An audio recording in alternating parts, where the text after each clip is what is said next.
Okay, we may as well start early. Let me get this up here.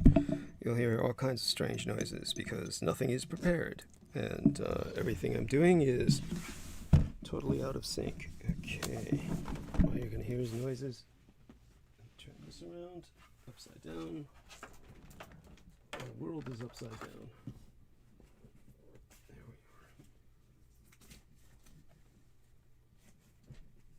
we are. Oh, brother. Okay, thrilling. Okay, nothing like these last minute stresses. Alright, let's see if that came out. Be surprised if you can hear anything. There we are. Can't believe that came out right. Okay. And okay, good.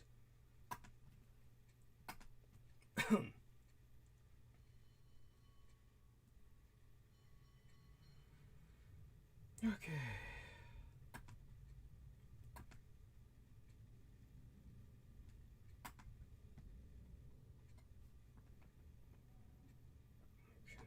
There we are.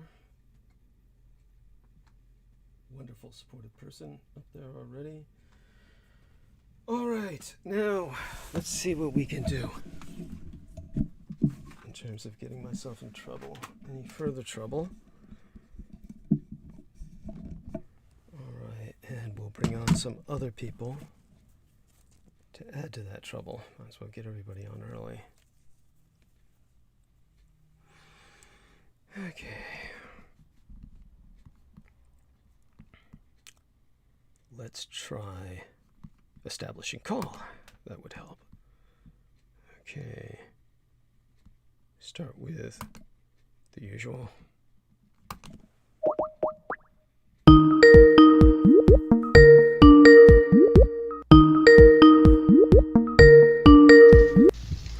Hello, can you hear me? Yes. Excellent. We are live. Loud and clear.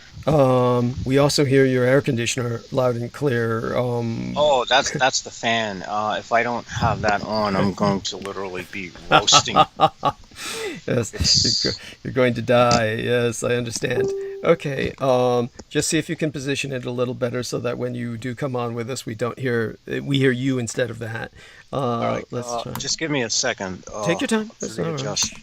And going to call our friend Salman Sheikh and add him. That would help. Helps when we press the add button. And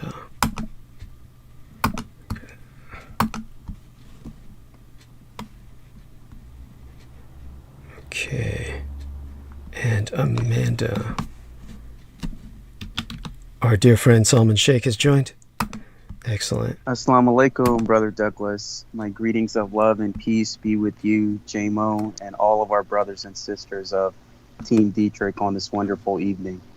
Thank you. Bless you. That's beautiful. You know why I'm always afraid of responding in kind is because when you get used to saying that, like I did in Bosnia, and you start slurring it, it just comes out awful. It sounds like you're a used car salesman or something. I'm talking about when I do it, when I just like, oh, salam alaikum, and I just toss that out. It just sounds so, when I say it casually, it just comes out so insincere that I'm afraid to say it. It just doesn't sound like I'm really giving it the respect that it needs to be said with. So I'm really always reluctant to casually just respond. Half the time I'm so, stressed with the moment of dealing with, petty things that it's all fine, my brother. The Holy Quran, Surah 49, says that the believers are but one brotherhood. So you respond to me in the manner that you wish, but it's the intention of our hearts being connected what matters most. Yes, thank you. And our hearts are connected in our love for humanity. I say that ironically with Jameson aboard, but and we'll bring on Daniel if he can come on early. Otherwise, I'm going to be going into in-depth analysis tonight, and after I bring Peter Moon on, we'll have him on for about 1 or 2 hours, but certainly I definitely need to dive in as early as possible into the situation because it is so intensive. What's gone down, of course, is monumental. This is obviously a historical time, and honestly, there's positives and negatives about it that I could argue. So I'll go both ways in a sense, and of course, everybody is guilty in this situation in Afghanistan, and that includes, of course, all of its neighbors, such as Pakistan, and more distantly, the Riyadh, the capital of the House of Saud, have had all of their intrigues that have gone on there, along with the United States and everyone else. So definitely had a long talk with Selina Khan about this because, of course, she was born in Bangladesh, and she actually knows a family that's living there now in Afghanistan. So she's she tells me that so far they're doing as well as can be, but that, of course, is not the case for many people. And so what I'm going to do is I'll be back in a few minutes. I'm going to leave you gentlemen to hold the stage. I'm going to kind of break in as I see fit, but I'll be very busy with some hyperlinks and some other stuff, and I wasn't able to get the summary of the show up tonight, so I'll try and work on that a little bit, or that may even wait till after the show. But by that I mean there's a summary that appears within the text of the video, the text beneath the video, and I usually get that done beforehand, but it was rejecting actually a lot of the I guess the if anything, it was probably the Pashtun Dari, the Dari and Pashtun languages that threw it off. So it couldn't accept that, but it's not much different from Farsi. So I tend to use a lot of foreign languages, and sometimes the medium just can't deal with it, and it just spits it back out. But it managed to hold it in the title of tonight's show, which it's almost like they have a different program for each of those. Also, we have some very strange things that have been happening in terms of some events that I could have spoken of last week, but I'll give the details about that when Peter comes on with us. Nothing ominous, just, nothing ominous that has to do with me personally, but it's very ominous in terms of bespeaking to the current human condition. But I'll talk about that, at the top of the next hour. So my love to both you gentlemen. I'm going to leave you holding the stage. You can start by the link I gave the three of you, which means Peter and both of you on stage with me tonight. It was a link, of course, of the flight from Kabul and the desperate men who were gripping onto the plane. There were three of them as far as the situation can be ascertained. And believe it or not, initially the situation was scrubbed. And what they said was simply that there were objects falling from the plane as it was taking off. Of course, if you got a plane taking off and there's objects falling from it, if your plane's literally falling apart while you're taking off, you're well and truly fucked. It wasn't no parts or objects falling out of the plane. That was men, of course, clinging to the side of it, which goes to show you how dire the situation is. It's just to imagine someone at that level of desperation, to even imagine that they could cling, and people have done this. Well, I'll go into that later, where people have attempted to fly by hanging on to the landing gears and get themselves located to another country. I don't think that's ever succeeded. But people have tried, and so I'll go a bit into reviewing what I know about that, and maybe somebody can find out some more about maybe people who might have succeeded, but I highly doubt it.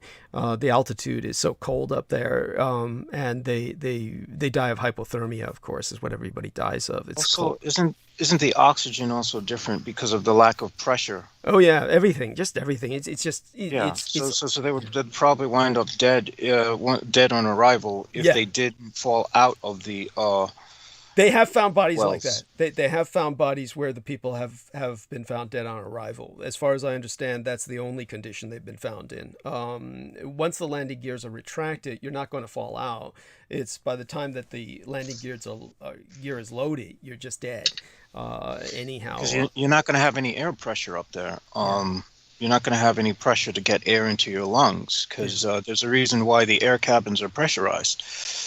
Yeah, so sad, and just the fear, the absolute. Well, it goes to show you that the fate that they would face at the hands of the Taliban, they intuitively know would be worse than dying from falling thousands of feet and popping like a water balloon. Yeah, it's just awful. So I'll let both of you gentlemen tend to that, and that'll be at least the conversation starter. I'll be back in a matter of moments. I'll certainly let you know when I'm back and start puttering as I do, and then I'll go on into some other things that I feel bear expressing.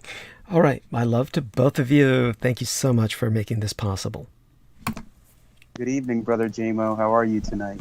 Hanging in there. Just reorienting myself. I feel like I'm sort of sleepwalking, but this has been most of my adult life, struggling with narcolepsy and sleep apnea. So I'm sort of in a dreamlike state, but hanging in there. That's good. You know what's interesting about that plane where the people were clinging onto it is they had the numbers 9/11 written on it backwards. So I found it ironic that because of 9/11, us going into that country, and now the same plane that's basically leaving that country had those same numbers, and where the men basically fell off of the plane, just like how the people fell off the towers. Yeah, it's a reversal of the ritual. It's a complete reversal of the ritual. So I mean, this entire thing reeks of the Bush cabal, honestly speaking. And of course, the Bush cabal, I think they're tools being manipulated by something that's far more powerful than they are.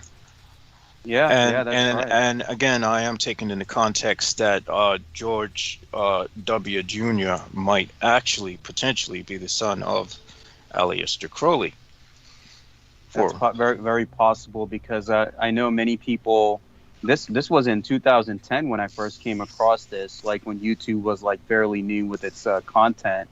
That I believe it was Barbara Bush, who was the daughter of Aleister Crowley, and George Bush is his grandson. So they're saying that there's some kind of a occult connection that they have, and those entities that Crowley was channeling are basically in that bloodline. Well, that's highly possible, and entities can be passed into bloodlines. I can give a perfect example, but I can only give the example from context of my own family lineage. Suffice to say that when my father was a child, he was possessed by something. Right. And whatever it was, when the emergency, this was when he was living in Virginia. Whatever it was, when the emergency team went in the house, they went right back out. They didn't want anything to do with whatever he was going through. Right. They supposedly his eyes had changed from brown to blue, and whatever. The room was supposedly ice cold. His mother my grandmother never wanted to speak about it. I only heard the story once, but it's entirely possible that whatever it was might have been passed on to me, and that could be why I've had this fixation with the occult for most of my life. So I mean, these things do happen. Yeah, that's very possible, and they do say that's another thing that the Assassin's Creed video game kind of shows you the truth in terms of the genetic memories and the pain and the suffering of your ancestors and their achievements and their abilities. Everything kind of gets passed on to you in a very cognitive way, and it takes something for you to basically awaken that within you. I think what they call the junk DNA, and once you basically tap into all of that, they say that's when you tap into those powers within you. So that's very interesting, Brother JMO, that you point that out. And especially, I'm very looking forward to getting Brother Douglas and Brother Peter's analysis on the Afghanistan situation, because I've been watching the Pakistani news and I've been talking to several people, but I especially want to hear what they will have to say tonight, because it's such a big event. Yes, it is. What I will say is, as far as what awakens that DNA, I will say it's crisis. There's always some kind of crisis. It's either extreme depression, extreme something, that awakens it. The book that Douglas recommended to me, which is the Voodoo Quantum Leap, and I would recommend that to anyone out there who's seriously pursuing the occult for all the knowledge they can get from it, because it's a very, very good book. What I will say is they talk about a sort of state which is like going into a black hole. Yeah. Which is like a sort of, which happens when the practitioner goes, or the initiate goes into a composite state with the lower, and they say it's like falling into a black hole.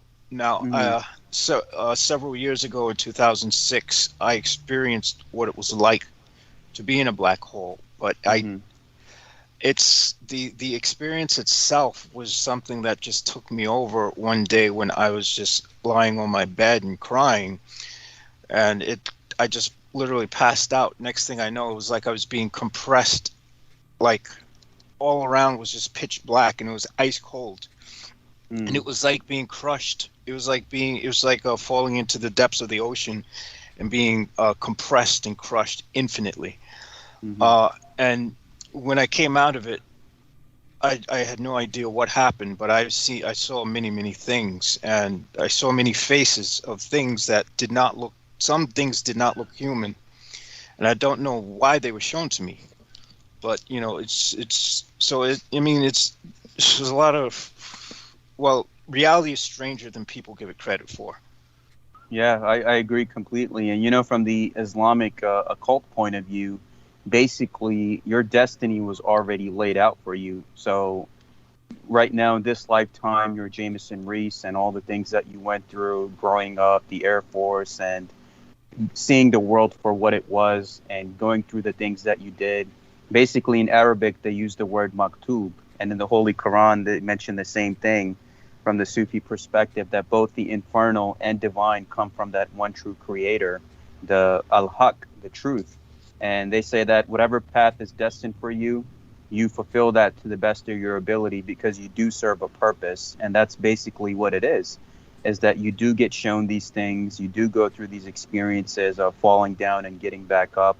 Just like in the tarot tradition, they have like the tower moments, that sometimes the tower has to come down in order for you to rebuild the temple. Like you're rebuilding yourself, like it teaches us in many initiatic paths. So who you are and who you came to be and the things that you are going to do in your life, Brother JMO, it's already been decided from my tradition, what it tells me. Oh, no, what I can say is your analysis on the video and of seeing the 9/11 in reverse is if 9/11 represented the towers, or the collapse of the towers, which I think that's in a certain tarot card. I can't remember which tarot card it was. That's the Illuminati card game from 1995. No. I'm not talking about that. I'm talking about the traditional tarot. That I'm not sure, because there's so many different kinds of them. Yes, there was a traditional tarot. I think it was. I'm not sure if it was the devil or if it was another card. But it basically represents like the sort of collapse of the tower. It's I have to go back into because the thing is, I've been using for scrying, I've been using the I Ching, so I haven't worked with the tarot in quite some time.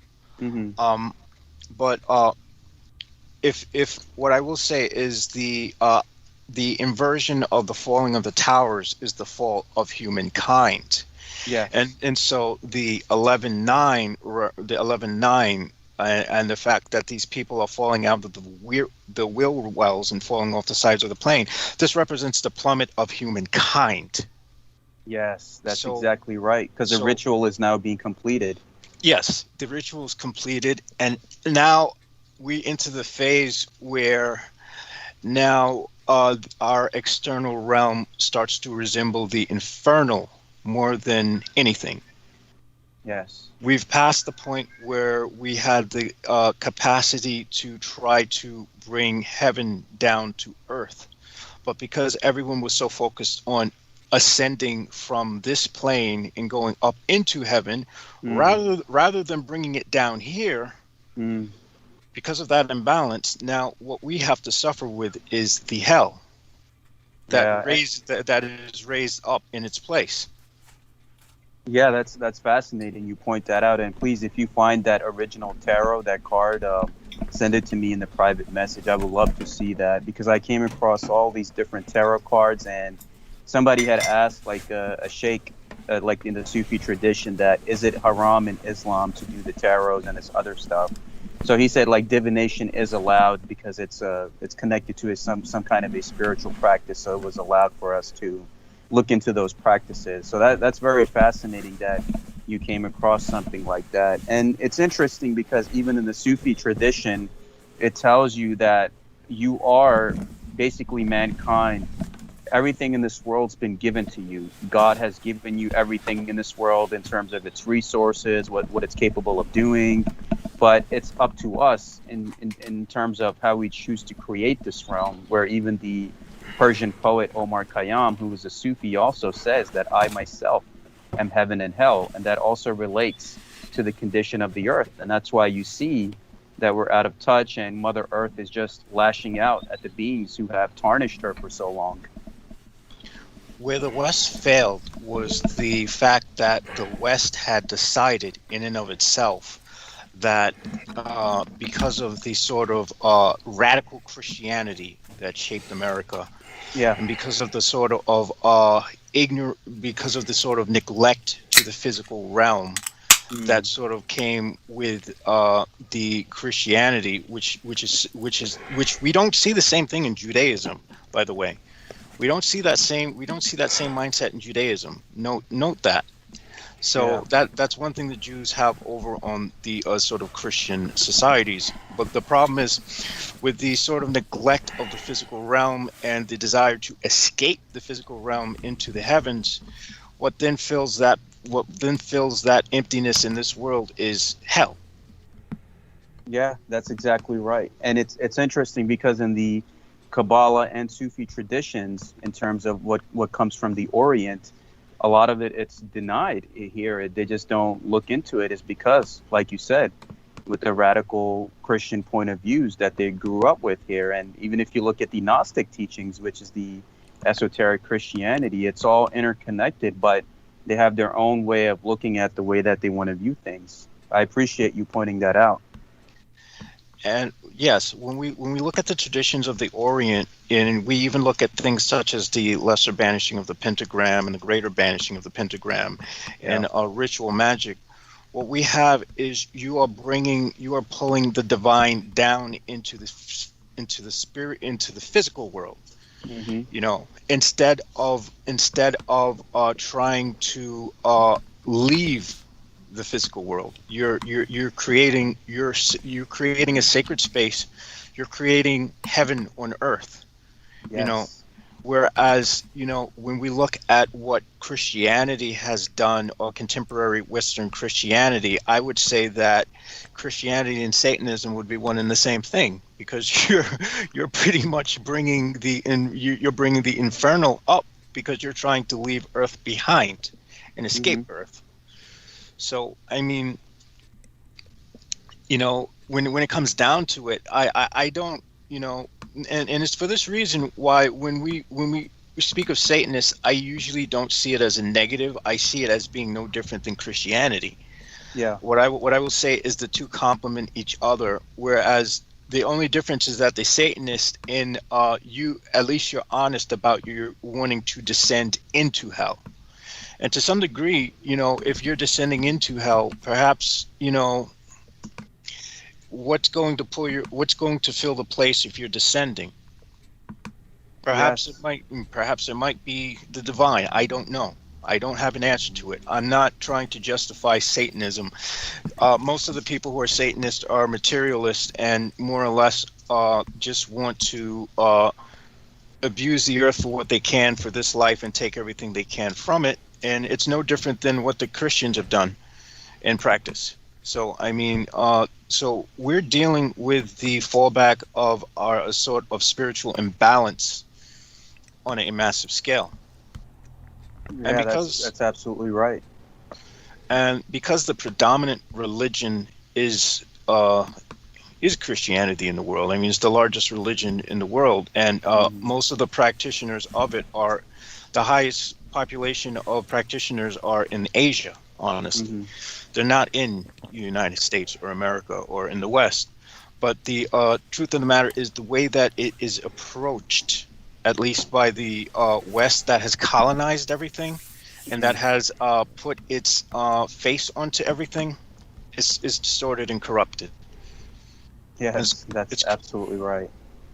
Yes. And it's interesting, Brother Jamo, that you point this out, because it's from the Sufi tradition. It basically teaches us that both good and bad, infernal and divine, comes from the one true creator, Allah, in whichever way you perceive that one truth of the Haqq. So everything has its purpose and its divine order. So now that we're in an age of chaos and the agents of chaos that are trying to bring humanity down, I'm just waiting to see, like, how are these events going to shape the course of not just this country, but humanity's future for the next 10 years, which is why I'm very excited to hear Brother Douglas and Peter's analysis tonight. Oh, well, Peter won't be doing any analysis on Afghanistan, so far as I know, though he's welcome to certainly contribute his observations. That's if he does join us tonight, because I did leave him a message. I would call at the regular time in the message box. He hasn't responded yet. I presume he'll be here. But, certainly Brendan Zogit will be able to join us at 6:30 California time. And so that won't be too long from now. But you gentlemen are holding very well. And so I will continue with what I'm doing, just kind of lost for a moment in the overwhelming nature of just the trivial stuff that I'm dealing with. So let me get the trivial stuff out of the way. Let me start working with the links and getting them set up. And I want to thank everybody in the chat room. Let me take this moment to actually acknowledge everyone. Marcus Grix in Australia says loud and clear. By the way, our dear brother Marcus Grix, love you dearly. And Sammy Romero has left a comment on our promotional banner for tonight, saying that we're coming through loud and clear. God bless him. So Sammy Romero, love you dearly, and your brother Isaac, always on my mind, the twain of you, and hope you're both doing well. And let's see now. Nancy Volker says, guess who you're stuck with tonight? Laugh out loud. Well, she's always welcome. Mwah! Love you dearly, Nancy. And so Nancy is acknowledging the fearful nature of what we're seeing in Afghanistan. Moon Willow, who I presume to be female, but maybe male. We shouldn't presume. But presuming you're a female anyway, Moon Willow, welcome to the chat room. She says, try the Tower card. It represents the busting wide open of a false narrative, the destruction of what no longer serves. Well, yes. Yes. It's the Tower card. Yes, that's correct. The Tower card shows like a lightning bolt hitting a tower and people falling from the tower. So that is very apropos to what happened during September 11th and what is now the exit from Afghanistan. Yes. By the way, sir. Yeah, go on. I'm sorry. Yeah, I suspect this is going to create a massive vacuum, a power vacuum that is going to lead us to an inevitable global conflict. Yeah. I mean, no doubt. It's just I don't know why I laugh at that. It's kind of like what I've been waiting for all my life, in a sense. It's one of these things where it is what it is. So Sarah Shields, who is in the chat room, is Underfell Girl Science. She says, love the discussion. I love you too, honey. Mwah. Love you dearly, Sarah. Thank you for joining us. So glad that she's back with us. By the way, it does bring to mind, and I'll speak to this absentmindedly for a moment. It does bring to mind my conversation with Selena Khan. And I was able to pry quite a bit out of her about something that we both remembered from a while back. But that was the fact that in the very beginning, when Derek Talley volunteered himself, and I think of Derek Talley because of Sarah Shields, because Derek Talley had this apparently was very averse to Sarah Shields and had some conversations with her in which he wound up hanging up on her, but he was continually approaching me about her as if he wanted me to somehow purge her from my existence, this was a trademark of his, was just encouraging people to get rid of other people in their lives. Like he wanted people to sever their bridges with people that they knew for his sake, whatever that was. Well, that's probably why his wife and his wife's girlfriend hates him, because he probably was like, I don't like your friend, you shouldn't be friends with her. He's probably an asshat like that. Yes. I assume that's just one part of it. That was just one part of it. But in the beginning, he was constantly prying, and I remember this. And so Selina Khan and I, while we were discussing Afghanistan, we remembered, we shared our memories together. We cross-referenced, and he was continually and chronically badgering her to be granted access to my website. And so she could never get him to say what he wanted to be in my website for. What was it he was going to contribute? He insisted he was going to contribute something. The funny thing is, for a while there, we tried with both of them to, Brendan Zogit and Derek Talley, to give them access to the website. And no matter how much they tried with whatever tools we gave them, they couldn't get in anyway. And one time she let him in for a short period of time, but then eventually we changed the password, and he was never caught up with that. And but just the fact that he was so desperate to get in there and get access to the website was very suspect. And of course, now in hindsight, it all makes perfect sense. He was out to destroy the website, as he attempted to do with the channel recently. And so that was, just part of this pattern. Again, when you take a look at the pattern of how he fits in with Richard K. Cole Jr. As just like there is something else that comes up with him. Do you remember the time when you were giving the suggestion that I try to create a dummy account to try to, see what the heck Cole and Outrim were talking about? Mm-hmm. Yeah. Correct me if I'm wrong, but didn't he want to get involved in that too? I don't remember, honestly, but it wouldn't surprise me. He probably wouldn't need to, because he's like in contact with them anyway. But the thing is, I always found that kind of suspect. Yeah. As well you should. I mean, it's on retrospect when everything you take a look at the pattern of him and Richard K. Cole Jr. For those of you who don't know, both of them were in the Marine Corps, but neither one of them served a full fucking hitch. In other words, neither one of them ever served the complete term of service that they had contracted to serve in the Marine Corps. With Derek Talley, he would never say why. In terms of Richard K. Cole Jr., of course, I know the story behind that only because this was a man I was supposed to fuck for a porno film that was made by the Marine Corps, for several porno films, for like a complete series of them, because this is what the Marine Corps produces, is gay porn, in case you didn't know. And for those of you who don't know, look into it and you'll find out everything I say is true. This is like what the Marine Corps has as its kind of like personal cottage industry, is gay porn.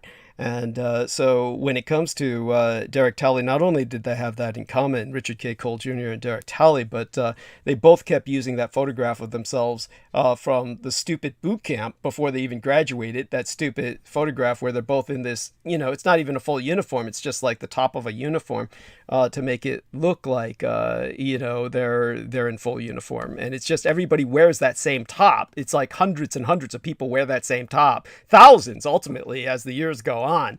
So that threadbare piece of shit is what everybody's wearing in those stupid photographs.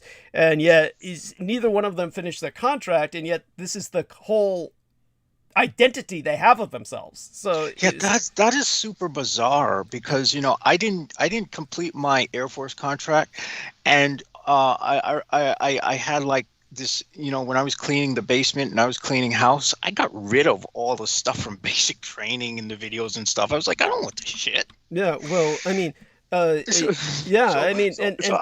shouldn't. I mean, it has nothing to do with who you are. I mean, if this is exactly. And so the very fact that, someone who doesn't serve a full term grafts that onto their identity is weird in and of itself. It exposes everything. It's like they're incredibly overcompensating. They're overcompensating for their failure.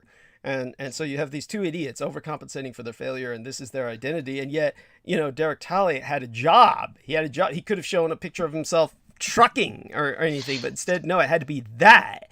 So it's part of how brainwashed he was. Just the whole. This is obviously a product of the mind control program in terms of everything we described before.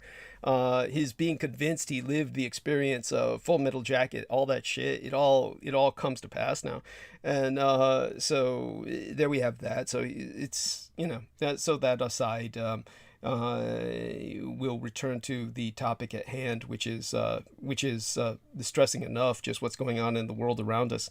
I'm happy to report that otherwise I'm fairly stable. Certainly ask for help from anybody financially. I'll ask Jameson Reese. It was suggested by Selena Khan that Jameson Reese write out a blurb that he designed himself towards advertising the book, some blurb you can read out with each show towards advertising the Roswell book. Does that make sense? Yes, that makes perfect sense. Yes, it would make sense, as she said, to have you read it, because if I read it, it sounds self-promoting, which doesn't. I see. That that actually does make a lot of sense. That would seem like an official radio show or something. Yeah. So while I'm at it, let me post a link to your your Amazon. Bless you. And with Salman Sheikh, of course, I'm certain that he had certain insights into everything that we've been speaking of. I'd like to, of course, dump the Gangstalker topic and go on to the more deep subject matter more worthy of our attention. And with that, we'll have Salman Sheikh speak to, say, for instance, whatever it was the two of you were talking about. I take it both of you saw the Ashura, which I noted was the Japanese. Yes. I read that. The the 8 worlds of the Buddhistic afterlife. Thank you. And the reason it was so meaningful was because, of course, today is Ashura in the Muslim sense, but Ashura in the Muslim sense would simply mean 10th, like literally the 10th day of Muharram. And what I've noticed is what's so bizarre about Muharram, it's the first month of the Islamic New Year, but the etymology, the haram, it's like very sinister or very ominous. That's an ominous word that the Taliban uses pathologically. The Taliban psychotically misinterprets haram with what is forbidden. And so they will kill people who are involved with anything forbidden, homosexuality, well, any sexuality, anything they consider to be degenerate, like games of chess. They outlawed chess and various other things like tennis. They, for some reason, when the Taliban were in power last time, the only sport they tolerated was badminton, and I guess that's because you look like a complete idiot while you play it. But everything else was haram and forbidden. And so Muharram, it's like the etymology is you just take away the mu and you've got the forbidden. It's like almost like the forbidden month or the month of that which is forbidden. It's very, so put that into some context for us, Salman. Yes, Brother Douglas. So besides being the Islamo chaplain for Team Dietrich, I'm also now the bouncer to keep the cultists and the gang stalkers away with my prayers and my pull-ups. And with what's going on in the month of Muharram, it's so interesting because this month is known as the persecution when the Hijri first started and when the migration officially started for the journey of the Prophet Muhammad, peace be upon him, and his companions and Sahabas. So it's interesting, all of this is taking place during this month, including all the attacks that you went through with your channel, the persecution of the righteous. So what's going on is basically that part of the geopolitical world, and what I've been talking to people from Pakistan is it was written in that there's a prophecy that was prophesied by the Prophet, peace be upon him, that says that from that part of the world known as Khorasan, there will be this large army that raises up, and they're going to be the carriers of this black flag, and they're going to go all the way from that part of the world all the way up to Jerusalem and liberate Jerusalem. And there's no army on this earth that's going to be able to stop them. And what they do is they point out this verse from the Holy Quran that talking about an army of oppressors, or what you refer to as Satan's crusaders, that they will spend all of their wealth, they will spend all of their resources, but at the end, Allah declares the victor whom He wills. So they're basically the morale of a lot of these individuals who are not basically following the true Islam. They have their own extremist point of views, but they are backed by a lot of these fundamentalists and a lot of people in power in that region who believe in these prophecies that were prophesied 1400 years ago about those that were carry the black flag of Khorasan, this unstoppable army who would defeat anybody who got in their way, and nobody will be able to do anything. And that the struggle, it would start in a certain amount of time. So they believe that the 2020s, or what we're in 2021, 1443 al-Hijri, this is what officially is going to start these next 20 to 30 years. The timeline that I've seen a lot of these Islamic eschatology people point out. This lecture that I listened to recently from a sheikh who pointed this out, that basically in the next 20 to 30 years that this army is going to rise up, and they're going to sweep from that Afghanistan, Pakistan area, go all the way up to Jerusalem and fight with the Zionists. And it was just like a whole lot of stuff that they were talking about. And then I've been watching the Pakistani news, and a lot of those guys, like the ISI people, have been coming on and saying that, you know, it's because of us that the Americans were able to leave with some dignity, because we helped them, and we have our power and our resources and our manpower. And now you have the Chinese there as well, with China being allowed to have an embassy, and Pakistan and China working together. So it's going to be interesting. Then I spoke to another Sufi sheikh from Australia who pointed out that the new Taliban, that these new people who are in charge have kind of worked out like a deal with a lot of these governments in terms of the opioid supply and the drug supply. So there's always a higher power that's kind of letting things happen. And he said that, like, the cults, or, you know, the Edomites are putting America on the sacrificial altar, where in the next 10 to 20 years, we're going to see the decline of not just America, but the West. Then another guy I spoke to said that the first thing the Taliban is going to do is stop the drug trade and the poppy fields. So it's so many different perspectives, including this Islamic prophecies in the month of Muharram, that I've been fascinated with an open mind to just hear everybody's points of view, because everyone's offering a kind of a unique perspective in their own way, where one is saying this, the other is saying that.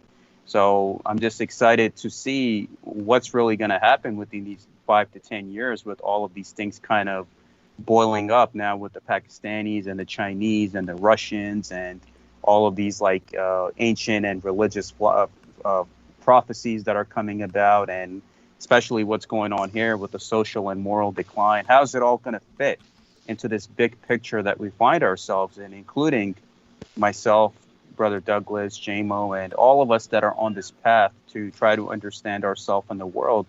What is our role going to be? What purpose are we going to serve? And what is going to be the grand plan and the grand scheme of things in terms of what's going to happen in this age of chaos? So I'm just fascinated to hear from these different perspectives. And this one sheikh that I've been listening to, he's from Trinidad, and he was in Pakistan delivering a lecture on Islam. And he said that in the end times, it's going to be the Muslims and the Orthodox Christians who are going to become allies, which he points out something from Surah Rum from the Quran, that Orthodox Christians and Muslims are going to become allies, and they're going to fight evil together, just like how we believe in Christ, peace be upon him, and his second coming, and the Imam that will destroy all evil, and there's going to be 1,000 years of peace. And in the month of Muharram, where the Prophet, peace be upon him, is helped by the Orthodox Christians. And now we see the ritual being completed with 9/11 in America happening, the towers coming down, and the tower moment happening, and the people falling off of the towers, and this plane going off with 11-9 backwards, and the people falling from the plane. So it's all coming together in many ways for those that have the eyes to see it. And I'm just very excited and honored and privileged to be in the company of Douglas Dietrich and Critical Omissions, and just to see what our brother will educate us on tonight, because I've been listening to different things. I've been talking to different people. I have my own perceptions, but at the end, I don't know anything. It's just like in Islam, they tell you always continuously seek knowledge, because if we knew everything, then we wouldn't be suffering in this realm. So as a Sufi, I humbly will just listen and understand and be educated tonight from the perspective of my beloved brother. That is so wonderful. God bless you. And I love you in return. Honestly, it's we all learn from each other, and I really love JMO for being quite the ally. And he was having his problems with technology tonight. And exactly how did that, how did that manifest, Jameson? I don't know what's been happening, but ever since it hasn't happened. When we first switched to Spectrum from Verizon, this didn't happen. But now, like every once in a while, like my internet connection will say, well, you must connect it to the fire hydrant outside, right? If you could explain to people what happened with that. Oh no, well it seems like they had completely dug that area up again, and now everything's covered with like regular pavement. So whatever they put under there, I don't know what the hell they put under there. And I noted that there were 4 of them, and they spanned to like from the top of the block, which is 2 houses away, to 2 houses down. So I don't know what the hell they installed there. I'm wondering if they were perhaps trying to install some kind of infrastructure for the 5G. Since they want to roll that stuff out with the cities first. So, I don't know. And of course, your block you would be the first kid on the block that would get the service, right? That would be... You want to know what's ironic about this? We were literally the first people living on this block. Yeah, that's not surprising because of what you told me about the history of your parents getting the house. I don't know too much about it, but, that doesn't surprise me. A lot of the adjacent blocks, those things weren't even constructed when this house was being built, and we literally drove out here and saw the house being built as they were building it. That's so amazing. There were like only a handful of houses, and I remember when up the block was still just dirt road. It was completely paved dirt and stone and just rubble, just all kind of mess. It was just wild. Wow. So, I've literally watched that transform into like a whole nother community, a whole nother extension to the community.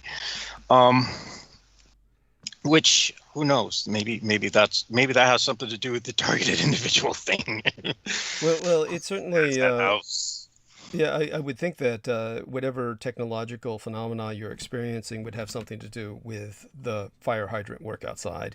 And that's what would make the most logical sense to me. And so if otherwise than that, don't overdwell on it, of course. I'm not saying that to try and heighten paranoia or encourage any sense of guardedness. There's really, who cares what they hear? They're not going to hear much. If they hear anything, they're not going to be able to interpret what the hell they're hearing, because I speak in code anyway when I do my rituals.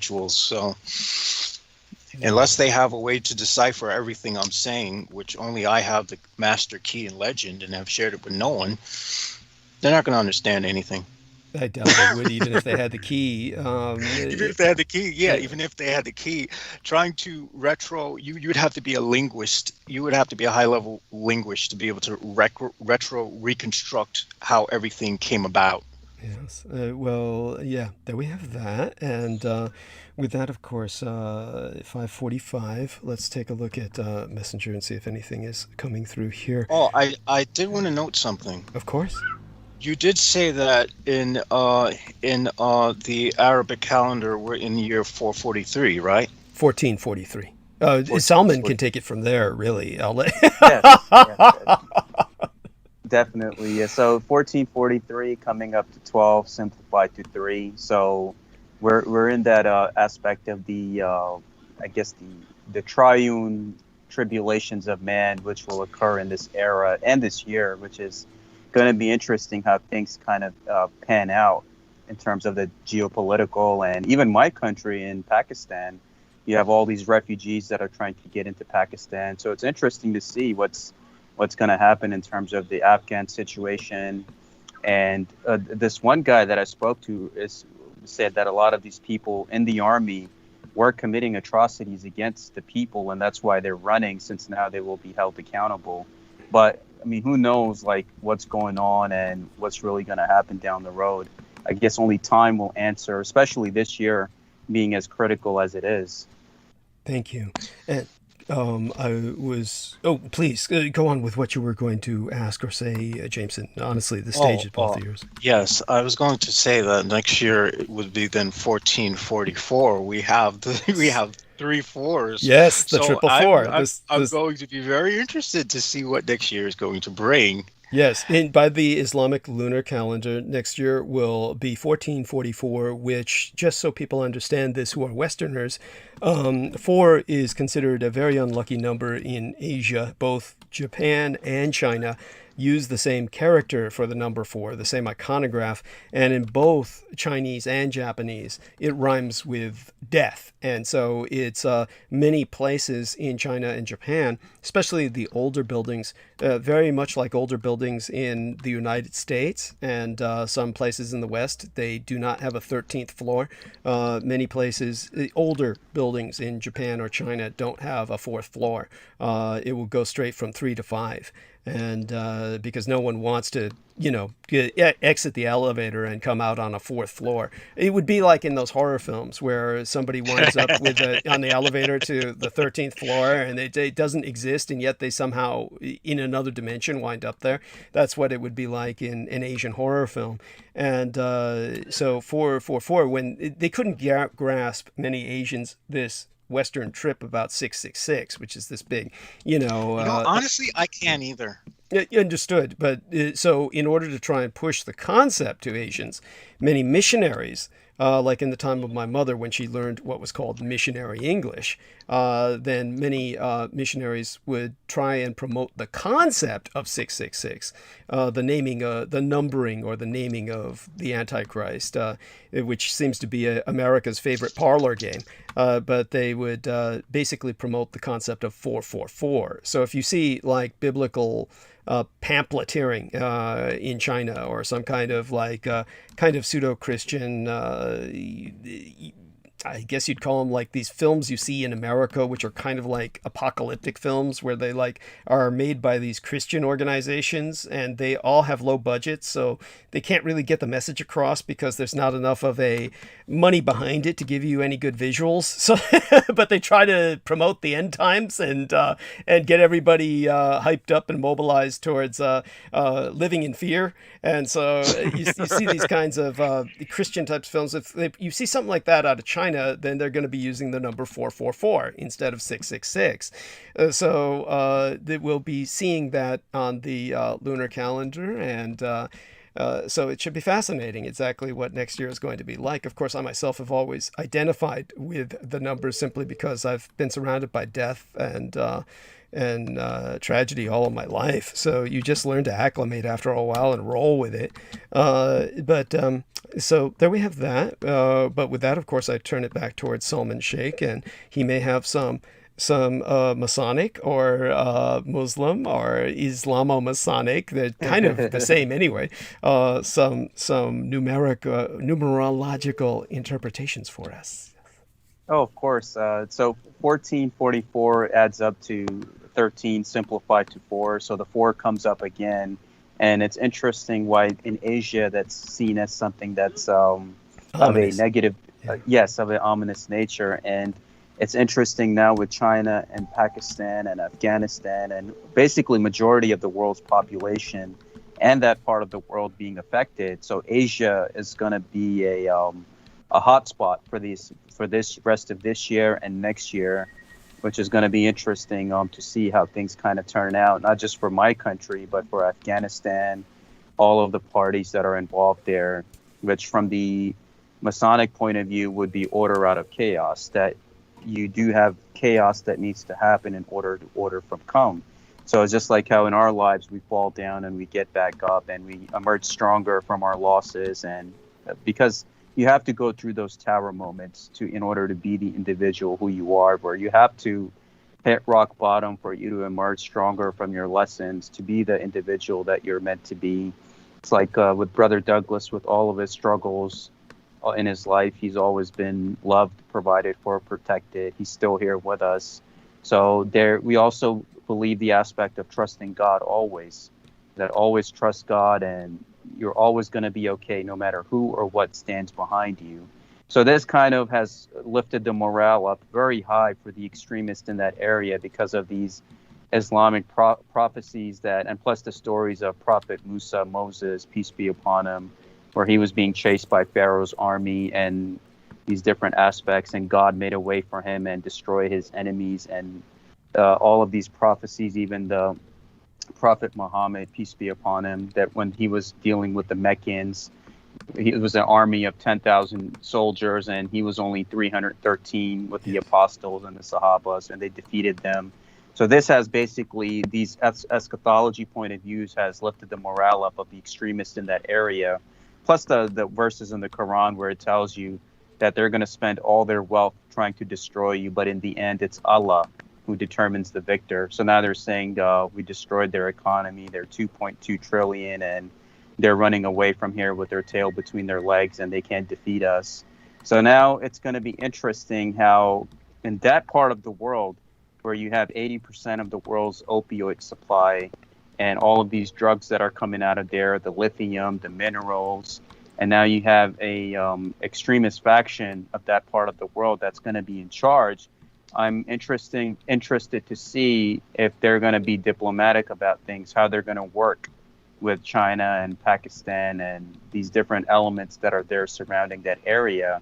And what is it that this one Sufi sheikh that I spoke to, who said that Pax Americana has ended, and then the cultists of the kings of Edom have put America on the sacrificial altar, where it's basically going to be in its decline now within the next 10 to 20 years. How he pointed out with the Soviet Union that after 2 years after they withdrew, the red flag came down from the Kremlin, and supposedly that was the end of the Soviet Union. So it's I think these are exciting times to be living in, but at the same time it's scary to see, because I see the young people growing up right now, and I just wonder, and I look at them and see what kind of future are they going to have in this world where it's so much disunity, chaos, and people just not connecting with each other, nobody willing to put their egos down and learn from each other and just love each other and just be like that Sufi dervish who's whirling in the desert. He's not concerned with anything in the world, his love for Allah and the Prophet, peace be upon him, and that's why he's respected by other beings of this earth. And that's the state that I hope one day humanity can achieve, including a lot of these Sufi shrines that I went to in Pakistan, where your average human can't go and live there. Why is it that they can't go and live there? It's because they still haven't conquered their nafs. What Brother Douglas pointed out in the H.P. Lovecraft podcast that we did is that the greatest jihad, that jihadul akbar, is basically yourself. You have to conquer yourself and your lower nature. And if you can do that, and majority of humanity is struggling with their nafs, their ego and their lower self, and that's why we're suffering the way that we are. So if we can complete jihadul akbar, then we will probably have a chance at some future. But with all of these different people that I've been talking to, not just in the spiritual community and these different communities, but just to see these perspectives, including watching the Pakistani news and talking to Pakistani people, and just knowing what kind of world is really going to be there ahead of us. And that's what I'm honored and privileged to be here and learn from Brother Douglas tonight. Also to learn the Buddhist perspective of the Ashura. I may speak of that tonight now that you mention it. I hadn't thought of doing that, but now that you mention it, I will make a point to do so. Please. Thank you. Bless you. And I'll pretty much repeat what was writ on the column, and I'll go into it deeper at a different time, but at least introduce the topic. through relaying to people tonight what I wrote in the column of my promotional banner for tonight's program. The Ashura, of course, it's such a synchronistic term in the sense that it represents this kind of violent, passionate kind of demon god, and there's many of them, kind of like angels in a sense in the Buddhist world, and in that sense they're angels ruled by their passions, and the fact that the Ashura, these warrior devil gods of the Buddhist cosmology, have the same name as that word, which means the 10th, signifying the 10th day in the Islamic calendar. It's just fascinating that there is such a similarity to Japanese words with the words in so many languages. And it's, I think, very fitting on a day like this. Now, I get the impression somebody came on to our call with us. Is that someone else besides Salman and Jameson? Is that Peter Moon with us, or was just my imagination, or perhaps I heard something in the background in one of your gentlemen's homes? I think it's just us, just myself, Brother Jamo, and yourself, Brother Douglas. That's fine. Okay, so there was a little bit of... yeah, I heard something in the background, too. You did? Yes! Thank you. Yes, good. Oh, it's probably my TV. I'll lower the volume. Oh, no worries, no worries. I noticed that the chat has disappeared in my Facebook Messenger service, so... don't know what's going up with that. So that's not necessarily reassuring. Let me push the reset to the page. Now it comes back. Okay, so little electronic things like that are always interesting. And in the meantime, we have only a few minutes at the top of the hour. Why don't you gentlemen take over yet again? I'll be back in but a matter of moments. I'll just see if there's anything else I need to grab. Probably refresh myself a little bit. Was drinking a Coke to try and get some sugar and caffeine in myself. I'll rinse that taste out of my mouth. I'm going to go mute now and let you two gentlemen handle it again for several minutes. Do me a favor, Jameson, at the top of the hour. Try and bring Peter on in a few minutes, and Gotcha. We'll see how that goes. Okay, I'll be back. Brother Jamo, I was thinking of you earlier because I saw the street theater happening when I was at the park, where a lot of these red and blue cars were going by and they were looking at their phones while they were looking at me. And I thought of you and smiled, the aspect of going perfectly still, which throws them off. It does. And I've started to learn that, when one's still and one starts to focus on one's breathing, you start to notice more and more that you'll feel a sort of electrical charge around yourself, like the air flowing around you. It's almost like it's like attuning to your aura.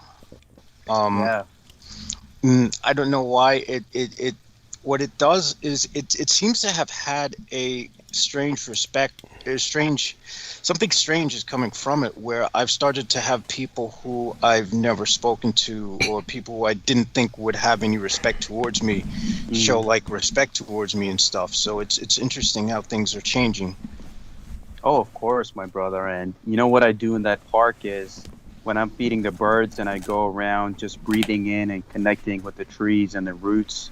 And that's part of becoming one with the earth, because in the Sufi tradition, everything is a representation of God on this earth. So God is connected to everything, both divine and infernal.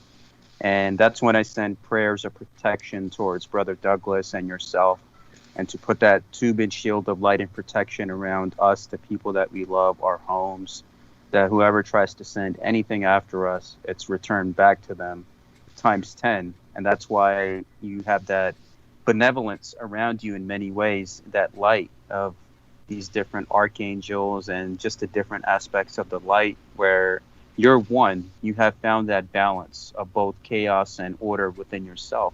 And I think that's the greatest thing that you can do as an initiate. Well, it's a work in progress. And with that, I'm going to add Peter, and there we go.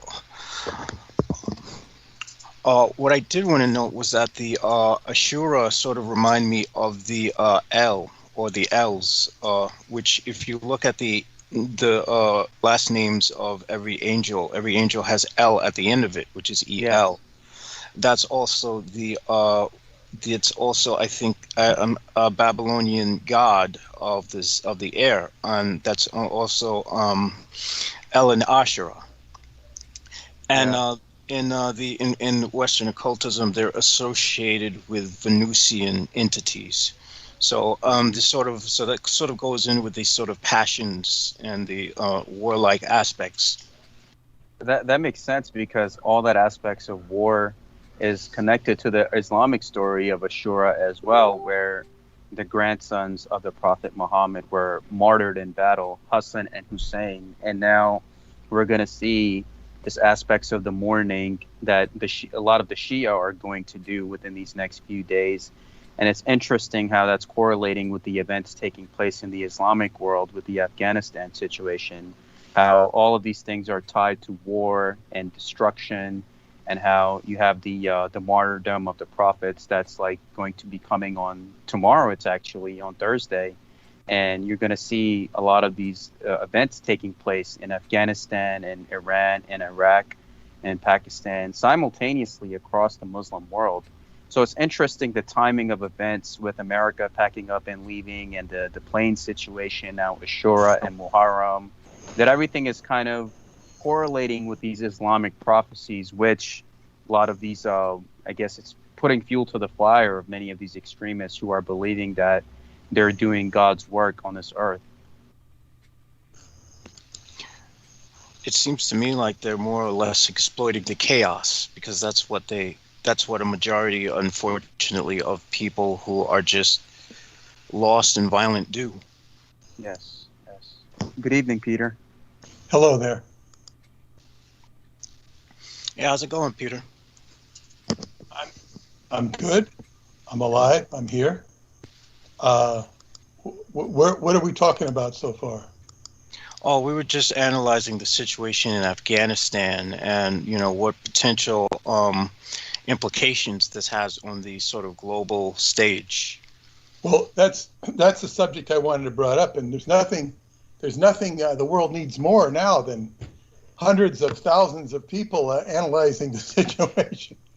But what I had brought up on a Facebook post was, where do the role of opium poppies play here?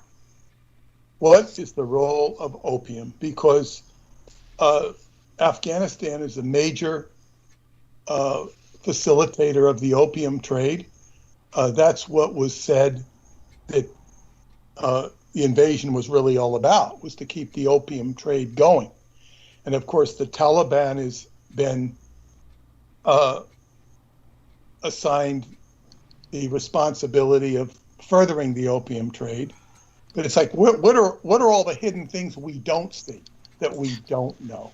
Because it's interesting you bring that up, because I think Penny Bradley also brought that up, and I was what I was responding was saying that with the fact that fentanyl now is the big thing, and it's not even a derivative of opium. I'm starting to think that perhaps the reason why we pulled out is because opium's not needed anymore. I think there's a lot of people that might argue with that. However, if you're flooding the drug commerce with that, I don't really know anything about fentanyl. If you could educate me, I'd appreciate it. Yeah, you've come to the place. All right. So, I have a very good article that I pulled up by ResearchGate. It's basically a combination of two chemicals that it's an artificial opioid. It's 100 times more powerful than opium. I mean, it has a potency of approximately 100 times that of morphine, and is routinely prescribed to control chronic pain. However, due to its euphoric properties and addictiveness, it is abused as an alternative to other street drugs such as heroin. Is it a prescription drug, typically?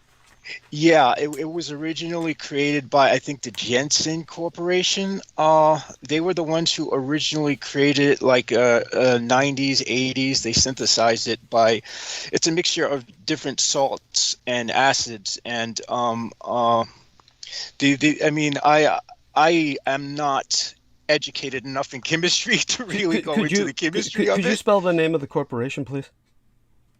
Let me see. Okay. I think it's Jensen, like in Jensen? Yes. Okay, Jensen Corporation. So the same people who made my vaccine. Those are the ones who developed the Jensen one-shot vaccine that was distributed by Johnson & Johnson.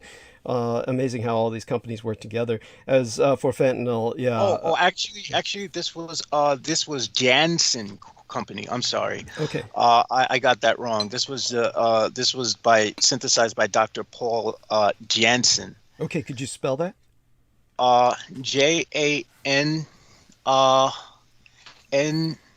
Oh, wait a minute. I was just looking at the article. I was about to say it can't be that difficult. No, it's not. It's spelled in a way that's not intuitive. It's JANSSEN. Okay, it says here on Wiki, it was made by Paul Janssen in 1960 and approved for medical use in 1968. In 2015, it was used in healthcare globally. As of 2017, fentanyl was the most widely used synthetic opioid in medicine. So see, I've heard much about the opioid crisis, but I've never really paid attention. And now, from what this is suggesting here, it's all being driven by the pharmaceutical industry, which has addicted people, and it's insane. But I would say the biggest problem right now is not, never was Donald Trump, Joe Biden, or even Nancy Pelosi, except to the degree they don't do anything about it, is the pharmaceutical companies. Heinrich Himmler said the same thing 100 years ago. Yes, that's true. And not only the pharmaceutical companies, but the health care industry. It really sucks. It is really the bottom of the pit. And it is just disgusting. And this is the real problem we have. So people are, and Afghanistan is indeed a mess, but it's a symptom. It seems to me, after this very short conversation, I can size things up real fast. And the reason we pulled out of Afghanistan was not because we were losing. It's not because we didn't need to be there. It's because there's no longer any need for the opium industry. Exactly. Because now chemical companies have ways to synthesize things artificially that are far more powerful than anything that we derive from plants naturally. And let me just throw a karate chop into this for a minute. And it's coming from a weird angle. Is that in Radu Cinemar's last book, The Etheric Crystal, he was approached when he sought out help in the inner earth by his mentor there, who when she heard about his alchemist friend Eleanor, she came up above the ground, traveled to Bucharest, and met with him, and wanted him to make an elixir, mass production, that would facilitate higher consciousness, to put it very simply. They had a long discussion, and it was, Eleanor says, you can't do this because a person has to evolve. You just can't give them something and all of a sudden they're enlightened. It doesn't work that way. And so they were trying to work out a compromise. Now, my friend True Ott has created a device that runs at, I think he said, 433rd hertz, or 432 hertz, which he said will actually stop the reptilian brain, people that are just overwhelmed with the reptilian brain and being crazy, like a terrorist. He said that will stop them. This poor man is so busy, I don't know that I could, but I'm gonna get to that. So anyway, what we're talking, the karate chop I'm throwing into all this is is like, wow, this is all this negative stuff on the drugs. There's also the idea that one can jumpstart the human race. I don't know that it could be done by a substance. I've never advocated that or even thought about it. Certainly substances can fortify you, just like they will kill pain, you know, so that you can go perform a task that's a temporary fix. But they can also, like vitamins and stuff, can predispose you towards processing life. So, and we're looking at, you know, Afghanistan is the symptom of other world issues that drugs, and we go back to what Douglas talks about in the book, The Roswell Deception, about how the drug trade was what made the British Empire the British Empire. And you, Jameson, who are so astute at magical aspects, this is, you know, it was John Dee who initiated the British Empire with his magic and coined the phrase Rule Britannia. And it was out of that and out of the Virginia Company and the East India Company and the tea trade that the drug empire, the British Empire, was born. And then it goes to Roosevelt, as is discussed in the book, The Roswell Deception, with the, you know, they take over the opium trade in Southeast Asia. And that was the government's black bag of limitless funding trying to compete with Hirohito, in which they failed miserably. However, they still keep the drugs going. Now we're moving into modern times when they have, now I don't know how much the medical industry profits off of fentanyl. They must have profited. This is something, questions I or we need to ask.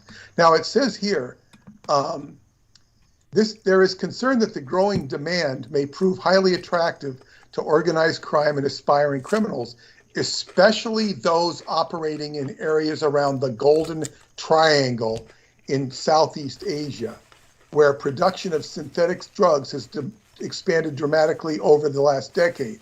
Compared to heroin, it is more potent, has higher profit margins. So this is telling us right on Wikipedia that the industry of what the United States has been doing, you know, it's the criminals they're talking about are the U.S. government or its hidden aspects. It's in the same area. It's being produced in the same area that they were getting the opium out of. So this is interesting. Even right here on Wikipedia, it tells the truth by accident. Well, yes. And by the way, that's beautiful. It tells the truth by accident. Yes, go on, Jameson. Oh, yeah. I was just going to say, when it comes to synthetics, I think one of the reasons why I don't think the poppy seeds are going to play into what we're going to see in the future is the fact that I suspect what the Taliban think they're going to gain from it in the long term is not going to be what they thought they would get from it, because with the rise of synthetics and, you know, big chemistry running everything now, it's obsolete. Mm. Yeah, so the drug lords are making asses of the Taliban, but in a way that they can't even think about yet. Fathom. Yeah, they haven't. It hasn't hit them yet, but when it does, it's gonna hit hard. My next question is with regard to, now listen, I've heard enough on the media about the opioid crisis, and I never really knew what it was until right now, because I never focused on it. You know, I know most of society is crazy anyway with drugs, so I don't now I understand it. But what does the media say about the opioid crisis? Just that it's a crisis? Do they blame anybody? Have they fingered any? Oh, of course not. Oh, no, they just talk about this incredible problem where they say, oh my God, this opium crisis, isn't it horrible? And the only people they might finger would be some sleaze buckets who have their chemical factories. And we're talking about, you know, homemade labs. meth and all the rest of that. But as you can see, fentanyl is way above that. Fentanyl is industrial scale. But I'll go a bit into some perspective on this. But all of you are on, a very good track, and I think it's very valid. So by all means, Salman might have some insight into this as well. He lives in a major city. Compared to him, our man Jameson is kind of like a suburbs lad. And Salman also has has an awareness of what goes on in that part of the world. Oh, don't make me start cracking jokes. I'm going to start cracking jokes about, of course he does. And, of course he's helped to ship his load of processed heroin from Pakistan. That's how he got here. Yeah. I mean, it is so tempting just to go into those stereotypes. But yes, Brother Douglas. Yeah. It's interesting. Peter points this out, and I'm grateful for that, because living in this Philadelphia area, I'm in the suburb of Philadelphia, in an area known as Delaware County, and in this area, it's been so many overdose deaths that I've seen, so many people that I went to high school with. Somebody here at least knows somebody, like 9.5 out of 10 in the Philly area and here in the suburban area, that knows somebody that's either on heroin or opioids or that has died from it. And it's very unfortunate, as I've seen so many families being torn apart throughout the years and affected by these tragedies, thinking that it's just these people at the top just making a buck. And I spoke to this Sufi sheikh who also said that it's before in 2001 that the real reason for the invasion, because the Taliban was not cooperating for a lot of these the drugs that were coming out of Afghanistan. But he's saying now the Taliban is different. It's different from the ones that were originally there. And now they're cooperating with a lot of these governments in terms of a lot of the drugs that are coming out of there. I mean, obviously, you have the malevolent elements of the Pakistani side and the other geopolitical players that are there trying to make a buck and trying to assert their own influence. So basically, it was just a war over drugs, like building gas pipelines, natural resources, control. And now that they don't have any use for it, now it's a cover story of them getting out in whatever way that they're getting out, which also will have many geopolitical ramifications in terms of how it's going to affect not just the people over there, but the people here in terms of the morale and just basically putting people down and not being optimistic about the future. So it's interesting, and I'm glad that the conversation of the opioids is brought up, and the real reason why we were really there was to bring this stuff over here. I would also point out that this drug would be an excellent way to control somebody's mentally and to mind control them. Vis-a-vis the Hassan Saba using hashish. This would be much more effective than hashish to mind control somebody. That's right. And over there, you still have, it's like what I was pointing out to brothers Douglas and JMO Peter, is that a lot of these extremists are not following the true Islam, and they're following this Islamic eschatology point of view, thinking that no matter who or what stands against them, no matter what army stands against them, they have the help of God by their side, which is also going to turn them like the fanatics of Hassan Saba, the old man of the mountain, in terms of their dangerous philosophy, which also might result in my country being affected, Pakistan, because during these last 20 years, it's over 70,000 Pakistanis have died in this war on terror, especially when a lot of the suicide bombings were happening in Pakistan, and myself losing a cousin in Karachi when he was in the market and a suicide bomb went off. So it's scary to see where this world is going to go, not just for my people in my country, but for America and the American people and the West basically facing these consequences. Which another thing this Sufi sheikh from Australia pointed out is now that they're dealing with all the drugs and they're cooperating with the Taliban, he mentioned the cult as well. A lot of these cultists, that they don't care if they have to put America's reputation or its image on the sacrificial altar to be able to achieve their objectives. Like, they're going to do what's necessary in order to further their own agenda. I will also add here that the company that makes this fentanyl is McNeil Consumer Healthcare. And interestingly enough, It was the company was started in Philadelphia, Farmington in the Kensington section of Philadelphia. And of course, Robert McNeil was a graduate of the Philadelphia College of Pharmacy and Science, later now the University of the Sciences in Philadelphia. He paid $167 for a drugstore complex complete with fixtures, inventory, and soda fountain as a retail pharmacy in 1879. Now, this company eventually is now a part of Johnson & Johnson. So Johnson & Johnson, which is one of the companies giving us one of the vaccines, is also responsible for manufacturing fentanyl. So, I mean, it's interesting. Well,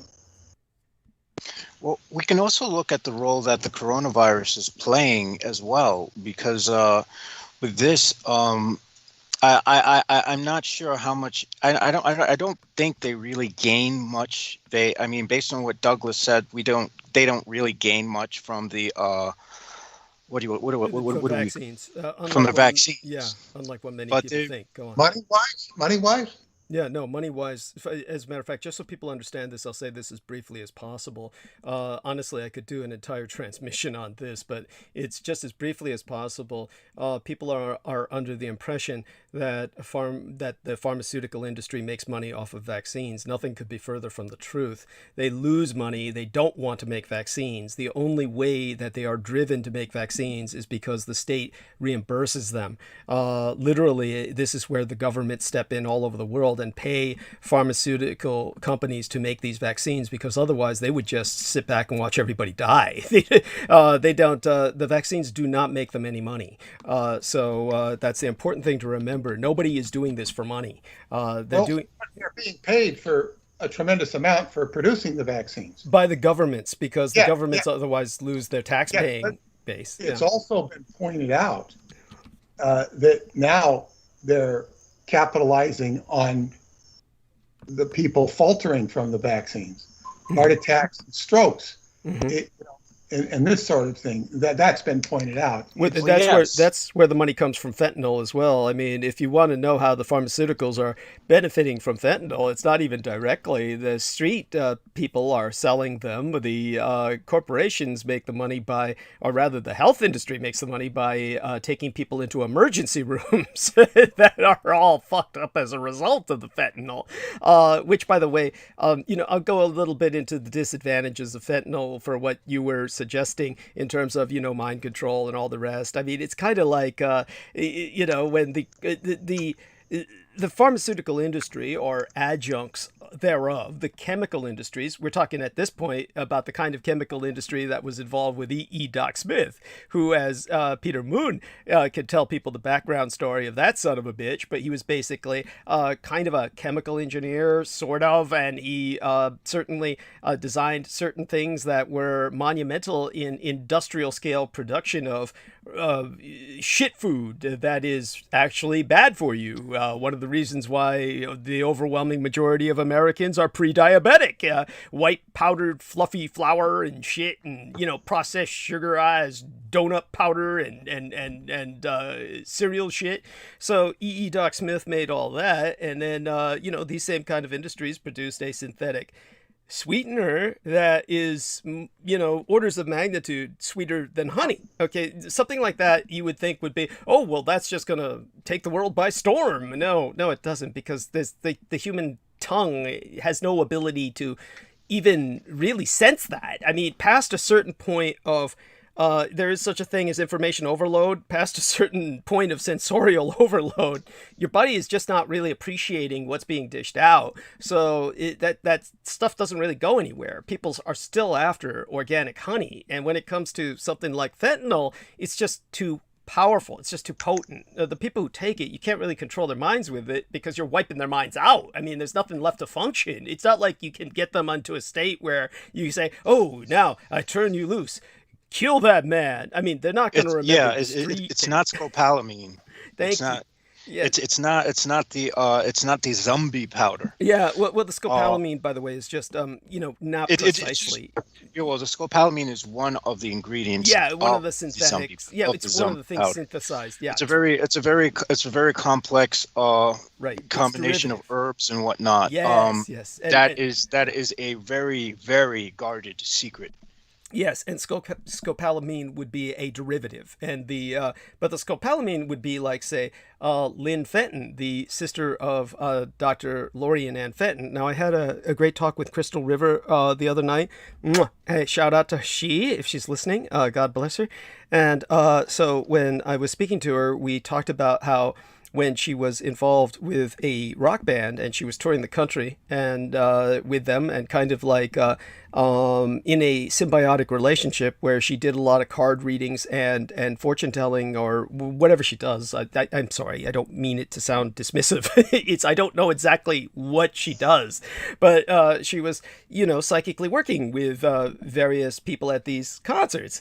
And so when she was touring the country doing that, then there was a Lorian Ann Fenton who approached her while Max Spears was dying in Poland. So while Max Spears was dying in Poland, this fat woman shows up and says, "Oh, I'm Lorian Ann Fenton," and was just kind of really trying to juice her for all the information she could.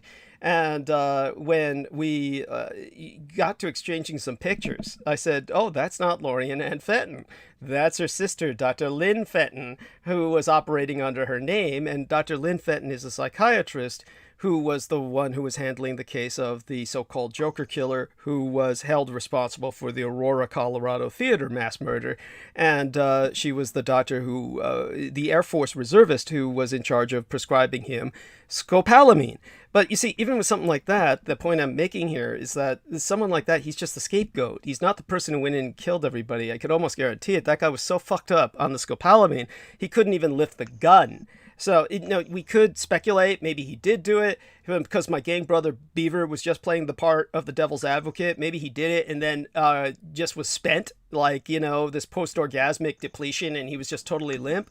But when the police showed up, the first thing they want to do is kill somebody, and what they say is, "Come on, lift your gun, shoot me. They want him to lift the gun up, and that way they can shoot him. That way they can legally take him down. But he wouldn't even lift the gun up, not because he was reticent, it was because he couldn't. He was just physically so limp. So the scopolamine does that. You're not fit to kill anybody on that either. Yeah. I mean, it's a date rape drug, for God's sakes. It's like a roofie. I mean, this is like, these people are just, they're left there as kind of like human dummies to take the blame for whatever's done by somebody who's capable of doing something. And if you're going to be using any drugs, you're going to be using speeds. You're going to be using something that will sharpen your focus, not really dilute it. So none of these drugs are, yeah, stimulants like DXM or PCP. But again, within if you're doing this professionally, you would have your limits with it. Of course, there are, of course, if it's just a Suicide Squad type deal where the guy's just, it's one way, then you could overload. But with something like, in fact, you might want them to overload. But in terms of the fentanyl, the point is it's so potent that most everybody who's taken it is dying. That's the problem. So when it's so potent, literally just taking it is enough to kill you. Dude, let me give you an example. This is how deadly it is. The police, by the way, and having served in law enforcement, any policeman can tell you this.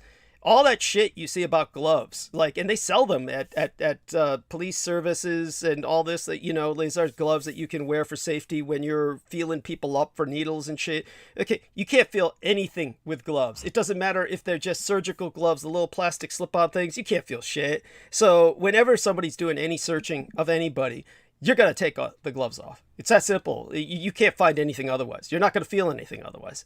So what happens is the police will do this. And it's a bit of a risk, but, you do it in such a way where you're not trying to prick yourself with a used needle.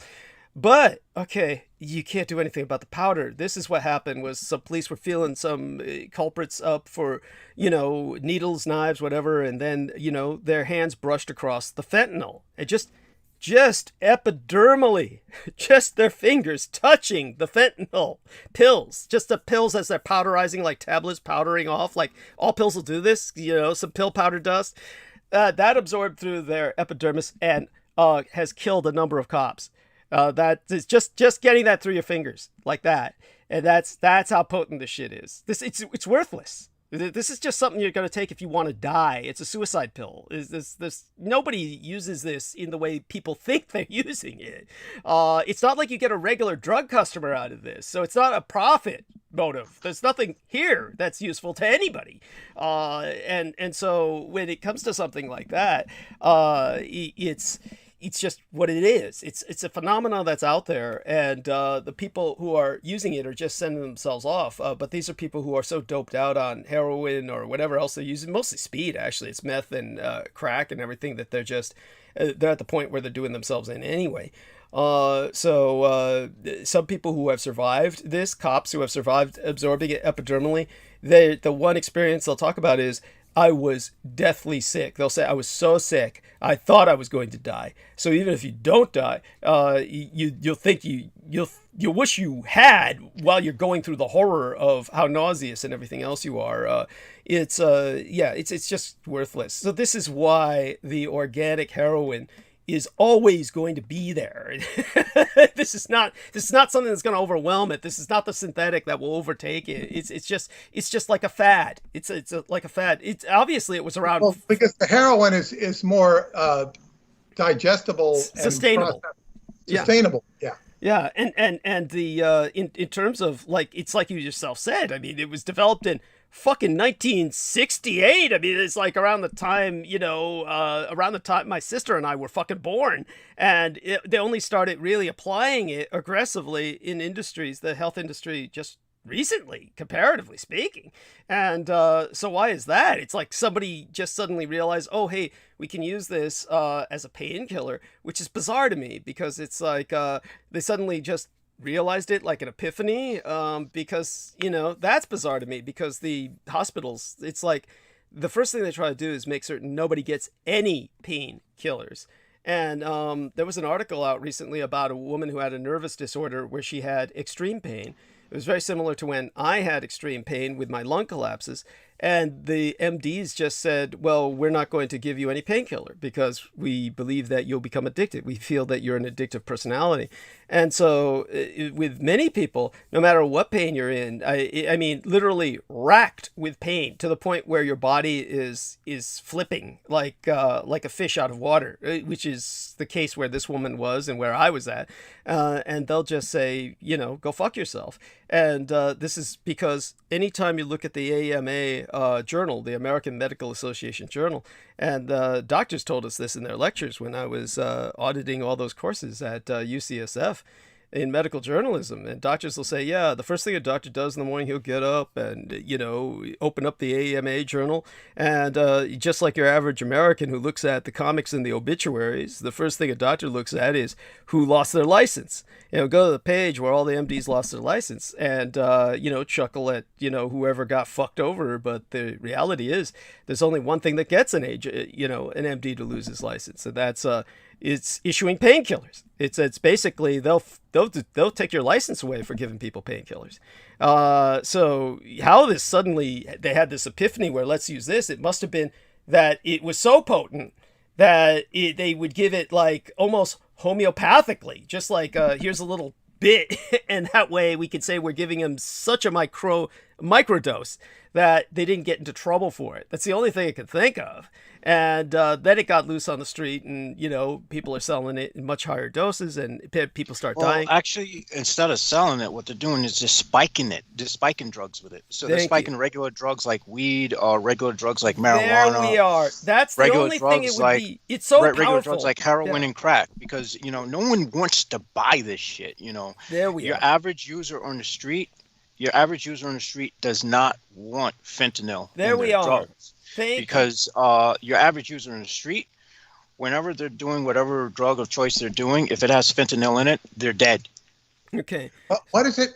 You mean just spiking it It's yeah. It just spiking it can cause is enough to cause death. So why are they spiking it? Are they thinking that maybe it'll just make the trip more potent and that maybe they'll get repeat customers because the trip is so potent? Or are they trying to kill these people? They're trying to kill these people. There was a bit of conflict between China and the U.S. at a certain point years ago because of the fact that they noted that all this fentanyl, all these drugs spiked with fentanyl were coming from China, and people were just dropping dead left and right. So obviously there is some degree of there might be some underground politics at play there. I don't know. Right. Well, I found it hard to believe until I saw what they presented. I mean, bear in mind, of course, when you go to Asia, the mentality is very different. When it comes to what the Asians are doing with antibiotics, as an example of just how different the mentality is. Art Bell was mentioning this when he was stuck in the Philippines because he had the child bride and he couldn't bring her back to the United States. And he was pointing out, I love the Philippines because, whenever I get sick, I just go inside the local corner store and I, buy myself antibiotics. And they got full strength antibiotics, which you can only get by prescription in the United States. In anywhere in Asia, Hong Kong, the Philippines, you just go to the store and you just buy that off the shelf. And you can just medicate with these antibiotics that, in the United States, it would be completely illegal to have access to that. So the thing about Asia is because they think, this way we get everybody to self-medicate and we keep the diseases down. But that, of course, is what threatens by Western medical theory. That's what's going to produce super bugs, which are going to be able to more antibiotic resistant to the point where we're at the end of the age of antibiotics. So the West is saying that we're entering the age of the end of antibiotic efficacy because of this shit. And another example of that is in Asia because shrimp. When they keep all these shrimp in these supermassive pools together and they raise them for people to eat, any one of those shrimp catches the disease. All the shrimp catch it and it kills the entire pool and they lose a pool of millions of shrimp. So they just pour in bucket after bucket of antibiotics. So if you go to Asia and you watch them raise these shrimp, you see them pouring in all the food and you see them just pouring in buckets of white powder. And that's all antibiotics they're pouring in there. So if you ever feel that you're sick and feel that you need to get antibiotics off the shelf, buy shrimp. I mean, guaranteed, all the shrimp, especially from Thailand, it's just antibiotic saturated. So that's a little thing there. But there you have that. It's another element of this. So when you talk about the antibiotics and then you talk about the painkillers and all the rest of that, it's not quite sure what my point was. I forgot. But I have a point here. Yeah. And it's very interesting because I'm looking at fentanyl and what the way people die is through respiratory failure and acute respiratory failure. Sounds an awful lot like COVID-19.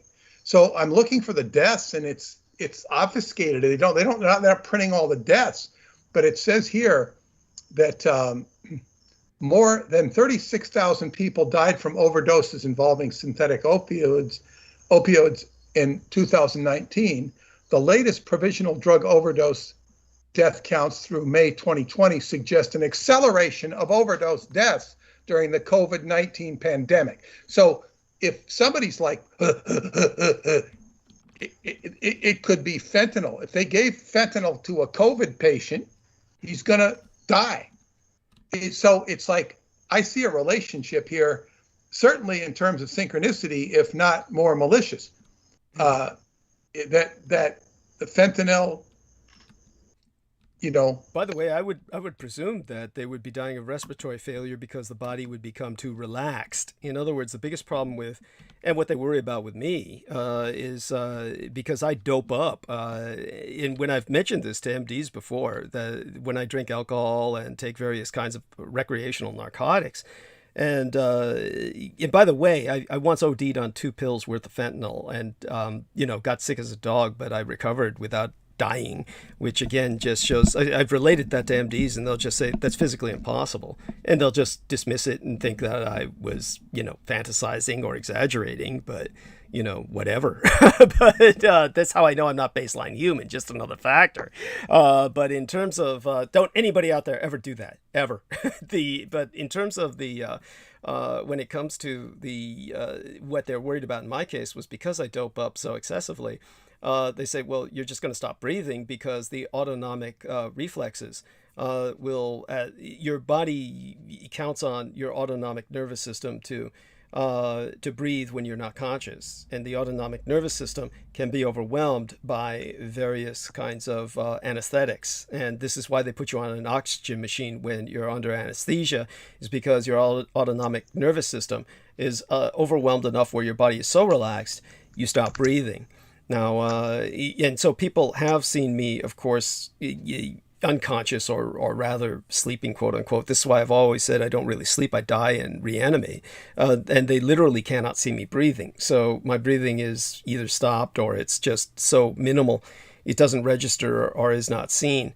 So it's one of those things where, again, I'm physiologically very different anyway, but my point is that this is probably what's going on with the fentanyl and the breathing issue, is that it's relaxing the body so much because it's so potent a relaxant that they literally are, the autonomic nervous system is forgetting to breathe, too relaxed to breathe. So so there you have that. Well, it says here, I'm looking, this is from an article from last year. It says, no longer a scourge, fentanyl is now the most needed drug in the COVID-19 war. Holy shit. April 2020. But fentanyl, one of the drugs given to patients so they can withstand the pain of having a breathing tube inserted, is in short supply, along with a handful of other crucial drugs. The first wave of critical shortage exposed by the coronavirus was medical masks and gowns. Then it was ventilators. Now a handful of crucial drugs are in short supply in overrun ICUs throughout northern New Jersey and New York City, many of which are needed to use the ventilators. At the top of this is fentanyl, the deadly synthetic painkiller, the very drug that has become public enemy number one. Demand for fentanyl has doubled nationwide and shot up more than 500% in New York, New Jersey, the current global epicenter of the pandemic. But in our hospitals, it is now saving lives. They have a 10-day supply of fentanyl. So they were using this directly to treat COVID-19 symptoms, according to this article. Yeah, that's incredible. And well, there you go. There's with COVID-19 on the rise, there's a whole new demand for an entire market of fentanyl. So there's no shortage of production, and this is that with the way that the COVID-19 is spreading, there's going to be more demand for fentanyl than there's going to be for things like heroin and street drugs in the black market. I'm going to have to ask my doctor friend about this because he will know something about it. He said that when it first happened, they were so at a loss of how to treat it. By about September, or maybe they could treat it, much easier. I mean, there was the hydroxychloroquine and other things. They knew how to deal with it because it was something like they'd never dealt with before. So now it says Pfizer manufactures fentanyl. Now I already said that Johnson & Johnson does, and this is what Pfizer said in the same article. We've identified a list of medicines that are critical to treating patients with COVID-19. For many of these critical medicines, we have ample supply. For some, the unprecedented surge in demand for these products is limiting our ability to fully satisfy customer orders in the short term. We're making every effort. So, that's amazing. What is the relationship between this and deaths with fentanyl? But I looked up what is the relationship, and I didn't really get an answer. It's not something they really want to talk about. Oh, then that's yeah. So this is and this is the thing. It's like if you just ask questions, you can get at some answers, and then if you ask deeper questions, and this is one of the problems with our world, and is that people don't ask questions. They just follow narratives. They follow memes. They follow narratives. The whole suppression of ozone therapy is just like, wow, this is all insane. what's going on here. And just remedial treatment rather than fixing it with a drug that is just a knee-jerk. Now they want it. Biden came on the air. I don't know if you heard it today. Everybody was waiting for him to talk about Afghanistan, and he says, everybody needs a third booster shot. And it's like he's putting the attention on this, and he sounds like a complete ass, and he is a complete ass. The only thing difference between him and a jackass is that Biden doesn't say hee-haw. It's like, and I have to wonder if Kamala Harris is standing by enjoying the imploding of Joe Biden on the hope that she can succeed him. And, I can't imagine that she's doing anything other than hoping he's going to implode. So, and I think she might embarrass herself even worse, not because of senility, but because of incompetence and corruption. So,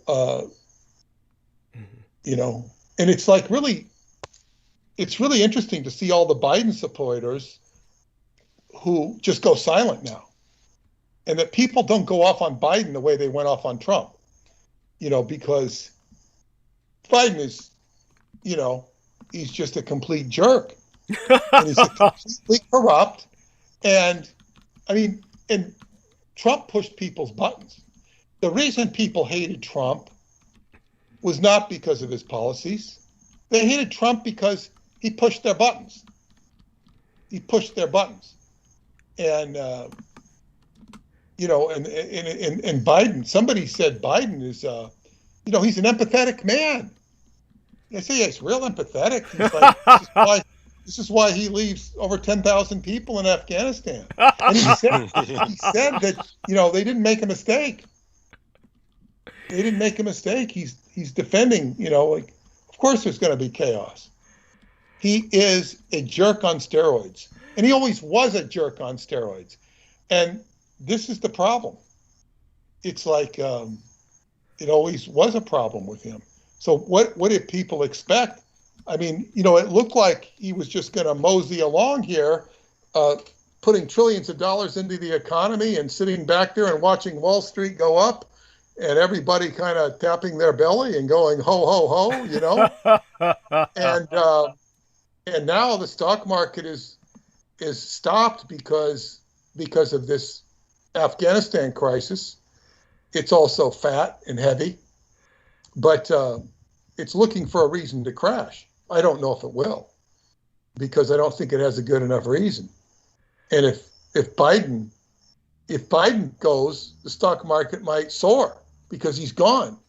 But then again, it might crash the next day because Kamala Harris is there. So it's like,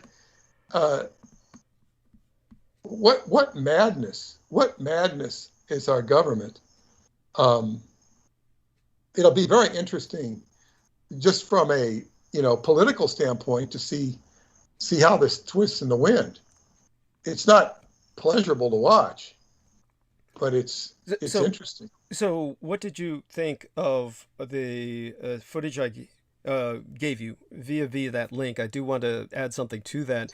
With the people hanging off the plane. Yes. And did you know? Yeah. I'll tell you something. When that was first released, what I gave you in that link, if you looked at the time that it was actually put online, it was like literally within hours after, before I gave it to you. So in other words, when I gave you that link, it had just gone up online. In other words, that was just fresh on the net from people literally there. And so when I put that up and you reviewed that, it was very shortly after that there was an attempt to scrub it. And what they were saying, in other words, they were trying to overwhelm it with some kind of damage control for reasons to, I guess, to make it look less alarming.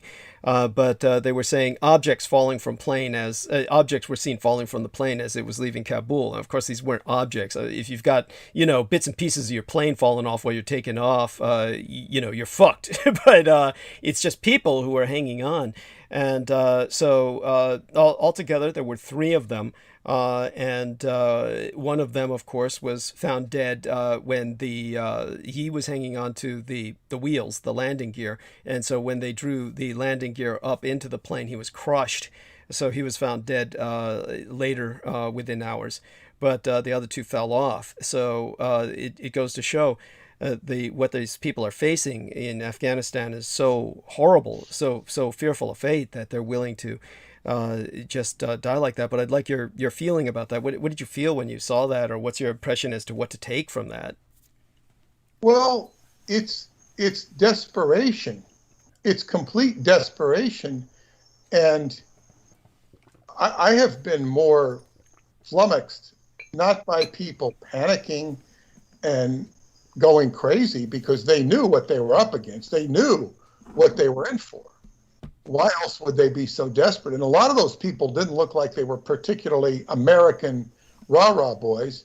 They looked like they were afraid of the Taliban, period. Yes. And a completely repressive situation. But I was more flummoxed by the complete disregard and idiocy. Yes. I was trained as an operations officer in the Sea Organization of Scientology. And when I say operations officer, most people don't even know what that is. But when I say I was trained, I was not only trained in it, I was trained to within an inch of my life. And I was very good at it. And I supervised it. I would dare say I knew it better than anybody. And what does that mean? It means you're going to conduct an operation in a distant location. And God, Hubbard knew this stuff so well. And that means when you send somebody to some location, you make sure they have what they need to do what they need, and you need to watch them, and you need to know the subtleties of what they're up against. There's certain things you tell them not to do, and there's certain things you tell them they must do. And basically, what you're trying to do is conduct a mission. You're trying to accomplish something. Now, I know both ends of this, and I have to say that one time when we conducted a secret clandestine video production at Camp Hero at Montauk with Preston Nichols and Duncan Cameron, those guys were impeccable in terms of carrying out operational duties. We were not doing a formal operation, but boy, were they good. They knew what to do. They didn't bullshit. They showed up where they were supposed to, when they were supposed to. And, because we were doing things in hiding, we had walkie-talkies out there because we were trying to avoid the guards and stuff like that. Mm-hmm. It was like I said, man, these guys knew their stuff. And I would say David Anderson, yes, same thing, because I've participated in operations with him in terms of logistically going to Romania and whatnot. He monitored my progress through Bulgaria when I was with my friends. He just was very concerned about me. He didn't need to be, but he was. Maybe he had other reasons I needed to be concerned. So I'm talking about watching Joe Biden.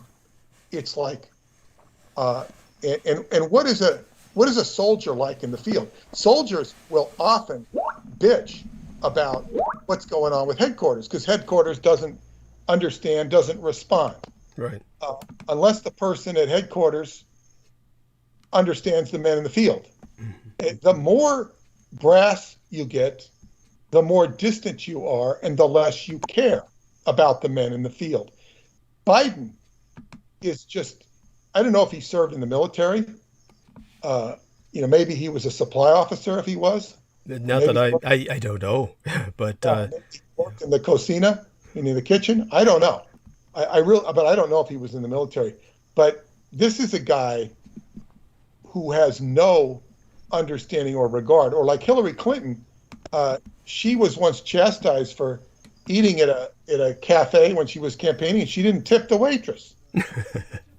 And she had to come back later and tip the person because, I don't tip people, So you don't have a common understanding of the working man. So, I mean, for him, not only him, but all of his underpeople, the chief of staff, the Department of Defense, all of these, and the intelligence community who's like running for cover, defending themselves, they're just leading all of these Americans out there. They should have started funneling. Who was good at this? L. Ron Hubbard was good at this. He would move people out silently. Hey, it was after a week, you'd say, where's so-and-so? Where's so-and-so? Where's so-and-so? I don't know. And all of a sudden you find out a whole new unit has been set up somewhere in some distant land you knew nothing about. So in other words, you don't sit there and say, we're sending in 3,000 troops to Afghanistan. Come and get us. You know. So I'm saying this is the stupidity, the lack of common sense plus experience is just, and that lack of awareness is completely, utterly stupid.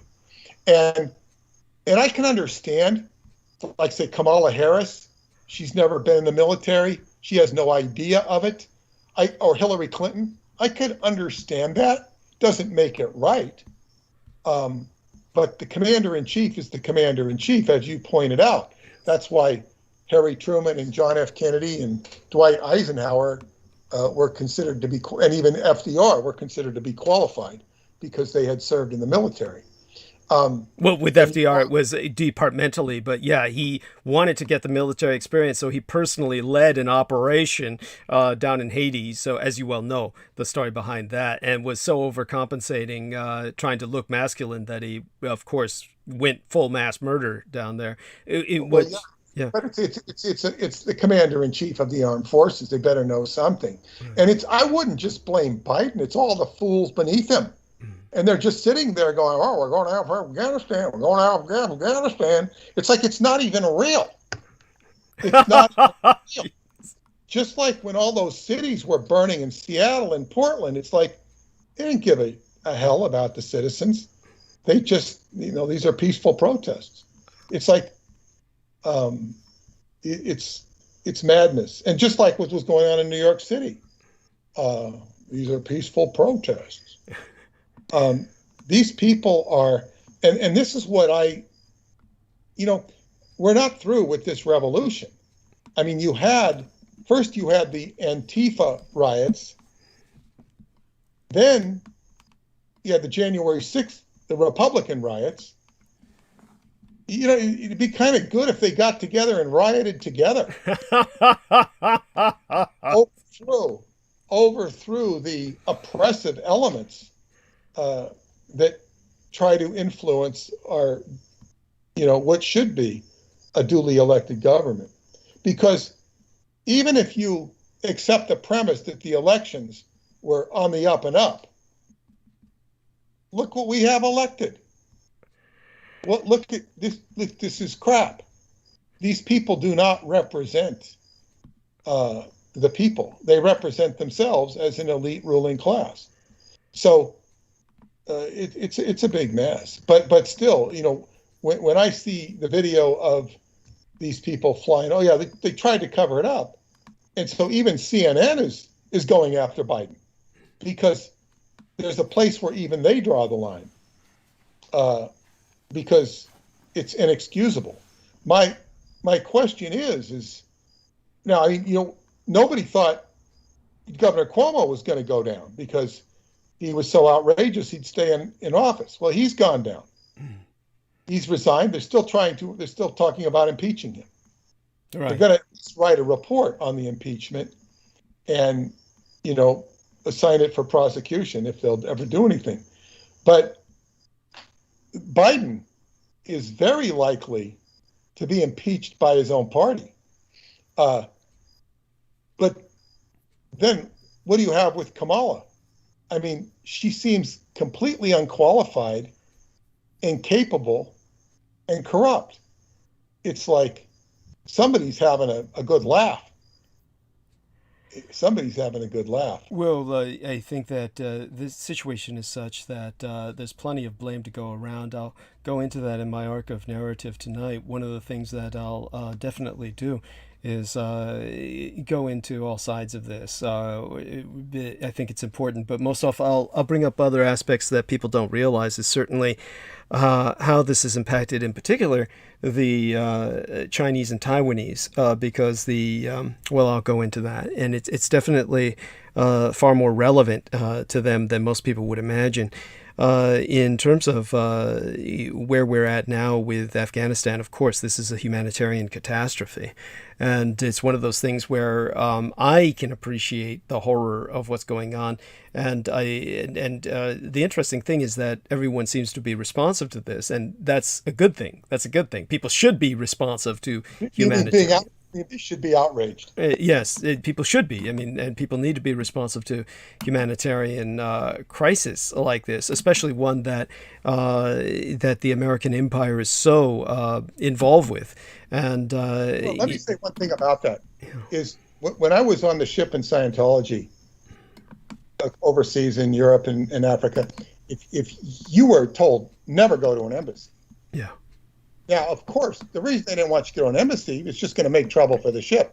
Right. And, however, I would also recommend that if you had nothing to do with Scientology, I would not go in an embassy of America unless I absolutely had to. Mm-hmm. And I absolutely had to for a reason. Because the first thing they're going to do when you walk in, they're not going to greet you. They're going to, what are you doing here? What problem are you going to present us with? We sure hope you're not going to cost us any money. You don't have money. We don't like you. You know, that's the flow you're going to get. God. If you were particularly attractive, or the person was particularly attracted to you, you might have a chance. Yeah, or, if you're able to trade your body, yes, go on. Yeah. So, what I'm saying is, and in fact, I met somebody once at one of my lectures. He was a really nice guy. He was from the State Department, and he says, in the State Department, he says, you're working overseas. Everybody's in it for themselves. It's all about what you can get, how you can exploit your position. He says the only, he says it's contemptible. He says the only way it can ever rise to a good level is when there's some crisis and everybody pulls together as a team.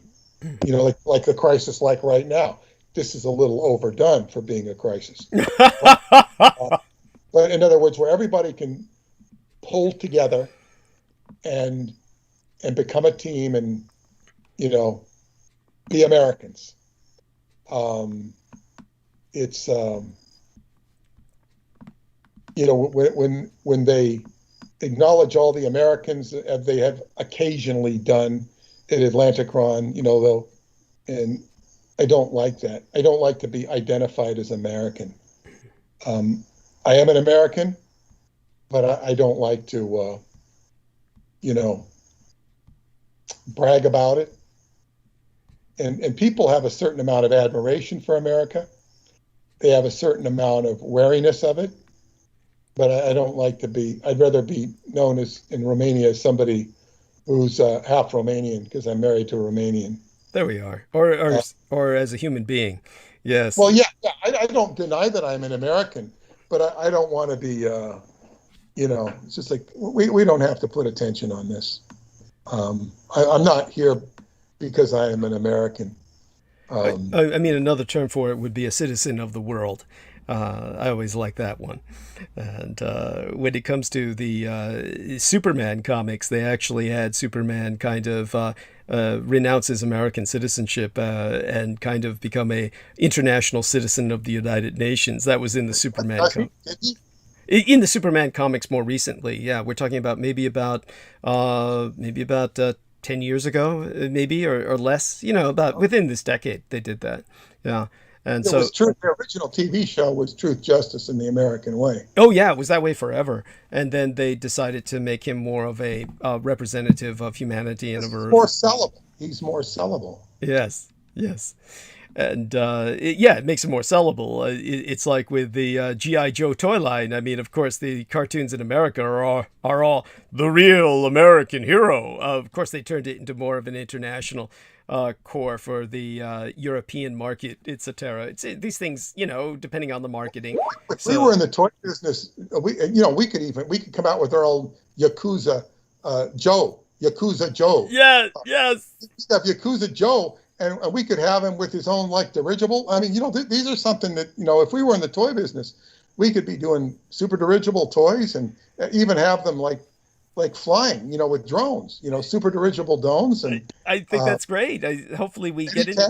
Hopefully we do that. Oh no, yeah, and have their own little, Roswell stuff, and you could, shave the eyebrows off of them.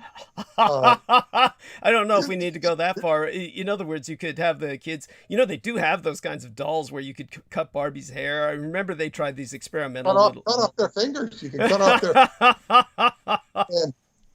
and no, Yakuza Joe. I mean, this is four of them could rip apart a GI Joe, and then you could kind of segue them into the biofax simulacras, biofax Joe. Yeah, I mean, it's already there. It's just, at least. Well, there were some photographs taken of me recently. I'll share them soon enough. It kind of goes into that, bleeds into that, what you're talking about. I'm sure you'll appreciate the humor in it. But definitely, let's see now. We've got maybe some call in from just getting a response here.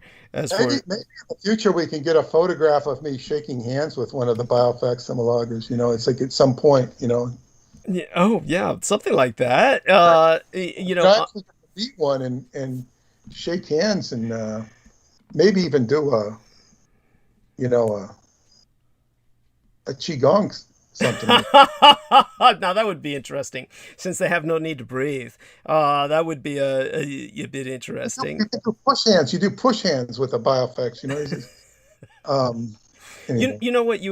What would be great would be you're helping to kind of produce one in terms of a kind of programming, in terms of interaction. That would actually be ideal. Something like that if we were, quote unquote, raising them in a more, how would I say it, kind of... a giant Petri sequarium. Well, I wouldn't say that, but more of at least a supportive environment, a healthy environment, a loving environment. So I don't know if Brendan is going to be coming on with us. He said he would try at about 7, but the one thing I do want to... That's where Paula comes in. That's where Paula comes in, a loving, a nurturing, cultivating environment. There we are. Yes. I'll have to talk to her about that. Yeah, that would be wonderful. So the one thing that I want to bring up, and I'll kind of conflate this with the arc of narrative I'll be going into tonight. So tonight I'll be diving into it, and it'll be a deep dive. I'll be going into the catastrophe that has been Afghanistan. Of course, I'll timestamp that for Peter. And we'll be diving into it a bit earlier tonight, but we still have a little time. And I did want to bring up the case of Matthew Taylor Coleman, as developed weekend before last through midweek of Yester Septimania, which would be, of course, last week. Now, just to put this into some context, I actually learned of this from my son, who didn't bring it up to myself before we went into the holiday season because he didn't want to disturb me, or he didn't want me really pursuing something negative. So he actually did the best thing. He knows me better than anyone, and it was the best thing in the world to just keep something like this from me.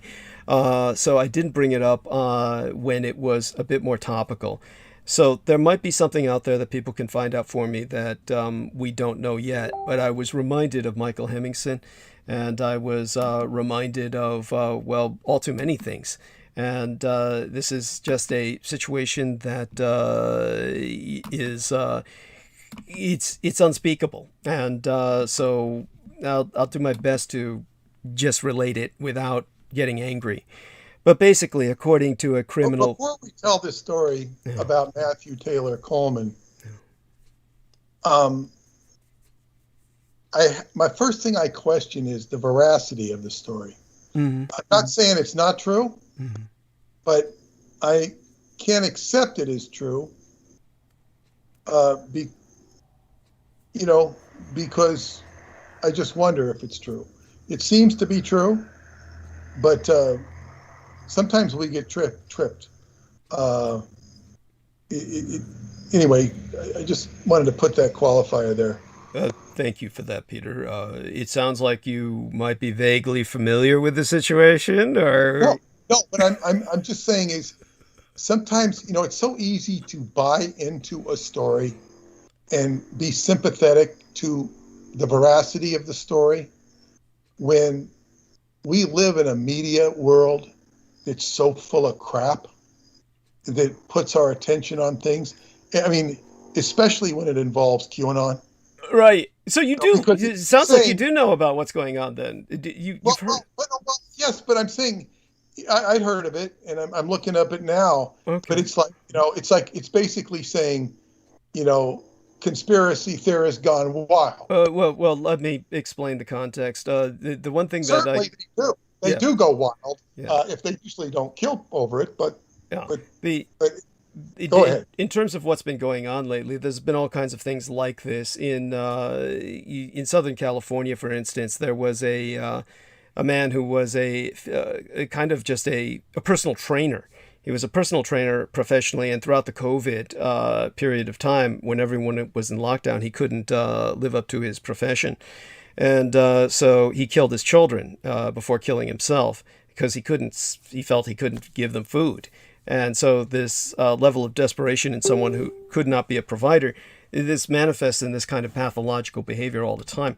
I'm rather puzzled at why you don't think I would be qualified to know shit when I saw it. I obviously can tell when something's false or not. I'm not the kind of person who buys into a meme. I wasn't.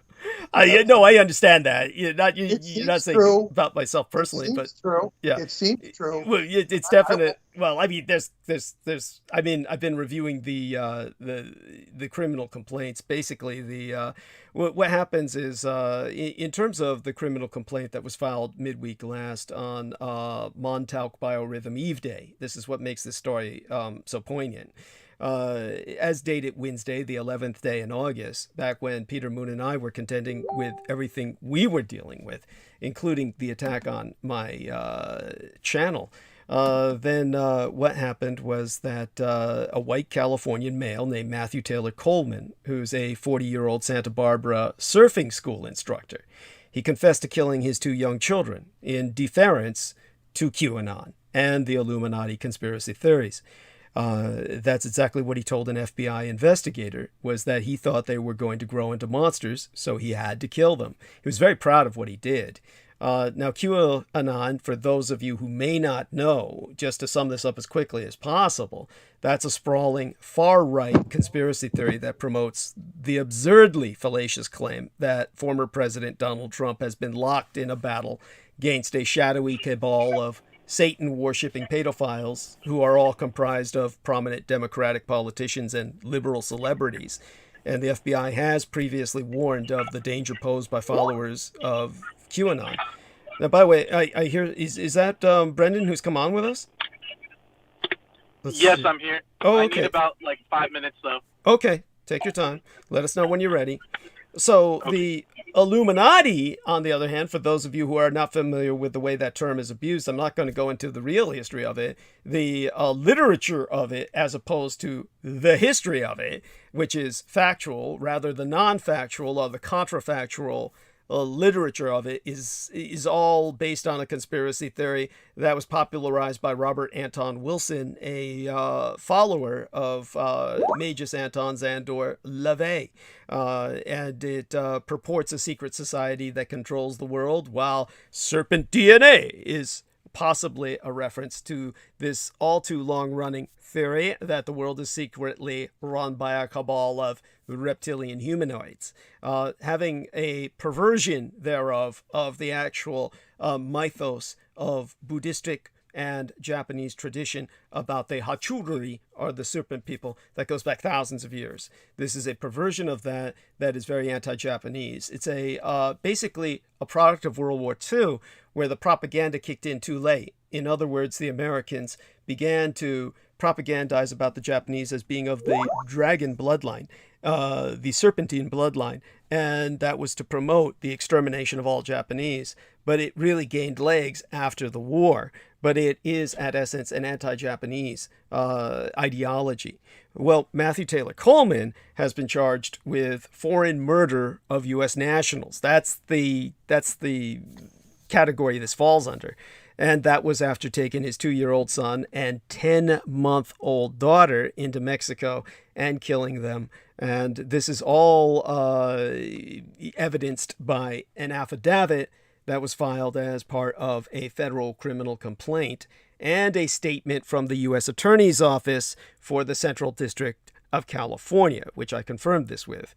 So he was stopped for questioning at the U.S.-Mexico border, and that's when Coleman told investigators he shot the children with a spear fishing gun and then hid their bodies.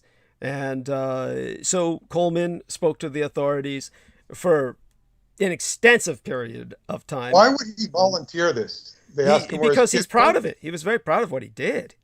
And he said, his words, he was enlightened by QAnon and Illuminati conspiracy theories. Usually when you enter the country in Mexico, they don't ask you any questions. They just look at your passport and, they don't ask you questions. No. I'll tell you what happened. Basically, he first off said he was enlightened by QAnon and Illuminati conspiracy theories, and that this provoked visions that his wife possessed serpent DNA and had passed it on to his children. This is all written in the affidavit. What is not coming out is that his wife is at least half Japanese. So he felt his children were Japs and therefore not human. Now, Coleman was detained at the border. He was transported to a local jail by authorities. The Mexican police found the bodies on the Monday opening Yester Septimañas, or last week's work week, as dated the 9th day this August. And according to the affidavit, police in Santa Barbara were initially alerted on Saturday, as dated the 7th day this August, by Coleman's wife, who said he had taken the children, hadn't told her their destination, and wouldn't respond to text messages. She told the police she did not feel the lives of the children were in danger, but she asked the police to speak with Coleman, who was not responding to police calls. The next day, Coleman's wife and a police officer used the Find My Phone application on her own laptop to determine that Coleman's phone had been last tracked in Rosarito, Mexico, just south of Tijuana in Baja California, along the United States-Mexico border. So the federal agencies were made aware to be on the watch for Coleman's return, which occurred around 1 p.m. Monday. That's why they were waiting at the border for this son of a bitch. When the vehicle was stopped at the border, Coleman was the lone occupant. Now, the Mexican law enforcement was notified about the missing children, and police in Rosarito confirmed that 2 children matching the description of Coleman's were found dead that morning. And so during his interview with the FBI, his interrogation, Coleman boasted he had killed his children in Rosarito. He told authorities he believed his children were going to grow into monsters, so he had to kill them. And he spoke on endlessly about QAnon conspiracy theories and the belief that his wife passed along, quote-unquote, serpent DNA. And of those killings, Coleman said that he knew it was wrong, but it was the only course of action that would save the world. Now, that same day, history will surely note this absurdly ill-timed tweet, what was distributed that very Monday as dated August 9th, when the U.S. Embassy in Kabul posed a question to its 400,000 followers. And the tweet was #Peace for Afghanistan, and it read, "This #Peace Monday, we want to hear from you. What do you wish to tell the negotiating parties in Doha about your hopes for a political settlement?" Now, that message reflected the delusion of American policy, with the Taliban sweeping across the country, storming one provincial capital after another. The prospect that diplomacy would work a year after U.S.-backed talks in Qatar began and quickly stalled was so illusory as to be cultic in its nature, something you would expect from a cult awaiting the Messiah or the aliens to come and teleport them up. By Thursday, the Afghan government controlled only 3 major cities. President Joe Biden, the leader of what is purportedly the world's most powerful empire, announced he was dispatching 3,000 U.S. troops to Afghanistan to pull hundreds of its diplomats and staff out of that very embassy, and by Sunday, it was all over before dusk. President Ashraf Ghani fled the country, his government collapsed, and the U.S.-trained Afghan security forces simply melted away as the Taliban moved into the capital.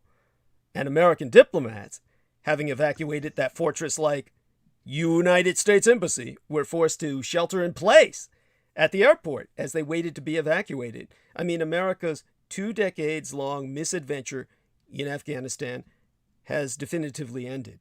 For Americans, Afghanistan looks a little, well, maybe a lot, like a $1 trillion throwaway, and meanwhile, all Afghans are left in freefall. Is that Brendan who's with us?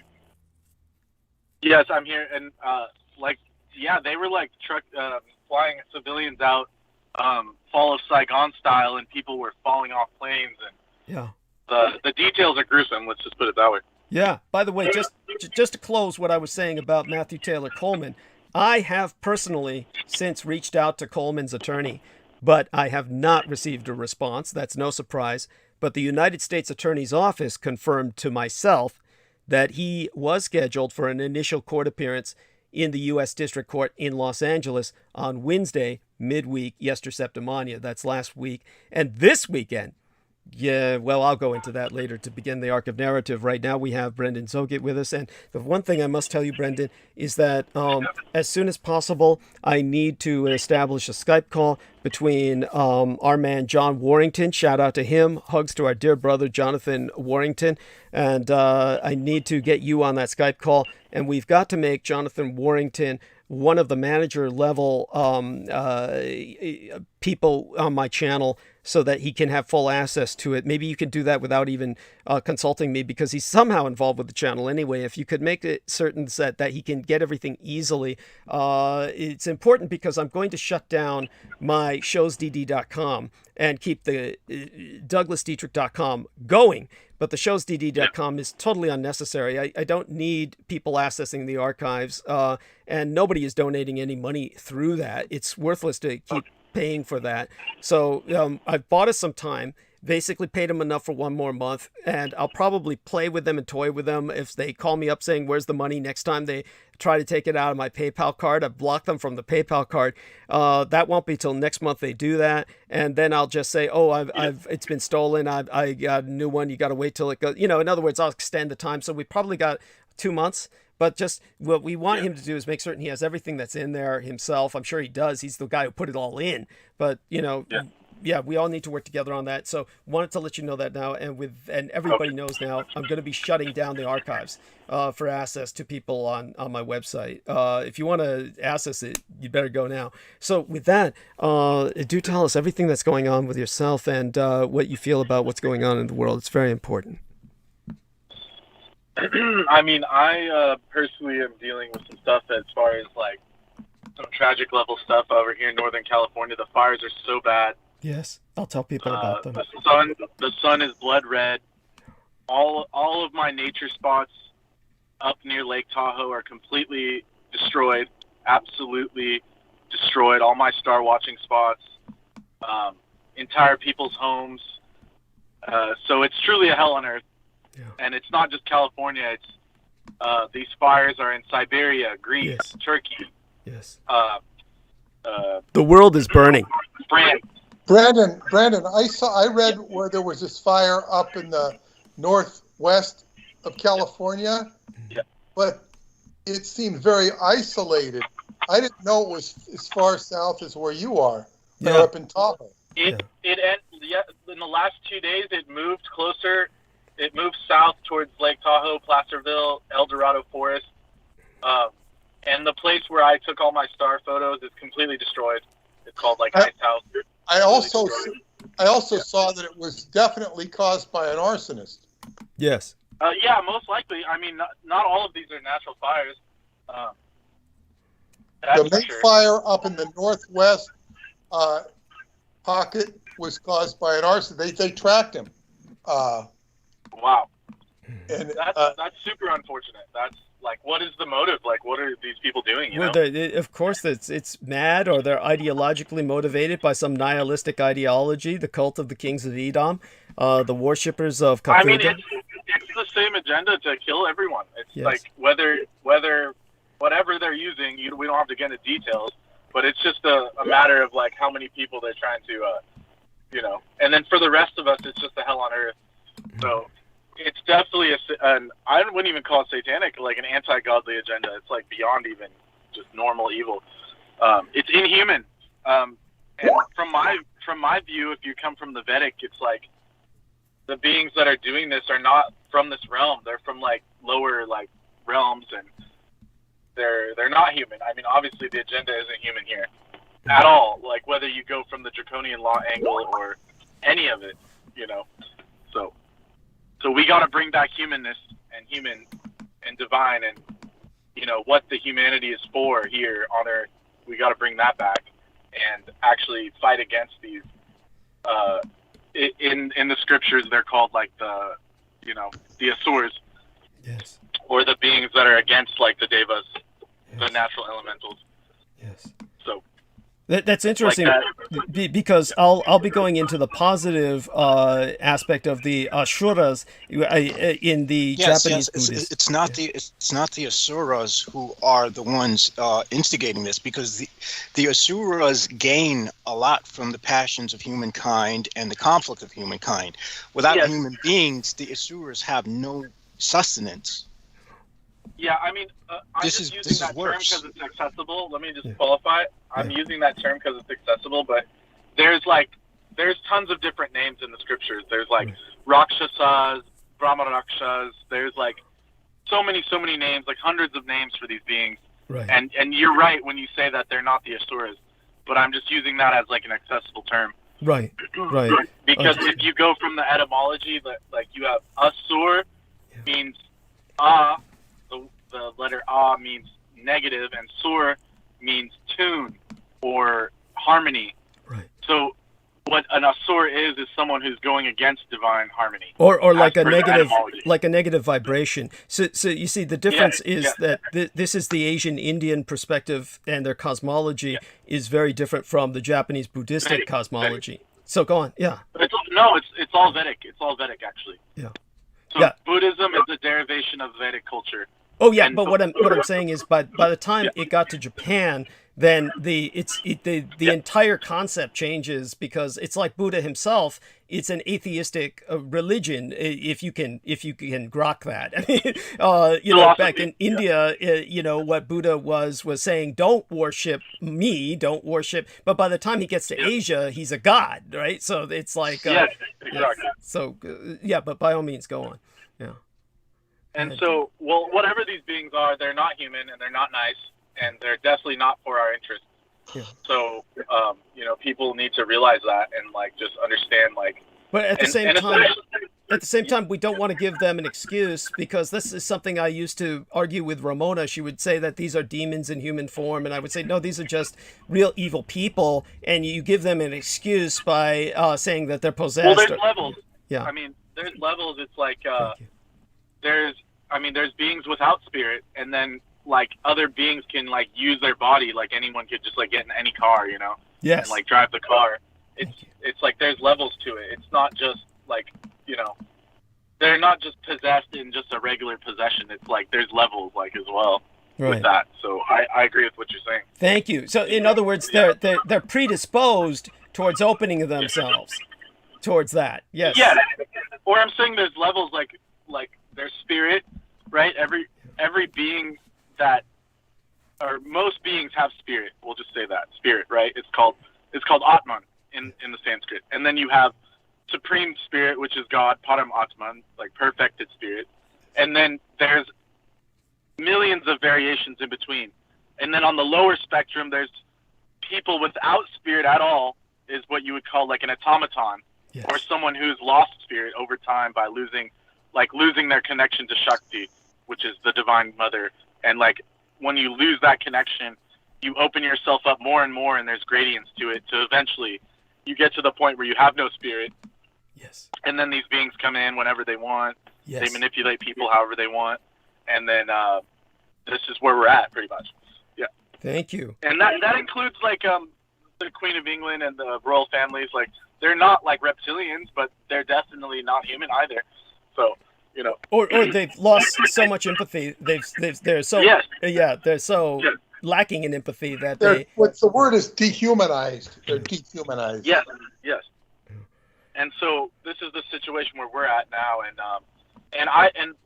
some of the fires are arson and human caused, but as a whole, and the fact that like the King of Heaven, Indra, hasn't stopped any of these fires with like rainstorms, tells me that it's actually like a divine thing, that it's being allowed to get this far. I mean, in the entire history, as far as I know, pretty much, like these fires have not been like out on this level of exponentiality to where, this smoke cloud has been covering this entire continent for almost a month. Almost a month. Yeah. Like, I haven't seen the stars in almost a month now. And so it's really depressing me out, and it's destroying all my nature spots. So, I mean, it's a big, big problem. And it's like, it's a reminder to the spirits that are here. It's like, you have to go towards divine. Like, we all have to go towards divine. That's Brandon, the I have thing to ask you a question. Brandon, Yeah. of course, I was out there in October, and I was monitoring CAL FIRE on the website every day because I had to work my trip around the fires, and I was, like you watch the weather, I was watching the fires every day, and they were present. There were certain degrees of smoke. There were some clear days. Right. But this was last October, the beginning of October. It sounds to me like it's much worse than it was then, last year. It is much worse than last year, but it's been happening since 2018, these like massive fires. So every year has been exponentially worse and worse. So like 2018, 2019, we had Paradise got destroyed, and then the next year after that, it was, another huge fire, and then this year it's like unrelenting. I'd say unrelenting. Like the Sacramento Valley's been inundated with smoke for like almost a month. I haven't seen the stars as I've wanted to for over a month.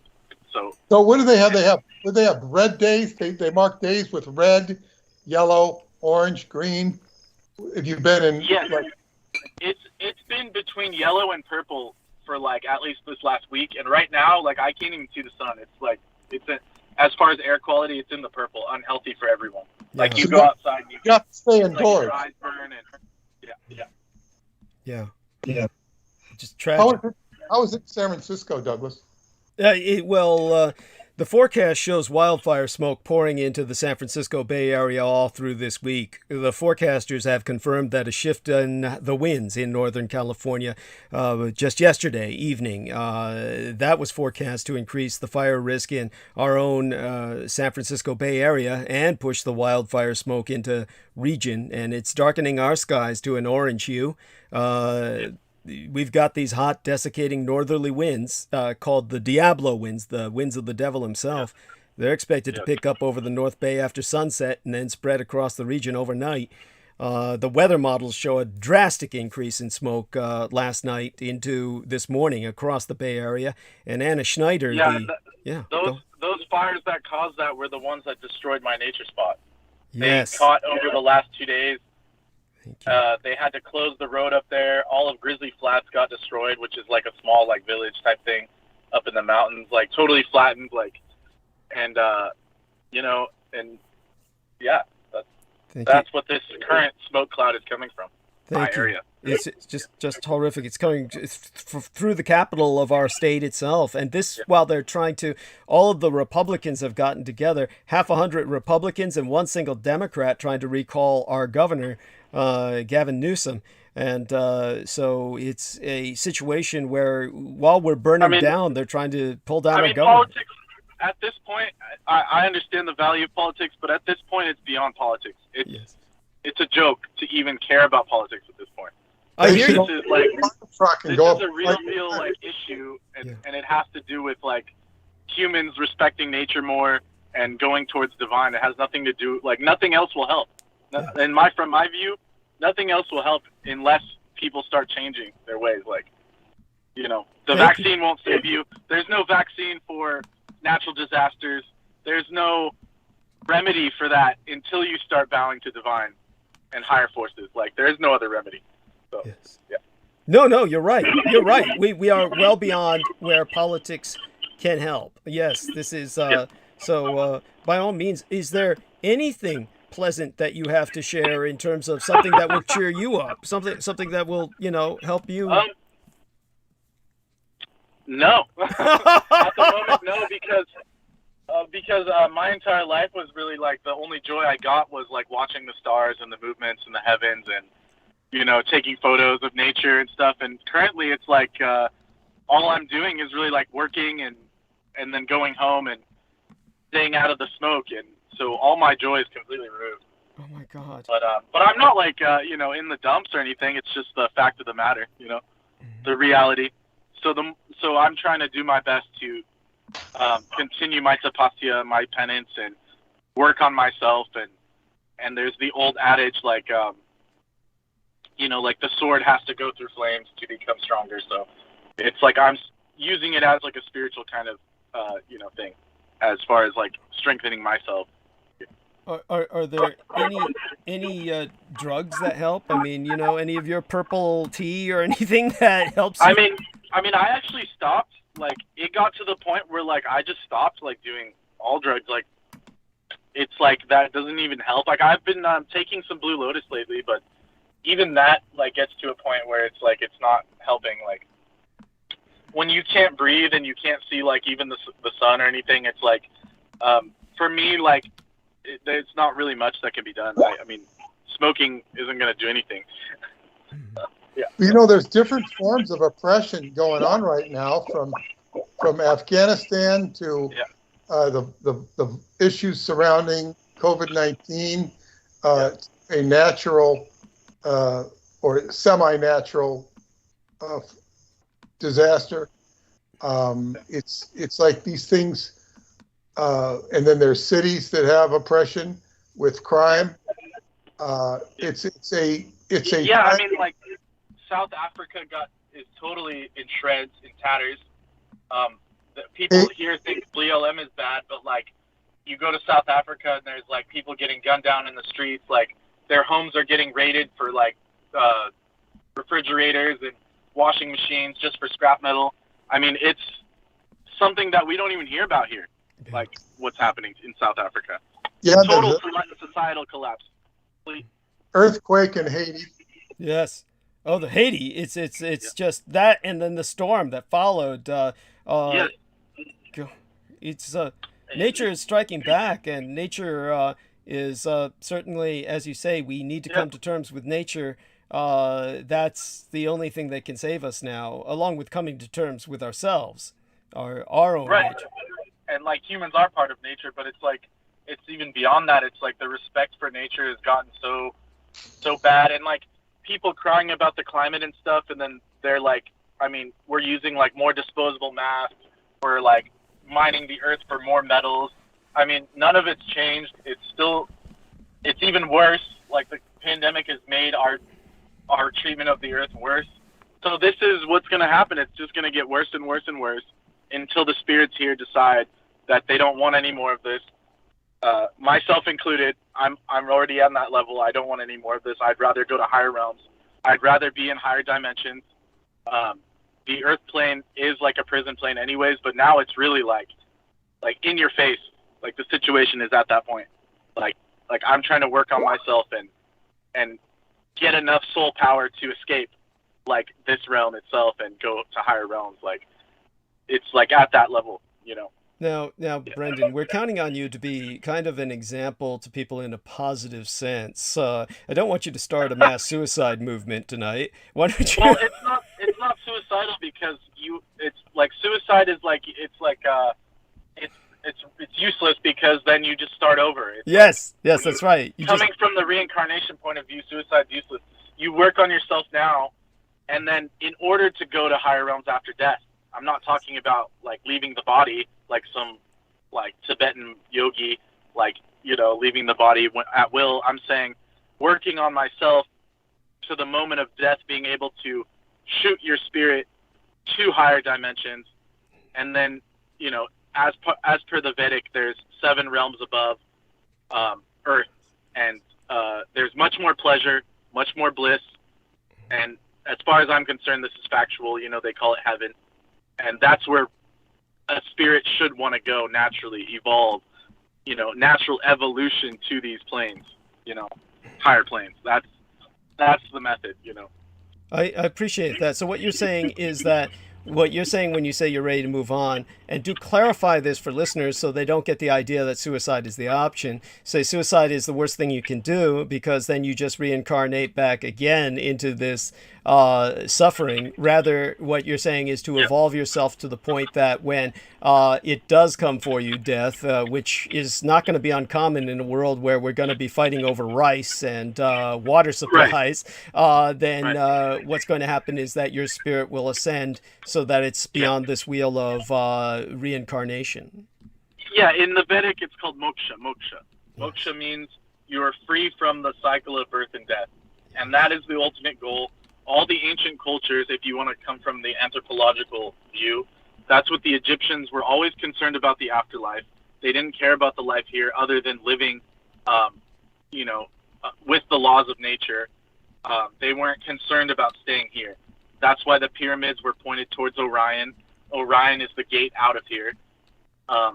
That's why all these things, all these different cultures, they had that idea that there was a realm beyond. There's the realm of the ancestors and higher in heaven. And it even comes into the Judeo-Christian view. If you want to take it from that angle, it's called heaven, like the kingdom of heaven and all of this.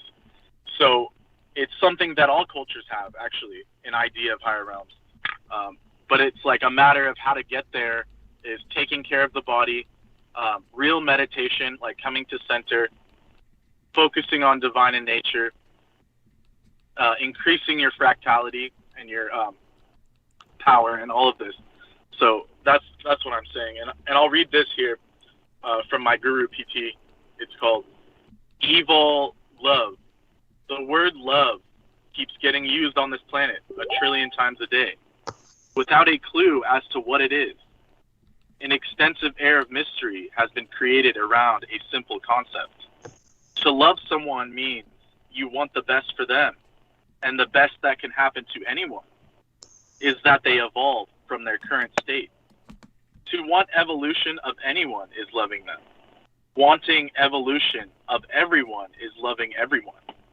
The real spelling of evolve is Evo Love. EVOLLOVE. And that reveals its absolute connection to love. So the word evolve is just love twice. If you flip it over, EVOLLOVE. So that's my positive thing. Yeah. There we are. That is wonderful. I really appreciate your sharing that. And you said your guru PT or something? Your physical trainer? That's not what you mean, right? What? His name is PT. Oh, okay. Oh, okay.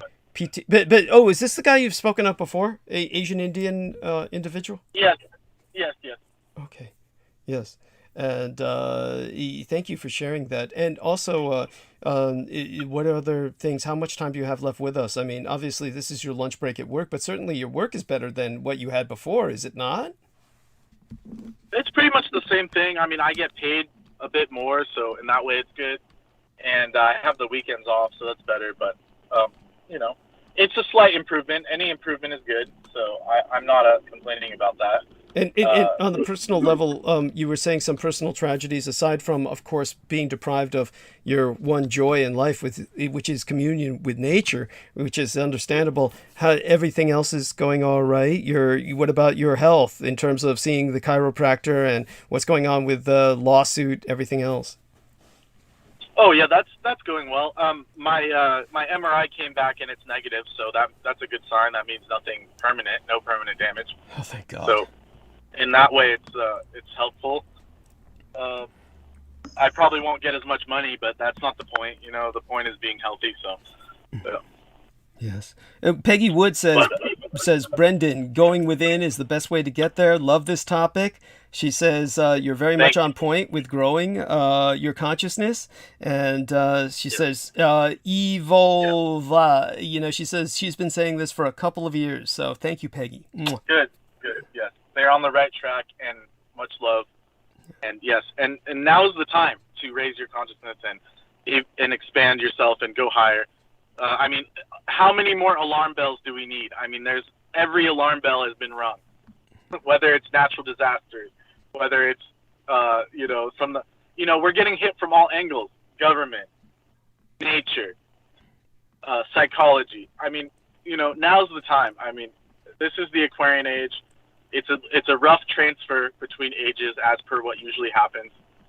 So everyone just stay strong and, just find divine. Find divine. Go towards divine. That's my, thing. So. Right.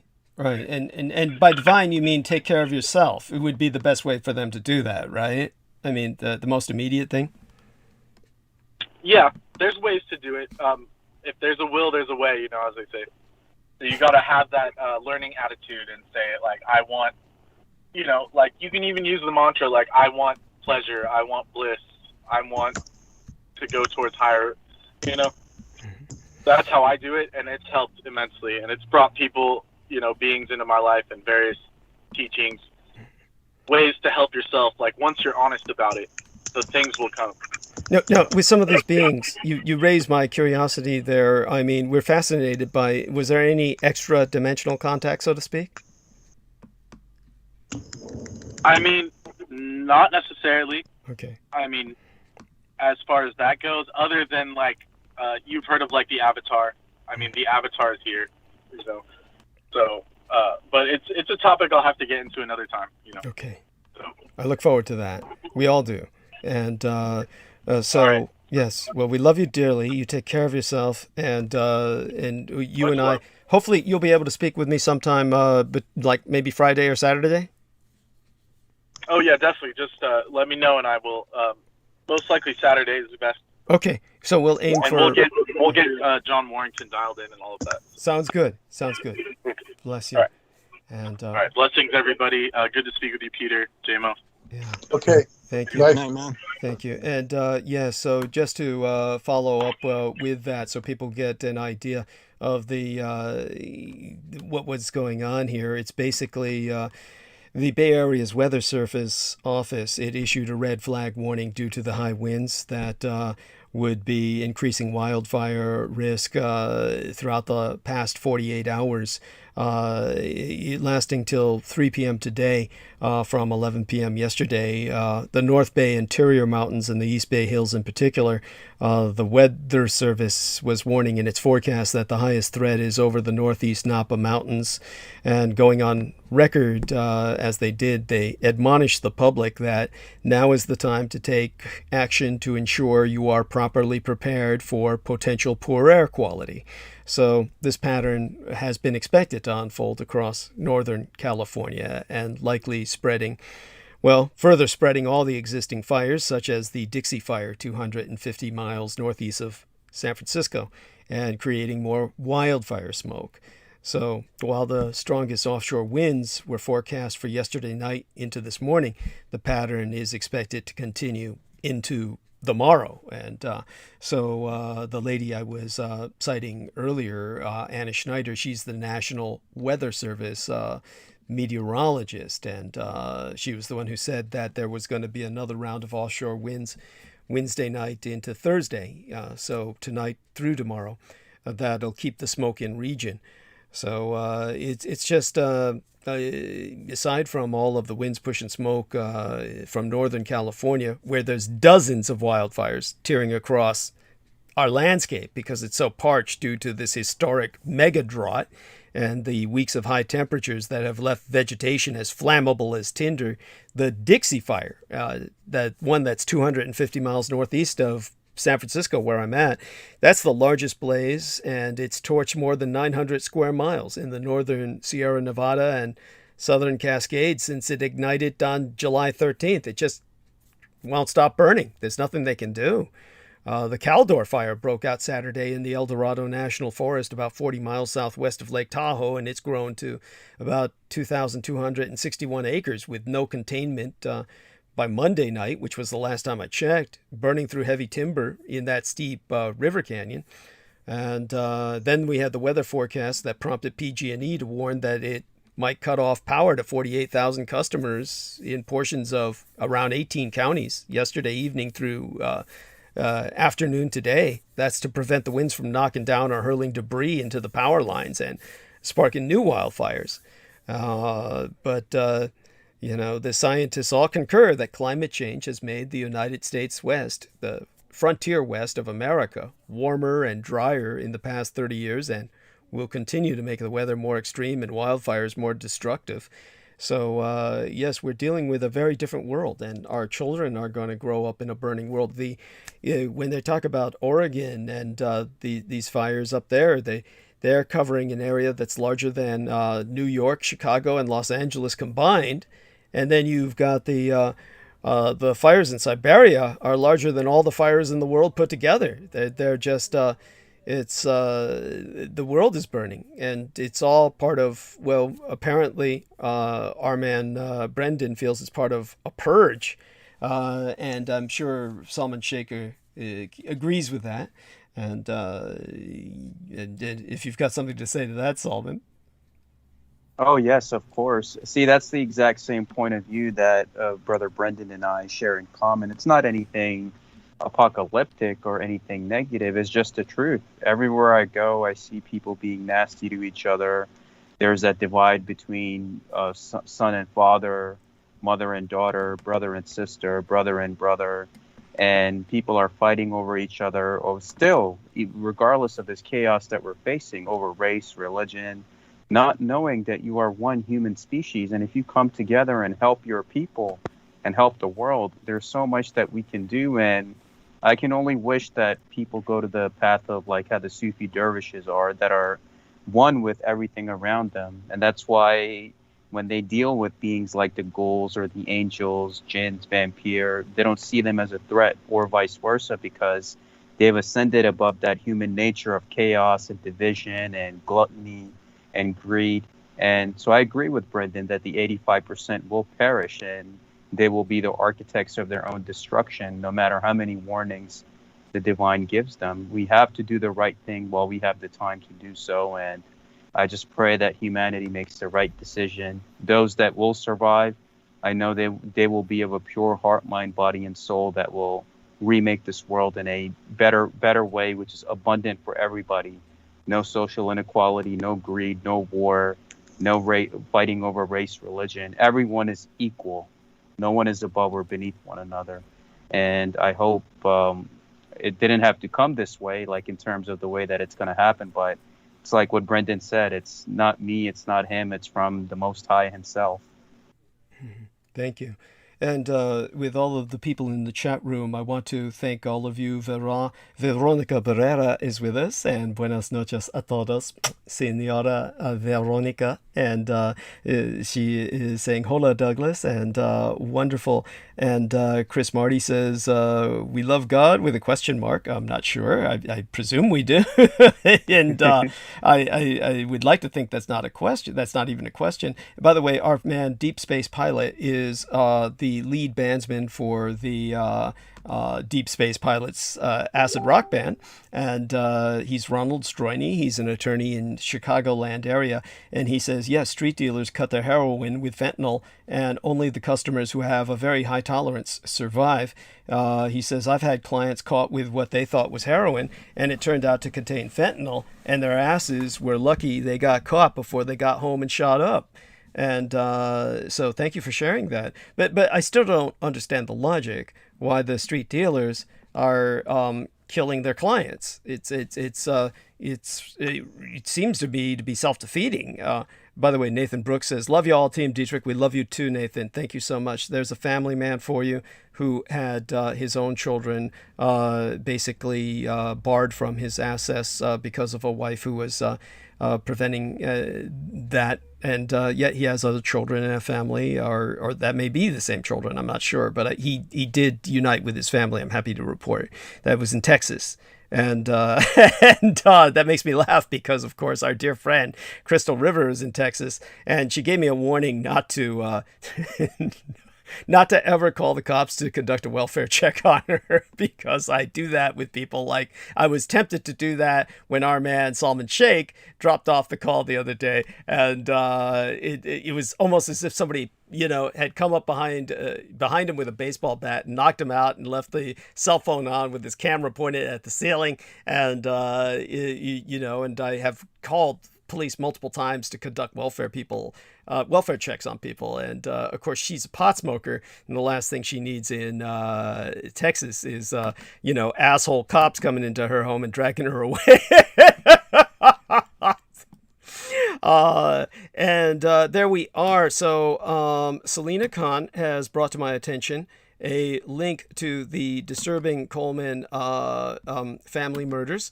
And yes, that is the individual that I am talking about. And so I know his wife doesn't look it, but I did find out from her attorney that she is indeed has some Japanese blood in her, at least a quarter, maybe a fourth.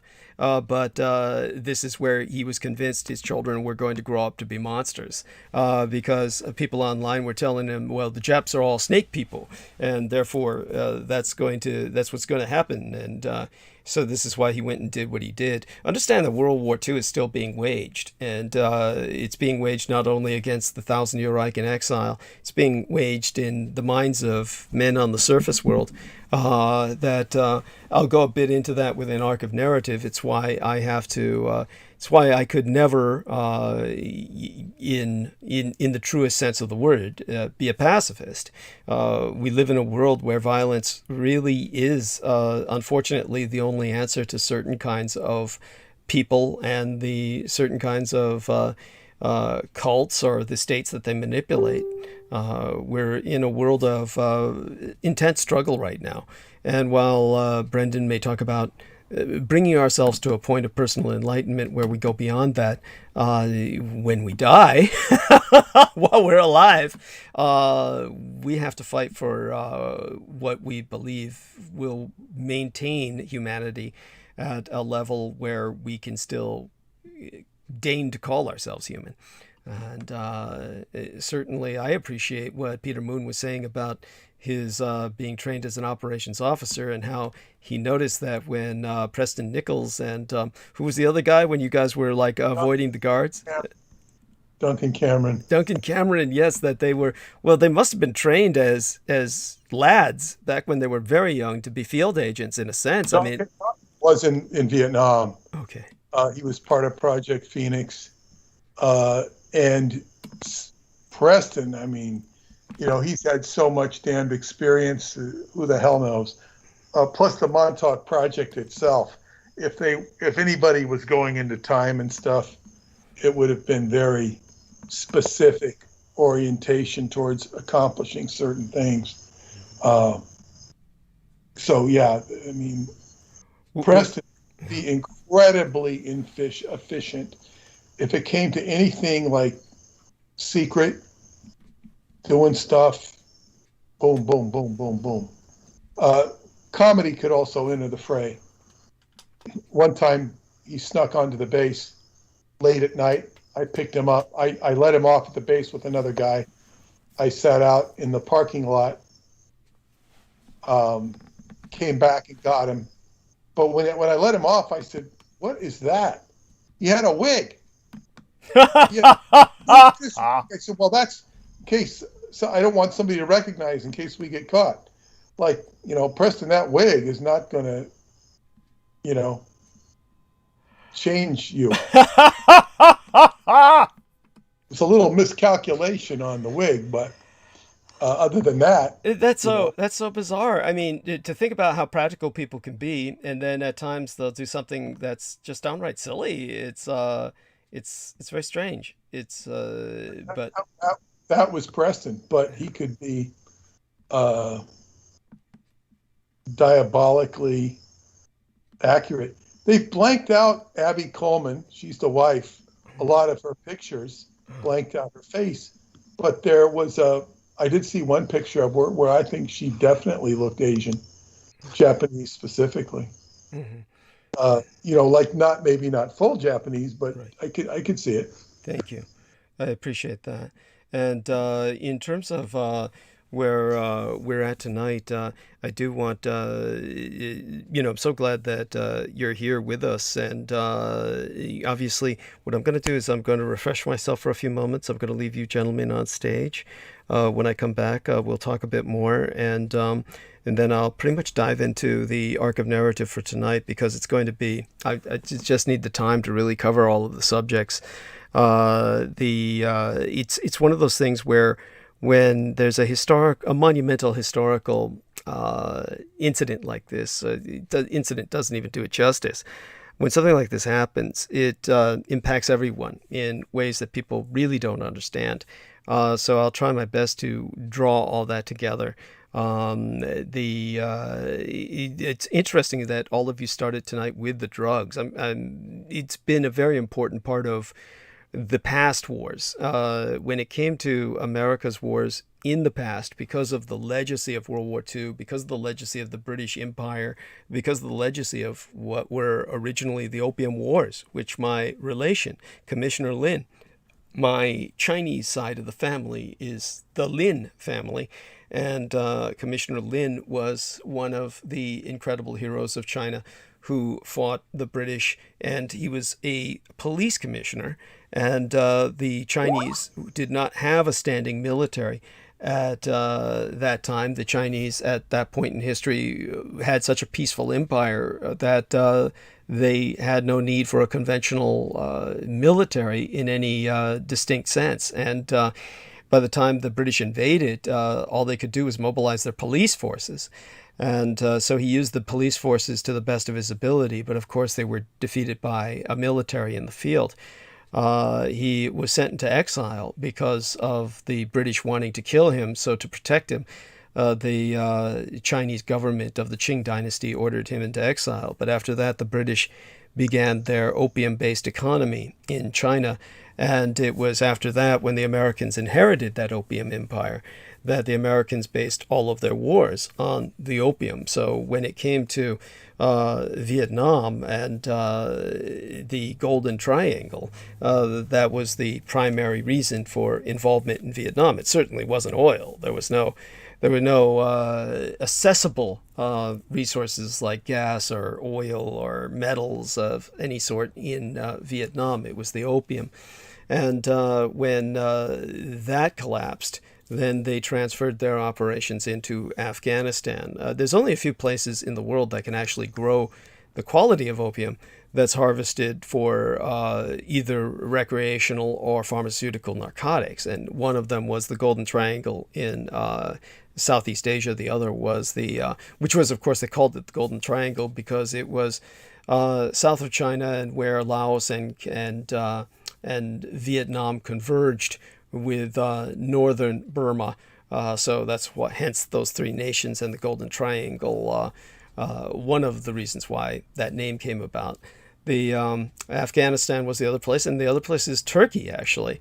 But Turkey is it's not really taking advantage of that at this point in history. So Afghanistan is adjacent, of course, to Pakistan, and just as the opium was being grown in the north, which was dominated by the Hmong tribesmen who were kept in line by the Choctaw, who preyed upon them. Which anybody doesn't understand what I'm talking about. It's too long a story for right now.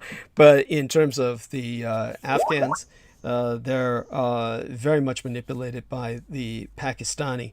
And so when it comes to the Pakistani, just as the heroin was grown in the northern Hmong and Laotian areas and flown down to southern Laos to be processed into high-grade heroin from the opium poppies. The poppies are grown in Afghanistan, but they're all processed into high-grade heroin in Pakistan. So the overwhelming majority of the world's processed heroin at this point in history comes out of Pakistan. It's been that way for quite some time now. That became the source of America's involvement in what they call AFGHANISTAN. That's their name for the zone of operations, which was the Afghanistan-Pakistan region. And so it's all of it has been based on drugs up to a point. The laughable aspect is where the Americans are so naive. You get these Americans who begin to hate America reflexively because, of course, it's convenient to do that. If anybody ever thought I fell into that category, they're an idiot. My hatred of American anti-culture comes from very grounded facts in if Haya had been here in World War II, I would have been in an internment camp. So I have every right to hate America. I would have gone down fighting. And as opposed to so many Japanese who were so desperate to prove they were American, I would have not stood for that. Douglas, I will remind you, though, that my brother-in-law's stepfather, who raised him, John Hashimoto, who wanted to meet me, yes, he was a decorated pilot for the U.S. Army Air Force. Yes, there's these kinds of people who fought for America to prove they were American. And believe me, my feelings about them are very ambivalent, as I've always said. It's not the course I would have taken.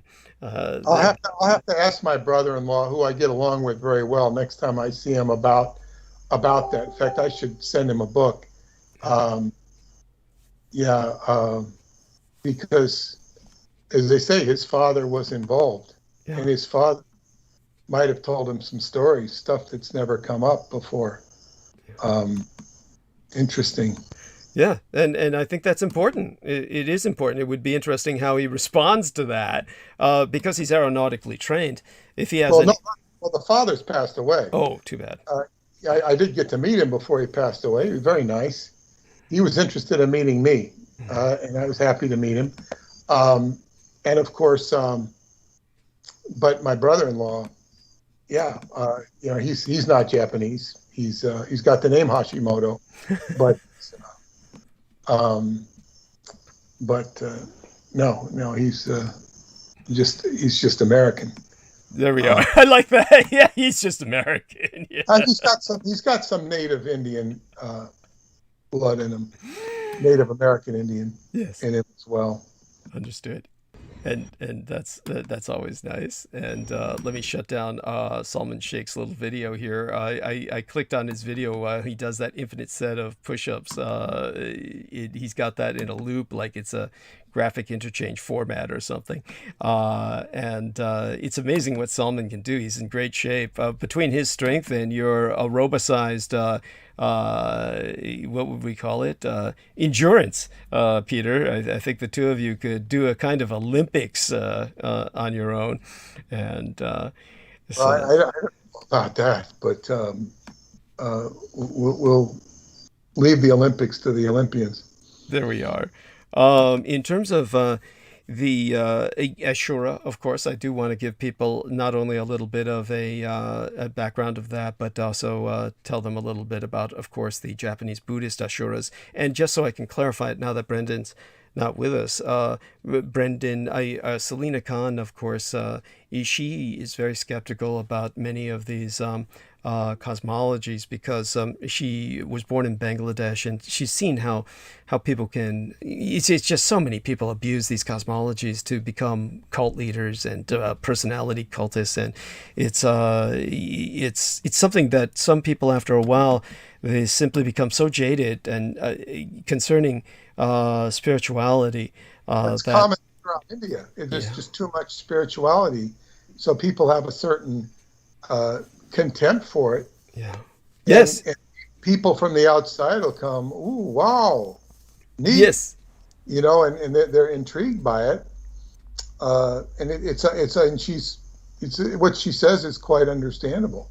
And then many of the people are very rigid in their beliefs, whether they be Sikhs, whether they be Hindus, whether they be not so many Buddhists in India, but it's just sometimes it's very culturally rigidly adhered to, right. Just like many Jewish people are rigid in their orthodoxy. Yes. Oh God. It's astounding. Like I can't do this. I saw somebody. I answered him nicely. He says, how can I do yoga and have it be kosher? Because I don't want to have, foreign gods come into me, Oh my God. I said, well, you got to breathe and you got to stretch. And if you isolate stretching and breathing, they're two important components of health. I didn't even mention Qigong. I don't want to engage him. I was just trying to give him some advice, but kosher spirits. Okay. I mean, yoga can gate in some very powerful and perhaps not so positive things.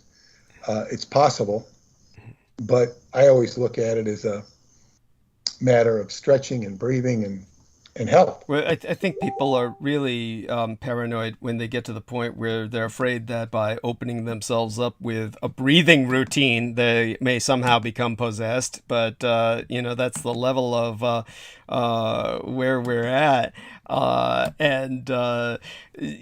Honestly, it's one of those things where, I won't go into it because it's while we're on this subject, I want to ask you a question, before I check out, because I know you're going to go into arc-narrative early. But somebody sent me something, and I know why they sent it to me, because it leads to it's about Shambhala. But and I watched it.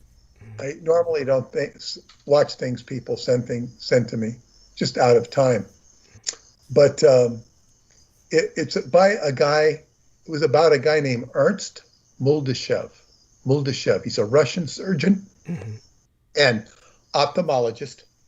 If you look him up, they acknowledge he's a doctor, science. Yeah. They also call him pseudoscience. Of course they would. Yeah, go on. He went on a trip to Mount Kailash in Nepal, or I don't know if it's in Tibet or Nepal, seeking Shambhala. He's Russian. Yeah. It's all in Russian. Yes. They mentioned Nicholas Roerich. Yes, of course. And Mount Kailash. But unfortunately, he talks about seeing all these things in the video, but they don't show them. Of course not. So, and because it's in Russian, I said, well, are you really seeing these things, or are you saying you saw them? So there's a lot of context lost because of the Russian. Right. However, it's very clear to me that when people go exploring, they're not, they don't understand. And I've only learned this through Radu's books. Right.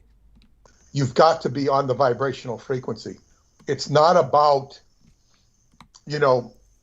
going to Disneyland and seeing the Matterhorn and seeing that there's a line to get in and you go on a little roller coaster. So true. And then, you see all these friendly Tibetans waving at you. And it's a small world ride. It's like It's a Small World. And, you know, if you take a secret offshoot of the It's a Small World ride, you go into Shambhala, and all the friendly Tibetans are waving at you as you go by. But the actual fact, it's, you know, what Radu says, it's tuning your vibrational frequency. So it's not about going there in the physical plane and going, aha, here it is. And people are constantly trying to define the inner realm, the many mansions, as were referred to by Christ. In my house, Father's house are many mansions. They try and, what is the word? Reduce things to materiality. Yes. And it's not a material reference frame. So this is, and even he, who is obviously a very open-minded person, it's like, you know, the language barrier would be the first thing to blame here, not what he's saying or concluding, because it can't really tell. Although he seems to be, you know, missing the forest from the trees, at least in terms of his explanation. Right. Maybe he did experience things. He certainly got close. But when you go on a journey like that, it's not about, you know, the physical realm. Right. The physical realm might be a conduit, might be a vibrational opportunity for a vibrational shift. But people just go with this like materialistic mindset that undermines the entirety of what they're seeking. Yes. And if they didn't have that, and he seemed to find something anyway, but I just wondered if you'd ever heard of him. Apparently Rorik and all these people, no, that was something else. That was another thread, yeah. Although Rorik is mentioned with his work. I have often stated that in the context of history, as we know history and the rules of history in the West, we don't really have historical evidence of Jesus outside of the New Testament. There is the Apocrypha, but the Apocrypha is of doubtful authenticity by the very name it's given to it. However, I watched a video on scrolls concerning the history of this person in Tibet. Mm-hmm. And somehow that always escaped me. Now, even the video says, well, maybe they made him up. But I would say those are historical scrolls that point in the direction of some of these things being true that are discussed in the New Testament. It was just a curiosity. I mean, it's actually a historical document. Whether it's true or not is another issue, but there is some historicity there. And of course, with the kind of eyewitnesses that went into the works of the Greek historians who were contemporaries of Heracles or Anglo-corrupted into Hercules, there's actually far more contemporary historical evidence of the existence of Heracles, of Hercules, than there is of Jesus Christ. That's something that... When did Heracles live? I'm sorry? When did Heracles live? Fuck, I'd have to look at my notes. Good God. It was a long enough time ago where I don't remember the numbers off the top of my head. It was like... I think the problem with people like Heracles and Zalmoxis of the Romanian nation is that they attribute the name to different characters. There might be several people named Heracles. There might be several people named Zalmoxis. And we know of at least two named, well, at least three. Yeshua, Joshua are the same name. They just spell them different. Joshua, Yeshua, and then there's also Yeshua ben Pandera, who some believe is the same person as Jesus of the Bible. There's also Jesus of Gamala, which is a whole nother story. But yeah, and you find multiple stories. So it's like, which story do you believe, and how many stories are there? History is a lot of mishmash, and that's why the time machine is intriguing. Except the time machine, it leaves many of the problems you sent me in that article. It's unless you really know how to use it. Yeah, you tell people a little bit about what you thought about that they felt that the greatest problem would be viruses going back in time. Well, I don't know. That's certainly something to consider. And the language is the main barrier. Yes. The language and the attitudes, it's one thing to go to a different culture in this world, even if it's a European culture, which I've had experience with, and everything's a little bit different. So you immediately change your expectations and your anticipations, and you suspend your comforts. And it's a different accommodation. Even watching television, where you're watching, if you watch the History Channel in Europe, it's distinctly different than the History Channel here. There are similarities. You watch the news in Europe. It's Europe. The weather is different. You see the weather in France. You see the weather in Germany. It's like the United States, only smaller. So it's like a totally different feel. But when we talk about going back in time, where there is no TV, and I think some of the stupidity is going to really stand out, or the lack of knowledge. By the same token, I think some of the intelligence would really stand out. If you ran into somebody like Da Vinci. So it would really stand out. But with regard to, yes, it's like, basically this article was suggesting that time travel authors, science fiction, are kind of lazy and expedient because they're just making things work. They're suspending reality. So therefore, it's not very realistic in terms of what it would actually be like. Because if you go back, you're gonna make the characters more like you and me. Right. And it's a very valid situation. On the other hand, I think what might be most intriguing, if you're writing a science fiction story, or we're actually doing time travel, and you opened up a portal and you ran into somebody else who was doing time travel. Yes. And yes. They speak your language, and they start telling you things. And then you find out this person has a better knowledge base than you do. And, maybe he's a guide, maybe he's an adversary, and you start getting a reflexive situation going back. So it's like you're not alone. You're talking with other people who have time traveled.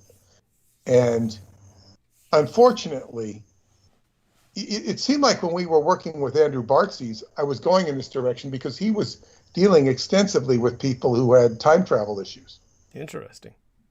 Yeah. Well, it is interesting, but the bridge was never made between me and them. And I can't say that I'm sorry. I can't say that I'm happy. I just can't say, because it never happened. It seemed like we were converging, you and I and him, at that point. But, he got clobbered. Yeah. He got clobbered. Well, so it was because he just wouldn't stop working. I mean, he had hired somebody. Yeah. Oh, that too. Yeah. Everybody he hired, for someone who was so sensitive to so many different levels of reality, he kept hiring a bunch of assholes who would rip him off. Well, it was one in particular. The first thing is he taught me is he says, he would some of the people he hired, he paid a lot of money for work, and then what he found out they were doing is he'd hire them to do something on the computer, and they would go to a site called Fiverr. Fiverr, Fiver. You can go to Fiverr, and people will do things for $5. Say, oh, I need this program written, and they'll do it for $5 in the hopes that you will give them more work. They will demonstrate their abilities. So he would hire somebody, and they'd go to Fiverr, get it done for $5, and charge him good money for it. Of course. And he figured that out, which, I mean, can't blame him for that. And he taught me this. I've never hired anybody from Fiverr. Never needed to. And then he hired somebody for, I think it was about $5,000 to do something. And this is what really killed him. He gave him the money. The guy never did his thing. Wouldn't lift a finger. And he lost the money. You shouldn't have paid him. Yeah. And he made a mistake. It was more of a business mistake than a psychic mistake, because I don't think he was looking at it psychically. Right. Or, it's like the shoemaker who doesn't wear shoes. Yeah. It's just bizarre. But that happens, and I don't even fault his psychic ability, but it's certainly his business ability. But this really interrupted his business flow. And what he basically told me, he says, he promoted us, he helped us, but then he says, look, I gotta promote myself. He's got to get himself out of that hole. Mm-hmm. And I really haven't heard from him since. He tried to contact me once to do an interview, but at that time I was in a hole myself, and I wasn't really sure I wanted to do the interview because his reality is very different from mine, and he's very friendly, and he did his best to be helpful to me, but he was definitely a nice guy. But the thing is that what I was saying is he's dealing with all these time travelers. So I thought, wow, this is, and there seemed to be doorways that were opening, but as I say, it never came to pass.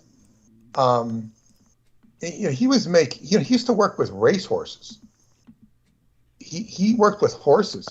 He told me of a story once where they had FedExed in a horse from I think it was from Hong Kong. Mm-hmm.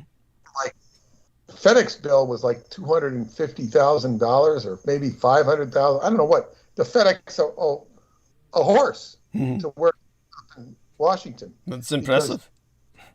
Because he worked with them. He really had a rapport with horses and could tell what was wrong with the horse, what the horse needed. And he was on a retainer with a woman who owned a horse ranch up there. So that was. Certainly was not his whole income, but and he hired two people. They were Mexicans, and they were very helpful to me in learning. He put them at my disposal to help me learn how to do my website. Right. And they were very friendly. They were very nice, and they made decent salaries. So he was paying them, very decent money to help him. I noticed that he, was generous with his money in that sense. It was more than one incident in which he got fucked over, though. He had a tendency to hire real assholes, and they all seem to be the same kind of Eastern Europeans that what's his name fell victim to. The old guy who was with me on the so-called speakers platform that time that idiot, Richard Dolan was trying to ambush me. The older guy, both he and I were on folding chairs, not on the speakers panel itself. Jordan Maxwell had a real problem with employing young male Eastern Europeans who just would steal everything he had.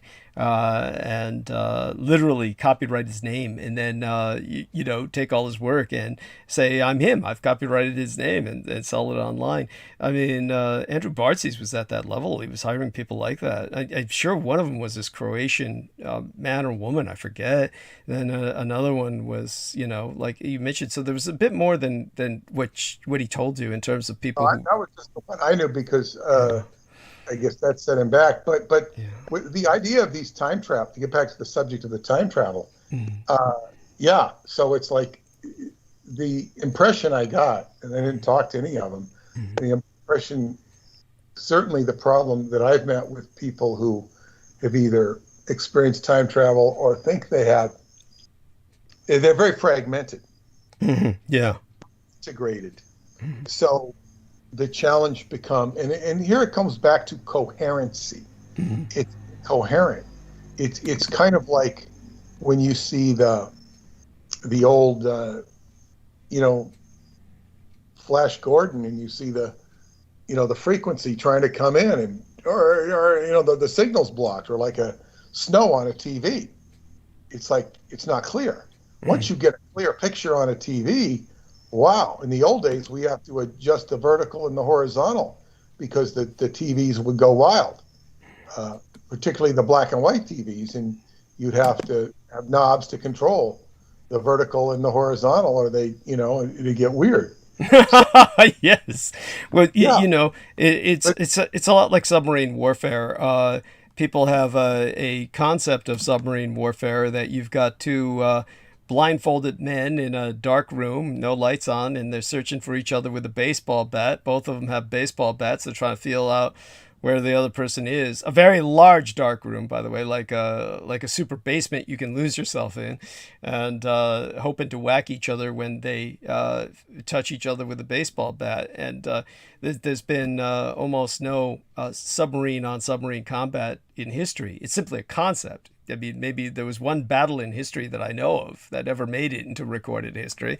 And in terms of time travel, it would be like that, the idea of two time travelers meeting. But yes, if they did, it would be profound. Let me just say, and let me give some context here, because, David Anderson has mentioned his temporal tremor detector, which operates, I believe, from a satellite, and he can tell when people are monkeying around with time. And so he can detect it. And that means if the Japanese or the Chinese are doing experiments, he can go knock on their door. And of course, he has instant credibility because you're saying, well, how did you know? So in other words, he has his own resonance with people who do travel with time. And as he said, the ones in India were the most advanced. And he fell out of sorts with them. I think he kind of fell out of sorts with both them and the Chinese. He didn't really care for them. Of course, if I talked to him, he might give me different stories or new stories or a different context. That was just the impression I got at the time. But definitely, he has the capability. So in other words, he's in a league by himself of characters and things that we wouldn't know and that aren't going to identify themselves. Why would they? I have a peculiar role because I write about this stuff, and I am a dissemination point, but I'm a potential for much more dissemination. I represent the broadcasting of this information. And I'll share a dream that was very potent. This was many years ago. I was in my office, the room that was my office at the time, and he was there, and I was looking for these tapes of time travel technology, time travel. And I said, I can't find the tapes. They're gone. And I was like talking to him. I was in a panic. And then I went into the back room from that room, which was my computer room. And I said, I went in there, and there was a broadcaster who does the New York Yankee games, and his name is David Cohn.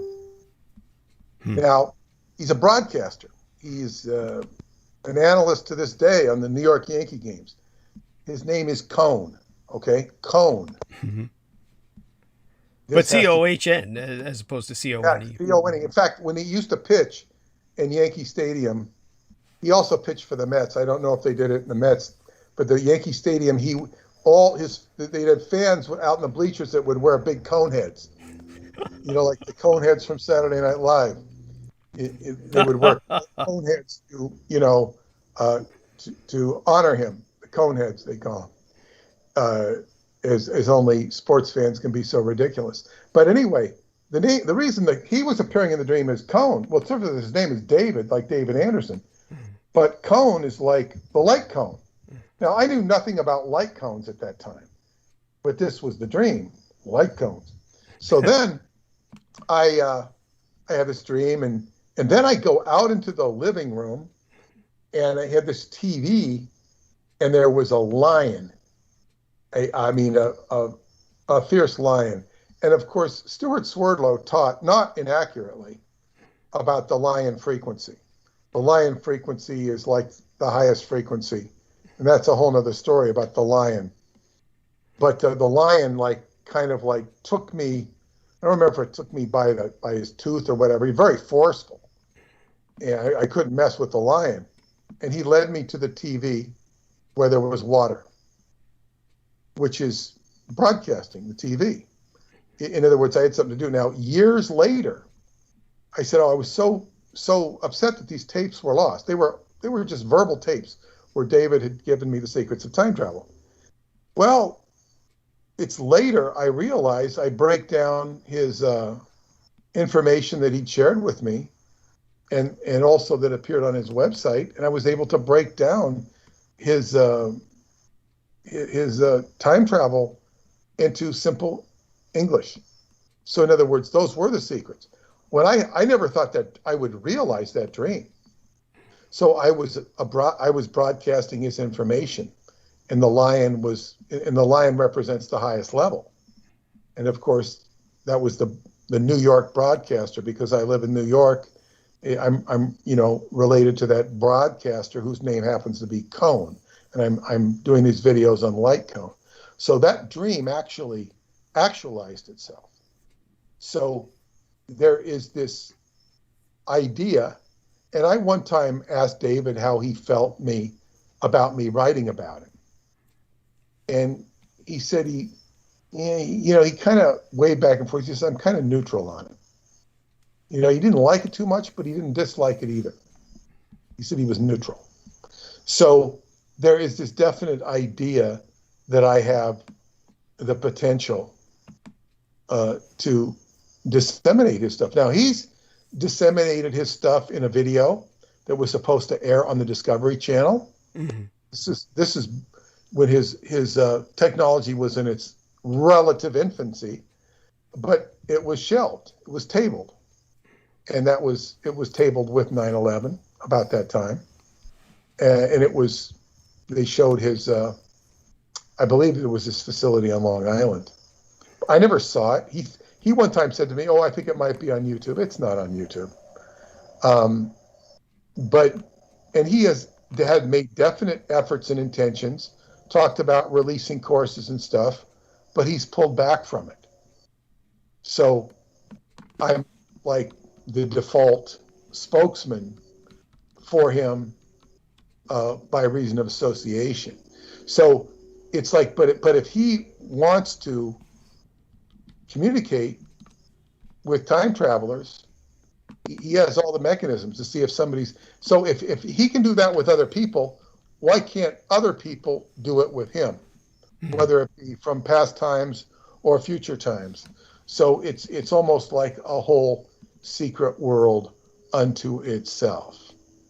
And he does communicate more in the dream state through me and or my old girlfriend who keeps in touch with me because she's close to him as well, as a friend and psychically. But she said that, in fact, she just told me that she had a dream. She's tired of the dreams, but she always shares them with me. She had a dream where she said to him, "Why do you always come to me?" She had a lucid dream. She says, "Why do you always come to me in the dream state?" She said to him. He goes, he got defensive. He got defensive.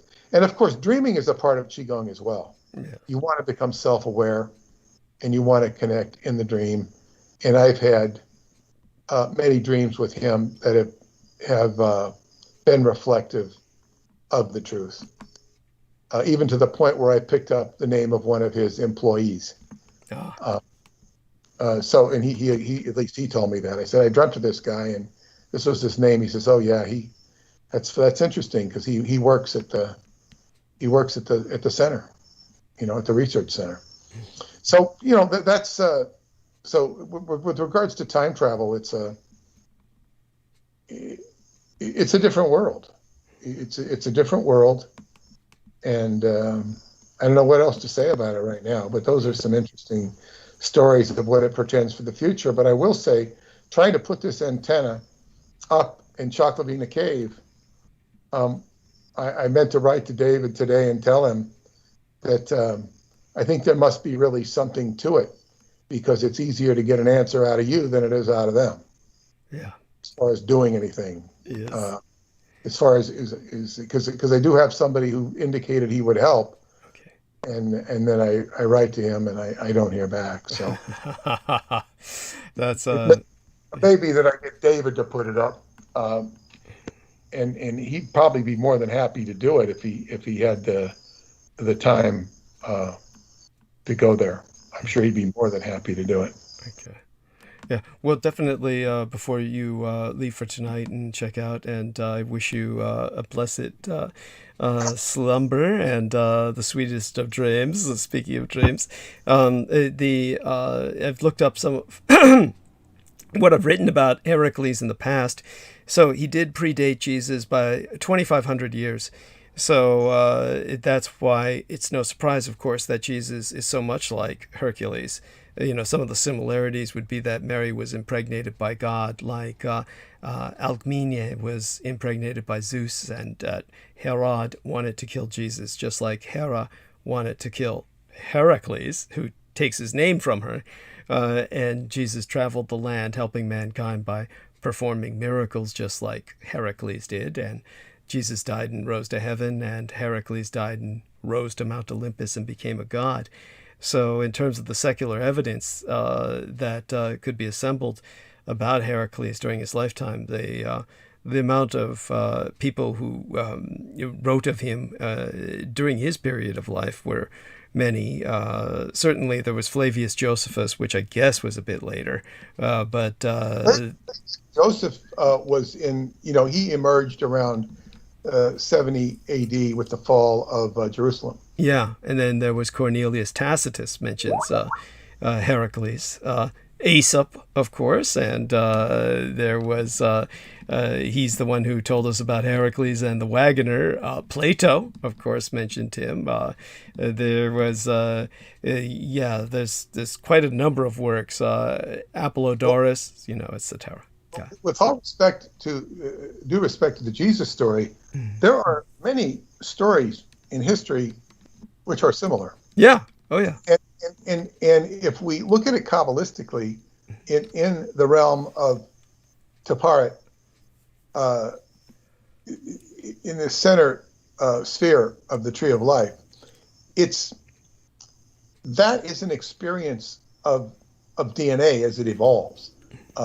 And so it would stand to reason that experience is going to repeat itself. But the question, and people look for an apocalyptic time when, the skies are going to part and all this. It can get very corny. The experience is something that's going to be done internally on one's own. It might happen when they die. It might not happen when they die. Where they are going to have an experience that reflects that, where they rise up in a vertical direction, metaphorically vertical, up towards the highest throne energies of creation, and become imbibed in those, reflective of those, and mimic the Christ experience, not necessarily through the negativity of crucifixion, but through the death and the release of pain and suffering into a more exalted state. That's part of how the tree of life works, and when and where one experiences it is an individual thing. That's not to say that it can't happen collectively, but it's just like everything in the tree of life and in Buddhism and Hinduism is a repeating pattern. Life repeats itself, it repeats itself, it repeats itself until you learn it. And then it's kind of like watching a bunch of people in line doing something, and then you just, go to another line and you bypass all that line because you know better. You see that. Or you don't get in the line because you don't need that product, because you know of a better product. So that's what I'll end off on today. Very interesting. It was nice to get away from Joe Biden and Afghanistan for a while. It was nice to digress from that. It's unavoidable to go back to it, because I'm sure you'll give some enlightening information on it. Thank you. And the whole history of that once very beautiful, sought-after traveled spot known as Afghanistan. Thank you. Yeah. Okay. So anyway, thank you very much, and we'll be in touch. We will be. All right. Love you dearly. And of course, everyone do remember our book, The Roswell Deception, and go to www.skybooksusa.com and order it directly from our man Peter Moon. And hopefully I'll find out more from him later as to whether or not I can have something coming my way to help me through the month. In the meantime, let's take a look at the Nancy Volker says, I think I like the world better the way I thought it was, not the way it actually is. And yes, after Marcus Griggs and Deep Space Pilot were speaking about the opioid situation, and Nathan Brooks stepped in. Then Marcus Griggs said ketamine is a horse trank. Fentanyl was created for hospital-grade pain relief after surgery. The Real Tech Geek came in, and shout out to hugs to the Real Tech Geek, who said it definitely has been a barren, choppy market since Biden was inaugurated. The Federal Reserve also has been contributing in preventing a market crash. And Nancy Volker pointed out that Biden has no military record. And the Real Tech Geek says, I figured as much. No military record. Yes, there was something odd about Donald Trump in the fact that the market kept going up, up, up. Yes, the market did tend to love him. Generally, there were some things he said that blew that. But other than that, they seem to have an affinity for him. So then we began to talk about the toys, and Deep Space Pilot was mentioning how that's his language. After which, of course, let's see now. That's when Sarah Thomas joined us. So shout out to Sarah Thomas. Mwah! So she was saying the evolve, clap, clap, clap, clap. Yes, definitely, honey. And thereafter, she put in a little monkey because Jameson Reese was bringing the movie 12 Monkeys to mind with time travel. And so the Real Tech Geek said the 12 Monkeys TV series was fantastic. Hell, I barely knew there was one. And so then Clarice Claudette came in and says, was the Urim and Thummim a time travel device? By the way, I love Fiverr.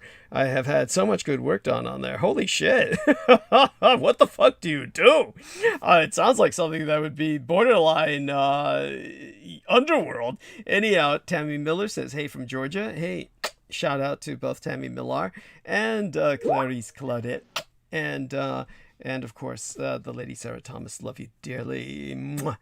Jameson Reese is back, and I am going to leave him and Salman Sheikh to take the stage for a few minutes. I'll refresh myself, and when I come back, basically I'm going to dominate the stage the rest of the night.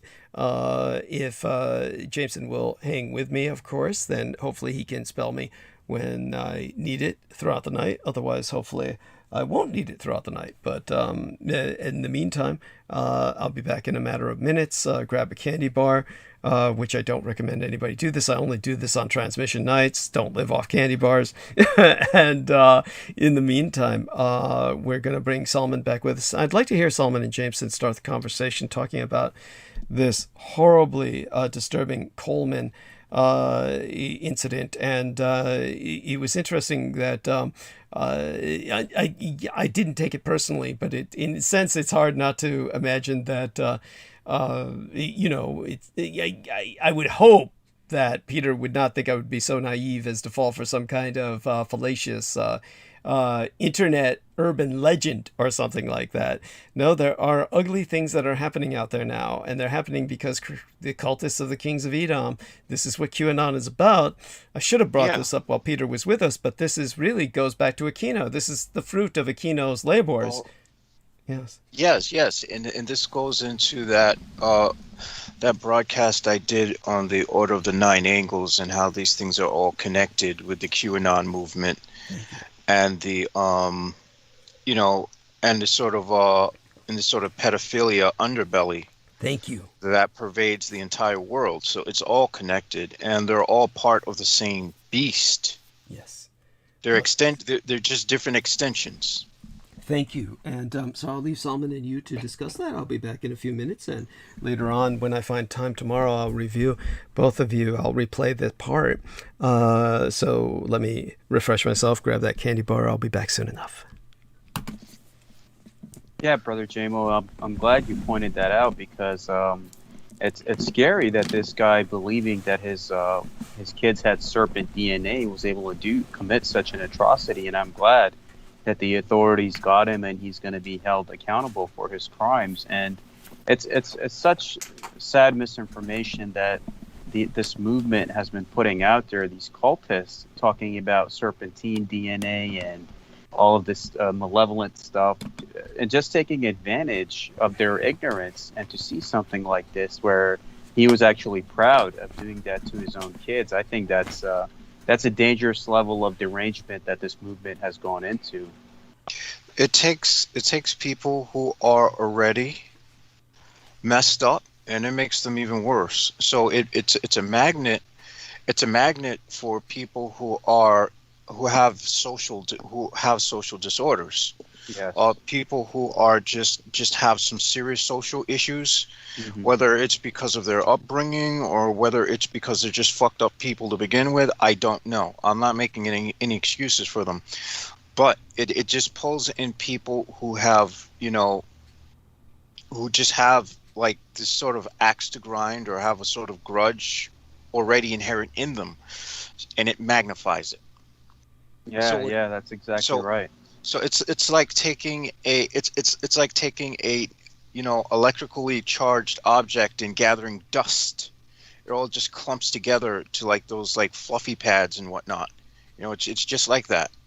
Yeah, that's exactly right. And these people are so ignorant. They don't realize, like, they're talking about reptilian this or reptilian that. They don't realize that we have that part of our cortex of our brain, which is basically our lower nature, and those on the initiatic paths who are trying to overcome that aspect of themselves. So all of this stuff about, the misinformation which targets the reptilians, but people realize that you have good and bad everywhere. Just like how we have good and bad in humanity, you also have the same with the reptilian or the negas or the other aspects of these different serpentine beings that are out there. It's like I spoke to this guy recently, JMO, and I asked him, who is it, the future woman that I'm going to marry? And he told me it's going to be a woman of a serpentine energy that's going to come to you. So I find that kind of stuff fascinating, that there is that aspect of these different energies, even in the realm of humanity, that operate with each other. Yes, and the serpent energy What it really is a demonization of is the this sort of kundalini energy tracks in the human body. So everyone has the serpentine energy, and the serpentine energy is where you sort of bring a balance between the sexual nature of the root chakra and the crown, the wisdom from, you know, the divine. You know, it's a sort of synergy. You know, and there's also a female aspect to the serpentine mysteries and the serpent initiation into the serpent. If we go into like the OTO in the initiation under Typhon, you know, for example, Typhon is one of the serpents alongside with, you know, Leviathan, Tanniver, and Tiamat, or some people put it as Lucifer, but these are the four serpents of Samael, and so what the serpent really is it's a sort of productive female energy, you know, and so that's what they're demonizing. Right.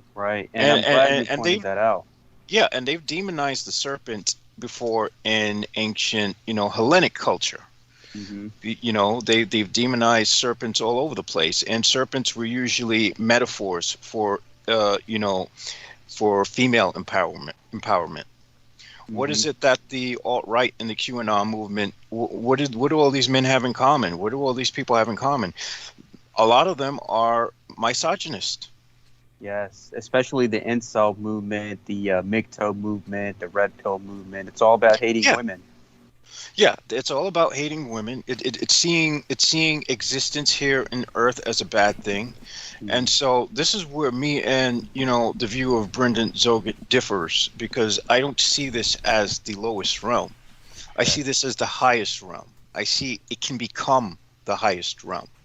The problem is because we just want to do our time and leave, you know, I think it's the mindset of trying to escape from this realm that has people thinking it doesn't matter what I do here in the physical world, so let's fucking trash it. And that's why we're on the brink of extinction as a species. Yes, I agree exactly. You don't run from the problem, you fight it.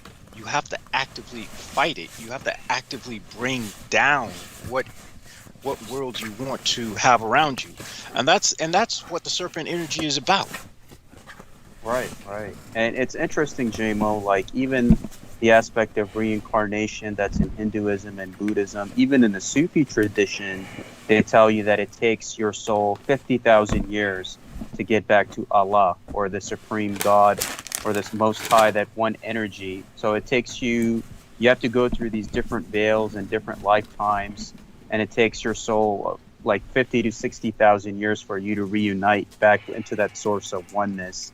So we realized, even what the Buddha teaches with the cycles of suffering and nirvana and samsara, and it's interesting even with the serpentine energy, if you look at all aspects of the medical insignias, signals of healing, signals of like love and all that stuff, everything is symbolized with the energy of the serpent. And it's I'm glad that you pointed these things out.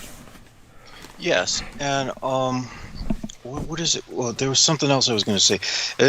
Yeah, the thing is, you know, our responsibility is to turn this realm heaven. I mean, for people who follow Christianity, Christ says, "I tell you all, you are gods." So if this is God, then if we're gods, then this is heaven right here.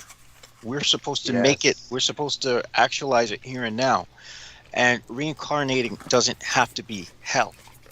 We make it hell by saying, "Oh, I don't want to come back into this shithole." Oh, of course you don't want to come back into this shithole because you shat all over it. Yes, and it's beautiful you mentioned that, because that's what the poet Omar Khayyam, that's what he says. I myself am heaven and hell, because it tells you in the Quran that Allah has made man his vicegerent on this earth. Like basically, the aspect of finding that oneness within you, that's a decision that's given to you by your free will. And if you choose not to do that, it also says that you are responsible for your own souls. So in the esoteric teachings of Islam, what you're saying, Brother JMO, is absolutely true. That if you want to find God, It's within yourself. If you want to make your life heaven, you can make it so. If you want to make it hell, then you are given the divine free will to do so. And what you believe or what you want in the next life is what you will get.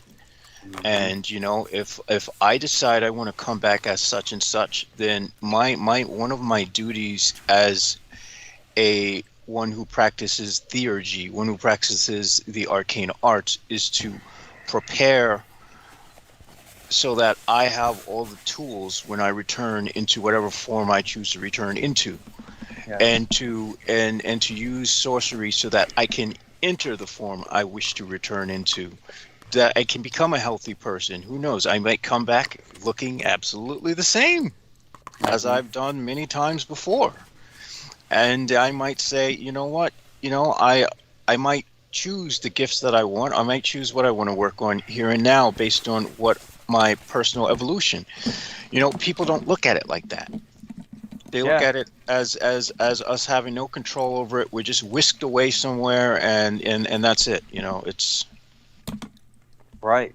And it's beautiful, like you addressed that, because most of us, we give our powers away, thinking that the aspect of the mystery God out there that's going to judge you or condemn you. See, the aspect that, how like a mother loves her child, and she always forgives all of his transgressions. In the Islamic tradition, they tell you that Allah loves you 70 times more than your mother does, and will always forgive you for any transgression as long as you fulfill your purpose, which it says in Surah 50 or chapter 50, that we are closer to mankind than his jugular vein, like we referring to God. And that's what they say, is everything is within you. You are responsible for your own soul. We are close to you. You find us within your heart. It's this perfect being that wanted to experience itself through you and through others and through each other. So us condemning each other or talking about these different things, and it just doesn't help anybody, because you are given this world, and that's why the divine does not interfere with us in any way. You are given the resources, the world, but if you choose to make it good, you will make it good. If you'll make it bad, it's going to be bad, like what humanity is doing right now. We have nobody to blame but our own selves. Yes, and it's like kind of like it's in a sense it's a little like being a game designer, but not completely, because you have a template, you have parameters in which you design your game. So let's say in this game there's going to be a war, and you have to sort of design your game around that. Let's say humankind is shitty and they're destroying the planet, all that jazz. Okay, so granted, the setting is a bit stark and grim, but you know what? How am I going to design my game around this? How do I want my character to act? What do I want to be the redemption of my character? And your character is yourself, and instead of and I suppose this is why video games and things like that I used to immerse myself into, I can't, they don't give me as much joy as they used to, and I think it's because I realized that the real game is this. Of course. And it's interesting, speaking of video games, that the Assassin's Creed series, again, because they always tell you the truth in many ways, they show you that you are in a simulation, but entering a simulation at the same time, where you become this character, you experience its memories, and then you jump from one simulation to another, and the story's kind of broken down into DNA sequences. So I find that fascinating that they're teaching you that truth about the simulation within a simulation, and how, I think it was one of them that I had played a while ago, where you encounter this it was like a non-human entity, like an advanced race of species, and it's a woman, and she tells you that you are in a simulation, right? How do you define what is war, what is truth, what is fiction, and what is fact? Or are facts just misinterpretations of different beliefs and mindsets, or is there such thing as a true fact? So that kind of shook me, like, to see something like that in a video game, like especially a game that's based on injecting yourself into these characters and playing these simulations. Yes, and I will even go as far as to say, if let's assume, for the sake of the argument, for some reason, that the next level up we become a surah, right? Well, and let's say the level after that you become a god or something, you know. Yeah. Well, maybe this game here of being human is design a god, you know, or design a surah, and that's what we're here to do with it, with ourselves, you know. And this is the reason why, you know, I admire things where you're taught to build yourself up, be it, you know, masonry, be it, you know, the occult, be it the arcane, because at the end, what you turn yourself into here and now, as you know, especially at the prime of your life, especially, you know, and this goes all the way to the end of your life when you're an old withered prune, if you're lucky enough to live that long. But but you know, what you build yourself into, that's going to be the theme for where you go next and where you will yourself to go next, because at the end, the one who's going to judge you is going to be yourself. And you're going to be the one who you have to redeem yourself before, here and now. Yes, that's exactly the truth. And people don't realize that, especially those who are on initiatic paths don't realize that you yourself are that physical temple that you're trying to rebuild mentally, physically, emotionally, spiritually, to think good, know good, do good, realize what is it that you have to work on about yourself, identify that. And in this journey called life, just work on it step by step. And as long as you have that intent, then just like how the Sufi dervish or the Sufi master becomes one with Allah and the Prophet Muhammad, peace be upon him, every initiate goes through that same process where you connect with the path that works for you and you become the best at it. As long as it's helping you become a better person, it's bringing you light, it's bringing you happiness, peace, and that's pretty much it, because it's many paths but one mountaintop. And that's the beauty of these different initiatic paths, is it teaches you to become a better human being in the now, not to worry about heaven or hell or the next realms, but make the most of what you have in the now and now only. Yes, thank you. That was beautiful. And Selena Khan sent a series of images of Afghanistan basically under Soviet rule, and how much rights and that woman had, as opposed to, of course, what they had under the Taliban, and what they're going to have now, where they're going to have to burn everything that they've accomplished, or it will be used against them. Shout out to Peggy Wood Amalal, who has joined us, and she's in the private messages, but communicating to myself her admiration for Brendan Zoget, who she feels is very advanced in his personal evolution. And of course, Salman Sheikh, his spiritual accomplishment speaks for itself.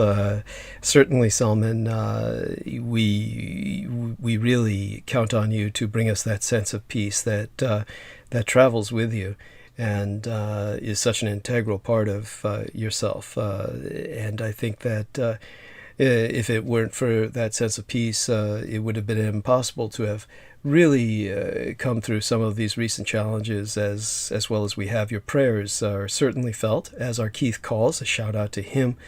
Of course, I don't know how...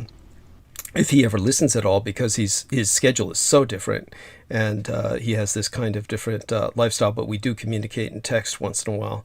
But I think it's about midnight where you're at, so I'll take the stage here and bid you a wonderful night's slumber, and look forward, of course, to seeing you check in tomorrow before I turn in for the day. And we love you dearly, and you have a blessed night, all right? Thank you, Brother Douglas. Much love to you, JMO, everybody, our brothers and sisters on Team Dietrich. My love and prayers are with you all, and may Allah continue to protect you, guide you, and give you protection, and destroy your enemies, and surround you with love, light, hope, abundance, protection, prosperity, happiness. And I bid you all farewell with the greeting of Assalamu alaikum. Peace be upon all of you and yours. Good night and much love. Good night. Good night, son. Yeah, it was Much wonderful. love. Good night. Yeah. Yes. And of course, Jameson Rees and Salman Sheikh had the pleasure of meeting each other personally when he took a trip down to New York fairly recently. And I was so glad that that happened, and very glad that Jameson, of course, well, you get out quite a bit, actually. You've probably been out more than most people have during the plague times. Yeah. I have to walk every day. It's reached the point where my muscles are so tight now that I need to probably stay in tomorrow and just sleep. Yeah. Or something. Yeah, I would recommend that. I mean, as soon as we're done, just turn yourself into that bed there, and of course, I want you to stay up throughout the night. And oh yeah. yes. That's not a problem. I have several tasks that I'll be able to spell you, and I have several tasks that warrant my attention. Because unfortunately, I am behind schedule with many of the things that I seek to accomplish. Okay, and certainly, however, I don't want you partaking in too many energy drinks or too much caffeine for reasons we all know. Yes, I am restricting myself. The caffeine drink I used to take, which was called C4, is supposed to have the certain protein that's supposed to help athletes and whatnot, but I found my body not reacting to that particular synthetic protein good at all, so I had to change to a different energy drink company. Oh my God! And what's your new company? I'm back to the Rain energy drinks, which I should probably consider going down to Monsters, because one of the problems with Rain is that they put like 300 grams of caffeine in a thing, and I should probably stick with 200 grams max per day. Yeah, because Monsters usually have 150 caffeines per bottle, and that might actually be better for me than drinking something that's 300 grams of caffeine in one bottle. Yes, yes, by all means. Oh my fucking God. It's amazing that, well, there we have that. We won't dwell on it. After all, it's, everybody's got their, like I said, the majority of Americans out there are pre-diabetic. There was this one guy, before I go into Arc of Narrative now and dive into it, there was this one poor son of a bitch that James Arthur Yanchik knew, who was a brother-in-law or something like that, like a brother-in-law who he hated, but the guy was addicted to the saccharin shit that was in diet soft drinks. And I can't remember which diet soft drink was his poison, but it was, whether it was Diet Coke or Diet Pepsi. I think it was Diet Pepsi. It makes sense. That'd be sweeter. And it has that. Anyhow, so the guy wound up where the doctors warned him that this was what was causing. He caused some horrible condition where it forced them to amputate his limbs. I mean, literally, they amputated his legs. And this guy couldn't stop drinking that shit, and it killed him, of course. My last handler did that too, and I always told him about it. I'm like, dude, this shit is loaded in aspartame and other shit that's worse than sugar. Right, that's that shit. Aspartame, that's it. Oh my God. And what sucks is that they fucking load the only gum that I usually like to buy these days is like the Bazooka Joe gum, because at least they don't put aspartame in that. Yes. But everything else is just loaded with aspartame, and so they make it so that you have no choice. This is Rumsfeld's. So Rumsfeld is going to get his fucking cut. That dead piece of shit. I hope he's right. And you know what? I should summon him just to fucking torture him and put his soul in like a jar or some shit. Yeah. Because I hate that son of a bitch. I hear you. If anyone deserves that, it would be him. But then, of course, there's plenty of guilt to go around. As he's probably icing on the cake compared to some of the mofos who we don't know about. Well, he's one of the worst. He's definitely one of the worst. He's horrific. He's definitely one of the worst. So, love you dearly, and thank you for standing by me. And so before I get started, to say goodnight to our listeners perfunctorily. Obviously, you might be stepping in later, but do say goodnight to them in case it's the last time you step on stage, in case I'm able to hold it throughout the rest of the night. All right, gotcha. Good night, folks, and we will be speaking later. Yes. Probably when I go to get some refreshment. I have a couple of bottles of water. I might need to get something else. Okay, then. This weekend, the scenes of chaos unfolding at Kabul's Hamid Karzai International Airport as thousands of Afghans try to escape their country illustrates the fear gripping the country after the Taliban took over the country. Crowds of thousands of people descended up the Hamid Karzai International Airport after the Taliban took over Afghanistan's capital on Sunday, while I was burning bandwidth, filling the tarmac in efforts to flee. And 3 persons visibly held on to a wheel of a U.S. plane flying out of Kabul and are seen falling to their death in one of the multiple videos showing insane attempts by Afghans to escape Taliban rule. A video of stowaways looking like dots dropping from that plane was shared by many, including Tariq Majidi of Tolo News, which was Afghanistan's first 24/7 news channel owned by Moby Group, launched in August of 2010. Who wrote, 3 Kabul residents were trying to leave the country by hiding next to the tire or wing of an American plane, fell on the rooftop of local people. They lost their lives due to the terrible conditions in Kabul. Hours after that C-17 aircraft had departed Kabul's international airport following the Taliban's takeover of Kabul, the discovery of the body of an Afghan who attempted to flee was found dead in the American plane's landing gear. So that means 4 people actually were on that plane, not 3, 4. One who got crushed and therefore didn't drop while the rest of them did. This humiliating U.S. retreat from Afghanistan is now part of an unnerving American pattern dating back to the 1970s. This Sunday, which was, as I said, while I was burning bandwidth and not oblivious to what was happening, but certainly not feeling that I had enough information yet to perform an analysis. But it was earlier in the day, really, that on ABC's This Week, when the Secretary of State Antony Blinken tried to argue, as he did that same day on CNN, that this is manifestly not Saigon, it didn't wash, because that very day, social media responded with posts of side-by-side photos evoking painful memories. One captured a desperate crowd climbing up a ladder to the rooftop of a building near the U.S. Embassy in Saigon to get on one of the last helicopters out in 1975 during the Ford administration. The other showed a Chinook helicopter hovering over the U.S. Embassy in Kabul on Sunday.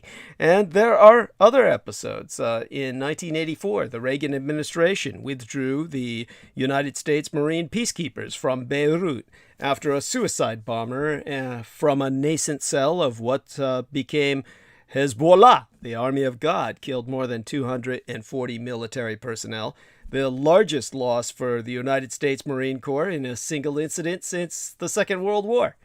In 2011, the year my late and sainted Cyrus, the womb matron, my mother who gave me birth, Diana Dietrich, was murdered, the United States pulled out of Iraq, opening the way for the emergence of ISIS, the Islamic State. The repeated miscalculations challenge basic Washington policymaking as well as U.S. military strategy and intelligence capabilities. Why wasn't this looming calamity, or any of the earlier ones, ever anticipated? Or exits, all the exits better planned? Or the country not left in the hands of a former enemy?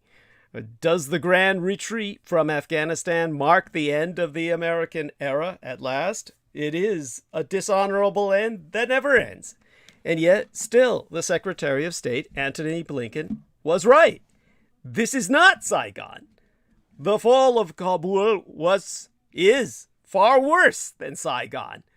By the time helicopters took off from Saigon rooftops in April of 1975, the evacuation of endangered South Vietnamese had been going on for several weeks. The first stage was unofficial and often illegal, as American diplomats, intelligence and military officers, veterans, and private citizens scrambled to get their Vietnamese associates onto CIA black flights without passenger manifests or rickety naval vessels out to the South China Sea. The official evacuation began only in the last days, when American leaders finally faced that the situation was hopeless. By the time the last helicopter left the United States Embassy on the 30th day in April, 135,000 Vietnamese had been rescued. A few hours later, the 1st North Vietnamese Division reached downtown Saigon. Kabul is not Saigon because the evacuation is beginning with the Taliban already in control of the fucking capital. Months of delay and denial by the Biden administration have led to a chaotic and dangerous situation. Several thousand U.S. troops have taken control of the airport and, according to a military officer on the scene, cleared the desperate crowd from the terminal as well as the runway so that the flights could even resume. The flights out, that is. But outside the airport, Taliban fighters are preventing people from reaching the terminal at all. Last evening in Kabul, the U.S. Embassy informed American citizens who had registered for evacuation to make their way to the airport for flights out on a first-come, first-served basis. The dispatched email reads, all uppercase letters, mind you, please be advised that the United States government cannot guarantee your security as you make this trip. But the tens of thousands of Afghans who face retaliation and death for working with Americans and trying to build a decent society are still waiting to learn their fate. The category of endangered Afghans is much larger than is generally realized. In addition to special immigrant visa applicants and their families, there are journalists, activists, teachers, students, drivers, and others with connections to the foreign power that gave them 2 decades of breathing space to build a new, more hopeful society. A former U.S. ambassador is getting anxious messages from workers in the embassy cafeteria. Army veterans are hearing from Afghan troops, including women, who face special retaliation. That brings us to the imminent danger for Afghanistan's women and minorities. Women and religious minorities that bore the brunt of the Taliban's brutality during the 1990s, when the Taliban were last in power, feel particularly vulnerable. As the Taliban marched through a Shia neighborhood of Kabul on Sunday, they pulled down religious banners marking the Shia observance of the martyrdom of Prophet Muhammad's grandson, Imam Hussein. The Taliban's interpretation of Islam sees Shias as heretics and their religious observances as haram, or forbidden. So let me try and explain a little bit about this special holiday to you of the Ashura, and that'll bring us to a little bit of a review of the term in the Buddhist sense. As I was trying to explain to Brendan, who perceives the Ashura from the Vedic scriptures as entirely negative forms of anti-life, because that's how they're portrayed. Their very name would mean basically bad vibes or negative reverberations towards the Vedic law of the universe. That is how Brendan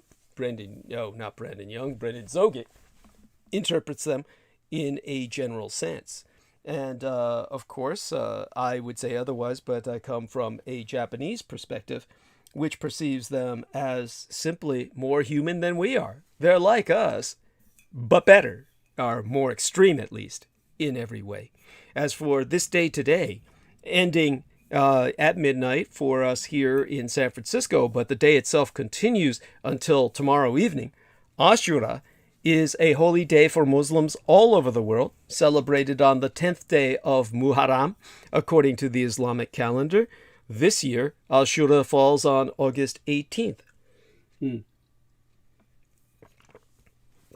It is, of course, a lunar holiday, and therefore changes the day it falls on every year by Gregorian solar calendrical standards.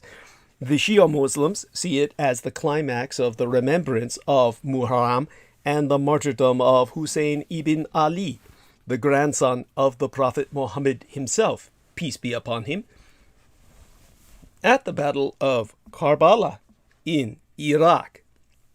For the Sunnis, Ashura is the day Moses fled to show his gratitude for the freedom of the Israelites. Today is also a holy day of mourning, observed primarily by Shia Muslims. Other Muslim sects spend the day fasting and meditating. So the day of Ashura is on the 10th of Muharram, the first month of the Islamic calendar, and holds great religious and historical significance for all Muslims. As for the history of the holy day, as opposed to simply holiday, Ashura, again, marks the tragic Battle of Karbala incident in which the 7th century revolutionary leader Hussein ibn Ali was killed. Millions of Muslims across the world observe the day of Ashura to remember Hussein's sacrifice and dignified stance on the field of battle and, of course, on the field of moral order. Basically, he was a social justice warrior. And that ought to trigger all the reactionaries out there who hate Islam at any rate. The story dates back to the events that took place 13 centuries ago, following the death of the Prophet Muhammad, peace be upon him, in 632 Anno Domini.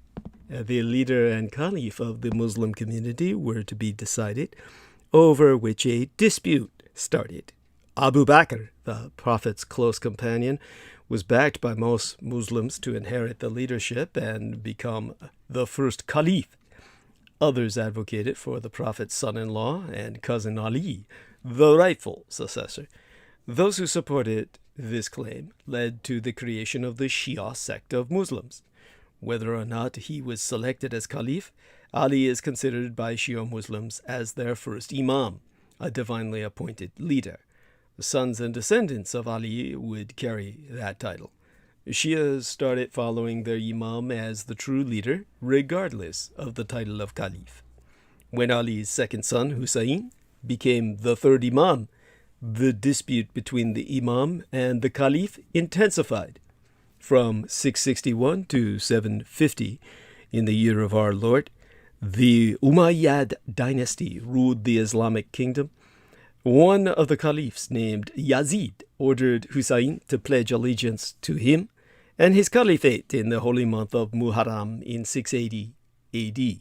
Hussein rejected the order, as he believed Yazid to be an illegitimate and unjust ruler. His refusal resulted in a massive battle in the desert of Karbala between Hussein's small tribe and Yazid's vast army, which lasted 10 days. Hussein's tribe included his sisters, half-brother, wives, children, and closest companions. Hussein and his followers were surrounded and stopped by Umayyad soldiers at Karbala. On the day of Ashura, Hussein and his men made their final prayers at dawn, anticipating their fate. And despite knowing they would die that day, the men stayed loyal to Hussein and his cause. The Battle of Karbala began at noon, and knowing that their sacrifice would ignite the revolution, Hussein's men fought Yazid's army courageously. One after another, the companions were killed. Only Hussein remained standing alone. Food and water supplies were cut off for Hussein and his companions by the Umayyad army. Heavily injured and dehydrated, Hussein did not give up. As the evening drew near, the army of Yazid attacked Hussein from all sides, brutally killing him. In terms of the Ashura timeline, it would begin, of course, in 622 Anno Domini, and it was based on what Muhammad himself designated. So after Hijrah, when the Prophet Muhammad, peace be upon him, flees persecution by traveling from Mecca to Medina, he designates Ashura as a day of fasting from sunset to sunset. And that's why the holiday really begins now and ends tomorrow night. So 10 years later, 632 AD is both an end and a beginning. The Prophet Muhammad, peace be upon him, died this day. In 661 through 750 AD, you had the short-lived reign of the Umayyad dynasty ruling all Dura al-Islam, all land under submission, the Islamic kingdom in effect. By 676 AD, there was a contested heir. Yazid I's nomination as caliph is announced by his father, Muawiyah I. And by 680 AD, the Battle of Karbala took place this day. The battle taking place between Husayn ibn Ali, his supporters, and the Yazid forces. Hussein and his supporters are beheaded. By 1979, the Ashura commemoration was banned in Iraq in a purely political maneuver. Saddam Hussein, or as Americans would know him in the more vulgarized Saddam Hussein, he banned the religious observance honoring Ashura commemorations. By the 24th of October in the year 2015, there was what was called the War on Peace in Dhaka, the capital of the nation in which my Grand Mistress and manageress Selina Khan was born, Bangladesh. 3 explosions killed 1 person and injured 80 in an Ashura procession. And by the year 2018, but yesterday, historically, there was the historical observance that took place this day when local volunteers donated tens of thousands of bottles of water in Flint, Michigan, in remembrance of Hussein and his companions, who were denied water for 3 days before they were killed. In terms of the traditions of this day, from London and New York to Melbourne and Lahore, thousands participate in Ashura processions, remembering and reenacting the Battle of Karbala. A white horse is paraded through the streets, symbolizing Hussein's horse returning to camp without a rider following its owner's martyrdom. And so Shia Muslims from all over the world go on pilgrimages to Iraq on the day of Ashura to see the shrines of Hussein and his brother Abbas. Today is a dark one in Islamic history, with believers mourning the death of Hussein and the Battle of Karbala. The day is also a tragic one for Muslims of the Sunni sect, who pay their respects by fasting and offering prayers. And sermons are delivered, and the life and principles of Hussein are recounted. The history and tragedy of the battle are reenacted, and passion plays be staged. Some devout, you've seen them, those fanatical followers who practice self-flagellation. As it is a day of mourning, men and women are dressed in black. Now, it's the Shias who predominantly do this from my understanding and experience. To mourn the death of Imam Hussein ibn Ali, his family, and his followers, Shia Muslims don black. For Muslims of the Sunni faith, Ashura is the day when Prophet Moses fasted as a celebration for the freedom of Israelites. The Shia Muslim community observes the day mostly in mourning, as opposed to the Sunni, where there be some cause for celebration. As I said, the term in the Arabic, Ashura, simply means, it transliterates as the 10th, as in the 10th day.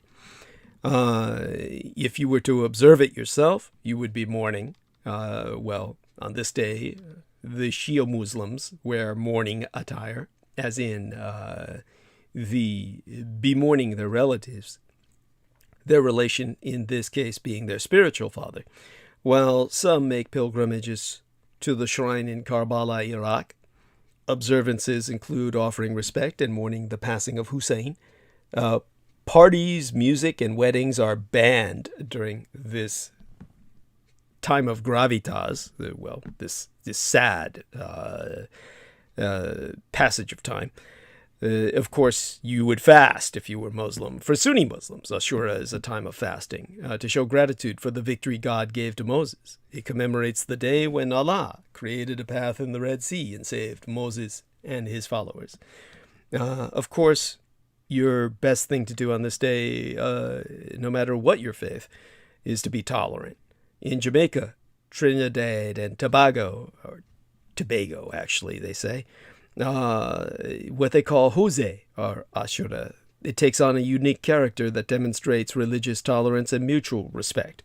Attended by Muslims and people of other faiths, the celebration has absorbed influences from many other religions like Roman Catholicism, Hinduism, and traditional Baptist practices. Of course, this is, without a doubt, one of Islam's holiest days. Therefore, we're very graced that on a day like this, Salman Sheikh would spend his time with us as his extended family. It's where Judaism and Islam intersect. For the Sunnis, Ashura is the Islamic equivalent of Yom Kippur, marking the day God parted the Red Sea to save his people. So it's certainly one of Islam's high holy days, if you were to use the Jewish analog. And Ashura generally occurs in September, actually, one of the 4 sacred months of Islam. And the date changes according to the calendar. The date for Ashura remains the same, the 10th day of Muharram in the Islamic lunar calendar, but changes every year for people who follow the Gregorian solar calendar. Either case, it's a day of renewal and forgiveness. Some believe that a day's fast on Ashura purges all the sins of the previous year. Don't use that as an excuse to go on a rampage of rape and murder and then think you can get away with it. Of course, self-flagellation is still practiced. It would at least hurt no one else if you participated in that yourself, though I don't recommend it. But self-flagellation is practiced by many Muslims, mainly Shia men. Thank the fucking gods. If anyone deserves to be flogged, it would be, well, men in general. In some parts of the world, in remembrance of the sacrifice of Hussein. But it's important in that it's one of the holiest days of observance for Muslims, period. A quarter of the world's population, that means 25% of 1 in 4 people of everyone alive practices Islam. On the holy day of Ashura, Muslims consider all ways to improve and grow stronger in their faith, thereby earning more blessings. It focuses on selflessness and love for humanity. The moral teachings of Hussein come alive through the holy practices during Muharram. Through fasting or mourning, people remember the sacrifice of Hussein and how his blood at the Battle of Karbala revived humanity and restored moral values. And it celebrates the victory of good over evil. Like many other religions, Islamic teachings affirm that good always conquers evil. During Ashura, Muslims remember how Hussein rose against oppression and all that was evil. Now, apropos, the very same term, Ashura, in the Japanese, are fearsome daemon gods from the Nihonjin, or the Japanese people's folklore, with multiple faces and arms. What I'll do is, after tonight's transmission, I'll make certain to add a link where you can look at one or a facsimile of one in the show summary. When I put it up earlier, it was rejected by YouTube for whatever reason, the summary of tonight's program. So I just have to wait till after transmission to enter it into the video. No time for it right now. But they be roughly anthropomorphic, or human-like in appearance, albeit their size, strength, and numerous appendages distinguish them from mere mortals. So if you look up Ashura, Ashura, and say Japanese, then you'll probably be able to see some images. Ashura are warriors above all else, and they live for battle. They love combat, war, and destroying things. They have enormous egos, as Ashura always desire to be better than others, having no patience for those weaker than they, and preferring to solve any problem with violence. There are many different kinds of Ashura. Some are considered to be gods, and others daimons. Ashura are strong, powerful, and magical regardless. In many ways, they are far superior to humanity. They experience more pleasure than those in the human realm and live much longer. However, they be controlled by such intense passions, wrath, pride, violence, and greed, that despite their pleasure-filled existence, they are constantly fighting and never at peace. Ashura are also racked with envy.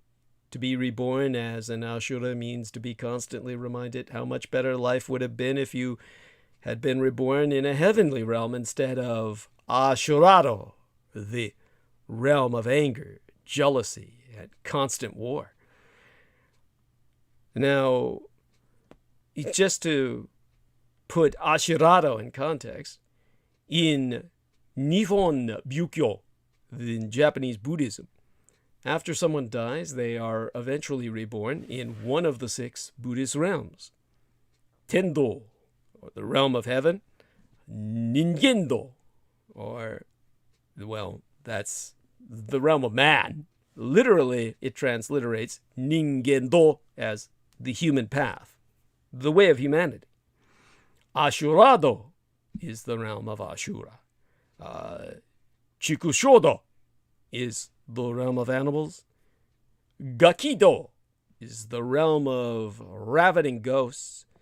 And Jikokudo, the realm of hell itself.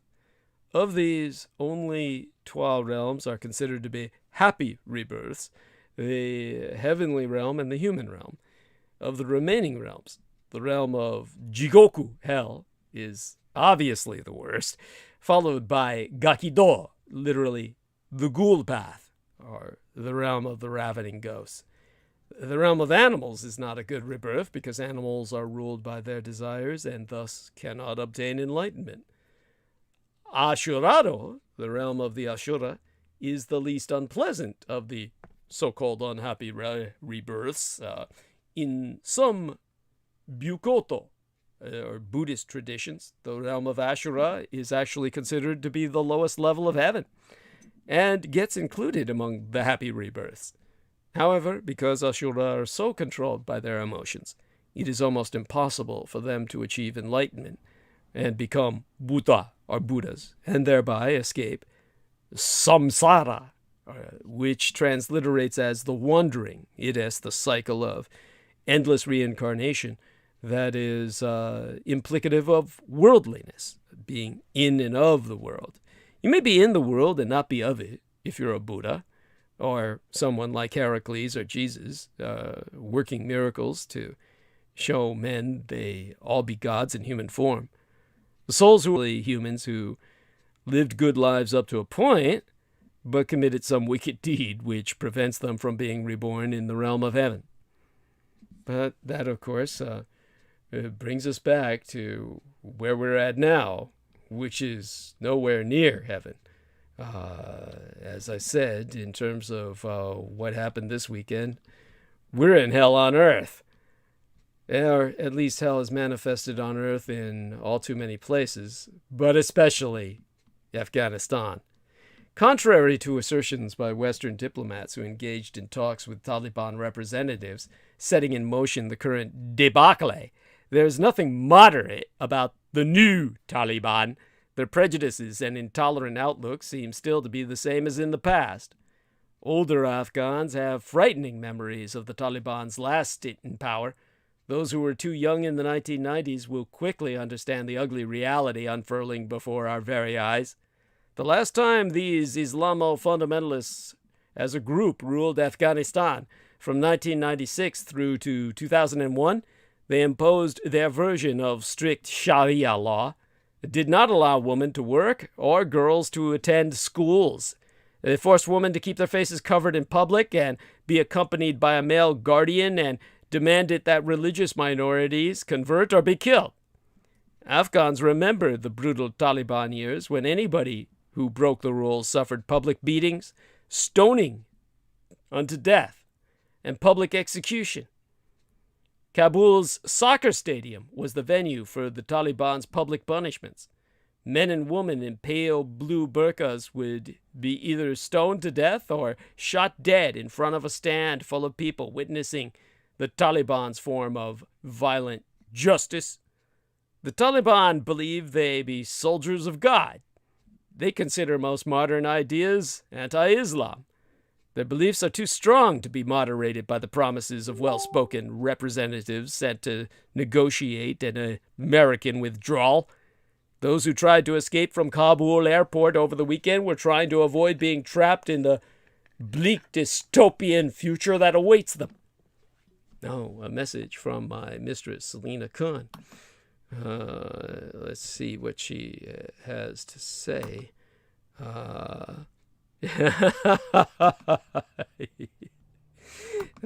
Yes.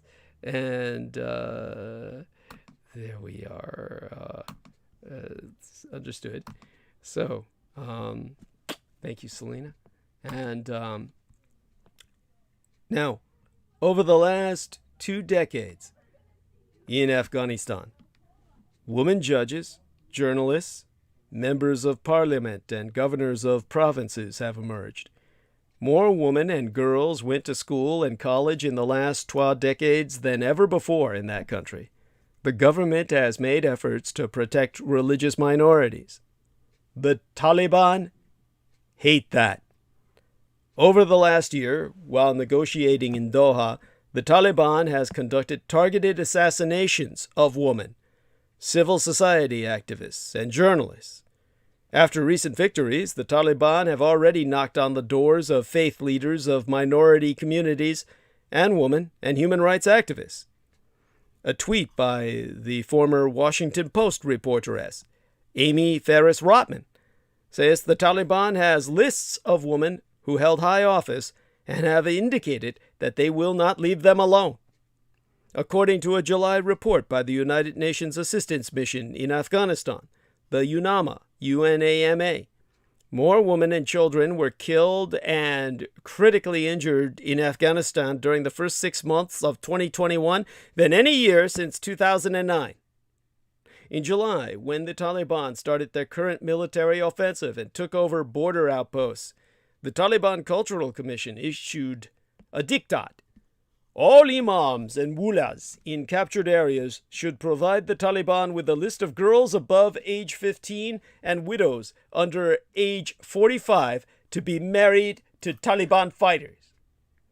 In July, after capturing Malistan district in Ghazni province, the Taliban tracked down all those who worked for the government and non-governmental organizations, killing 27 civilians and critically injuring 10 others, maiming them for life, rendering them so crippled as to be unemployable, yet providing no welfare. A slower death that makes them all wish they had been killed more instantaneously.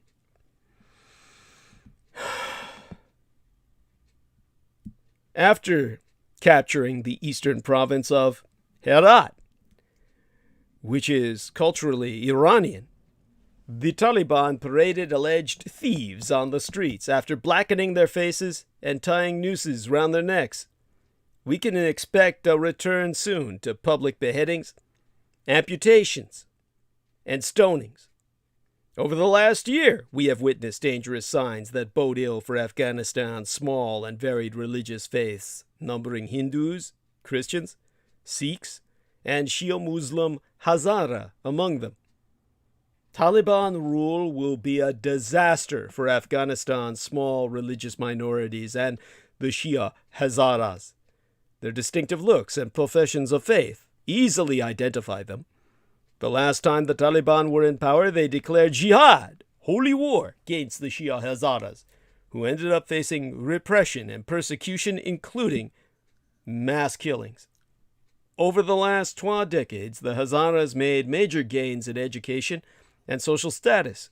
Like women, they are seen as sympathetic to the West, and hence this leaves them open to reprisals. In a May bombing of a Hazara girls' school in Kabul, more than 85 Hazara children died, and 150 were so critically injured as to be crippled for life. In June, the Taliban shot dead 10 Hazara mine clearers working for a non-profit in Baghlan province. The minuscule Sikh, Hindu, and Christian communities in Afghanistan that had been provided some form of protection over the last 2 decades also have every reason to fear the return of the Taliban. According to a tweet by Klon Kitchen, a senior fellow with the American Enterprise Institute, the Taliban sent letters to church leaders warning, "We know who you are, and we are coming for you." The scramble to leave Kabul symbolizes the foreboding felt by the Afghan people. But most Afghans, and especially those belonging to minority faith groups, do not have the luxury of flying out of the country or dropping from 30,000 feet. They will have to survive in a hostile and brutal regime or fight it. In yielding Afghanistan to the Taliban, Joe Biden has engineered the worst foreign policy disaster in a generation. It's a dishonorable end that weakens American standing in the world, perhaps irrevocably. It's not just an epic defeat for the United States. The fall of Kabul may serve as a bookend for the era of American global power. The United States has rooted the totality of its anti-cultural misidentity on purportedly launching the Great Rescue to help liberate Western Europe from the powerful Nazi war machine in the 1940s. It mass deludes its tax-paying electorate that it then used its vast land, sea, and air power to defeat the formidable Japanese Empire in East Asia.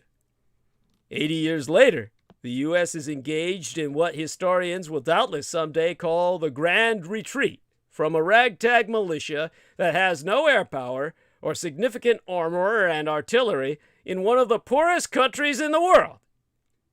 America's Grand Retreat is at least as humiliating as the Soviet Union's withdrawal in 1989, an event that contributed to the end of its empire and communist rule.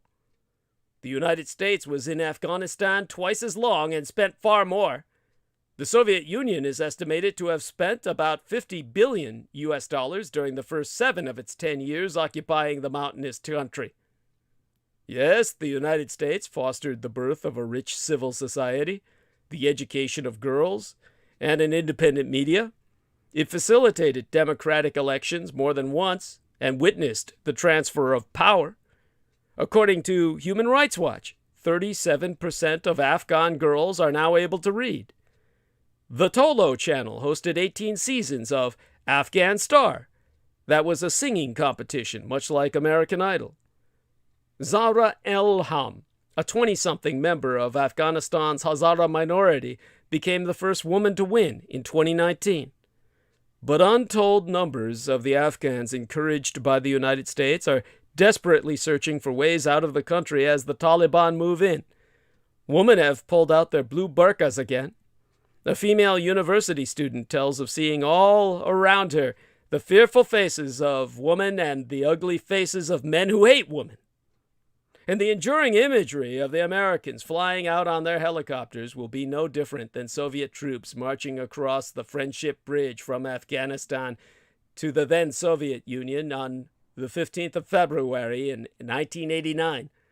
Both of the big powers withdrew as losers with their tails between their legs, leaving naught but chaos behind them.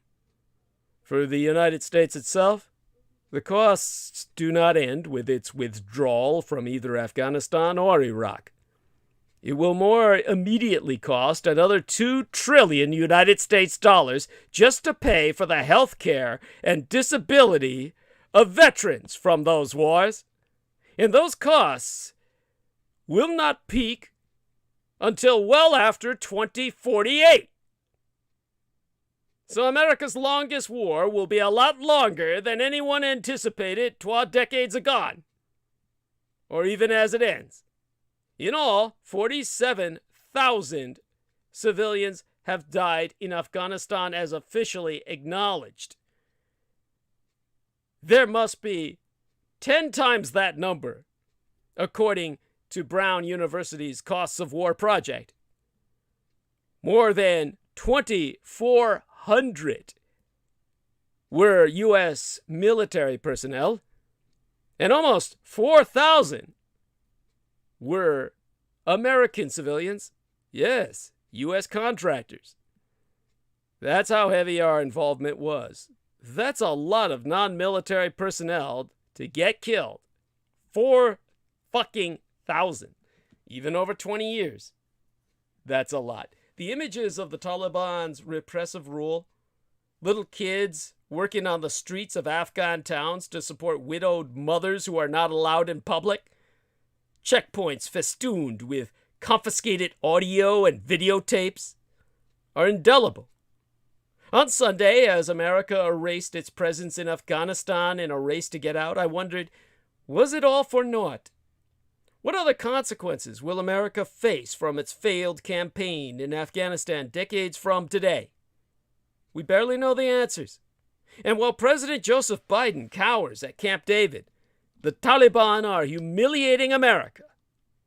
The retreat from Afghanistan is our worst foreign policy catastrophe in a generation at the least. As the Taliban marches into Kabul, they're mass murdering civilians, reimposing their vicious Islamist law, and preparing to turn Afghanistan back into a bandit regime. The U.S. Embassy has told Americans to shelter in place. Refugees are fleeing to the airport, begging to escape the coming bloodbath. None of this had to happen. America is the world's only ultra-power. We ought to act like it.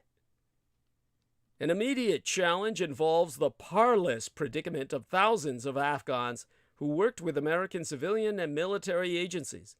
Many of these individuals fear, and rightly, that they will be rounded up and imprisoned, or worse, once the Taliban consolidates total control.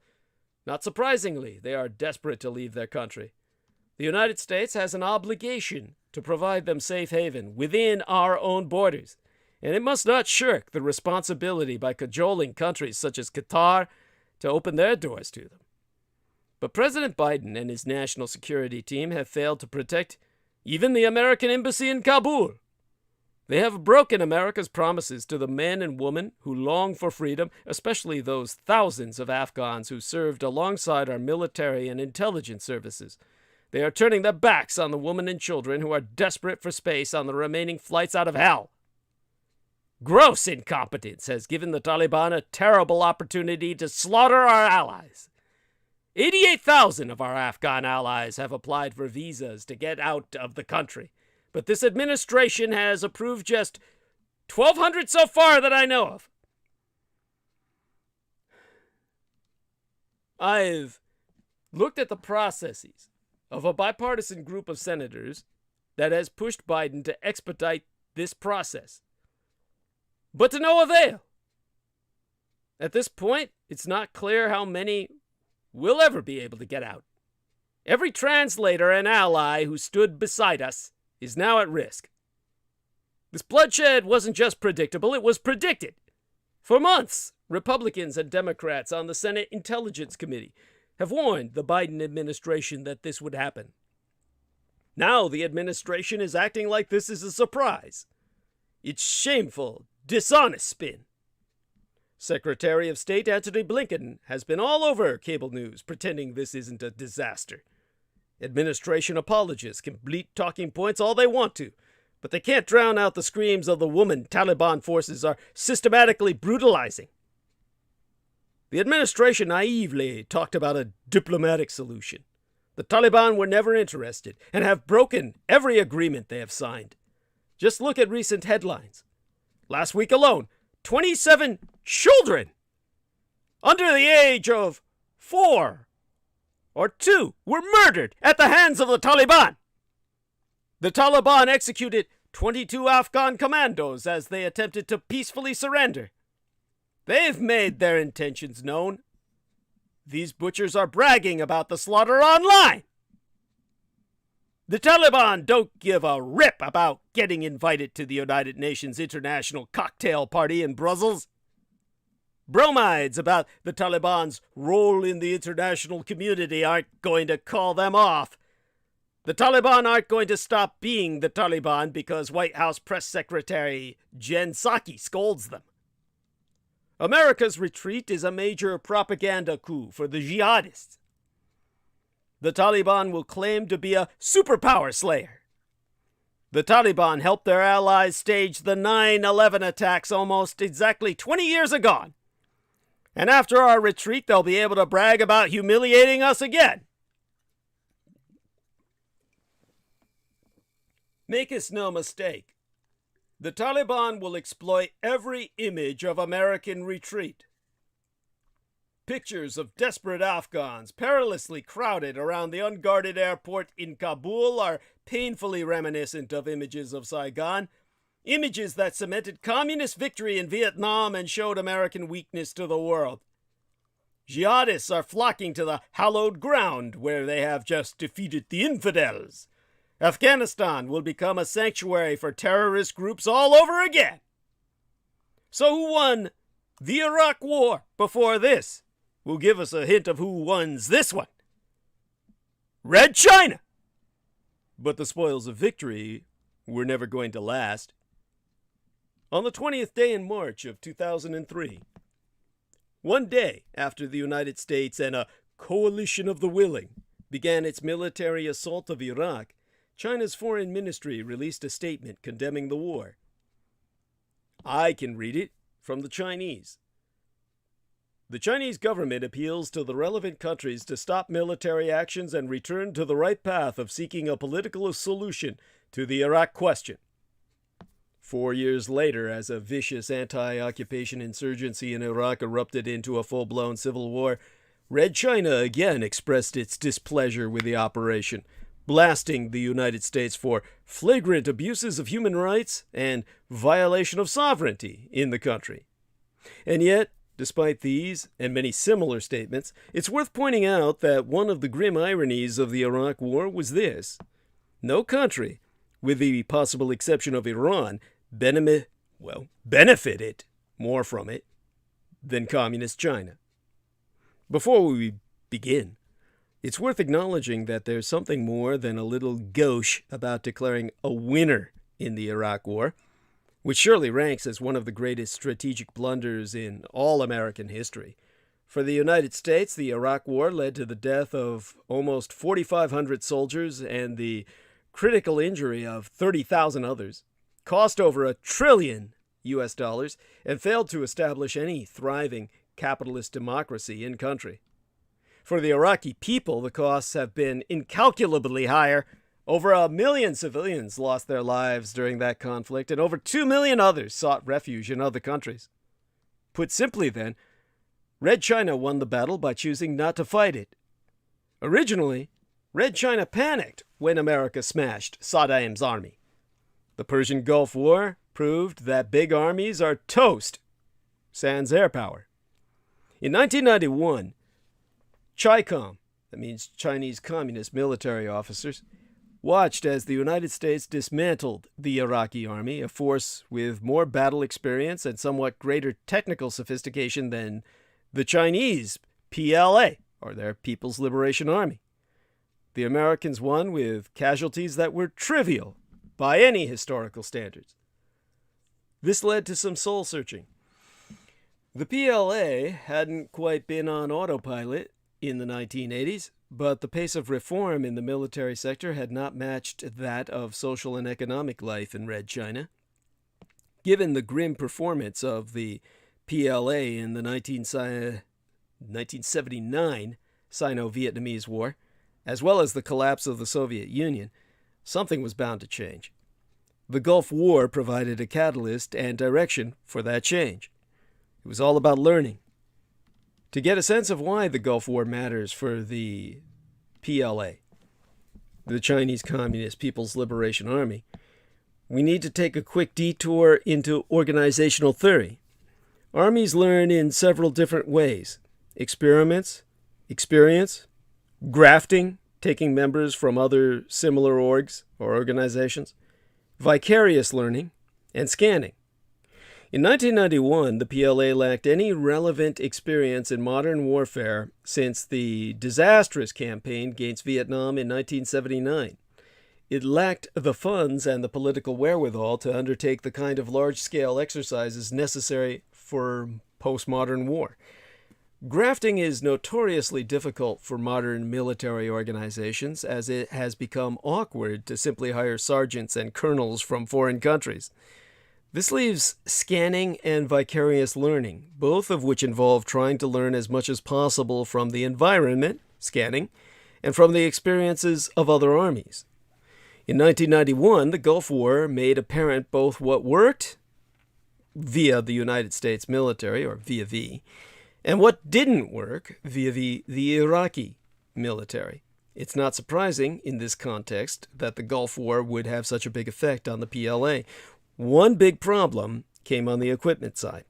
By 1990, the technical sophistication of the PLA had deteriorated to the degree that Iraqi forces enjoyed a considerable advantage over their Chinese counterparts. The Iraqi Air Force included MiG or MiG-23s, MiG-25s, MiG-29s. It's all of the MiG acronym, while the PLAAF, the People's Liberation Army Air Force, all their branches of service are subsidiary to their army. So instead of a Navy, they have a PLAN, a plan, a People's Liberation Army Navy. Well, their Air Force, or their Army Air Force, relied on Chinese-produced copycats of the MiG-21, as well as older aircraft such as the MiG-19. Similarly, in terms of advantage, the Iraqi air defense system, which had failed to incur major damage on waves of attacking American aircraft, was at least as sophisticated as the systems China was capable of employing. The Chinese had also discovered, through access to Iraqi tanks captured by the Iranians in the Persian Gulf War, that the Iraqi T-72s that presented no challenge whatsoever to the U.S. Army and were considerably superior to extant Chinese tanks, well, the conclusion was foregone. Although the Gulf War didn't involve any serious naval combat, it wasn't hard to infer that the problems likely afflicted the naval sector as well. The balance between quality and quantity has shifted back and forth historically. In the Chinese Civil War and in Korea, the PLA took advantage of numbers and tactical effectiveness to defeat, at least level the ground with, more technologically sophisticated opponents. In Vietnam, injections of critical anti-assess technology had helped blunt U.S. air offensives. Historically, the PLA had hoped that numerical advantage would help even the playing field against one of the superpowers, but the U.S.-led coalition cut through quantitatively superior Iraqi forces like a hot knife through butter. So the Iraq War, the war I was in, Gulf War II, Gulf War I being Iran versus Iraq, and Gulf War III being the shithole, the clusterfuck and quagmire. Gulf War II was the only war America's ever fucking won in all the history that matters, aside from perhaps the American Civil War. But my Gulf War, Iraq, demonstrated that at least as far as conventional warfighting was concerned, the balance had shifted heavily in favor of technology. This understanding of the Gulf War helped drive PLA modernization, especially in air and naval forces. China took immediate steps to update its military technology, generally through purchasing the most advanced Soviet hardware. Strapped for cash, Russia was eager to make deals and didn't worry over much about the long-range consequences of technology transfer. China also attempted to acquire technology with military applications from Europe, but sanctions associated with the Tiananmen Square massacre hamstrung that effort. Finally, Red China accelerated efforts to increase the sophistication of research and development, R&D, in its own military-industrial base. That's what brings us to doctrine. Because along with the changes in technology came changes in doctrine and in expectations for how war would play out. The PLA began to emphasize air power more than ground power, and in particular investigated the potential for long-range precision strike. Historically, the PLA has never had the opportunity to carry out significant operationally relevant strikes behind enemy lines, cooperation with guerrilla formation in the Civil War notwithstanding.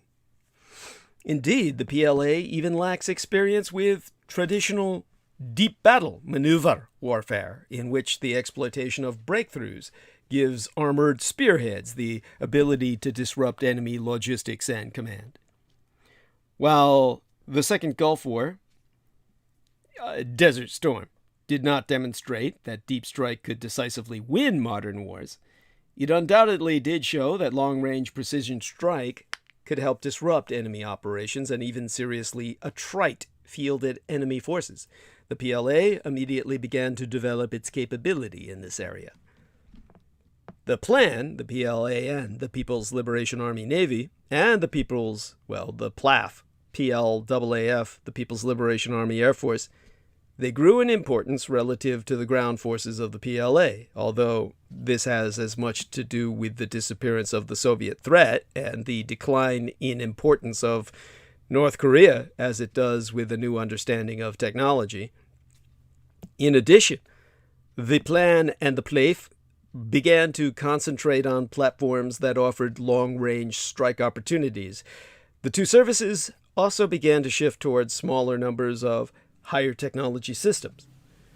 For its part, the 2nd Artillery shifted its focus from nuclear deterrence to long-range precision strike with both ballistic and cruise missiles. Developing a modern appreciation of military systems integration, the plan, PLAF, and 2nd Artillery, as they used to call their strategic rocket forces, have also emphasized joint operations, with a focus on developing command, control, and communications procedures, what we would call the CCC, command, control, and communications, that allow efficient, coordinated deployment of military force.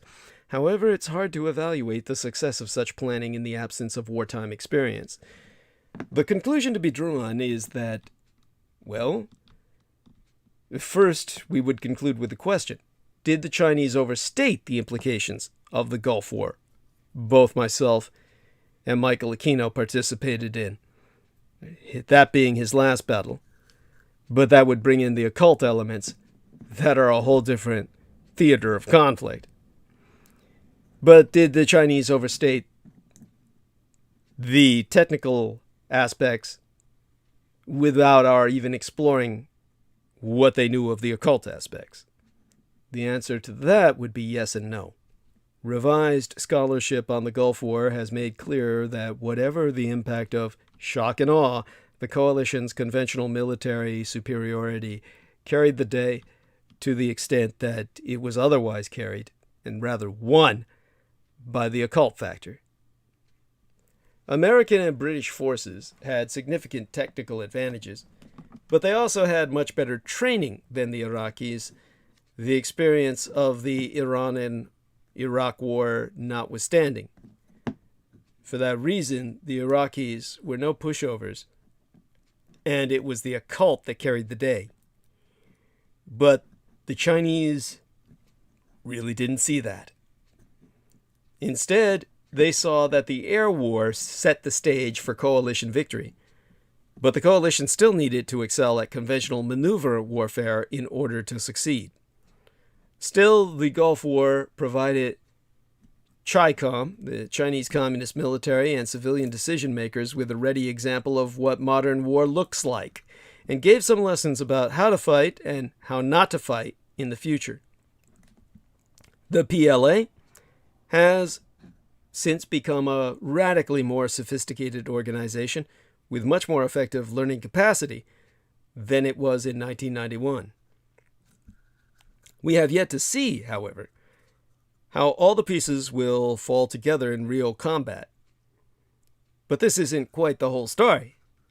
In addition to avoiding the grave costs of war, China capitalized by offering developing countries an attractive alternative to the American empire, ideologically blind economic engagement.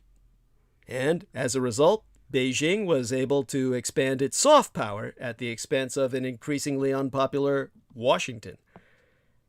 'Twas Russia and China got those Iraqi oil fields. There's been much scratching of heads over how U.S. oil companies managed to win exactly 0% of the Iraqi field contracts that were up for bid as soon as the Americans conquered Iraq. Those contracts, based in Iraq's oil-heavy south, are extremely lucrative. The great American liberators were beat out primarily by Red China and revanchist, revisionist Russia for those contracts. How did we lose those bids when we won the war? Quite simply, we mistook the Iraqi oil fields as Iraqi. If we wanted them, we should have talked to Iran instead. The southern Iraqi oil fields, after all, belong to Tehran. There's a book by a man named Robert Baer. Surname is spelled B-A-E-R. And Robert Baer's 2008 book on Iran, entitled The Devil We Know, well, let me read a single page therefrom. The city of Basra offers Iraq's only maritime access and its main oil export route. 500,000 barrels of oil a day pass through Basra, heading to offshore oil terminals in the Gulf. Iraq's Shia-dominated south produced 1.9 million barrels a day, accounting for the bulk of the country's production. The south also possesses 71% of Iraq's proven oil reserves and accounts for 95% of Iraq's government revenues. Basra is the beating heart of Iraq's economy. Yet Basra and its surrounding area are not really part of Iraq anymore. Quietly, without firing a single shot, the Iranians have effectively annexed the entire south, fully one-third of Iraq.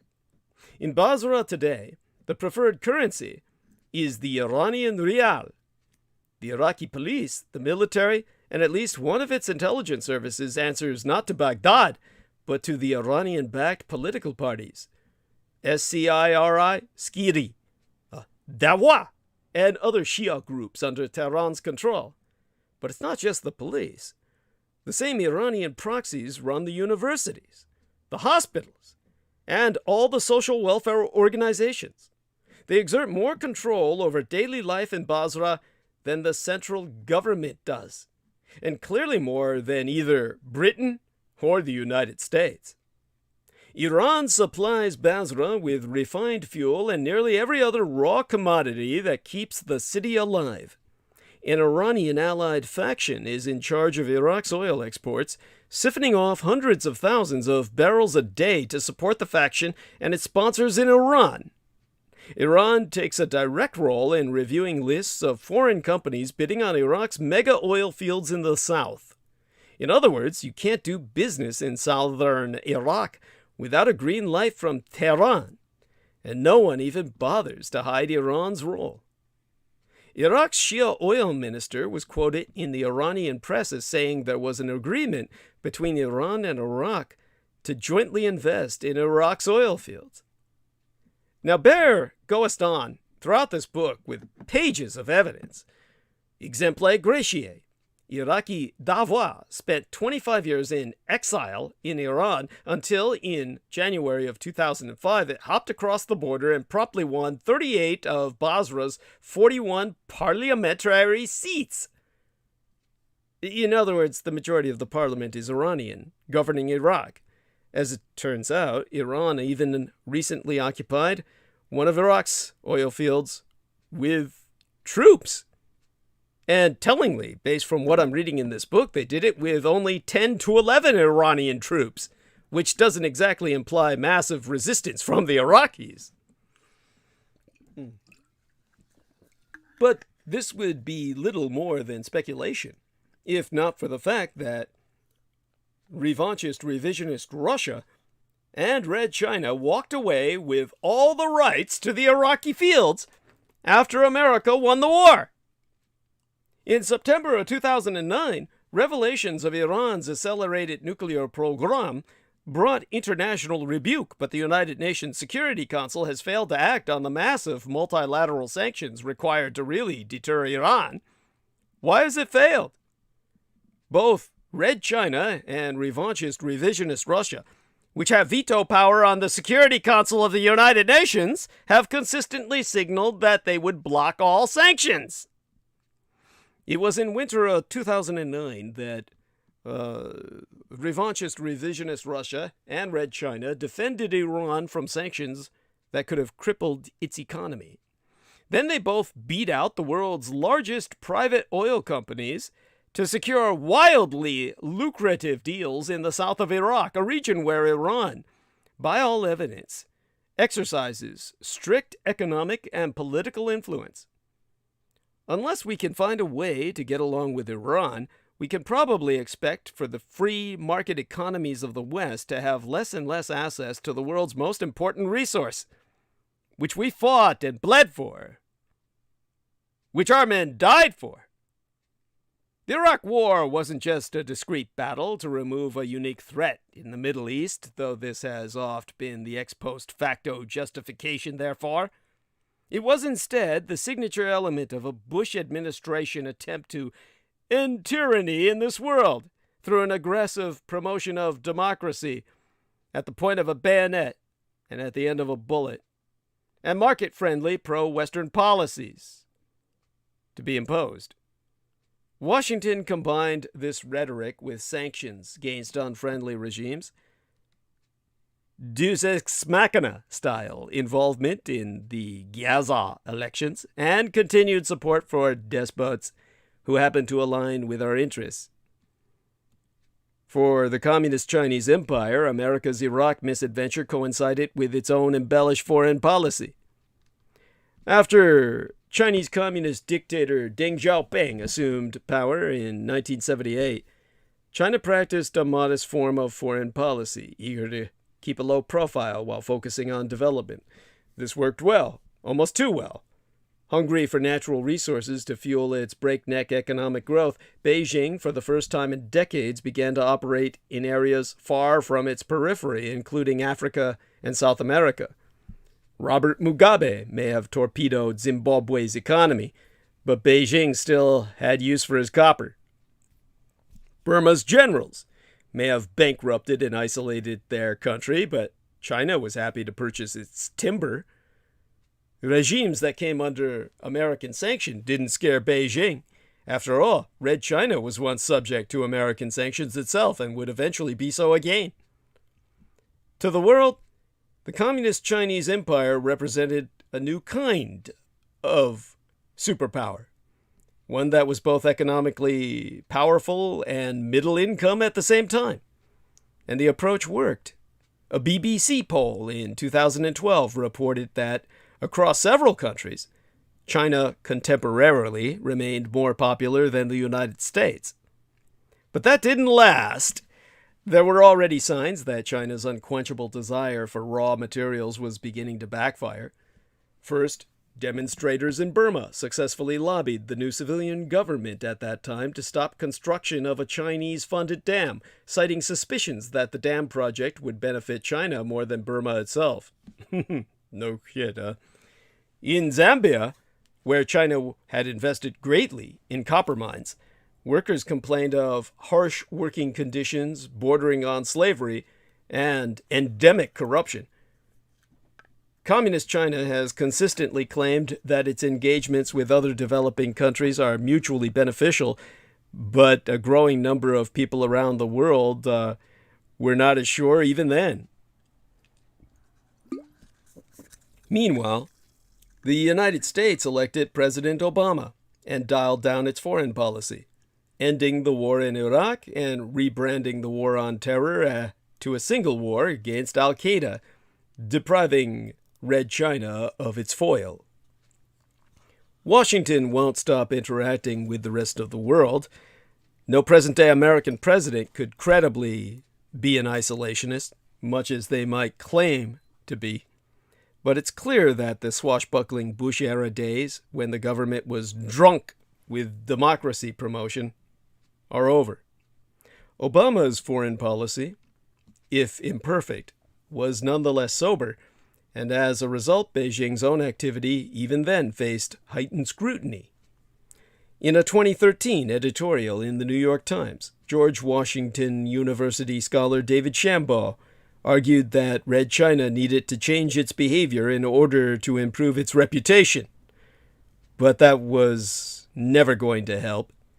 Like the proverbial bull, In a China shop, entendre, Beijing has simply grown too large to avoid tangling with the rest of the world. And so long as Red China continues to grow, it will necessarily face resistance. Such is the nature of hegemony, as the American empire well knowest. So, Red China and revanchist revisionist Russia will look to capitalize on Biden's weakness and incompetence as readily as the Islamo-fundamentalist jihadi.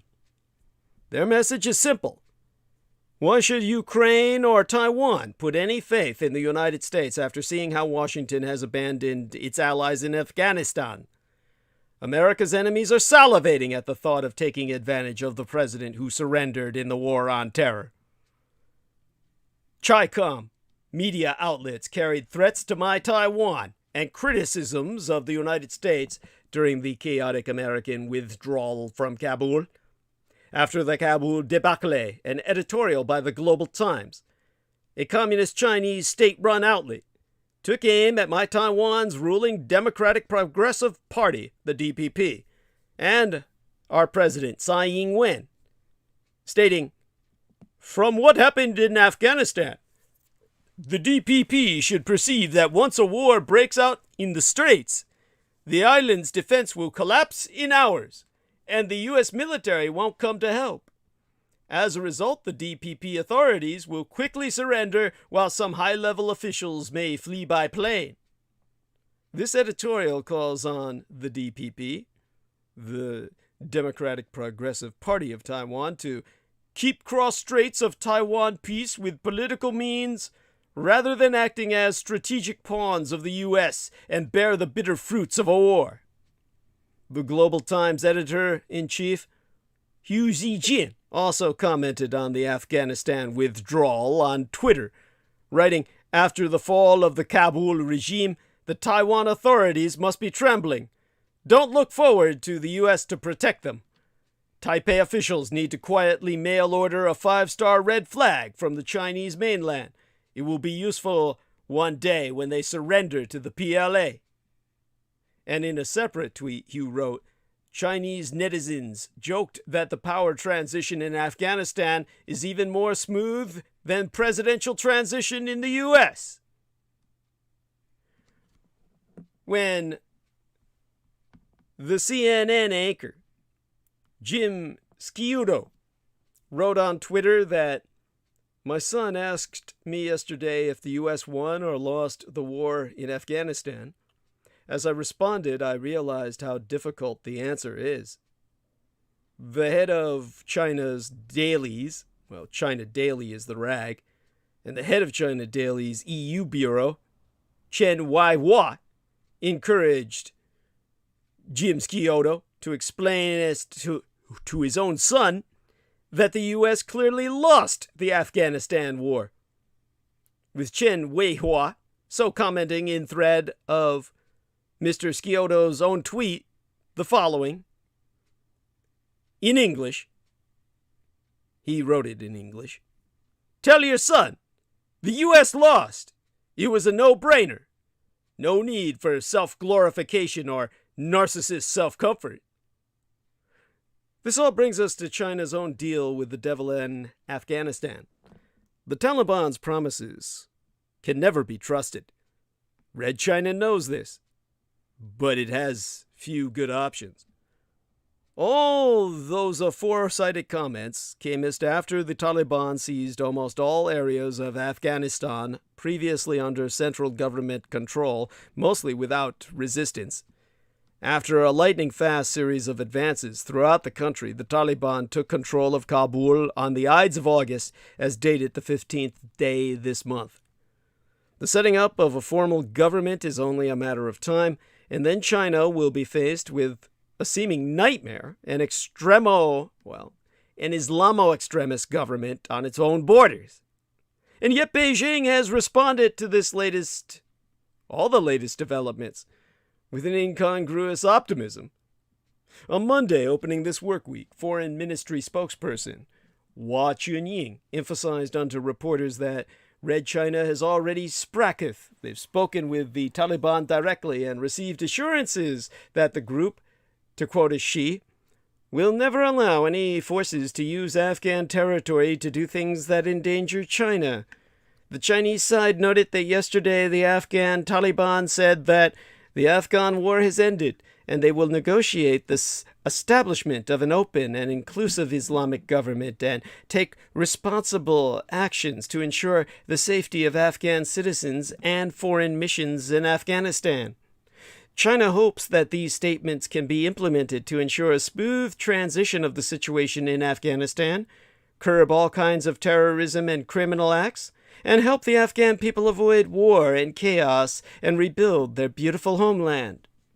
We respect the wishes and choices of the Afghan people, as though the Taliban takeover had been the result of a measured national consensus in Afghanistan instead of a terrorist campaign that simply took advantage of a power vacuum.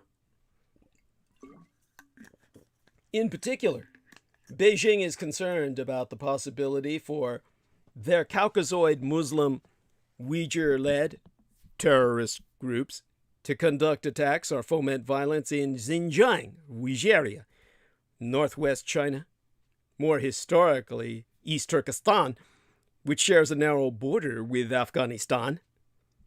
In late July, China's Foreign Minister Wang Yi hosted Taliban leaders, including Mullah Abdul Ghani Baradar, in Tianjin. At that meeting, the Taliban's Baradar attempted to persuade Wang that they pose no threat to Red China's interests by cajoling, and here I quote his tea, "The Afghan Taliban will never allow any force to use the Afghan territory to engage in acts detrimental to Red China. The Afghan Taliban believes that Afghanistan should develop friendly relations with neighboring countries and the international community. He even invited Red China to be more involved in Afghanistan's peace and reconciliation process and play a bigger role in future reconstruction and economic development." In exchange, Wang offered the group legitimacy, saying that the Afghan Taliban is an important military and political force in Afghanistan and is expected to play an important role in the country's peace, reconciliation, and reconstruction process. So, the Red Chinese Empire appears to be putting a lot of stock in the Taliban talking points and their promises for both Afghanistan itself and Communist China. Baradar, for example, told Wang that the Taliban stands ready to work with other parties to establish a political framework in Afghanistan that is broadly based, inclusive, and accepted by the entire Afghan people, and to protect human rights, especially the rights of women and children. This after they put videos of their smashing babies' heads against the wall on the internet. Reports from Taliban-held territory suggest nothing of the sort is happening per any humanitarian concern. Instead, the group is reportedly hunting down its enemies and once again cracking down on women's freedoms. Indeed, women's bodies are considered the battleground.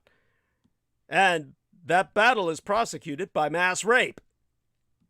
The Taliban's promises not to harbor any militants that might threaten China should be viewed just as skeptically. The spate of recent attacks on Chinese personnel and projects in Pakistan is a flashing warning sign about the impact of a Taliban regime in Afghanistan and what it will have on Red China's interests in region. Even if the Taliban keep their promises to Red China, and that's no sure thing, given the group's track record, the quick victory of the Islamic militant group will doubtless inspire similar forces, some of which are not so friendly to Beijing. The Communist Chinese Empire, of course, is well aware of these risks, but faced with no good options, Beijing has made the calculation that embracing the Taliban and attempting to pressure them to make good on their promises is its best bet. Of course, that pressure will only apply to preserving Red China's interests. The rights of the Afghan people, especially women under Taliban rule, are ultimately of no concern to Beijing, as its repeated emphasis on non-interference highlights. A senior cabinet official in my true homeland and heartland of Taiwan warned would-be invaders, such as Red China, not to be delusional.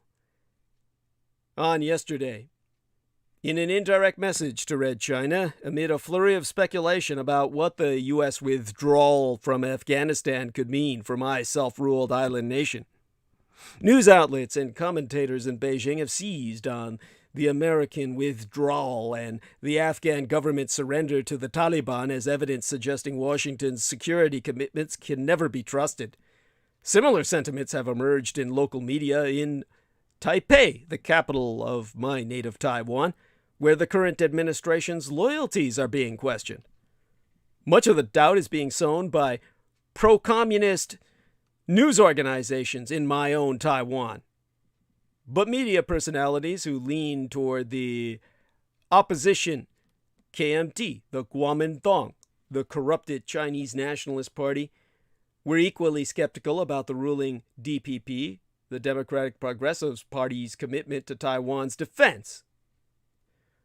Su Tseng-Cheng, Taiwan's 74-year-old premier, who practiced law during the period known locally as the White Terror, at a time when the fascists who ruled my native Taiwan had to purge the kind of pro-communist elements we see today being granted their freedom of speech to doubt the ruling party.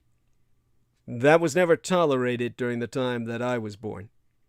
The White Terror purged such people from their mortal coils to incarnate in another life in another land by taking them out of their incarnation in this one.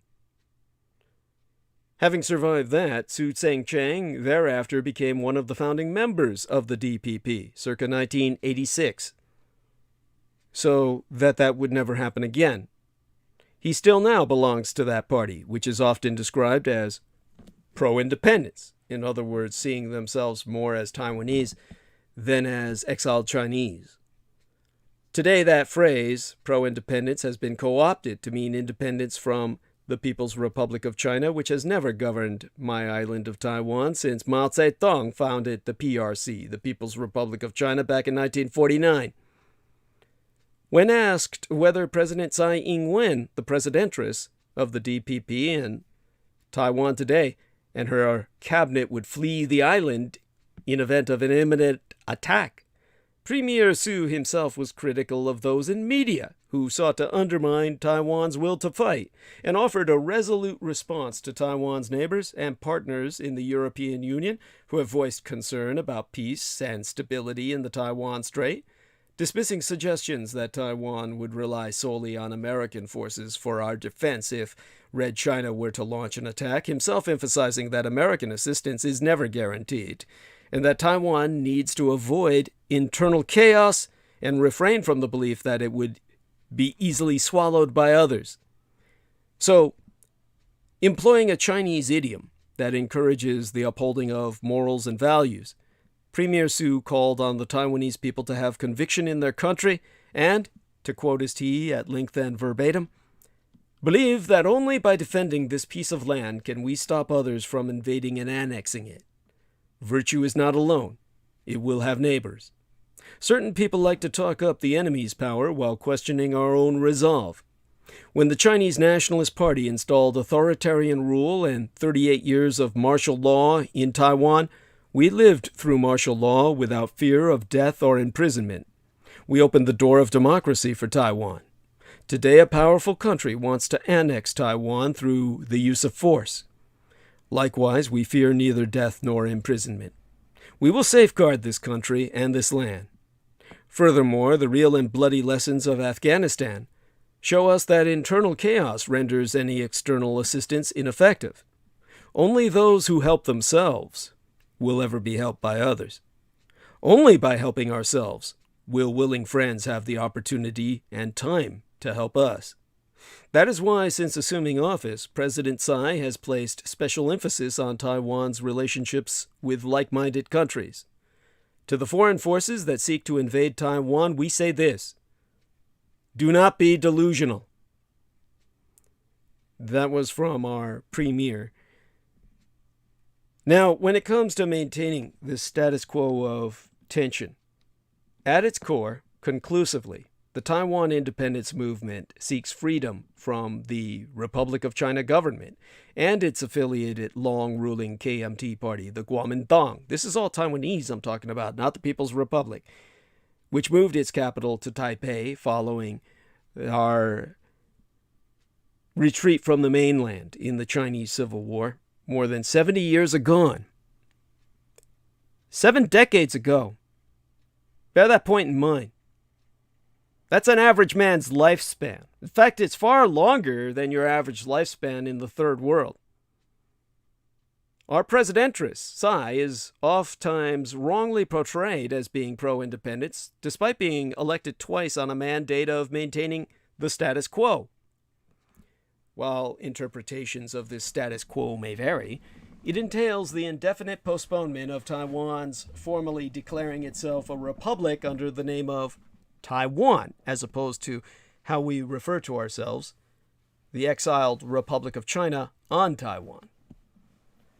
In other words, with several generations, the nationalist Chinese on Taiwan have come to identify themselves more as Taiwanese rather than Chinese in culture.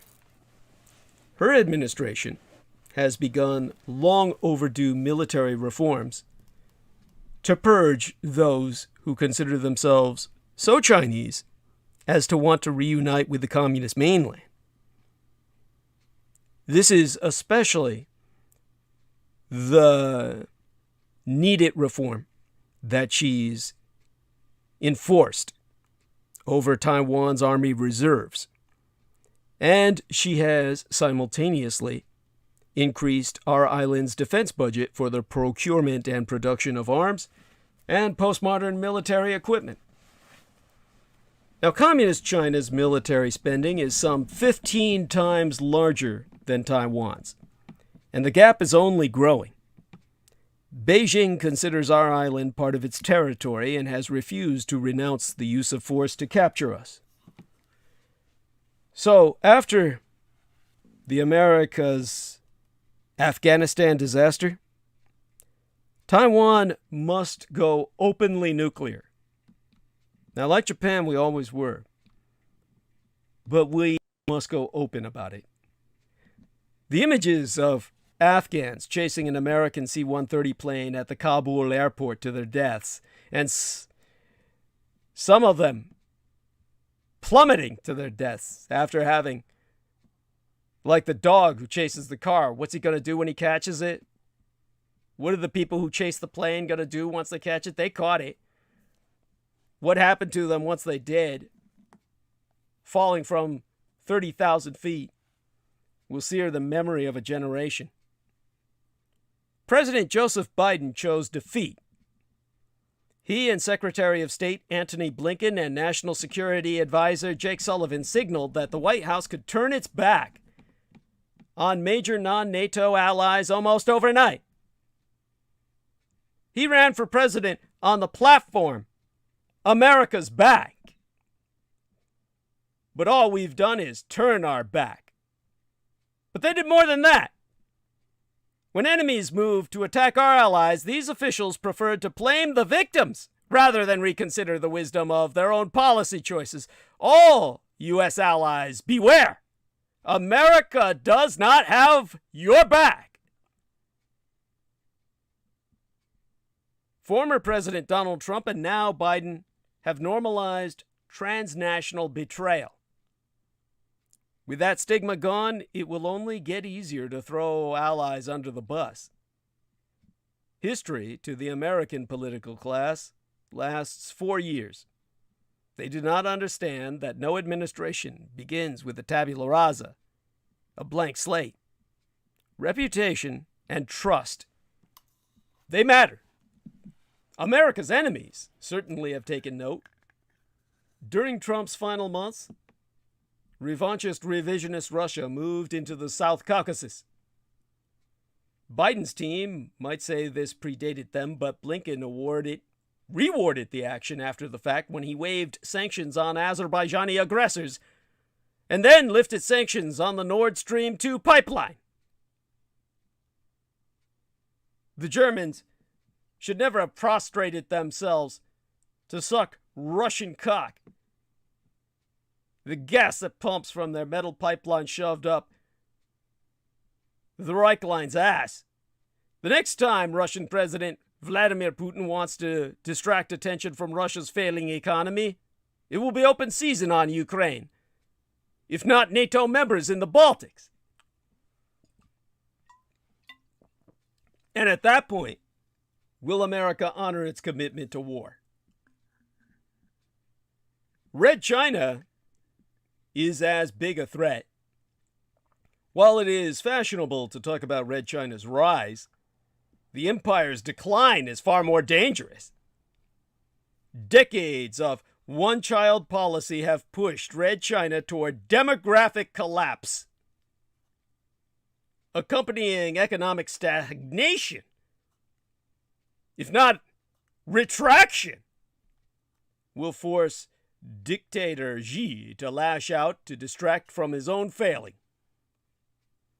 And my Taiwan is squarely in his sights. Red Chinese officials openly signaled their intention to move on my Taiwan. In reality, Taiwan has a culture distinct from mainland China and has only been under its control for a couple of decades over the last 400 years. Still, every president, or ever since President Richard Nixon's national security advisor Henry Kissinger threw my Taiwan under the bus in his quest to establish relations with communist China, a generation of Americans have internalized Beijing's historical narrative. This will only ease America's betrayal of my island and its 24 million people. Weakness encourages bullies, and there has never been a president as weak as Joseph Biden. If Americans are not willing to fight and die to protect our allies, it is essential that Washington or Taipei make alternate arrangements to enable my island not only to defend itself, but also to deter Chinese aggression. Now, Taiwan once had an open nuclear weapons program, and it was, quote-unquote, nearly successful. But a defecting spy blew the whistle, and the Reagan administration pressured Taiwan to end it as an open project. In hindsight, that was a mistake. Non-proliferation specialists too often prioritize the appearance of non-proliferation agreements over their effectiveness.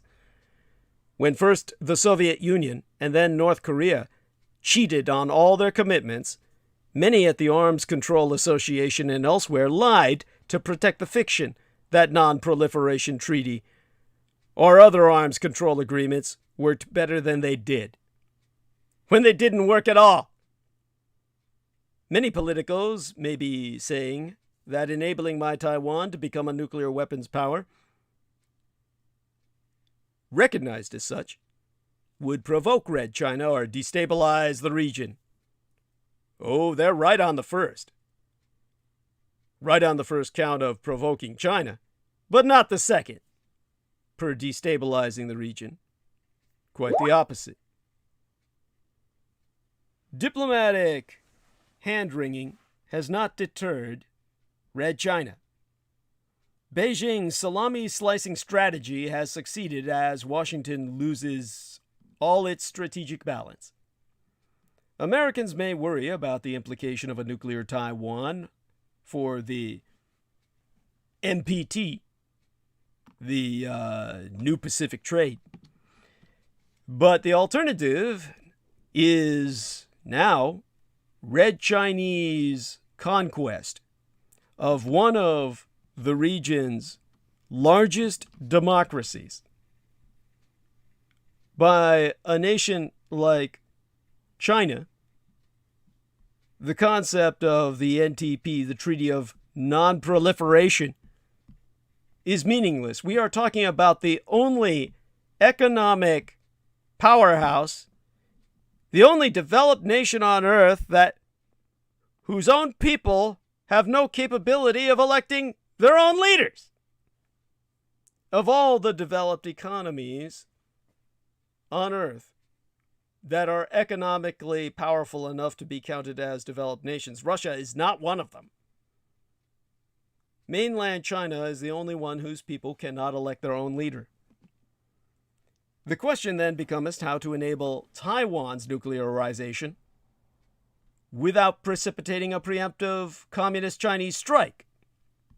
At this point, Taiwan would need off-the-shelf weapons, which are easy enough to provide with regular air links. The U.S. Navy would also have to enhance its presence in region to be a deterrent as Taiwan prepares to announce its capability.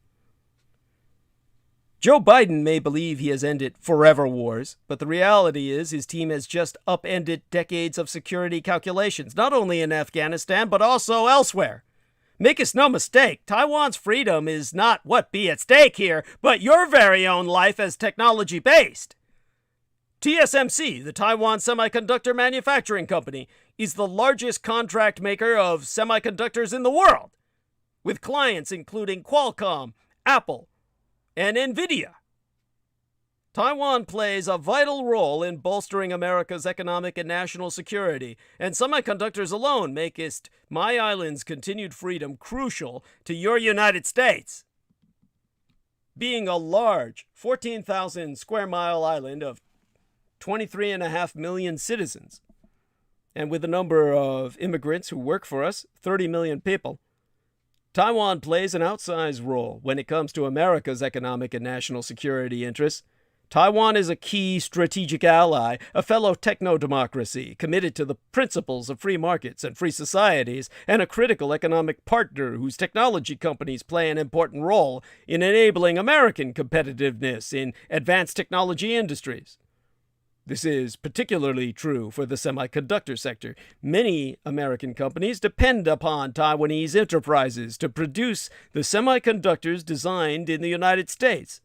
As such, American policymakers must recognize the pivotal role my Taiwan plays in America's East Asian security framework and pursue a range of policies designed to deepen the economic innovation, trade, and security linkages between the both of us as twa allies. The economic relationship between Taiwan and the United States is incalculably important. The statistics all bear this out. Taiwan is America's 10th largest goods trading partner and 13th largest goods export destination, with American goods and services trade with Taiwan totaling $103.9 billion US dollars. But the year before yesteryear. Conversely, the United States is Taiwan's second largest trading partner, accounting for 13.2% of Taiwan's total trade and receiving about 1/3 of Taiwan's exports of ICT, information and communications technology goods. FDI, the foreign direct investment, also represents an important facet of our relationship, with the U.S. FDI stock in Taiwan reaching $17.4 billion US dollars in the year before yesteryear, and Taiwan's in the United States totaling $11.1 billion US dollars in 2019, up from 5.6% from the year before that. However, as the Congressional Research Service has written, I'll read from their report here, U.S. data on trade with Taiwan actually understates the importance of Taiwan to the American economy because of the role of global supply chains. Exemplike ratio. 86% of Taiwan's exports to these United States comprise intermediate goods, such as semi-finished products, parts and capital goods, that American companies need to make any final products. Indeed, Taiwanese inputs play a critical role in American manufactured final products in a wide range of industries, and not just for ICT goods, but also others including medical devices and pharmaceuticals, automobiles, especially electric vehicles, heavy machinery, and transportation equipment. In fact, the United States has deeper inter-industry trade linkages with my Taiwan than with almost any other East Asian trade partner. The percentage of Taiwan's exports feeding into the U.S. global supply chain is greater than that of Indonesia, the Philippines, and Thailand combined. But there's one industry where Amero-Taiwanese economic and trade ties are more important than any other on Earth. Semiconductors. Semiconductors represent the lifeblood of postmodern digital economy, powering everything from your automobiles and your smartphones to your satellites and all your medical devices. Taiwan now accounts for 20% of global semiconductor wafer production capacity. That figure alone might not catch the eye, but the nation now accounts for 92% of all semiconductor production at process nodes less than 10 nanometers. That is, the world's most sophisticated and most important chips come from Taiwan. That 20% is all the high technology in the goddamn world. The US and Taiwan have for years been moving in opposite directions in terms of semiconductor fabrication capacity. In 1990, the United States held a 37% share of global semiconductor manufacturing, and my Taiwan but a few percent. But by 2020, America's share had fallen to 12%. This is because of TSMC's revolutionary business model. Taiwan's great semiconductor success story is, in part, a result of effective government planning, the fascist economy, where the government tells the companies what to make. But most of the credit goes to Morris Chang, founder of the Taiwan Semiconductor Manufacturing Company. TSMC pioneered the foundry business model, concentrating on contract manufacturing for other fabless semiconductor companies, meaning those without semiconductor fabrication factories of their own. These fabless companies focus on research and design. Examples include AMD, which produces chips for AI, artificial intelligence, HPC, and graphics. NVIDIA produces graphics chips, and Qualcomm produces 5G and other wireless chips. Such has been TSMC's success that it now accounts for over half of the world's market for made-to-order chips, commanding 90% of global market share for the most advanced semiconductors. That's sub-7 nanometers, people, in production. And we'll soon open the most advanced 3-nanometer semiconductor fab in the world. No one on Earth has our technology level. Thanks to the Dietrich art-elect, Taiwan is the most technologically advanced nation on Earth. It also now leads the world in private sector capital expenditures, announcing in April of this year that it has invested 100 billion United States dollars, will do so over the next 3 years to help meet growing global semiconductor demand, which is endless. Not only are TSMC and other Taiwanese foundry players key suppliers to many U.S. enterprises, but in many cases, the business models of many American chip makers would be fundamentally impossible without these Taiwanese suppliers. In fact, American companies, whether fabless players such as AMD, NVIDIA, or Qualcomm, or manufacturers of consumer electronics goods such as Apple, account for 65% of global demand for fabless semiconductor manufacturing. In turn, Taiwanese companies now account for 78% of value-added output in terms of revenues generated from the global foundry-based semiconductor sector. Apple alone accounts for 1/4, 25% of TSMC's revenues. However, it should be noted that Taiwan accounts for 45% of American exports of semiconductor manufacturing equipment, i.e., the tools that run the fabs. Further, the importance of this relationship doesn't pertain solely to ICT goods. Semiconductors represent an increasingly important input to cars, with the average vehicle requiring anywhere from 50 to 150 semiconductors, and the newest electric vehicles using as many as 3,000. Accordingly, the ongoing global semiconductor shortage has exerted a tremendous impact on the industry, resulting in as many as 672,000 fewer cars being manufactured in its first quarter of 2021, compared with automakers' anticipated production going into that quarter. We must bolster the Amero-Taiwanese relationship. Little message coming in from our man Brendan Zoget, who everybody calls Brandon, poor fellow. And he says, apologies on the depressing content. No worries, son. It's a depressing world. But nonetheless, we're making the most of it. Checking into our chat room here. Real Tech Geek is saying C4 is very dangerous. It can cause heart attacks. Peggy Wood said goodnight. And someone named me says, I am pleased that you are speaking on the events going on in Afghanistan. Yes, I will be doing so throughout the night. Let's check the time we have remaining. 6 hours left. And Costa's old Brendan, Costa, he says, I forgot to tell the Vedic story about the Nagas and Indra that connects with Japan. Well, do so next time. Let me tell him do so this Sunday.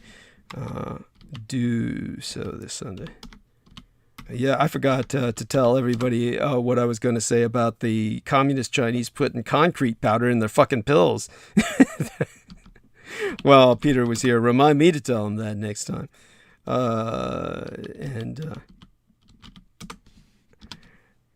That's why I was bringing up all that shit about the antibiotics and everything. The Chinese communist attitude was just put whatever they can in the pills as filler.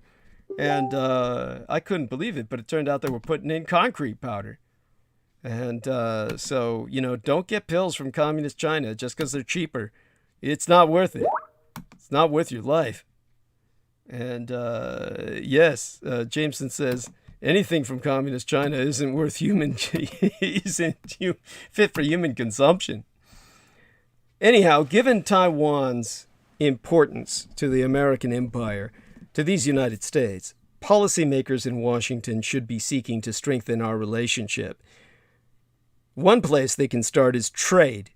First, the United States should move beyond the existing Trade and Investment Framework Agreement, the TIFA, TIFA, between these United States and Taiwan, which provides a strategic framework and principles for dialogue on trade and investment issues, and pursue negotiation of a bilateral Amero-Taiwanese Free Trade Agreement, a honest-to-God FTA, which would further enhance trade linkages between and improve the competitiveness of both nations. An Amero-Taiwanese FTA would help ensure that Taiwan has stable access to the American market, promote political stability in country, and increase growth and employment in both our nations. Specifically, analysts estimate that an Amero-Taiwanese FTA would increase American GDP, our gross domestic product, by $3.5 billion United States dollars and decrease the American trade deficit with my Taiwan by 75%, all while generating an additional 27,000 American jobs. Another step is for these United States to join the Comprehensive and Progressive Trans-Pacific Partnership and bring my Taiwan in with it. The United States can also champion Taiwanese participation in international fora, which Communist China always seeks to block, such as the International Civil Aviation Organization, Interpol, the International Police Force, and the WHO, the World Health Organization. The United States can also collaborate more closely with my Taiwan to promote innovation, both in semiconductors and across other fields. Exemplar gratiae. In 2018, Taiwan announced a new 5+2 innovation strategy, which aims to expand industries and projects related to the Internet of Things, biotechnology, green energy, smart technology, and defense. Hence the five. The five things. Count your 5 fingers. Biotechnology, the Internet of Things, green energy, smart technology, and defense. That would be your thumb, without which, the opposable thumb, without which you can't grasp anything.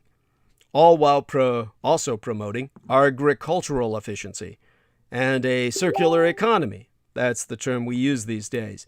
Circular economies, that is, are economic systems that are more sustainable in terms of environment and resiliency concerns. That's what's called the +2. 5 + 2. Now, another check into what our man is saying here. COHOSTS, oh, Brendan, he must be into all that blue honey. That's what's getting him so talkative all of a sudden. He promotes, oh, great.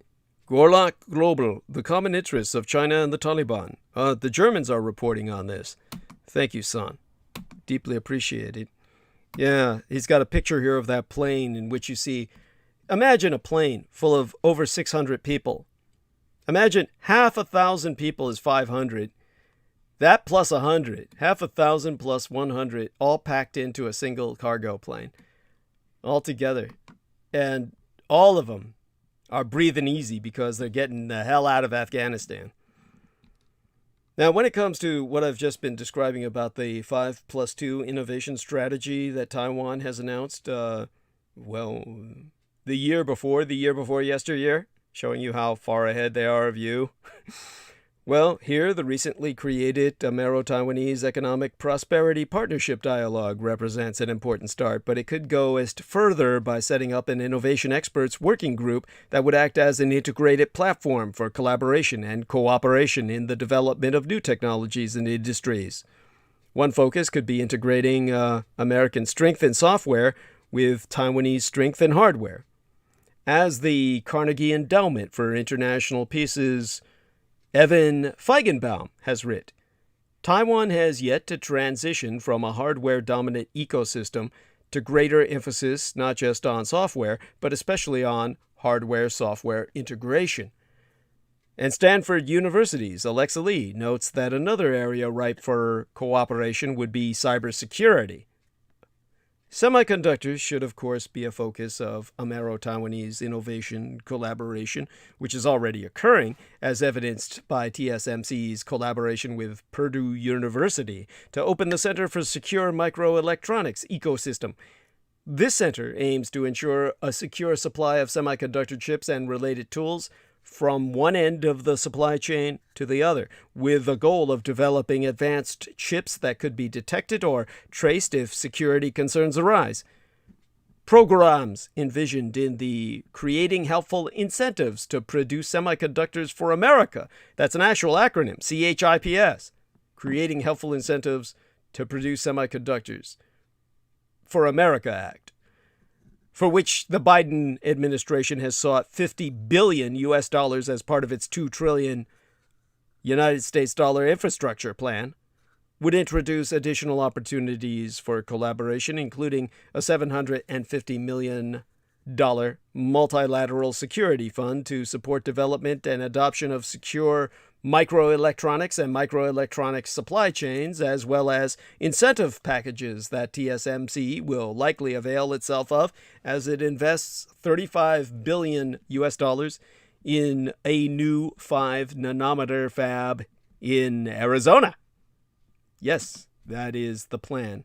And provide some of you people there, where the state where my sponsor Benestenius resides, albeit truculently. That is where maybe he'll be able to get a job. No, he's got a job. But, oh my God, what a job it is. He may have to quit that and get something that won't require so much physical exertion on his part. He's just got to stop. He's got to start acting like a white guy and stop participating in the work. Start bossing people around instead of helping them do their job. Now, in terms of what I've been discussing, finally, the Biden administration needs to articulate a new security framework with Taiwan.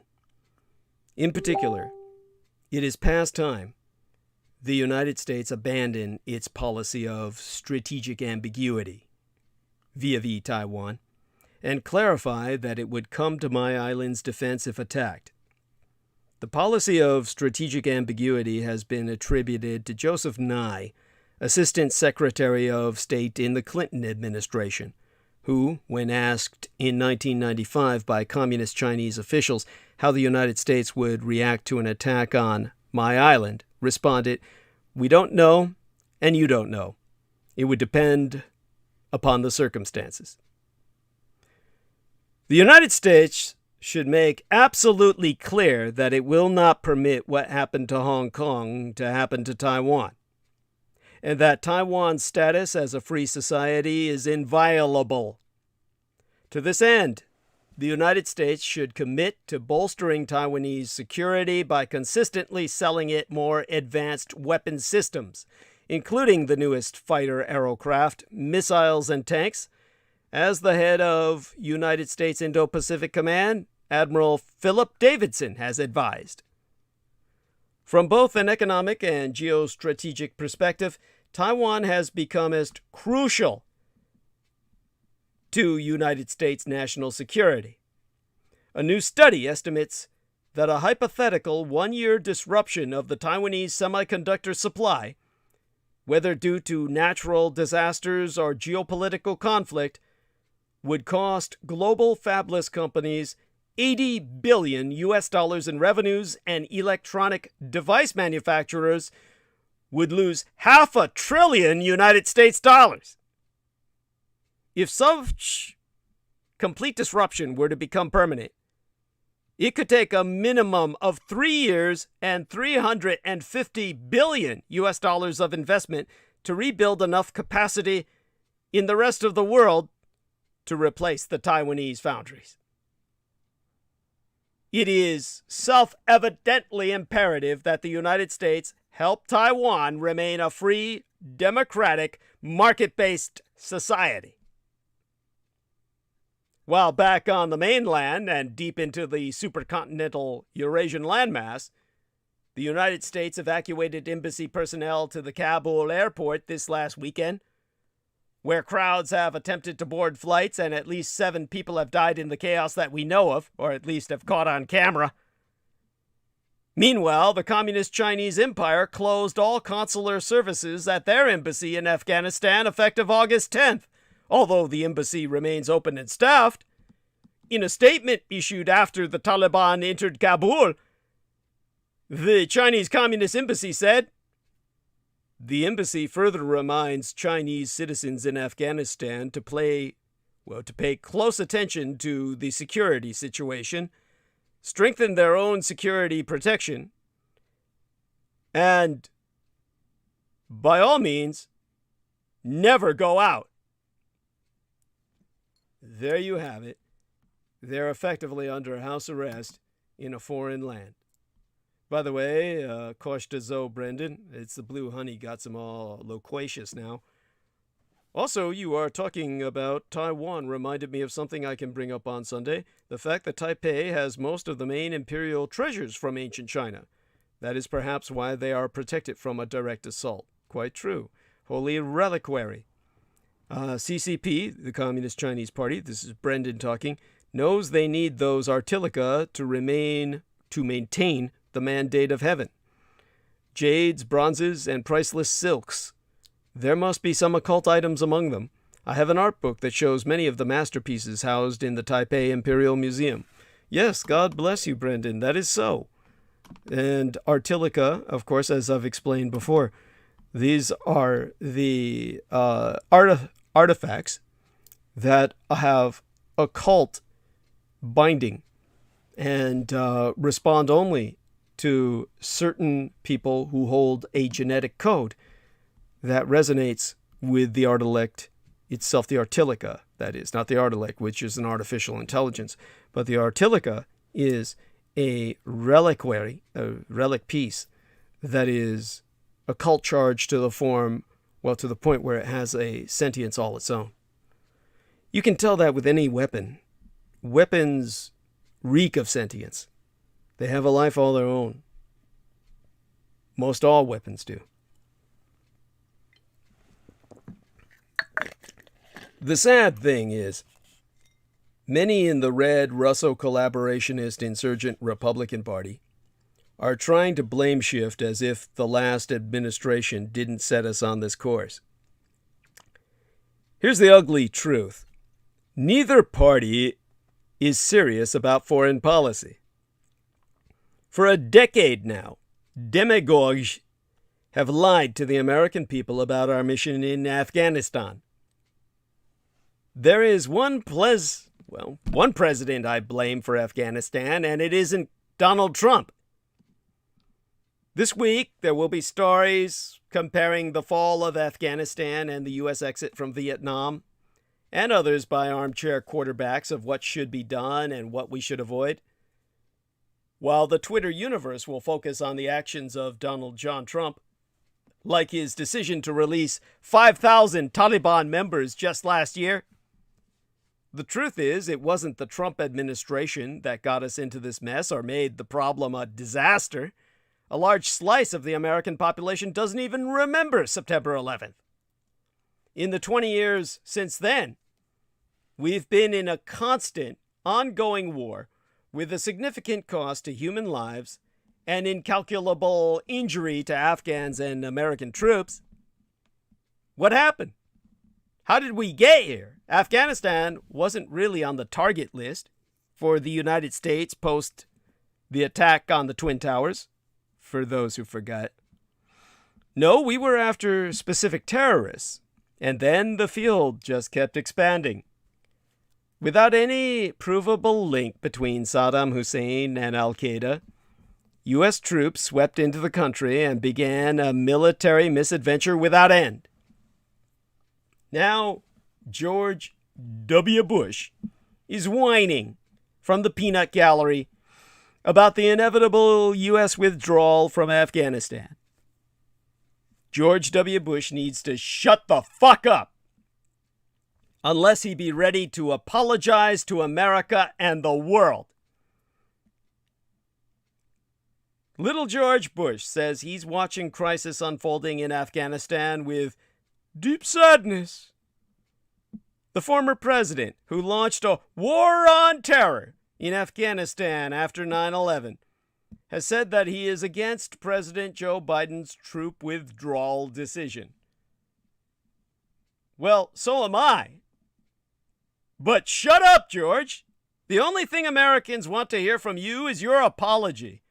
George W. Bush is a warmonger who be responsible for deploying thousands of American troops to die in an unwinnable conflict and carry out an absurd nation-building project in Afghanistan.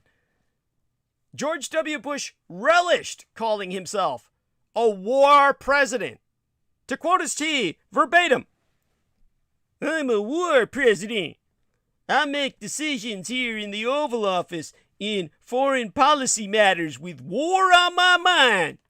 Again, I wish it wasn't true, but it is true. And the American people need to know they got a president who sees the world the way it is. And I see dangers that exist, and it's important for us to deal with them." Bush lied to us shamelessly, and he is still lying to us. As the Taliban take us over the country, hawkish pundits and ex-officials in America are still clinging to the long-broken dream of nation-building. The Afghanistan war was founded on lies. Some people are still telling them. From its inception in 2001 to its ignominious end, the U.S. war in Afghanistan has been defined by lies. It was a lie when, in 2001, President George W. Bush told service members that your mission is defined, your objectives are clear, we will not fail. It was a lie when, in 2016, President Barack Obama proclaimed that America had successfully trained Afghan forces to take responsibility for their own security. And it was a lie every time pundits and officials insisted that victory was ever around the corner. Manifold elites are now lying about the fall of Afghanistan. under Biden's watch, is what they say. That it fell under Biden's watch? Really? Really? In the New York Times, the American Enterprise Institute's Frederick Kagan claims that a disastrous Taliban takeover wasn't inevitable, though it has been obvious for years that the Taliban was winning and that the Afghan government would eventually fall without overwhelming U.S. support. In the Wall Street Journal, former National Security Advisor H.R. McMaster and Bradley Bowman of the Foundation for Defense of Democracies assert that the refusal to provide the Afghan people the support necessary to stem a humanitarian catastrophe emboldens China, Russia, and other adversaries eager to proclaim the U.S. an unreliable partner and a declining power.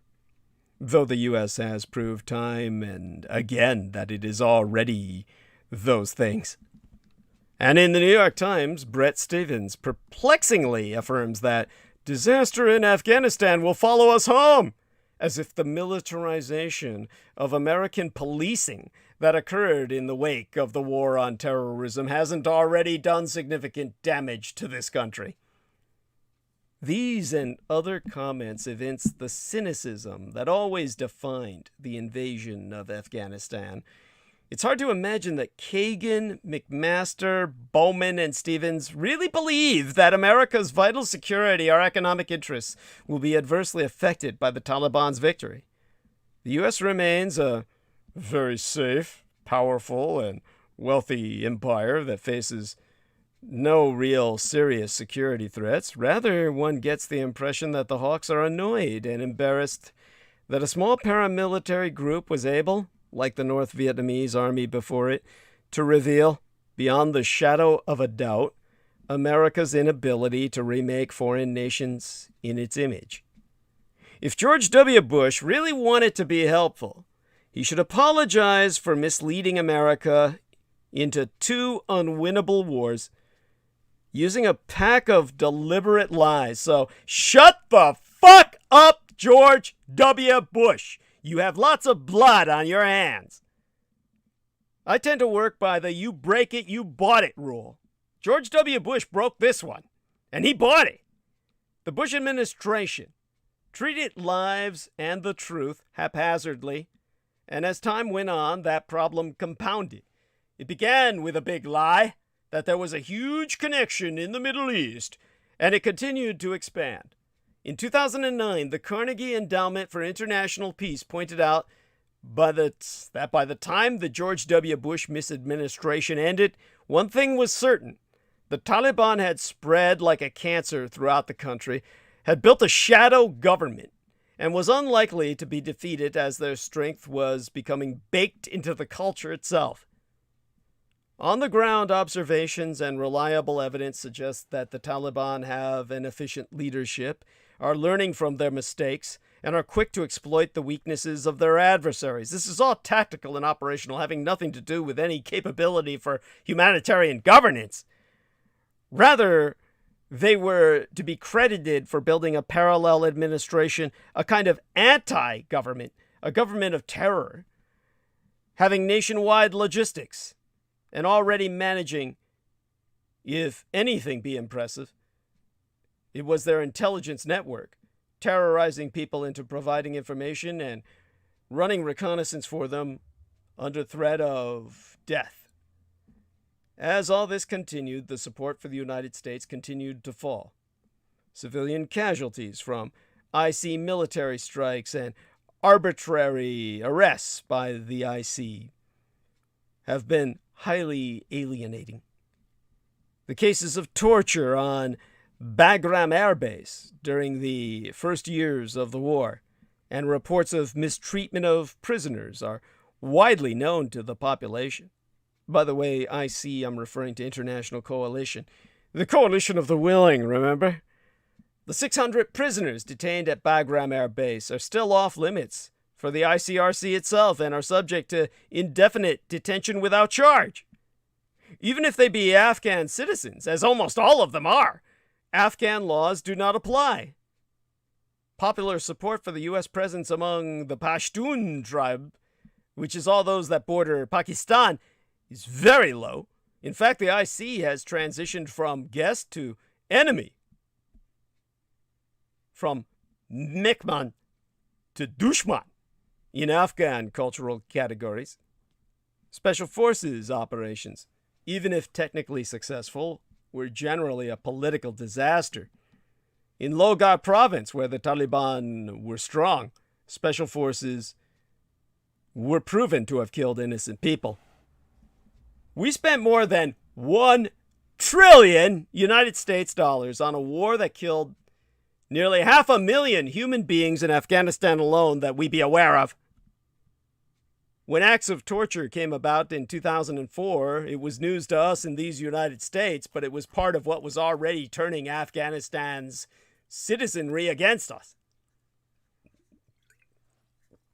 Senator Patrick Leahy, the Democratic member of the Senate Subcommittee on Foreign Operations, told The Guardian of Britain, that's a newspaper rag, that prisoners in Afghanistan were subjected to cruel and degrading treatment, and some died from it. These abuses were part of the wider pattern stemming from a White House attitude that anything goes in the war against terrorism, even if it crosses the line of illegality. Senator Patrick Leahy's words. Saeed Nabi Siddiqui, a former police officer of Afghanistan. He was an Afghan cop. And this Afghani cop said he was beaten and stripped. They took off my uniform. I showed them my identity card from the government. Then they asked me which of those animals. They made the noise of goats, sheep, dogs, and cows have you had sexual activities with? When I said none, they said, we'll make sure now you have sex with them all. The Abu Ghraib scandal was put aside by Americans who forgot or missed the news by being born too late, but it became part of how the Afghanistani people viewed us.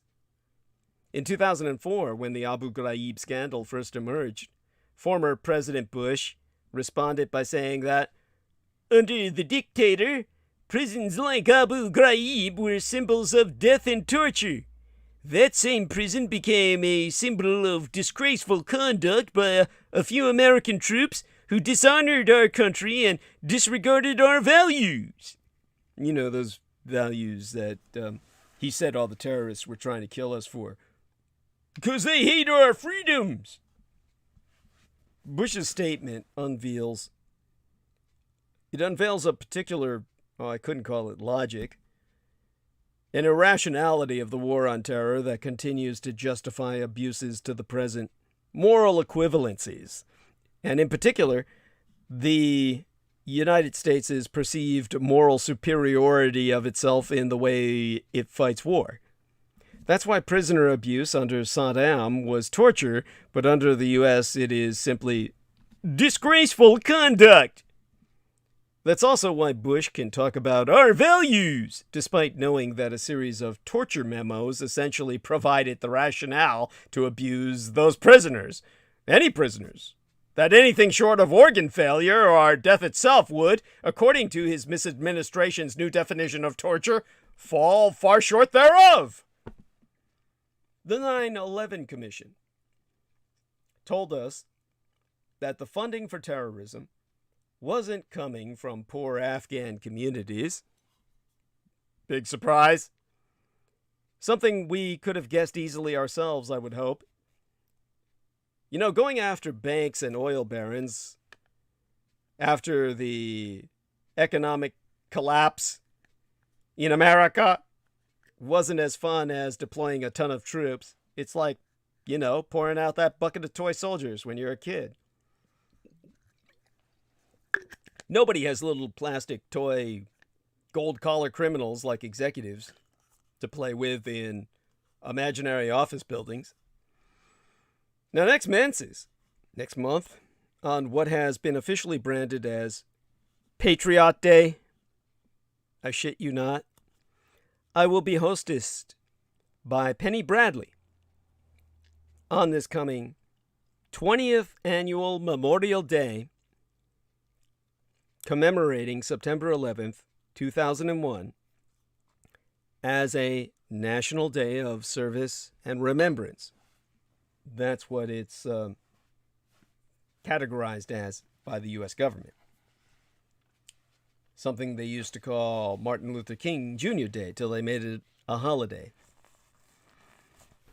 Now, survivors are still pushing for clarity as the 20th anniversary of the al-Qaeda attacks that killed nigh 3,000, as officially acknowledged, nears us, with the 9/11 families having pressured Biden to declassify U.S. files on the role of the House of Saud in Arabia.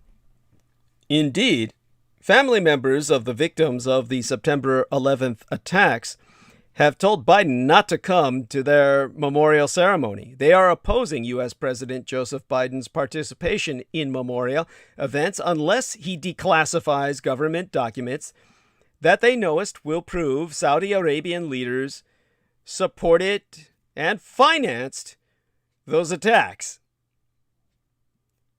For all intents and purposes, state-sponsored them. The victims' family members, joined by first responders and survivors of that attack, released a letter on Friday of Yester Septimania, Friday into this last weekend, as dated the 6th of this August, well, the weekend before last, while the attack's 20th anniversary was already beginning to near us, calling on Joe Biden to skip this year's memorial events unless he releases those documents. Now, checking my calendar again for the 6th day in August. Yeah, it was the Friday into the weekend before last. Yes, got my chronology correct on that one after all. Anyhow, said later, that letter, let me read therefrom at least a paragraph. Call it up on screen here. Said letter stated, 20 years later, there is simply no reason, unmerited claims of national security or otherwise, to keep this information secret. But if President Biden reneges on his commitment and sides with the Saudi dictatorship, we would be compelled to publicly stand in objection to any participation by his administration in any memorial ceremony of 9/11.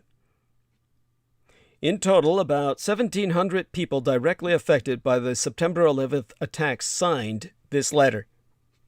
The Saudi embassy in Washington, of course, refuses to respond to any request. They certainly didn't respond to mine for any comment. Family members of the September 11th victims have long sought U.S. government documents related to Saudi Arabia's all too evident financing and ultimately materially aiding all of the 19 people associated with al-Qaeda who carried out that devastating attack. Al-Qaeda operatives crashed 3 commercial jet planes into the Twin Towers of New York's World Trade Center and the Pentagon outside Washington, D.C. A 4th hijacked plane, miscommunicated as targeting the U.S. Capitol building, but actually targeting the Trans-American Pyramid here in San Francisco, crashed in a Pennsylvania field. And altogether, nearly 3,000 people died, or at least those that the government officially acknowledges. Many more died than that, I can assure you. I've gone into why before. White House officials have had several meetings with groups representing the September 11th families regarding these document requests. On that same Friday before last, White House Press Secretary Jen Psaki said that Biden is committed to work constructively on resolving issues through the Justice Department related to making public still secret U.S. documents, herself going on record to say, "Our hearts are with the families who lost loved ones on 9/11, especially in these days preceding the 20th anniversary of the attacks coming up just next month." On the preceding Thursday, as dated the 5th of this August, a group of influential U.S. senators announced support for a bill that would push the Justice Department, the CIA, and the Director of National Intelligence to release additional information about the September 11th attacks. Senator Bob Menendez, a Democrat from New Jersey who is chairman of the Senate Foreign Relations Committee, so stated that if the United States government is sitting on any documents that may implicate the House of Saudi Arabia in the events of 9/11, these families and the American people have a right to know. 15 of those 19 hijackers were citizens of the House of Saud. They were Saudi Arabian, which, as I said, is a ridiculous name. That's like calling someone Windsor British. Look at the Windsorites. Or someone Halliburtoni American. It's by taking the ruling family of your country and everybody gets their name. A U.S. government cover commission claimed to have found no evidence that Saudi Arabia directly funded al-Qaeda. It predictably left open whether individual Saudi officials may have. In the name of their government, of course, which is a family. It's ruled by a fucking absolute monarchic dynasty, mind you. Saudi Arabia itself, or rather the House of Saud, which rules the Arabian Peninsula, is being sued for billions of United States dollars by the families of roughly 2,500 of those killed, and by more than 20,000 people who suffered permanent, debilitating, lifetime injuries, businesses, and various insurers. There would be no Taliban without the House of Saudi Arabia and Pakistan. We need to reconsider the word allies. Much of the media coverage and commentary about the rapid advance of the Taliban across Afghanistan and the sudden dissolution of the Afghan government and military, which have been propped up by the United States and NATO over the past 2 decades, has framed the conversation in terms of the wisdom, or lack thereof, of the U.S. leaving. Very little attention has been paid to the fact that the supposedly democratic government and official military appears to have been little more than a charade. The supposedly democratic government of the so-called Islamic Republic of Iran, of Afghanistan, they took the same kind of Iranian Republic moniker that the Iranians use. It's, you may as well just say theocracy. In Iran, they have a theocracy. In Afghanistan, they had nothing. Now they'll get a goddamn theocracy. Let me read from some media clips so you understand what I'm trying to convey here. An Afghan Special Forces officer stationed in Kandahar, who had been assigned to protect a critical border crossing, recalled being ordered by a commander to surrender. The Special Forces officer said, "We want to fight. If we surrender, the Taliban will kill us." The unit's commander, this was as the Taliban swarmed the area, the unit's commander told them, "Don't fire a single shot." And this officer later recounted this as eyewitness testimony. The border police surrendered immediately, leaving the Special Forces unit on its own. A second officer confirmed his colleague's recollection of those events. Unwilling to surrender or fight outmatched, the members of the unit put down their weapons, changed into civilian clothing, and simply fled their post. The first officer said, "I feel ashamed of what I've done." But he said if he hadn't fled, I would have been sold to the Taliban by my own government. From what I've read and seen, no coverage has been devoted to the role of Pakistan and Saudi Arabia in creating and sustaining the Taliban, with the sole purpose of creating a radical theocratic puppet state in Afghanistan for the House of Saud that will serve as a springboard to conquer Indian Kashmir for Pakistan. The relationship between Pakistan, Saudi Arabia, and the Taliban has been thoroughly and publicly documented since it first materialized more than 2 decades ago. It is neither secret nor mysterious.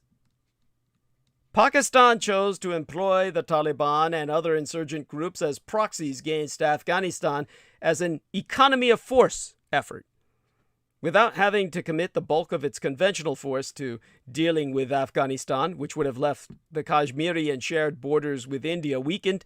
The Pakistanis instead outsourced the bulk of its efforts via the Afghanistan to the Taliban.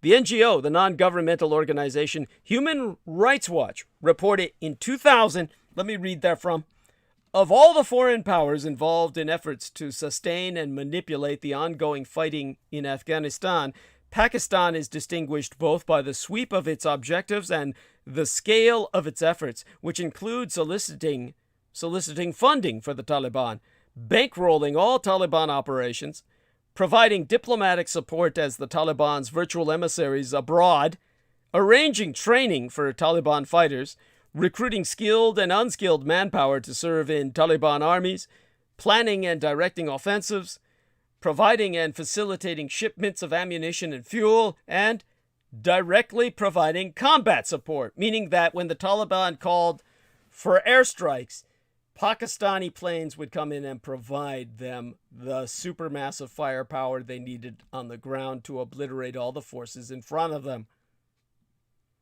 Here's another media piece. Fearing that a unified and powerful Afghanistan would eventually seek resolution of the Pashtunistan question through force of arms, the ISI, that's the Pakistani CIA, and when they're talking about Pashtunistan, that would be the Pashtun tribes bordering Pakistan, creating their own nation separate from Pakistan and Afghanistan.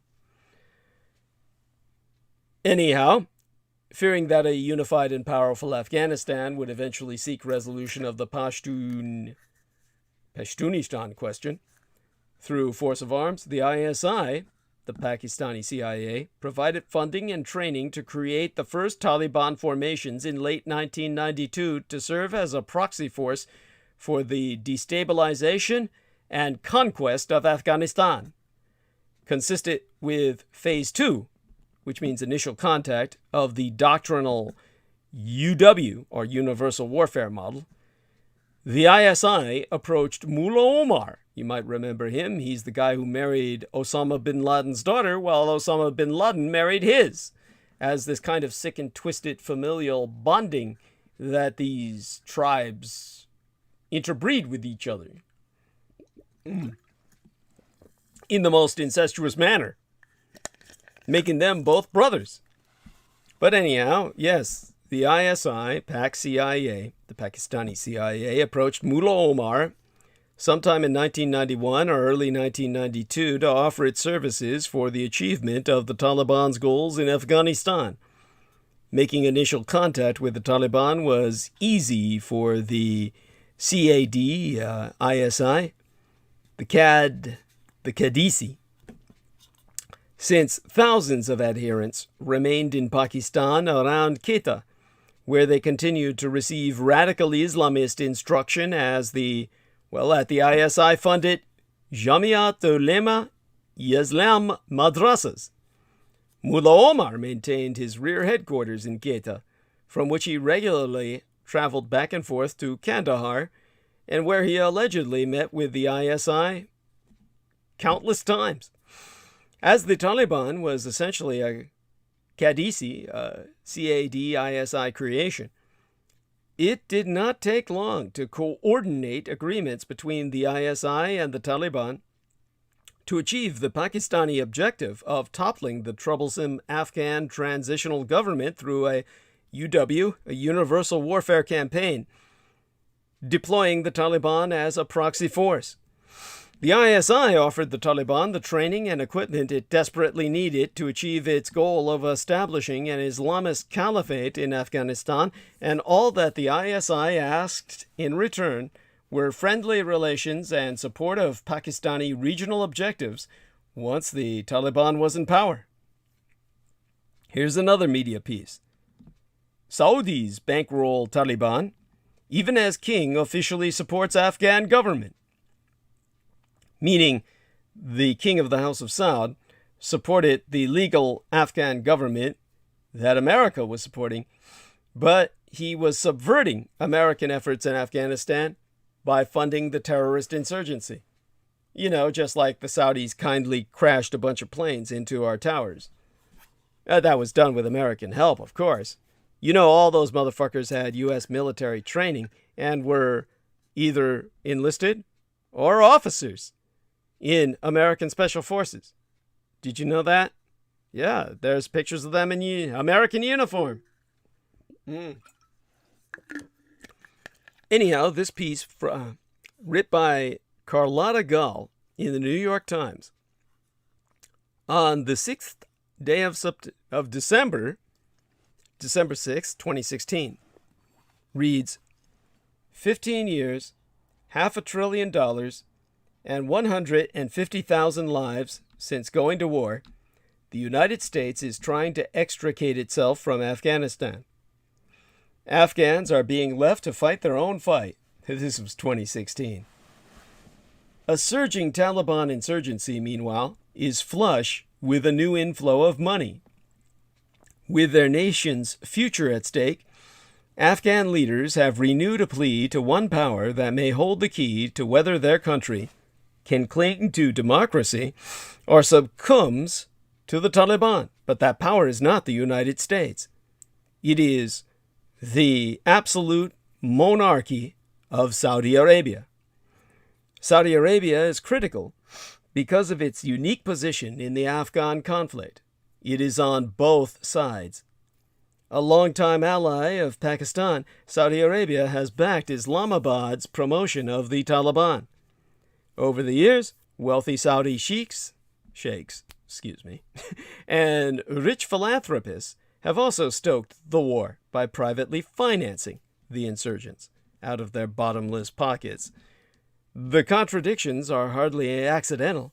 Rather, they balance conflicting needs within the kingdom of the House of Saud, pursued through both official policy and private initiative. The dual tracks allow Saudi officials plausibly to deny official support for the Taliban, even as they have turned a blind eye to private funding of the Taliban and other hardline Sunni groups. Well, there you have it, people. These were the people Trump was getting together with to try and start a counter-terrorist alliance. Fighting proxy wars on behalf of benefactors takes money.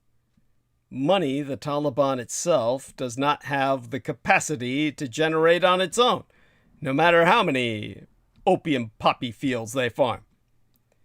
The Taliban receives significant funds from Pakistan, Iran, and several Gulf countries, including Saudi Arabia, the United Arab Emirates, and Qatar.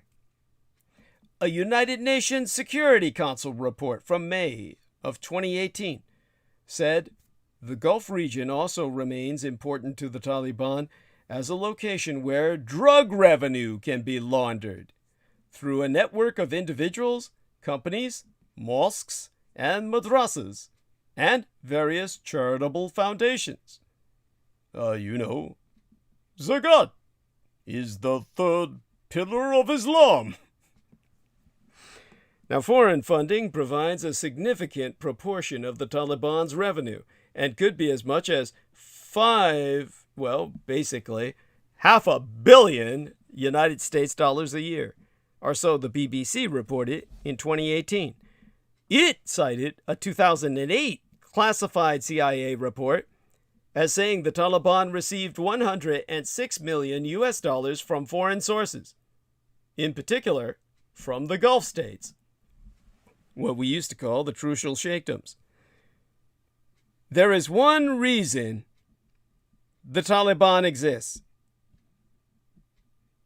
Here's another media piece. View. Click that button to open it. Afghanistan is just a symptom. The real problem is Pakistan. This is written by Shreyas D. Deshmukh and Sanjay Pulipaka. This is for the Economic Times. It was written in the Ides of July 15th of this year. This is new news. Pakistan's political and military leadership vehemently denies supporting the Taliban. Well, I guess that's old news. Nonetheless, it should be noted that the Taliban found refuge in Pakistan for over 2 decades. In fact, circa 2016, Sartaj Aziz, then Prime Minister's advisor on foreign affairs, accepted that Pakistan hosted the Taliban leadership. If Pakistan could embrace the Taliban even in the presence of the Western coalition forces, to assume that Pakistan will suddenly maintain a distance from the Taliban after the U.S. withdrawal ends the sentence there hanging. They are emphasizing the absurdity of that notion.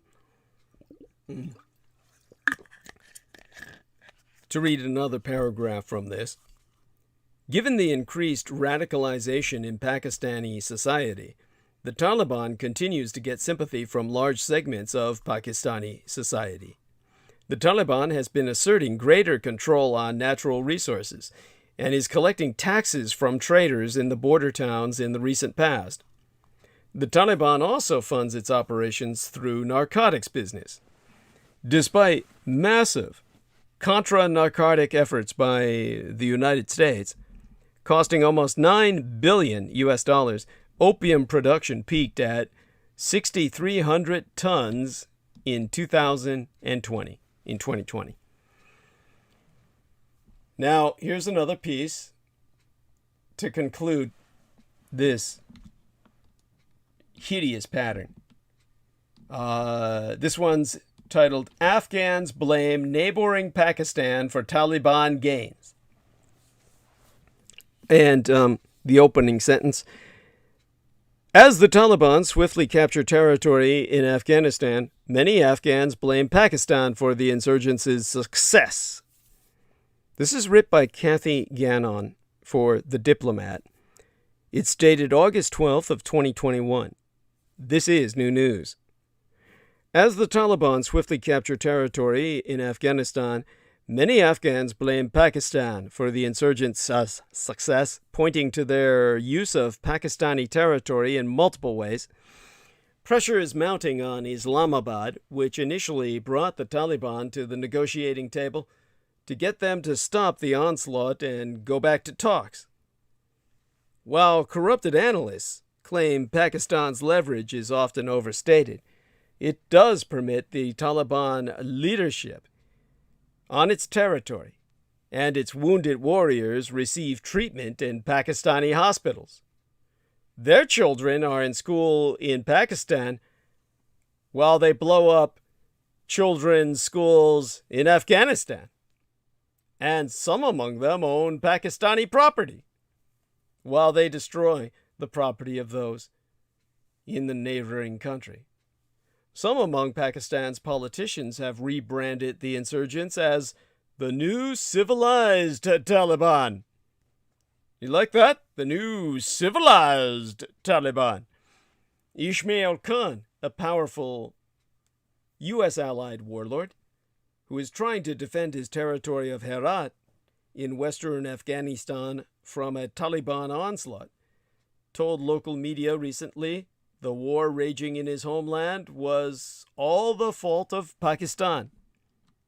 He said, I can say openly to Afghans that this war, it isn't between Taliban and the Afghan government. It is Pakistan's war against the Afghan nation. The Taliban are their resource and are working as a servant.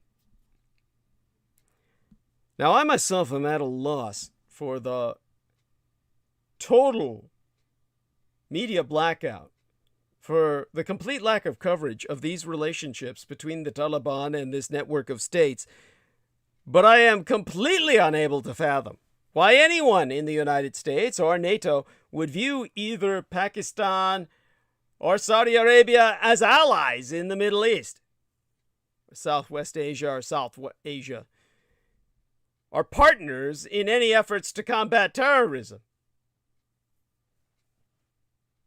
Now, maybe another media piece to really drive this point home. Yesterday, almost 21 years since the fall of the Taliban in September of 2001, the world watched in horror as the Taliban took the presidential palace in Kabul, the last symbol of control held by the government of the Islamic Republic of Afghanistan. The news cycle has been filled with stories asking how and whether the Taliban has changed since 2001, how they have taken control so quickly, And what is next for Afghanistan and its people? With the simplistic debate over the exit of the United States and international armed forces misses. Oh, Jameson's back. Thank you. Let me give him an acknowledgement and reread that opening sentence there for this other paragraph,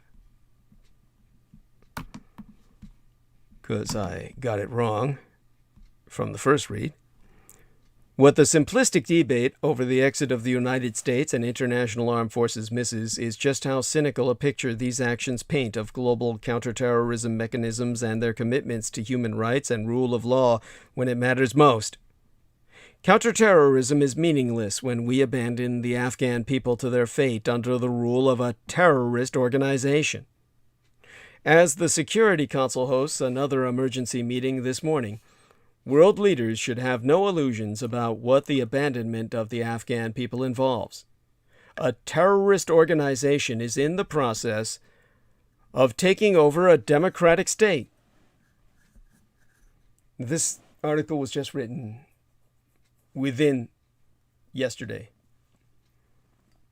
or the day before. To finish up the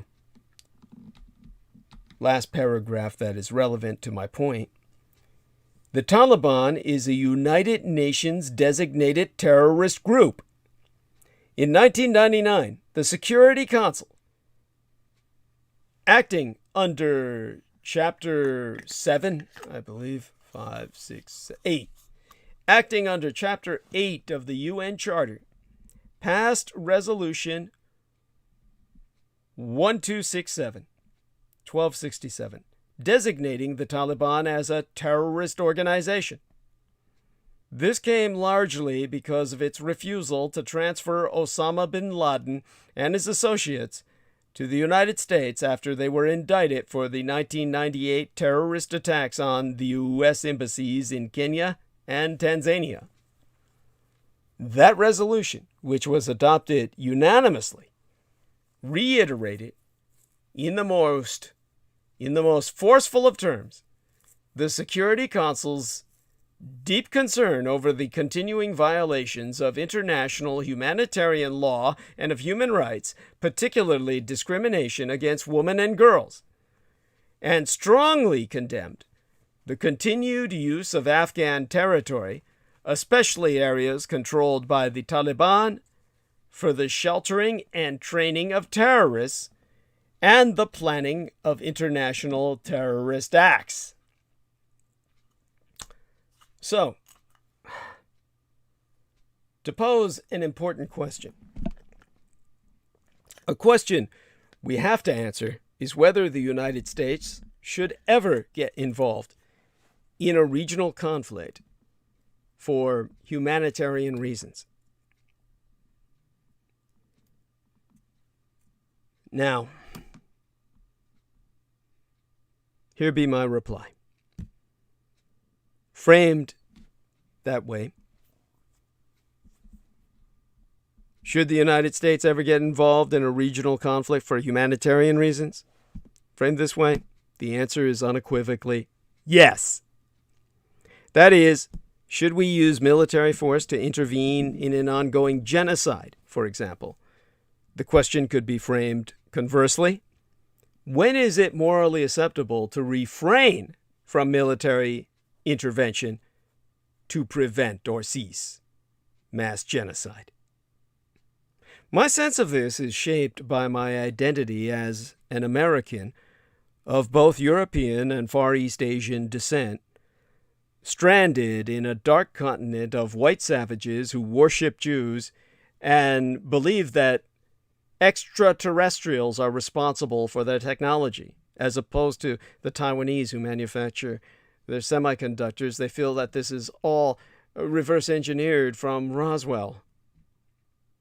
The general history of America's internment of its own citizens during World War II has focused on the incarceration of 127,000 Nikkei Americajin, or Japanese Americans, 62% of them American-born, who were forcibly evacuated from the Pacific coast after the bombing of Pearl Harbor, but few people know that Executive Order 9066, signed by President Franklin Delano Roosevelt, which permitted the roundup of Japanese and their American-born children, also paved the way for the arrest of Germans and Italians, whom the FBI considered security risks and labeled as enemy aliens. Not from other planets, aliens on Earth. Indeed, the day before Roosevelt even signed Executive Order 9066, the FBI agents had already arrested 264 Italians and 1,296 Germans and 2,209 on both the East and West Coast. In terms of other Europeans like Romanians, that they felt were all members of the Axis minors or satellite states. Bulgarians, Hungarians, Finns are people of Thai extraction. The hunt for perceived enemies was already on, and the arrests of suspected enemies extended far beyond our national borders. Under provisions of the Enemy Alien Act of 1798. Yes, 1798, people, when the Enemy Alien Act was established. Yeah, those enemy aliens have always been here. Dark skies, right? The same act that allowed Presidents George W. Bush and President Barack Obama to intern modern-day suspected Muslim terrorists, Franklin Delano Roosevelt orchestrated via that legislation the removal of 4,058 Germans, 2,264 Japanese, and 288 Italians from 13 Latin American countries, and locked them up around these United States, many in a secret government concentration camp located in Crystal City, Texas, an isolated desert town located at the southern tip of Texas, only 30 miles from the Mexican border. His reason? Roosevelt feared security threats from Germans and Japanese in Latin America. The entire political and military establishment applied pressure on Roosevelt to pursue a vigorous concentration camp policy of mass internment. The only person close to him who opposed it was Eleanor Roosevelt, bless her lesbian heart, who believed the case against migrants, against immigrants, was driven by wartime hysteria. Of the evacuation order for the Japanese, she wrote, "These people were not convicted of any crime, but emotions ran too high. Too many people wanted to wreak vengeance on Oriental-looking people." Shortly after the attack on Pearl Harbor, Roosevelt told Attorney General Francis Biddle to arrest Italians and Germans. In fact, he said, to quote his tea, "I don't care so much about the Italians. They are a lot of opera singers. But the Germans are different. They may be dangerous." In response, Biddle widened the net of suspicion. Ironically, among those taken from Latin America included a small number of Jews who had fled persecution in Germany. In his book entitled Nazis and Good Neighbors, Max Paul Friedman documented 81 Jews in Latin America who were part of this roundup. One Jewish family, the Jacobis from Colombia, were interned in the camp in Crystal City. One reason for the internment program was to create a pool of hostages to exchange for Americans trapped behind enemy lines in Europe and in the Pacific. FDR created a secret division within the Department of State called the Special War Problems Division, which negotiated numerous prisoner exchanges with the Empire of Japan and Germany's Third Reich. The Crystal City concentration camp, Quadruple C, was at the center of these exchanges. Some former internees who were children in that camp referred to it as the kidnap camp. Thousands of internees in Crystal City, including their American-born children, were exchanged for ostensibly more important Americans. Diplomats, businessmen, soldiers, physicians, and missionaries behind enemy lines in Germany's Third Reich and the Empire of Japan. The first 4 exchanges in Crystal City took place in June of 1942, and the second on September 2nd of 1943. During those exchanges, more than 2,000 Japanese and Japanese Americans were traded for Americans caught in the Japanese Empire. In February of 1944, 634 German immigrants and their children were sent from Crystal City into Germany. On January 2nd, 1945, 428 more in Crystal City were traded into war. The tableau of today's headlines about government surveillance, internment, and prisoner exchanges were written more than 70 years ago in Crystal City, Texas, which means in part that I can never afford the indulgent luxury of being a pacifist. There be groups and governments that exploit violence to promote various ends: political, economic, cultural, like property seizure, internal deportation, and mass internment. And usually these are intertwined motives.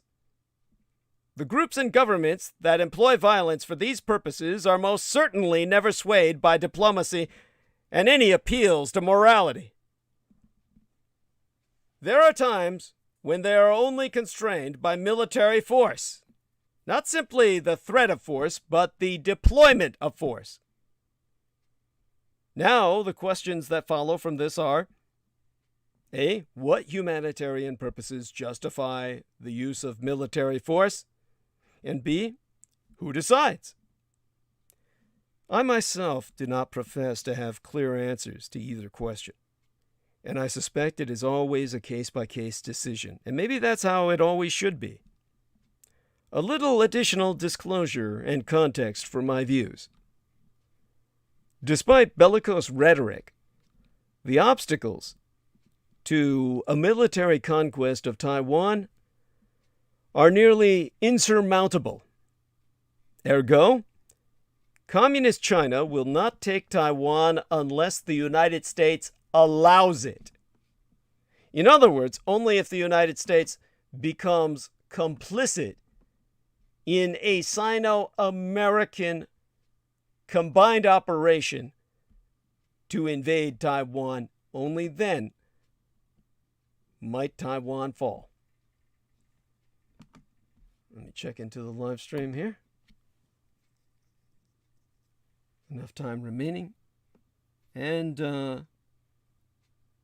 Farida Gilo, she says, very insightful as always. Thank you, Douglas. God bless you, honey. Love you.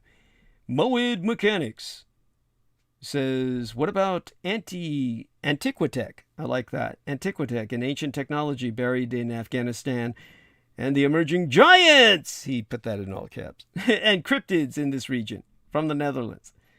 Then he says, good morning. I think that's a Halo, or is that from the Bioshock, his icon there. At any rate, I'll ask Jameson to interpret that. And, the Giants, stop reading Stephen Quayle. Okay, James Reese says, having a clue, he says. There you are. Thank you, James. So you're back. He's back. I didn't even know he was back. Okay, let me get back into my zone. How, just as Vladimir Putin characterized the Crimean Peninsula as a dagger pointed at the heart of Russia prior his invading Ukraine, so the Chinese Communist Party, the CCP, regards Taiwan. Geographically, my Taiwan is the tip of a salient, a bulge in a military line, with the Philippines forming the southern base and Japan, the northern archipelago, as an extension of that salient. Politically, Taiwan represents the last bastion of nationalist opposition to Communist Chinese Party rule of all the Chinas. There was a term during the time of the Tsars, Tsar of all the Russias. What did that mean? Why all the Russias? There was White Russia, and there was Little Russia, Ukraine, and Belarus, and other Russian minorities throughout Eastern Europe that the Tsar unified under his rule. All under heaven, as the Chinese emperor would say. There are more than one China, two Chinas, island China and mainland China. There was, until recently, the Chinese microstatelet, the city-state of Hong Kong. There's the Chinese city-state of Singapore. There is an objective for the Chinese communists to rule all under heaven and unite all the Chinas. Because Taiwan represents the last hope of all the Chinas outside communist rule, the resistance of Taiwan must be broken if the People's Republic of China is to fully exercise unrivaled control of a unified China, of Singapore, along with Taiwan, and other Chinese cultural exclaves, which is the stated goal of Chinese Communist dictator Xi Jinping himself. So can the PRC, the People's Republic of China, the Communist Chinese Empire, capture its renegade province? Technically, yes. Can the PRC's People's Liberation Army invade Taiwan successfully? The short answer is no. An amphibious assault would be a disaster for the CCP, and the party knows it. The longer answer is possibly, but the political permutations required to bring about the needed conditions for a viable attempt are nearly beyond calculation. It is not that the PRC, the People's Republic of China on the communized mainland, doesn't have the troops necessary to take Taiwan. It's that the cost be deemed too great. Let's talk about Saving Private Jiang. An amphibious landing. Any amphibious landing against a well-armed opponent is an artifact from history. Like the cavalry charge, kept alive in popular imagination long past its freshness date by stories of past glory. Yet a land never, let's put it this way.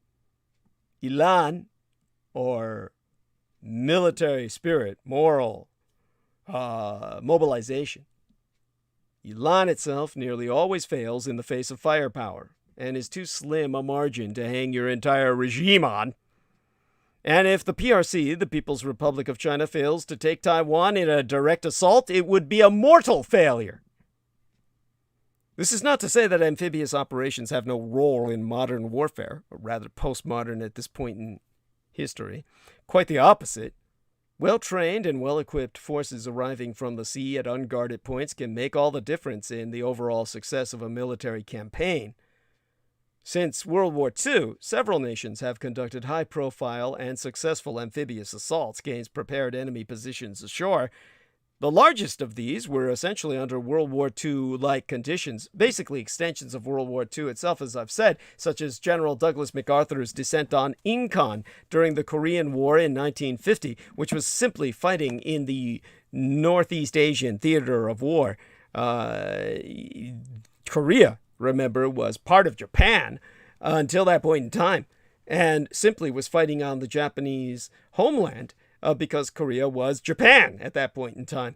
Only the division of the Korean peninsula was what the Japanese strategized to prevent any efforts at invading the home islands and dividing their home. And most instructively, another example would be the People's Liberation Army's, the PLA seizure of the large island of Hainan under the control of my nationalist forces, circa 1949. Hainan, spelled Hainan, is Communist China's own quote-unquote Taiwan, a large island under their control in the South China Sea. Hey there, Jameson, you want to come online for a few minutes and tell me what's going on? I hope you're all right. He says he's got to unload some caffeine.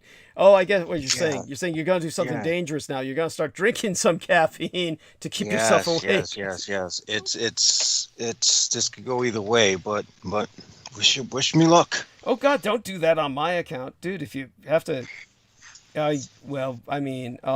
isn't there some alternative? Oh my God. Just be careful, okay? Yes, of course. Gotcha. Everyone maintain this man in your prayers. Anyhow, while you're doing that, why don't I take a short break and come back? And do you need? You can drink your caffeine while you hold the stage, or what? Do you need me to kind of, you need to go run to the fridge, or what? Oh, no. I have to drink here. I can hold the stage. Okay. All right. Yes. Okay. I'll be back in a moment. I'm going to grab some more refreshment and refresh myself. I'll be back. Our man Jameson will tell you about the dangers of caffeine. Let people know why it's so dangerous for you to do this and that you're risking your life for us. Yes. Well, honestly, I don't think I'm going to drink the whole thing. I know that this thing has 300 milligrams of caffeine, and for me, that would literally cause my creatine levels in my body to skyrocket. And by doing that, I would put myself in danger of rhabdomyolysis, kidney issues, elevated muscle enzymes. So I'm just going to sip it very, very conservatively, maybe have 1/4 of a can. Well, everyone knows too much caffeine is dangerous, and we are in over-caffeinated society. Of course, the stimulant of caffeine does cause the mind to sort of overlook very critical details. At least if you have more than a certain amount per day. A little coffee to get you awake is fine, but when you hit the level of, 600 milligrams of caffeine, I've started to notice periods of glitching out and making more mistakes on certain crucial things that require critical attention than would ordinarily be made. And not only that, they flood this stuff with way too much niacin.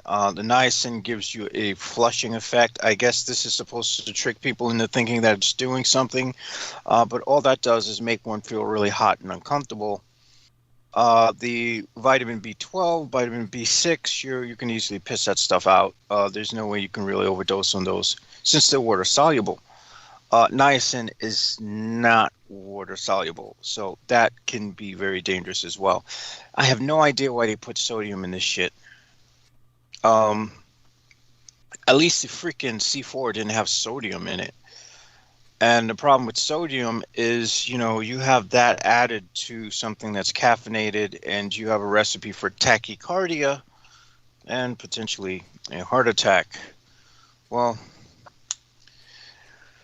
hey man, I just figure, we're going to all perish anyway, so I've reached a point where I've decided, since this human experiment of us somehow trying to evolve beyond extinction is going to fail, I might as well make my peace with a potentially early fatality, so long as it's not something that's preventable.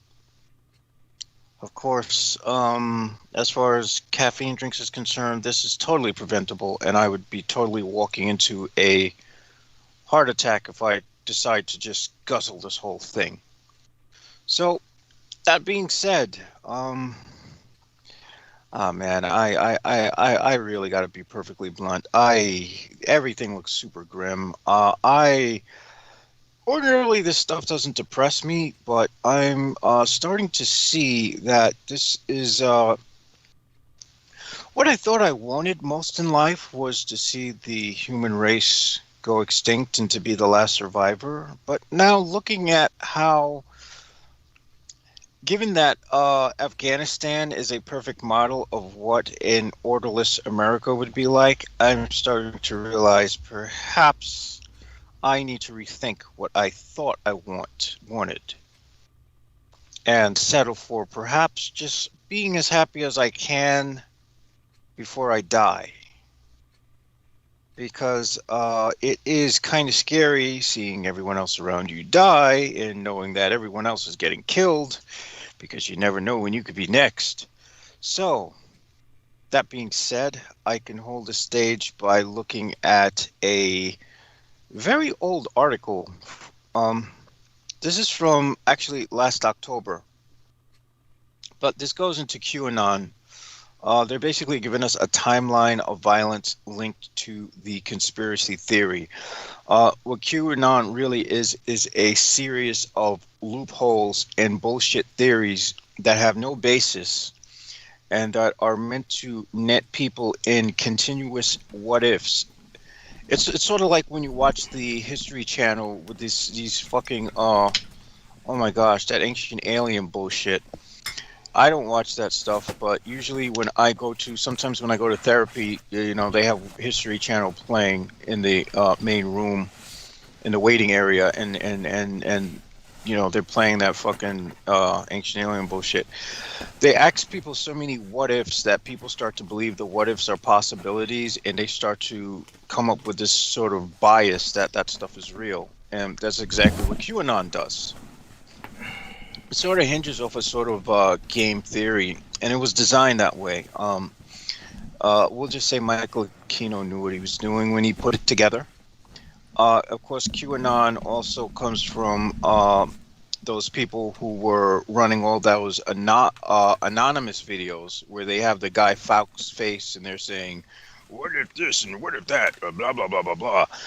Yeah, those people were probably funded. Those people were also a part of the cult of Michael Aquino put together. There's an assemblage of people to just turn this shit into a madhouse. Now, this, of course, all this QAnon stuff is linked to several violent acts since 2018, with QAnon supporters arrested for threatening politicians, breaking into the residence of the Canadian Prime Minister, an armed standoff near the Hoover Dam, a kidnapping plot, 2 kidnappings, and at least 1 murder that we know of, which I'm sure there's way more than that. Yes. They're totally downplaying it based on this guy, that crazy looking asshat who, with his deranged ass smile. His smile looks super creepy. He looks like someone who would do some creepy shit like that anyway. And I'm hoping that this will at least convince people, at least women who have Asian heritage in them, to stop dealing with white guys. Thank you. Fucking crazy. Yes, thank you. It's too true. Yeah, and I was surprised his wife didn't feel that he was going to harm the kid. She honestly didn't expect that from him initially, and well, she knows better now, and it's too late. That's just horrible. Well, yeah, that's probably the product of her being American. Yes, Americanized. Americanized, yeah, completely Americanized. And, you know, given that she's with a guy who, you know, probably has these conservative leanings before QAnon, she should have known what the fuck she was getting herself into. That's the problem. These women don't. They seek a middle class lifestyle, and it's these rich white guys that got it. And by rich, I mean comparatively rich, of course. Yeah. Well, there's a price for everything. Yes. And that's the price they pay for going for the least common denominator. Yes. For that sort of security. And that's a reason why these asshats are able to keep reproducing and flooding this world with genetic sludge. Thank you. The Honestly, this is like the human gene pool needs some chlorine, needs some chlorination in terms of, yeah, this kind of crap. These people are irredeemable. Well, thank you thank you for sharing that. Is there anything else you want to bring to our listeners' attention before I take the stage again? Take your time, no rush. If you want to bring anything else to people's attention about this, and I thank you for adding context to it. Well, just that, there's more violent acts because what they're not going into is the fact that every murder that happened January 6th was also the result of QAnon. So it's interesting. Of course, this article is before the January 6th event. This is from October 2020. So it's dated. Wow. So by now we're way past just one death. Yeah. Yeah. We probably hit milestones since then. That's true. That's true. And when you think about that, it's what else was going on that comes to mind? I spoke before about that. I'm fairly certain that we've had quite a few mass shooters who were influenced by QAnon. Oh, guaranteed. The majority. I would say the majority. Yeah. Go on. Yeah. So those obviously even back then in October 2020, I'm fairly certain a lot of those mass shooters who've been doing what they've done since Trump took office in 2016 were influenced by QAnon, because QAnon is nothing new. The mosque mass shooter was influenced by QAnon. Yes, it's been around for years. I mean, after all, it started when Aquino was alive.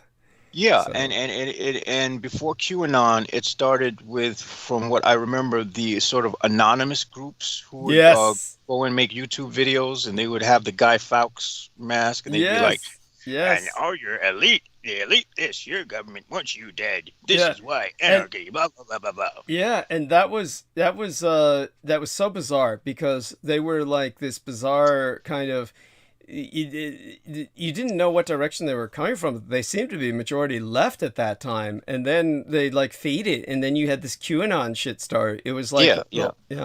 It was part of the same beast. I think they were meant to sort of pull the left away from the left. Right. They were meant to sort of pull the left's faith in government away. Yes. And that they left when Trump finally was announced the winner. Yeah, then you didn't hear about them anymore. Then suddenly they completely disappeared. Bigger and shit. That was their entire point, was to get Trump in. And again, this is all the brainchild of Michael Aquino. Yes. So when people talk about Q or people talk about people, even in these Reddit forums, 4chan, et cetera, all of these motherfuckers are the brainchild of Aquino. Yes. Oh, ultimately, and certainly many of his affiliates as well. But go on. Yeah, he was certainly the man who. Yeah. And this is something I like to emphasize with Penny Bradley, because she seems to sometimes get information from some of these sources on the net with people who seem to be proficient hackers, but all those people are his people. Yes. Every single one of them. Yeah. Well, the anonymous, by its disappearing when Trump came to power, proves itself a state-sponsored arm of this kind of intelligence network that is functioning as a cult. Yeah.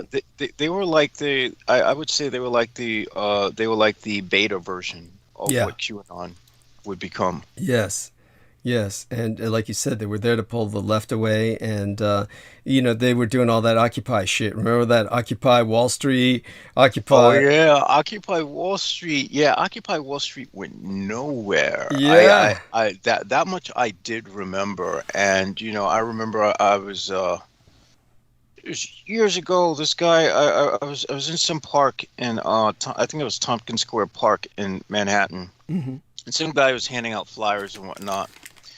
And he was all in the social, I guess this cause, that cause stuff. And I was like, yeah, but all these things are infiltrated. They fail from the inside out. I was bringing this up to him. I was like, look at the failure of Occupy. He was like, Occupy wasn't a failure.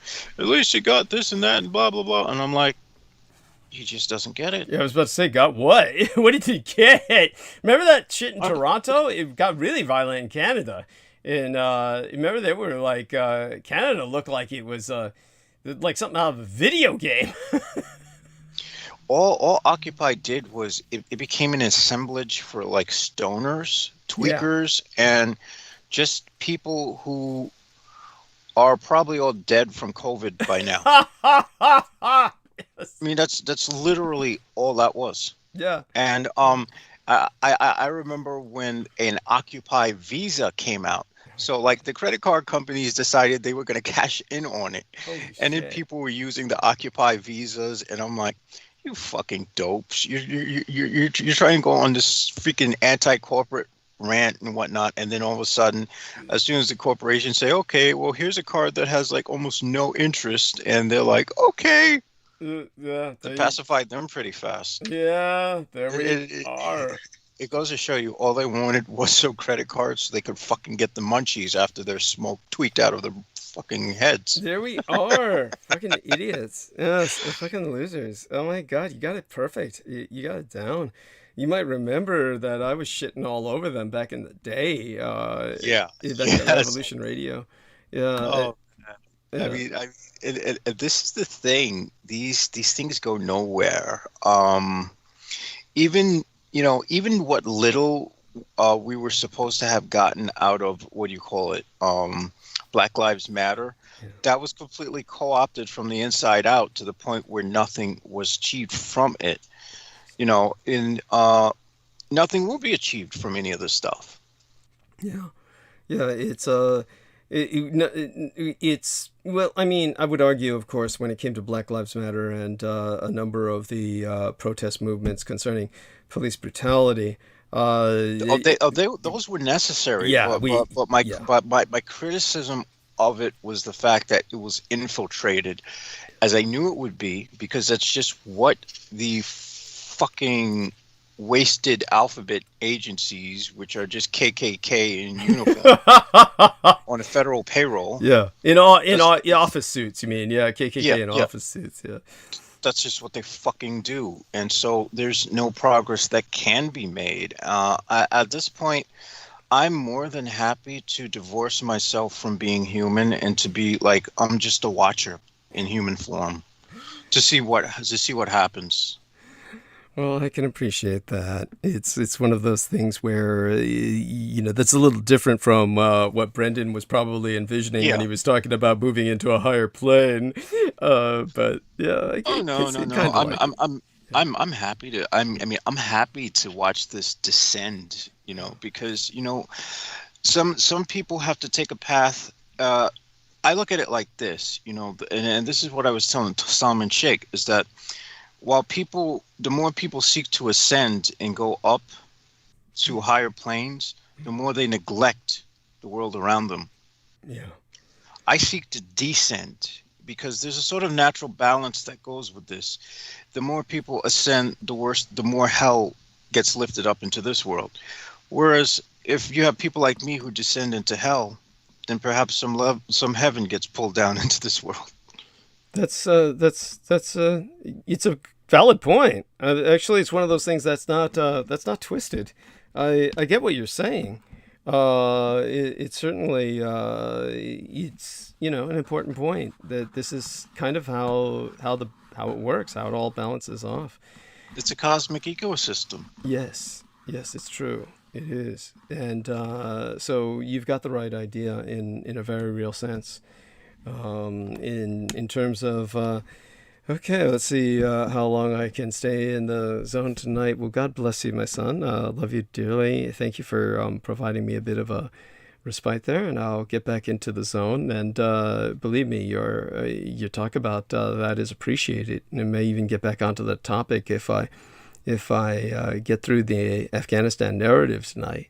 But let's get back into it. And for now, of course, say goodnight to our listeners. For now. Nighty-night, folks. There we are. That was beautiful. Thank you. That was Jameson Reese. Always maintain him in your thoughts and prayers. He certainly needs them. All the support you can grace. And a wonderful individual.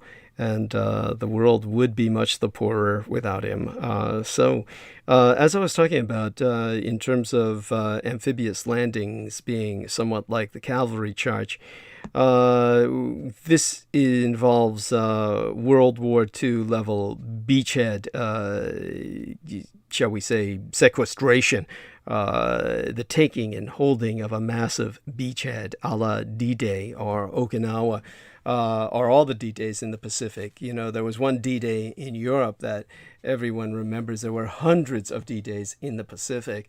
But of course, when it comes to postmodern warfare with high technology involved, as I said, since World War II, the two most outstanding examples that come to my mind would be that conducted by General Douglas MacArthur on the Korean Peninsula. And this was in every respect simply an extension of World War II. Remember that World War II was still legally ongoing. World War II lasted until the peace treaty went into effect on the birthday of the emperor, April 28th of 1952. So when it came to, that was 2 years after Incan landing, when General Douglas MacArthur conducted the most massive invasion since the D-Days of either Europe or the Pacific, to retake the Korean Peninsula.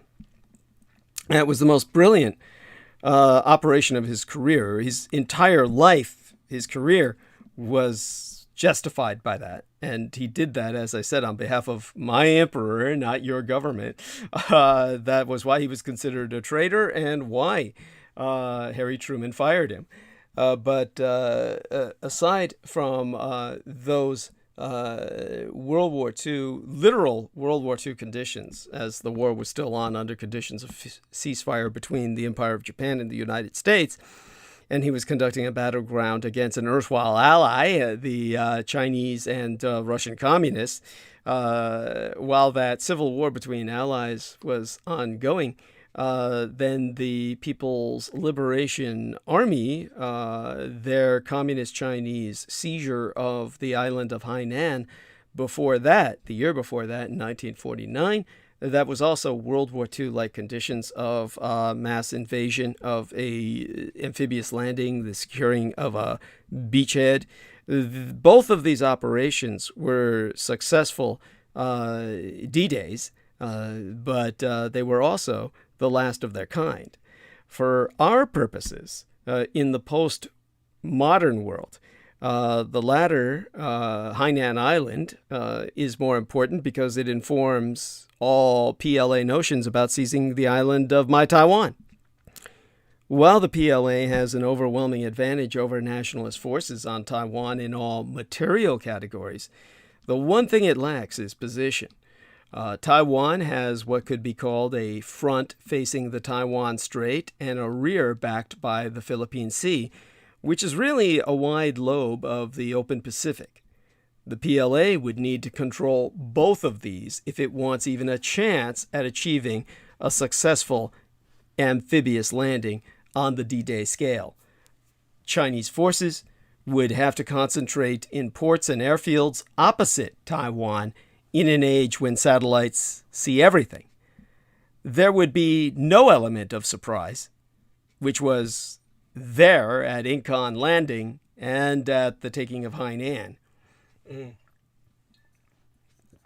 The invasion forces would have to cross over 120 miles of open ocean to get at the nearest usable beaches. They would want to range even farther to hit multiple landing beaches or gain a modicum of advantage through misdirection. A significant number of invading troops would be deposited via helicopter, bypassing beaches. These troops would be used to secure strategic points inland, at least those that got through the blizzard of air defense missiles and artillery. But the PLA would need the beaches and eventually the port cities near Taipei, the capital of my nation, in the north, and Tainan City in the south, to bring ashore heavy forces to secure the coastal region and fight the land battle inland. This isn't going to happen, even with Red China's vast naval expansion. So there be need to articulate the rules of the game. And again, this is all part of my disclosure as to why I have this position of non-pacifism, almost anti-pacifism, that is necessary to survive in this world. War operates at two levels. There is the public relations campaign declaring this or that inviolate, immutable, or otherwise non-negotiable position based on sovereignty or divine right. And there be the reality of how far a country's power actually extends. Red China spends a lot of effort on the former. Loudly. It also spends a lot of money to try to prepare the field diplomatically and commercially, and to develop actual power. Power that can be quite literally projected. Unlike the projection of their bellicose voice over the net and across the airwaves. True, China is committing a huge amount of effort and treasure to build a postmodern navy of high technology capacity. The sorts of ships it is building are intended in part to control the South China Sea and deter all American intervention in area, but also to protect its interests abroad by projecting power out of region. A lot of attention is being lavished on the sorts of landing ship, dock class, and small carrier ships China is building for the PLA Navy. These are too few and insignificant to be of much consequence in a cross-strait invasion of Taiwan, except after a beachhead has already been secured. They are simply too vulnerable. China gets to project its power only as much as the American empire allows it to. This no doubt drives Beijing a little crazy, but there it is. Red China has never fought a carrier battle. It has never waged a submarine campaign. It has never launched an amphibious invasion in the modern sense of the word. Hainan was more than 70 years agone. For that matter, neither has the United States in any of these cases, even though it has an enormous amount of operational knowledge in all of those areas. That knowledge is at this point historical in disambiguation from experiential. No man left alive has experienced any of that. Communist China has no operational knowledge of naval war in any capacity, except skirmishing against patrol cutters and harassing fishing boats. The idea that it could secure the approaches to a hostile and resisting Taiwan and land the hundreds of thousands of troops needed to overpower my island's defenses is laughable. This has nothing to do with the capability and grit of the communist Chinese PLA soldier. Red China might have pulled it off half 100 years ago. It has everything to do with the stark realities of war in the missile age. Hence, the glass jaw. Modern surface warships are one-touch vessels. The World War II notion of armored vessels slugging it out with shells and torpedoes in Iron Bottom Sound off Guadalcanal is long past.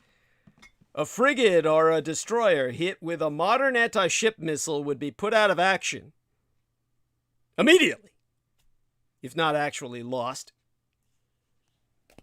The 1982 Falklands War between Gran Britannia and Argentina is perhaps the most important conflict of the modern era for anyone interested in air-sea operations. Setting aside the political and diplomatic aspects of that war, the engagements between the United Kingdom's Royal Navy Task Force and Argentine forces was an eye-opener for naval strategists and naval architects alike. Using iron bombs and a handful of French-made Exocet anti-ship missiles, Argentina sank or critically damaged over a dozen vessels in the British Armada and came within a hair's breadth of forcing Great Britain to call off its effort to retake the islands by force. something you never fucking knew. It is worth noting that the British took great pains to land their soldiers and Marines far away from any fortified Argentine defenders ashore, which caused a number of logistical problems, particularly after all the heavy lift helicopters were lost when 2 Argentine Exocet missiles sank the transport Atlantic conveyor that was carrying them. Also instructive in this context is the frigate, the USS Stark of the United States Navy, struck during the Iran-Iraq War in 1987 by 2 Exocets launched by an Iraqi aircraft, apparently in a case of misidentification. That attack claimed the lives of 37 Americans and left the ship completely inoperable, helpless enough to require rescue from fellow American naval vessels, but completely incapable of conflict or waging any kind of war. Only prompt and effective damage control work kept her from sinking to the bottom of the sea. Now, my Taiwan is festooned with missiles. Yet, its military concluded after a 2020 computer simulation that it didn't have enough, and that it would only sink or disable about half of the PLA invasion flotilla. Taiwan does have its own anti-ship cruise missiles deployed, and it recently closed a deal to buy 400 new Harpoon anti-ship missiles from the from the United States as produced by the American defense contractor Boeing. The Harpoon is roughly analogous to the Exocet and is the primary anti-ship missile deployed by United States forces and allies that don't prefer their own missiles. Taiwan also has a large number of short-range Hellfire missiles that are typically anti-tank weapons but are perfectly effective against landing craft and similar inshore targets, I assure you. Any PRC invasion fleet approaching my Taiwan would find itself showered with anti-ship missiles. All it takes is one hit to put a vessel out of action. If Taiwan could take out half of the invading armada that quickly, it would be in pretty good shape.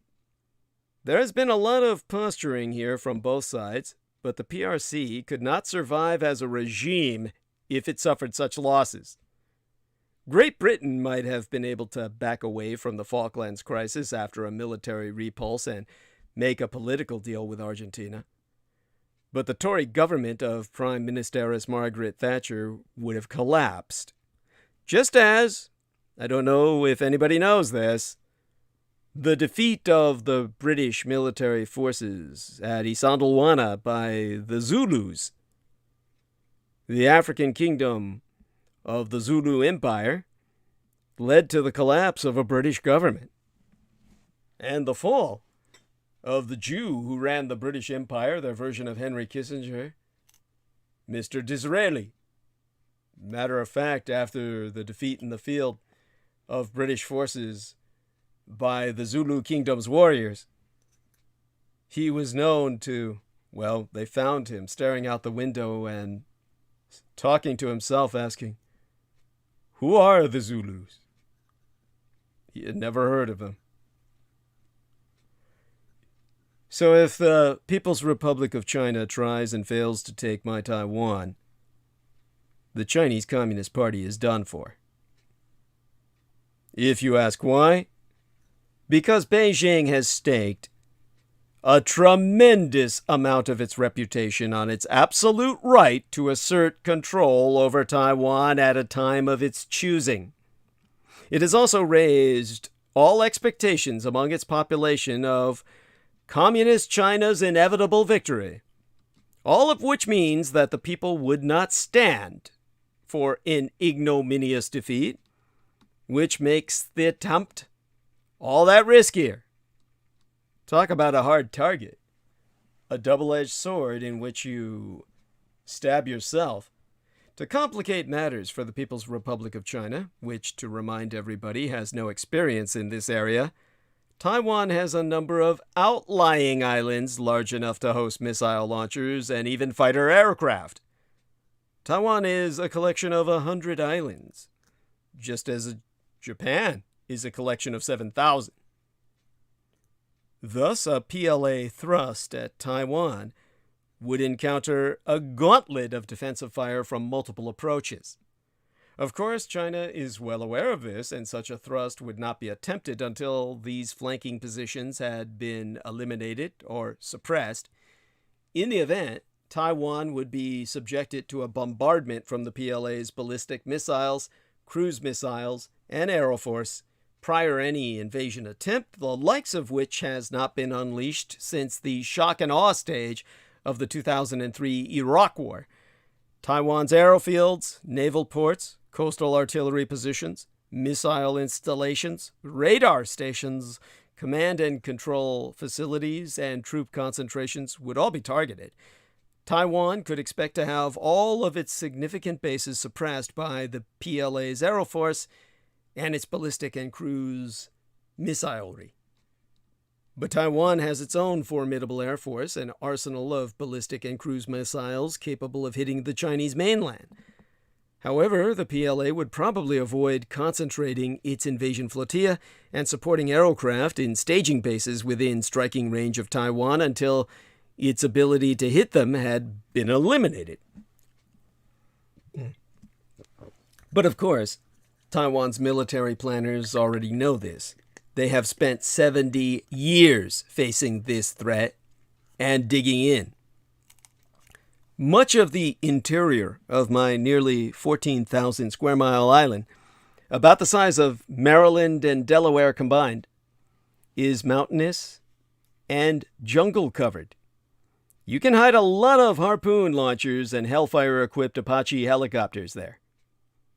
Also, Taiwan practices dispersing its fighter planes to operate from rural highways as landing and takeoff and landing strips, much as Sweden does, and could prolong the preliminary stages of an invasion campaign, making it more the painful for the attacker.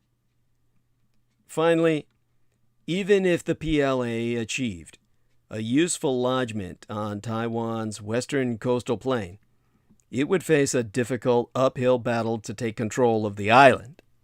Again, decades of building and hiding fortified positions, combined with modern missile technology, would make this campaign a nightmare for the PLA. In this instance, the experience of the IDF, the Israeli Defense Force, in its 2006 push into Lebanon against Iran-backed Hezbollah militias offers a small-scale example of what the PLA can expect. The battle-hardened and experienced IDF pronounced itself surprised at the effectiveness of Hezbollah defenders lashing out from hidden positions with anti-tank missiles and then disappearing. It's all a question of being not alone. All of the aforesaid is predicated on the United States and other regional powers such as the Japanese Empire not even intervening to counter a PRC effort to take Taiwan by force. If Taiwan's allies do intervene, then an operation that is already unacceptably risky becomes simply impossible. Despite widely publicized efforts to develop its anti-access or area denial capabilities to keep American forces out of the region, the fact is Red China cannot possibly do this and invade Taiwan at the same time. Moreover, the area denial strategy is by no means guaranteed to work. If that happens, the war is broadened to the point where China's mainland assets would then be at risk. Earlier this month, United States defense officials were on Capitol Hill with deep concerns about America's ability to successfully engage the PLA's naval and air forces in the Indo-Pacific. The solution, as always, is more funding.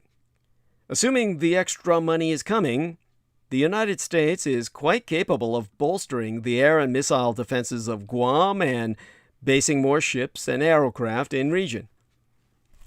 The only way the CCP has a chance of establishing its rule over my Taiwan is if it enters in a semi-permissive environment at the invitation, or at least acquiescence, of some significant Taiwanese faction in my country. This would come after a campaign of isolating Taiwan from its supporters in the international community, perhaps combined with the PLA ratcheting up military pressure as it has done in the past. Red China could also conceivably seize some of Taiwan's vulnerable outlying islands, attempt a blockade, or strike selected targets on the main island.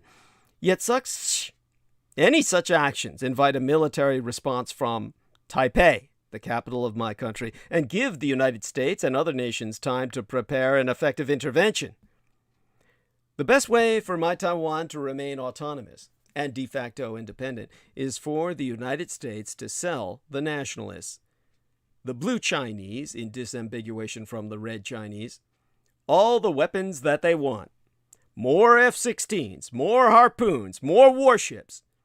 However much CCP officials storm and bluster.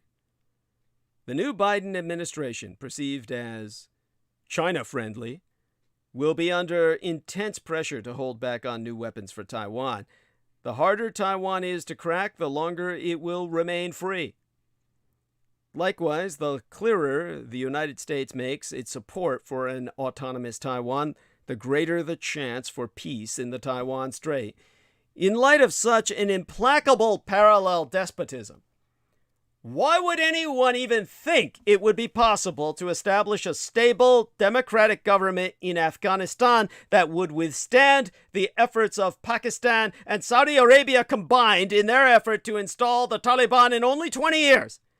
Or even half 100?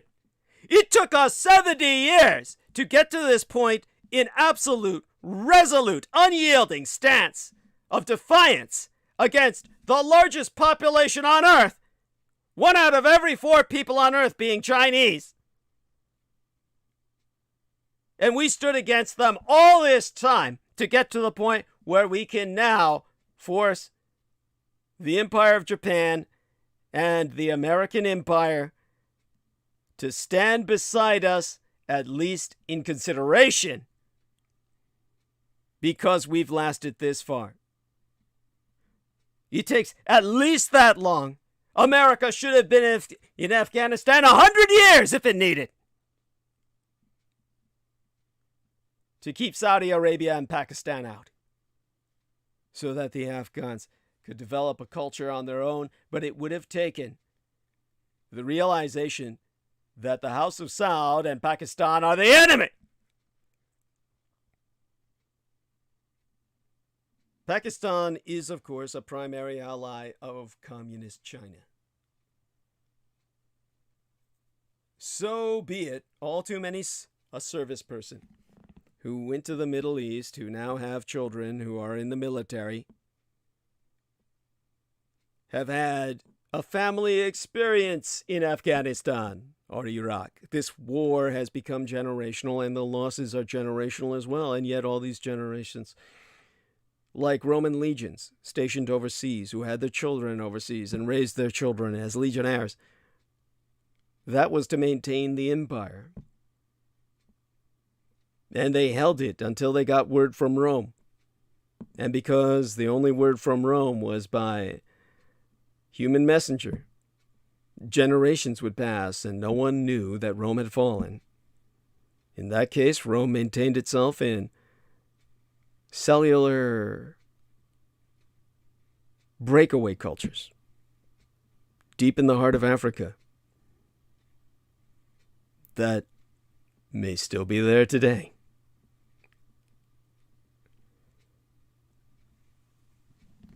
The United States' history in Afghanistan is not defined by the day before yesterday. George W. Bush started us on a war without a plan, without any goal, and without any exit strategy at all. A commitment to a war without end. We spiraled out of control, from Abu Ghraib to unknown terrors. George W. Bush started this war. His misadministration fueled it repeatedly. It endorsed a policy of torture. It grew terrorists as it went. how things could have been so different. Imagine for just 1 second if instead of bombs and troops, we had engaged bank seizures and put the funders in jails around the globe. Nah, just too difficult. Whatever the historic truth decades from now, the United States will be widely perceived by the world today as having lost what George W. Bush dubbed the War on Terror. Despite having mobilized NATO for its first deployment outside Europe or North America since the attack on the Serbs, 136 countries, all providing various types of military assistance, and 23 nation-states to host American forces deployed in offensive operations, America's vast tools and tactics proved ill-equipped to counter the will and endurance of the Taliban and their Pakistani backers. In the long term, its missiles and warplanes were unable to vanquish a movement of 60,000 core fighters in a country approximated as spanning the land area of Texas. Still, 'twast former President Donald John Trump who pioneered the strategy of retreat President Biden is pursuing, to disastrous effect. The debacle in Afghanistan belongs to Biden, but the previous president is an accomplice to this catastrophe. Does the name Maulavi Talib ring a bell? No reason that it should. In Afghanistan, it's just another name, 1 in 5,000. 1 in 5,000, that is, if you're talking about the 5,000 prisoners the Trump administration pressured the Afghanistan government to release last year in furtherance of its sham peace deal with the Taliban. Except, Maulavi Talib was not just any released prisoner of war. He was known to be a Taliban commander, just like the Taliban commanders President Obama shamefully released while pleading with the militant Islamo-fundamentalists to come to the negotiating table, pretend to recognize the Sharia democracy regime we'd then been struggling to stand up for over a decade, and indulge us in a brief respite of calm so we could slip out of Afghanistan quietly like a thief in the night without something like the catastrophe that is now unfolding in the light of day. This as President Biden, until Monday, hid under a conference table at Camp David.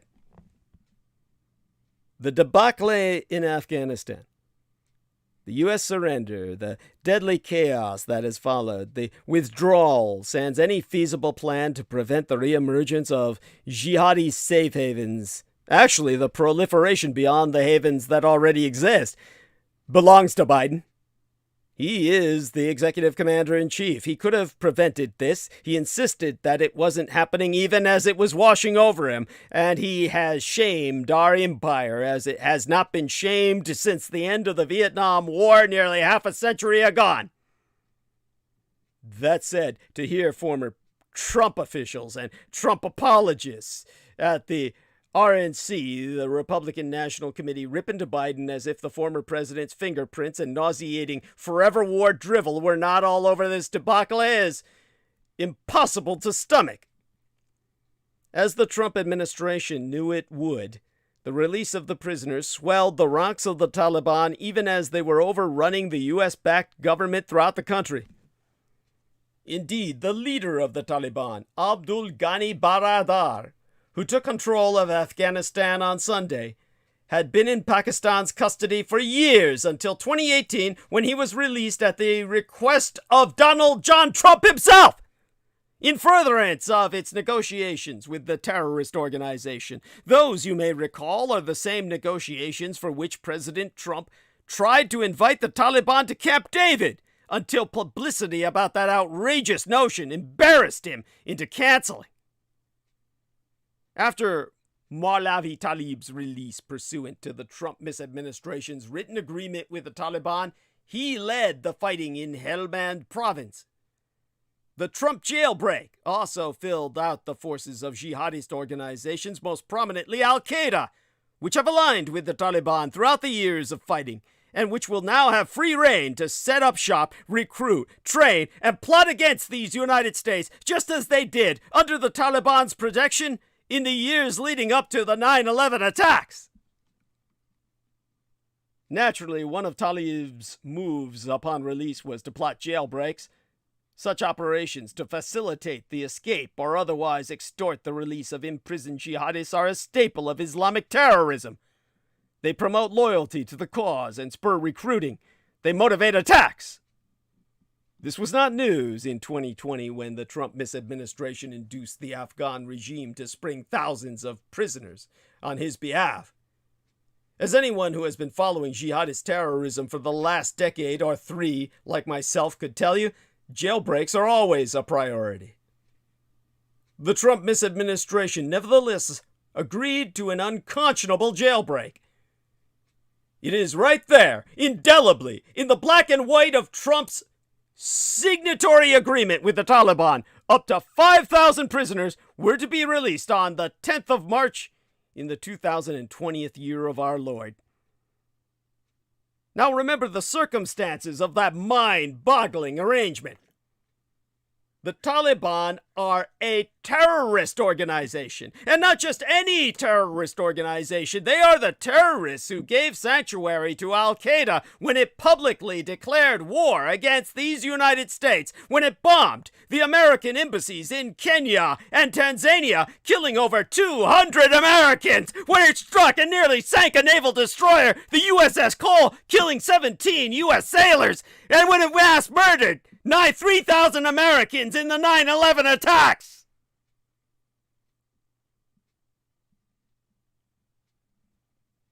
The United States tells the world that it does not negotiate with terrorists, but the Trump misadministration, just like the Republican and Democratic administrations before it, pretended the Taliban were not the terrorist organization that waged war against us so that it could carry out talks, mouthing the familiar bullshit about how you can make peace with your enemies, but never your friends. Quite a departure from, you're either with us or with the terrorists.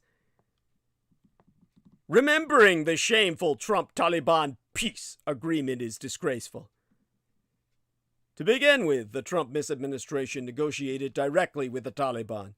The U.S.-backed Afghan regime may have been formally, physically ousted from power on Biden's watch this last Sunday, but it was effectively nullified when the Trump misadministration, in the former president's haste to pull out regardless of the security costs, cut the regime out of his negotiations with the Taliban. That is why the Trump misadministration had to squeeze the now departed government in Kabul to release 5,000 prisoners. The regime was not part of that agreement and was fighting for its very survival against the Taliban that would be fortified by the Trump jailbreak. 16 times! The February 29th, 2020 agreement signed by Trump refers to the Taliban by the name they use to brand themselves as the country's legitimate government, the Islamic Emirate of Afghanistan. Clownishly, with each utterance of that phrase, the Trump State Department added a qualification, so it reads, the Islamic Emirate of Afghanistan, which is not recognized by the United States as a state and is known as the Taliban. That includes the pact's laughable title, Agreement for Bringing Peace to Afghanistan between the Islamic Emirate of Afghanistan, which is not recognized by the United States as a state and is known as the Taliban, and the United States of America. As if the Taliban had conquered us. The state which is known as the Taliban and the United States of America. We lost the war on terror and the Taliban won. And Trump signed the signature of surrender. Can you imagine taking pains 16 times in a 3.5-page document to indulge by its preferred name a terrorist negotiating partner that you claim not to recognize while excluding the actual government you're purporting to back? No different than the Saudis doing the same. It is fraudulence raised to self-parody. And indeed, the agreement is fraud through and through. And by the way, the name that the Trump State Department repeatedly invoked but claimed not to recognize, the Islamic Emirate of Afghanistan, is highly meaningful. The objective of the global jihad to which the Taliban joined themselves by supporting al-Qaeda is a worldwide caliphate governed by Sharia, Islam's archaic legal system and societal framework. In pursuing that global objective, the jihadist strategy is incrementally to add territories that are governed by Sharia law and that do not accept the post-Westphalian system of notionally inviolable and nation-state boundaries. Demarcated as on the map. To these terrorists, those lines on the map are just lines in the sand. These territories are referred to as emirates, regimes controlled by a Sharia adherent emir, an admiral of the sands, never ethnically Arabic, always a convert. And the ultimate aim is to knit them all together into the grand caliphate of the world. That is the nightmare vision that our government lends credence to, however mindlessly, when it invokes the name the jihadists demand to be addressed by, though which is not recognized by the United States Lift Service, notwithstanding.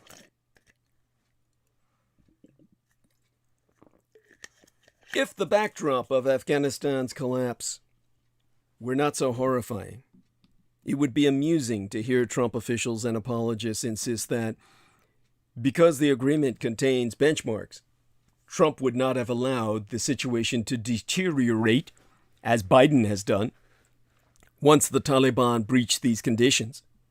That insults the intelligence.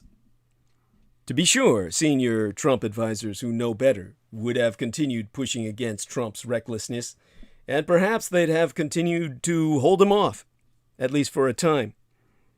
But the conditions in the Trump-Taliban agreement were shams, not benchmarks.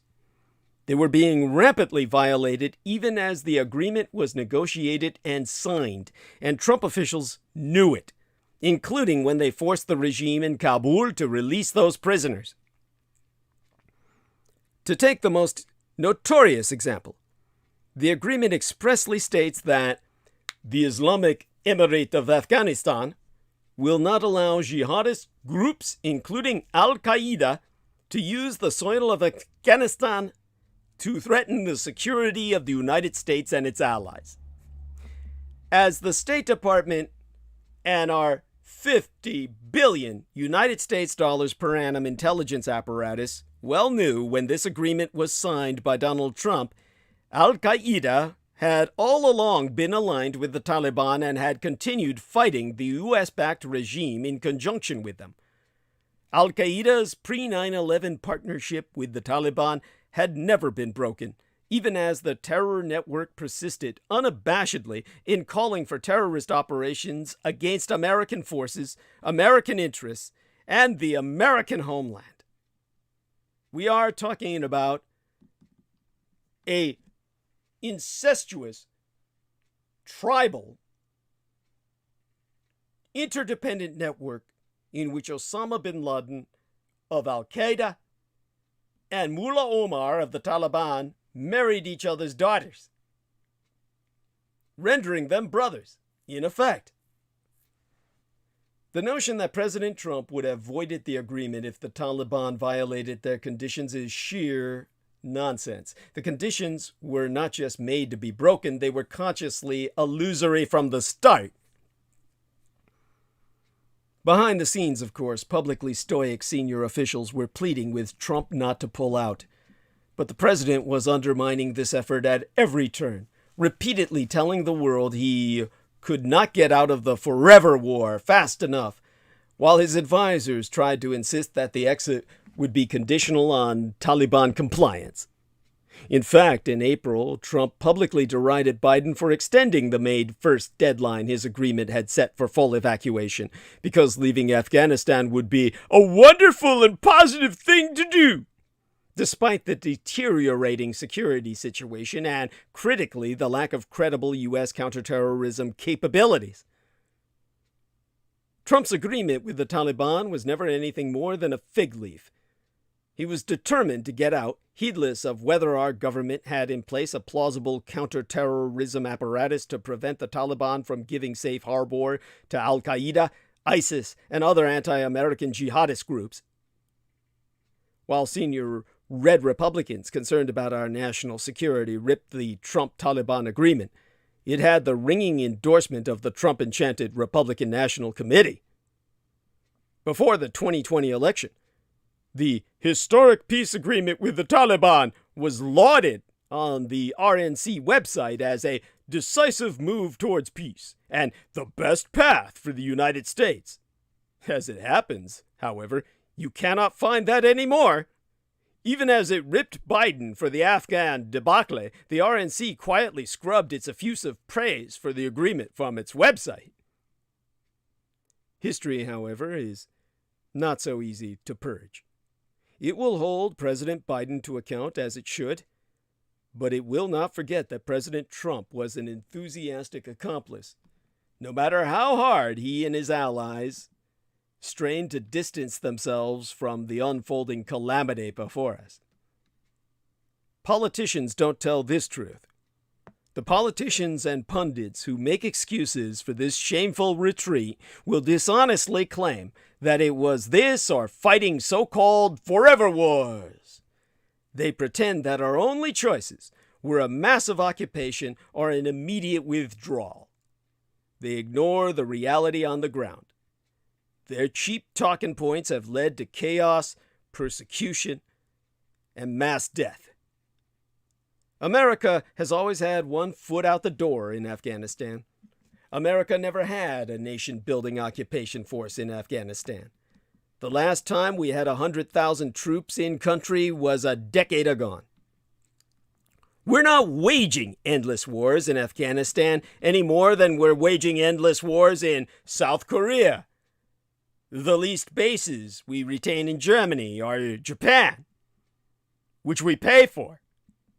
At the generosity they allow Americans to maintain a presence because the Americans pay good money. Or Kosovo, or Honduras, or any number of other nations where we have forward deployed forces. Nobody considers South Korea a forever war, even though it is legally at war with the North. Nobody considers Germany or Japan to be an occupation unless you're an ignorant idiot, as the majority of Americans are, and that somehow flatters yourself in the delusion that you won the Second World War. Turn towards Kosovo, Bosnia, and as I said, Panama, as an example. In Latin America, are your troops stationed in these areas fighting some forever war?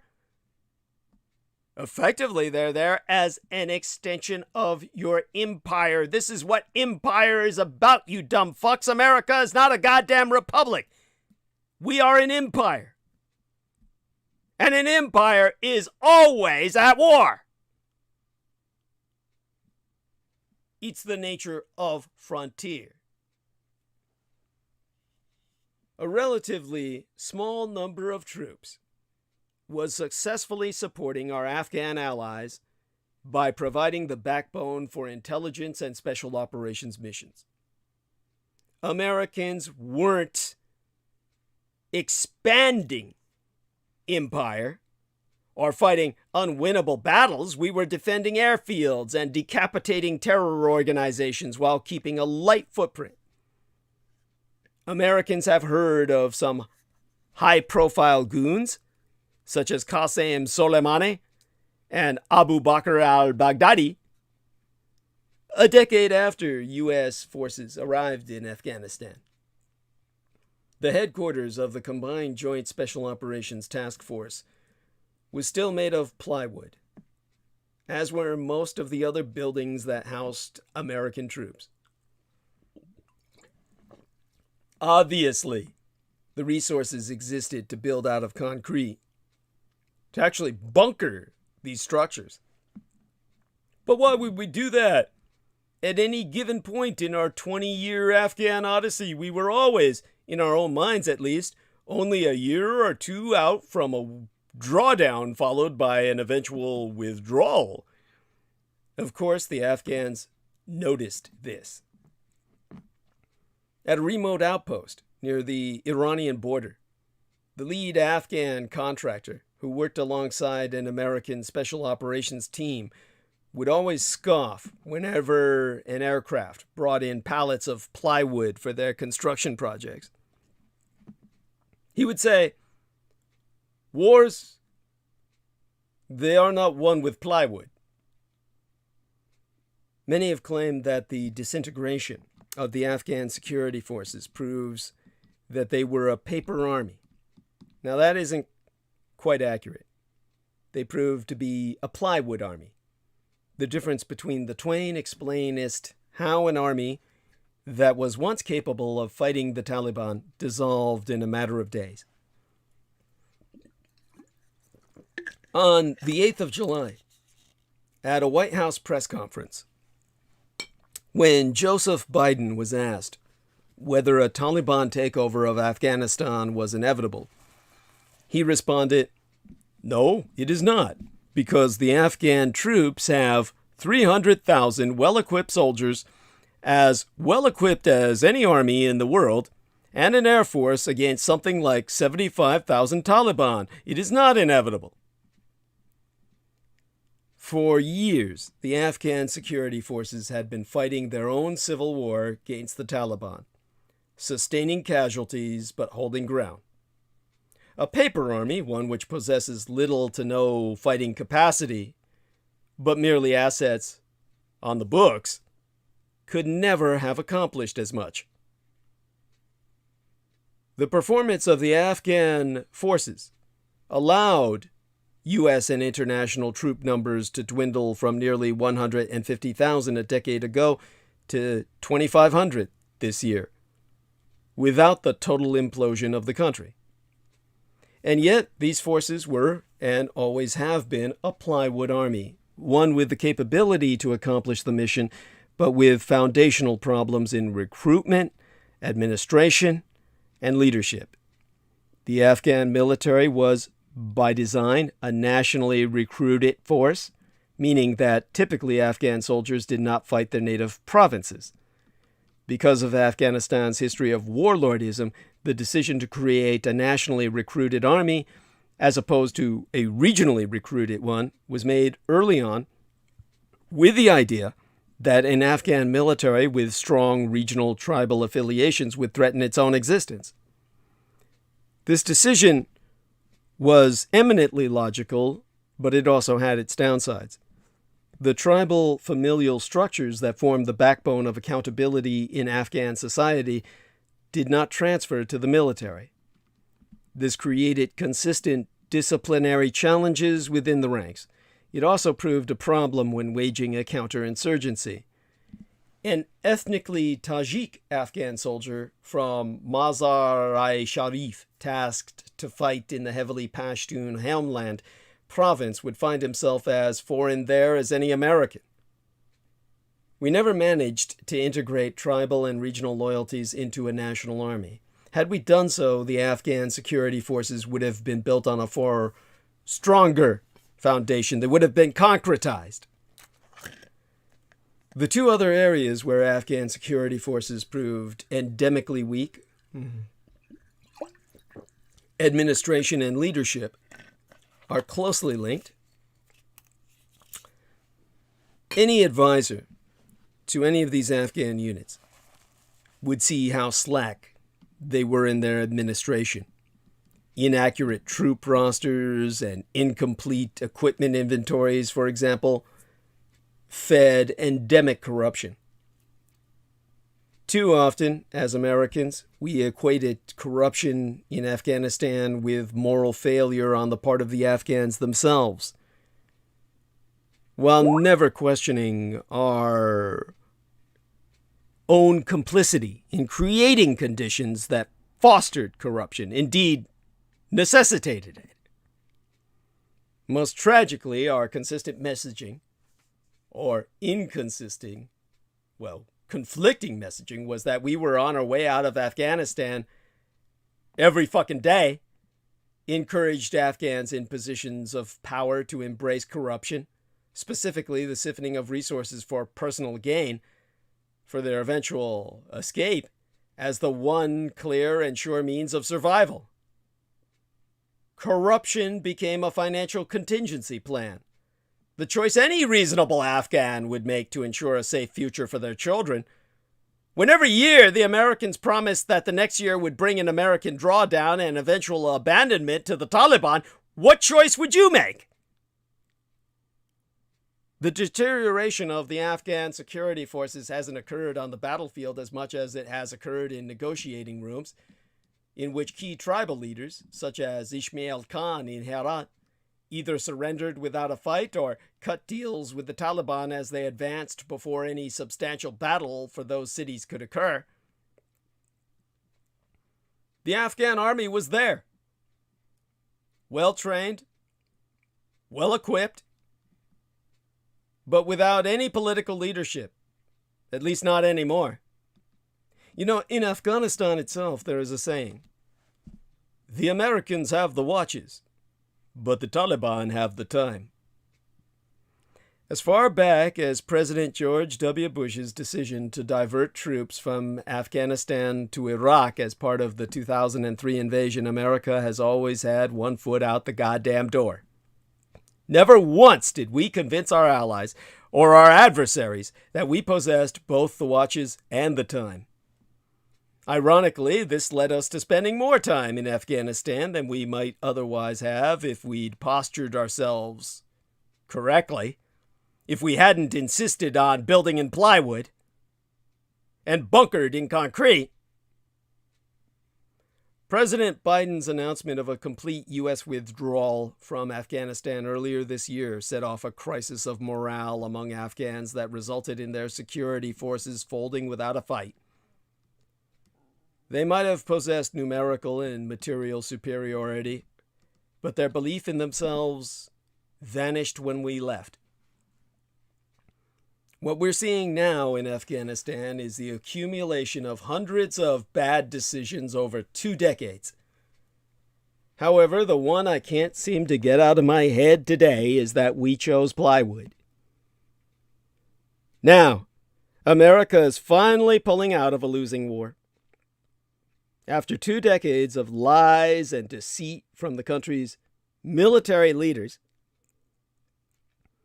and get this through your head, the moment you enter high officer status, the moment that you get to the rank of colonel and above, you're no longer a soldier or a sailor or an airman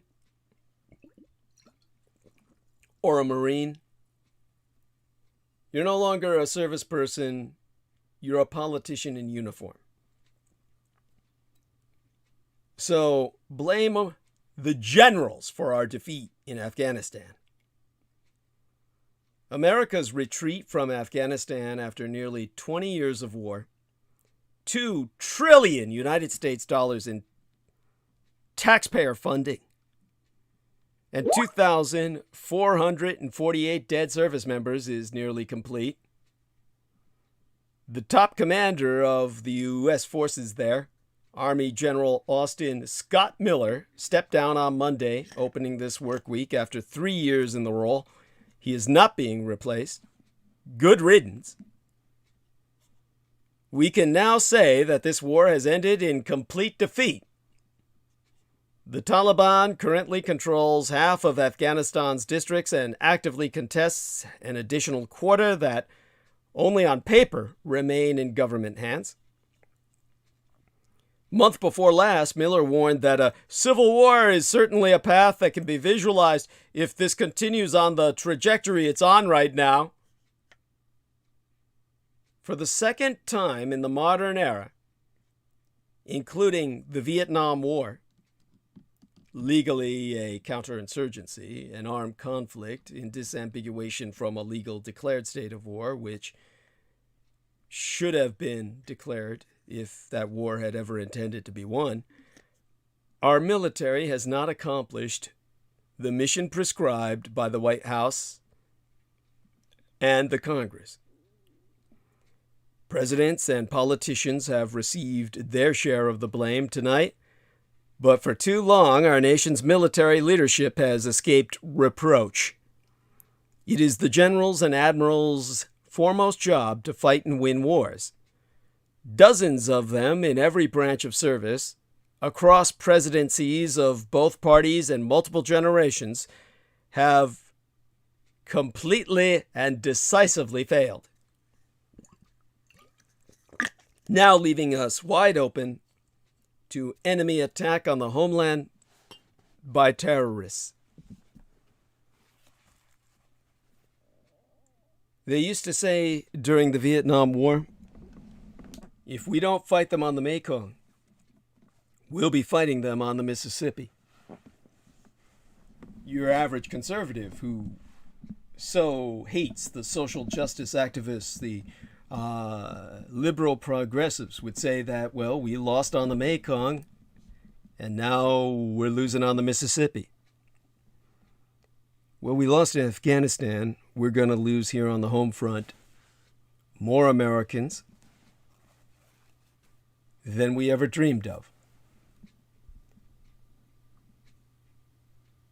The one thing that we did not suffer from during the years of America in Iran and, Iraq and Afghanistan, the one thing that we did not suffer from was Islamic terror attacks on the homeland of American soil. That is something that can be argued as the success of the Afghan war.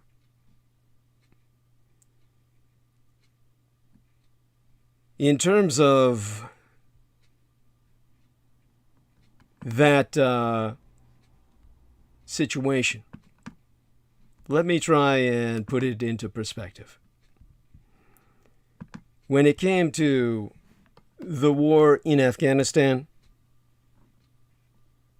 that same equation, fight them on the Mekong or you'll be fighting them on the Mississippi, holds true. First, America has not been attacked out of Afghanistan since 9/11. This is a simple but very important fact that we should never take for granted.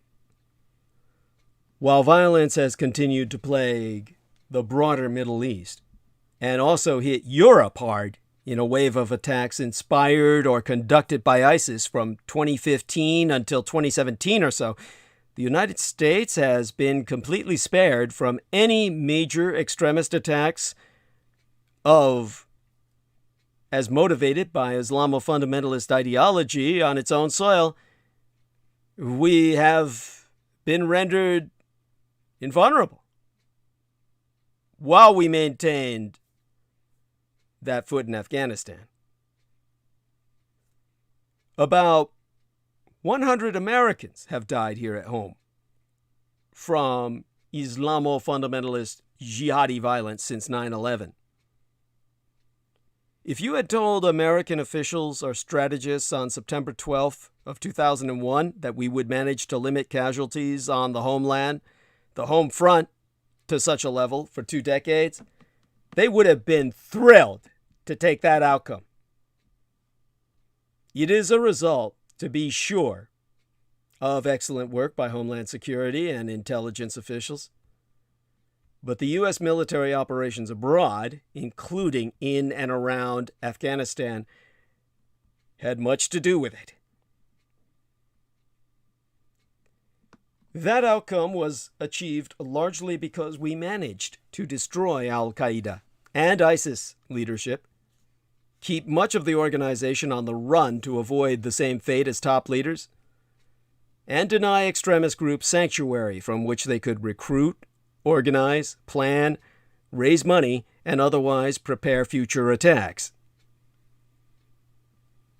Sustaining this positive outcome now that Afghanistan descends back into greater violence and Islamo-extremist rule will be difficult, because counterterrorism works best with modest numbers of troops on the ground, to partner with local forces, share intelligence, operate drones, and plan operations together.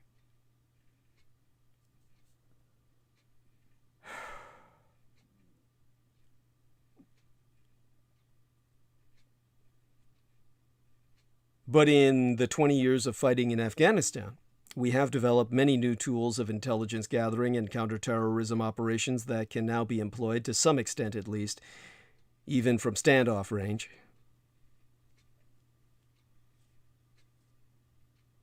Now, this is not to defend the U.S. decision to leave the fight or suggest that what comes next will be easy.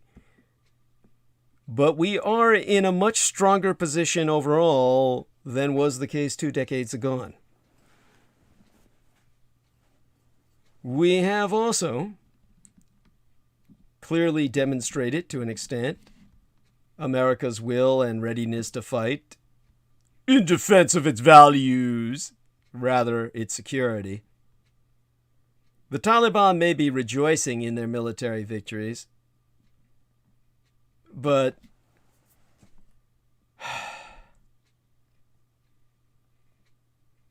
well, we'll see how long it takes before they go back to attacking us here on the home front. Back in 1998, before he took out the Twin Towers, Osama bin Laden told the American journalist John Miller that the United States was a paper tiger, as demonstrated by our complete unwillingness to stand and fight in Mogadishu. That was his first battle with America. Mogadishu is in Somalia, the capital thereof, by default, but not really extending any administration over the Somali tribes. That was after the Black Hawk Down incident and elsewhere. Now, whatever our flaws in fighting the forever wars, maybe that paper tiger derision will reemerge. But that depends on whether America stands or falls by Taiwan. But to bring us back to the generals, because they have no part in that, that's purely political as a decision.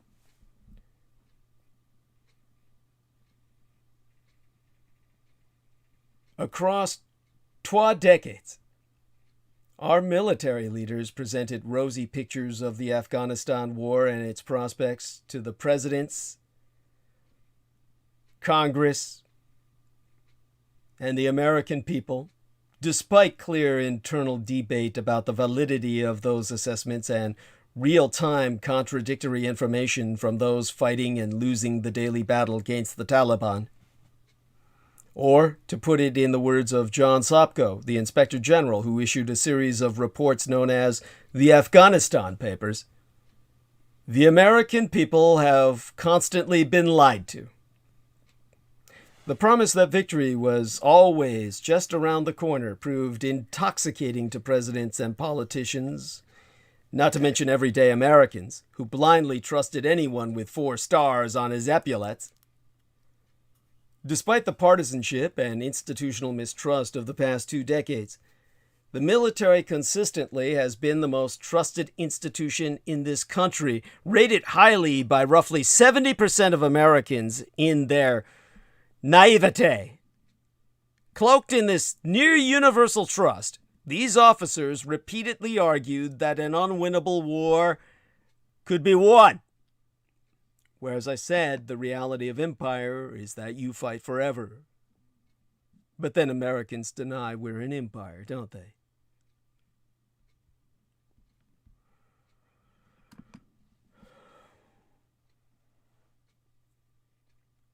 despite the partisanship and institutional mistrust, Americans believing in this satanic cabal of pedophiles in uniform. I'm looking at the chat room in the live stream, and there's this Ryuji Petofi says, Biden is a fool. He is a known pedophile who gropes children on C-SPAN openly. He is compromised by China. He is cognitively fading. Last month he was saying Kabul would not fall. So let me balance that by saying the real network of pedophiles are the men in uniform who were involved in human trafficking with children, American children, as well as children of other countries, that I was personally witness to in the almost decades worth of time that I was involved with the U.S. Department of Defense at the Presidio military base, where, of course, I exposed all of the pedophilia that was rampant at West Point, as well as Presidio. I'm the man who forced the military to rehabilitate facilely, on the face of it, to the point of creating a month of the military child to make their daycare centers the standard for childcare. This military is the real pathophalocracy that you need to hate and fear, not your goddamn politicians. For example, when President Obama put an 18-month deadline on the surge of 30,000 troops he would announce at the end of 2009, General David Petraeus said, the timeline was just sprung on us. And we were then asked, are you all okay with that? Obama went around the room and everyone said yes. And it was take it or leave it. But he later admitted, thinking at the time, that 40,000 additional U.S. forces was the minimum needed to do the mission, and that it would take much longer than the president's timeline. And in uniform-clad testimony to Congress, this same four-star General David Petraeus failed to air his concerns, instead selling the war as vital to the national interest and being fought with a winning strategy, whatever that was. He was not alone. Repeatedly, the generals in charge of this war gave misleading assessments rather than being straight with the American people. They should have refused to distort the truth and resigned, their honor intact. That none of them did so shows the extent of the rot in our military system for training and promoting flag officers. These men should have been fired, like any other person who fails to do their job. During World War II, it was common for officers of all ranks to be relieved of their commands for failing to achieve military objectives.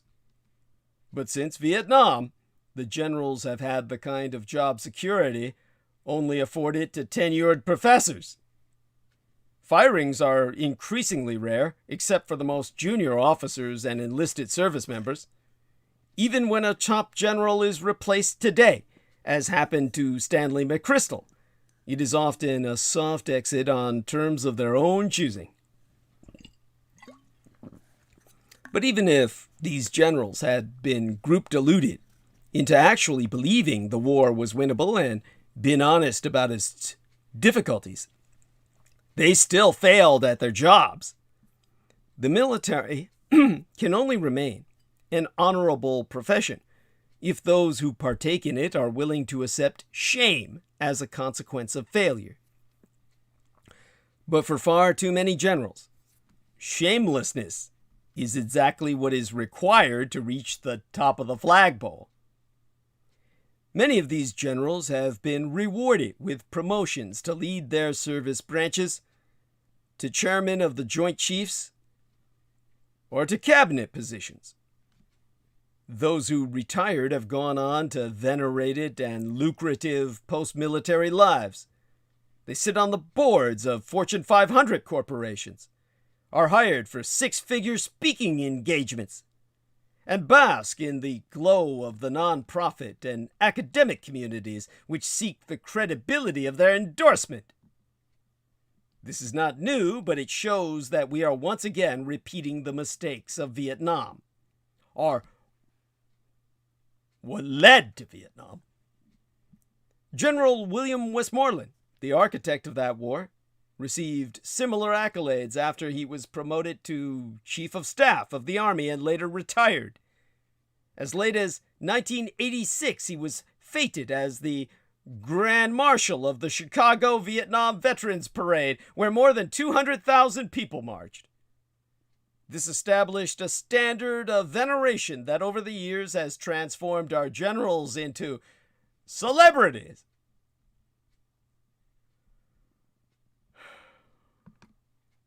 General David Petraeus, who, along with General James Mattis, the Marine Corps general, was a primary architect of our counterinsurgency approach in Iraq and Afghanistan, Mattis in Iraq and Petraeus in Afghanistan, respectively, both continue to be idolized in American culture.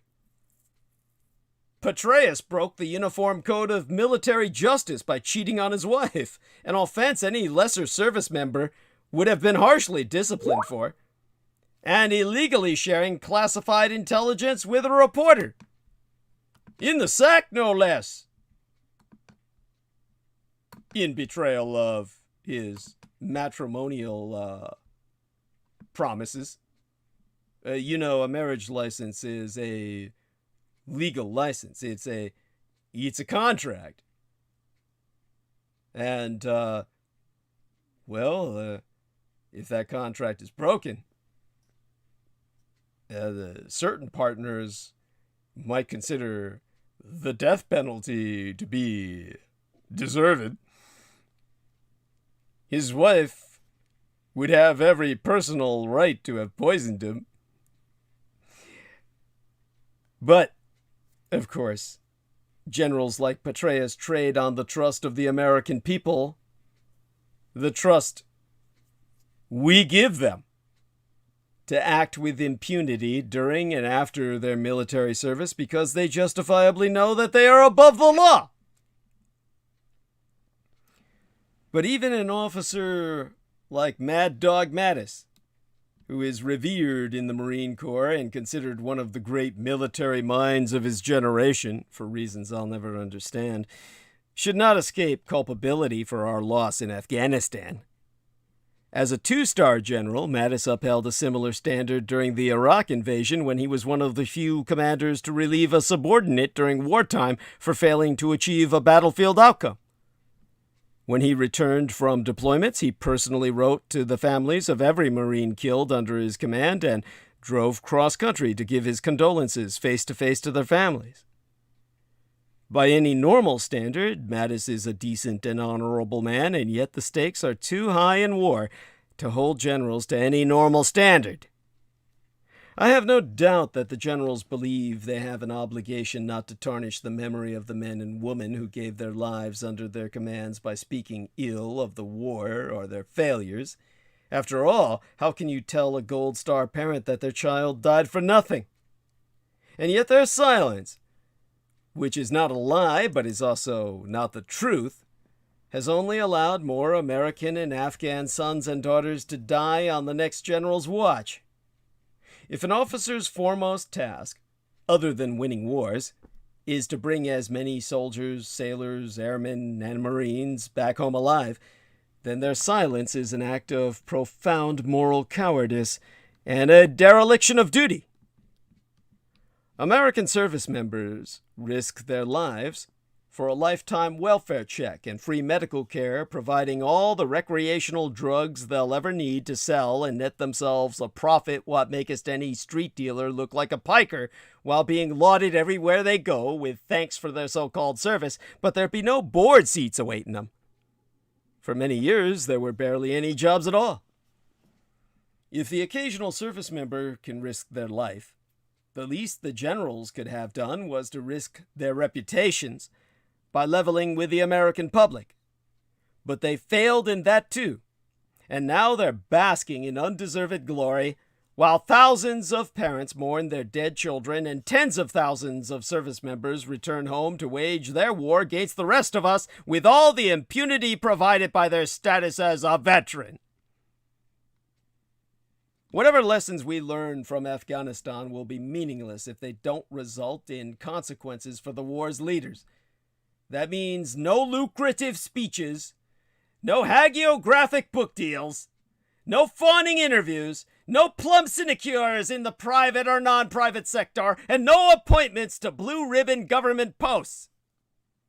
May they, in the words of the late General Douglas MacArthur, end their military career and just fade away.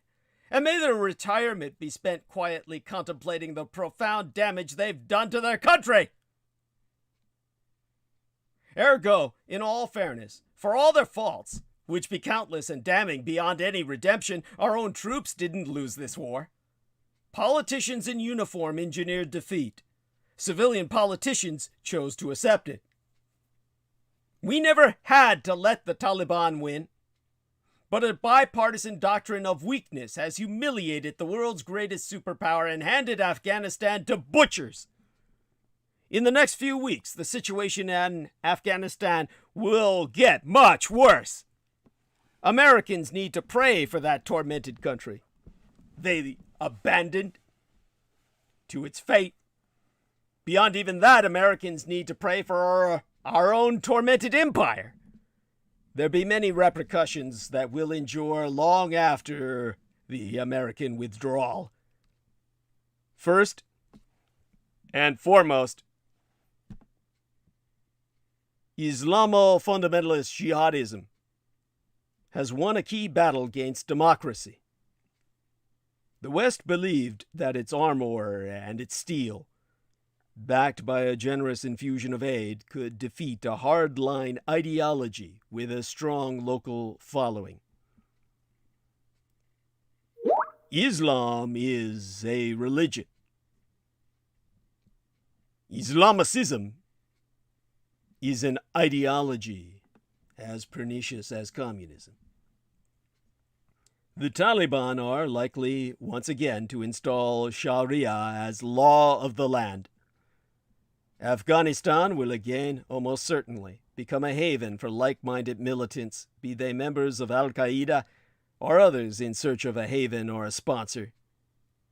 It's a gloomy prospect as Americans prepare to mark the 20th anniversary of the 9/11 attacks next month. Since 2001, Al-Qaeda, ISIS, and other jihadi extremists have seeded franchises on all 6 inhabited continents. Last month, the United States sanctioned an ISIS branch as far afield as Mozambique, the former Portuguese colony in southern Africa, where almost 60% of the population is Christian. Secondly, both Afghanistan and Iraq have proved that the United States can neither build nations nor create armies out of scratch, especially in countries that have a limited middle class and low education rates over a decade or two. It takes generations. Not enough people have the knowledge or experience to navigate whole new ways of life, whatever they want in principle. Ethnic and sectarian divisions thwart attempts to overhaul social, political, and economic life all at the same time. The United States spent $83 billion training and arming an Afghan force of some 300,000, more than 4 times the size of the Taliban's militia. Back in 2013, Mark Milley told reporters, "This army and this police force have been very, very effective in combat against insurgents every single day." He is now the chairman of the Joint Chiefs of Staff. Yet by March of that year, the Taliban controlled half the fucking country. Between May and mid-August of 2013, it took the other half. Most just during the, well, at this point, they've got it all. Taken just this past week, when, as our friend in the chat room, Mr. Ryuji Pitofi, I'm sorry, what ethnicity is that? What nationality is that name? You don't need to answer, but feel free to do so if you wish. You sound like you might be from that area, or South Asia in general, I would guess. I may be wrong. But, as he said, Biden said last month Kabul would not fall. Yes, Yestermenses. That same Joe Biden said that he trusted the capacity of the Afghan military, who is better trained, better equipped, and more competent in terms of conducting war. In the end, the Taliban basically walked into Kabul and the presidential palace on Sunday. Third, America's standing abroad is profoundly weakened, symbolized by the U.S. Embassy's lowering the Stars and Stripes for the final time on Sunday. Smoke was seen rising from the grounds of the embassy, which cost almost $800 million to expand just 5 years ago, as materiel was burned in the rush to exit. Washington will now have a hard time mobilizing its allies to act in concert ever again, whether for the kind of broad and unified alliance, one of the largest in world history that formed in Afghanistan after 9/11, or for the type of meager, cobbled-together coalition of the willing for the war in Iraq. The United States is still the dominant power in the West, but largely by default. There aren't many other powers or leaders offering any alternatives. It's hard to see how the United States salvages its reputation or position anytime soon, either abroad or on the home front. Because the public's judgment about whether the United States won or lost the war will affect civil-military relations for years to come. You see, it matters that Americans call Afghanistan a defeat. The administration may soon find itself in a new battle over public opinion. The question now will not be, did the United States win or lose, as we could argue over Vietnam. Most immediately for the foreseeable future, it will be, why did the United States lose? There may be a way to prevent that, but I'll conclude my arc of narrative with that solution that only a military man could provide.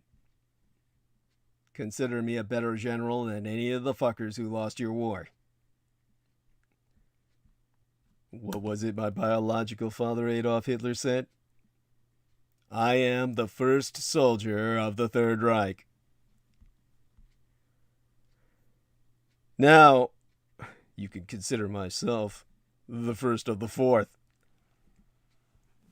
Such being said, following the Vietnam War, a narrative developed among the U.S. military officer corps that civilian leaders had stabbed military leaders in the back by cutting a deal to withdraw U.S. troops rather than allowing them to win.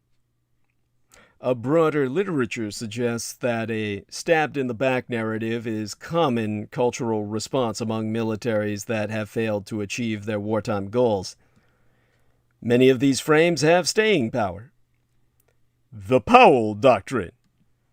War should be a last resort and exercised only with a commitment to using overwhelming military force played a major role in national security debates in the 1990s, but had its roots in Vietnam. The legacy of the Afghan War, terminating in its 20th year, will similarly depend on whether civilians, veterans, and the current military personnel believe the United States won or lost. In fact, we can make plausible inferences regarding how civilian and military operations might evolve regarding public attitudes towards the military by drawing on an original survey administered online by the NORC, the National Opinion Research Center, to 4,500 American adults in late June and early July of 2019. In addition to a large number of civilians who had never served in the military, NORC also reached as many as 700 veterans and 200 active duty personnel from the various services. Although their sample of active duty troops was relatively small, previous surveys had shown that on some key foreign policy, national security, and military policy issues, veterans' attitudes track fairly closely with active military attitudes, and the survey I sourced from appears no different. Three major themes emerge from the cited research. First, although Americans don't think the war in Afghanistan is a mistake, they were always ready for it to end.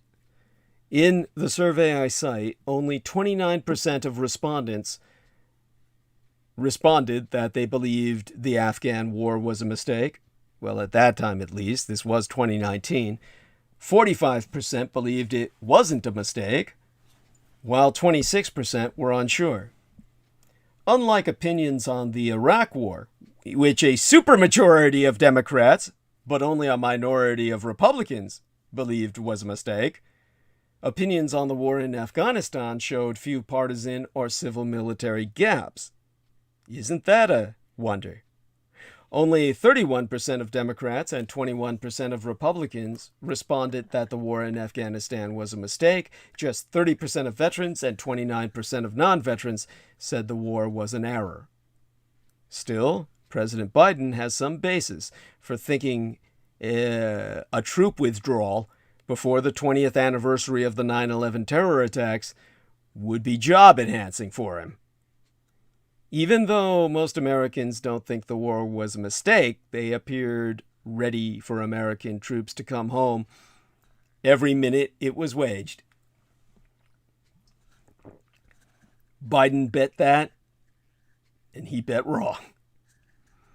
When asked whether they would support the decision if the president authorized the withdrawal of U.S. troops, 55% said yes, and only 23% said no.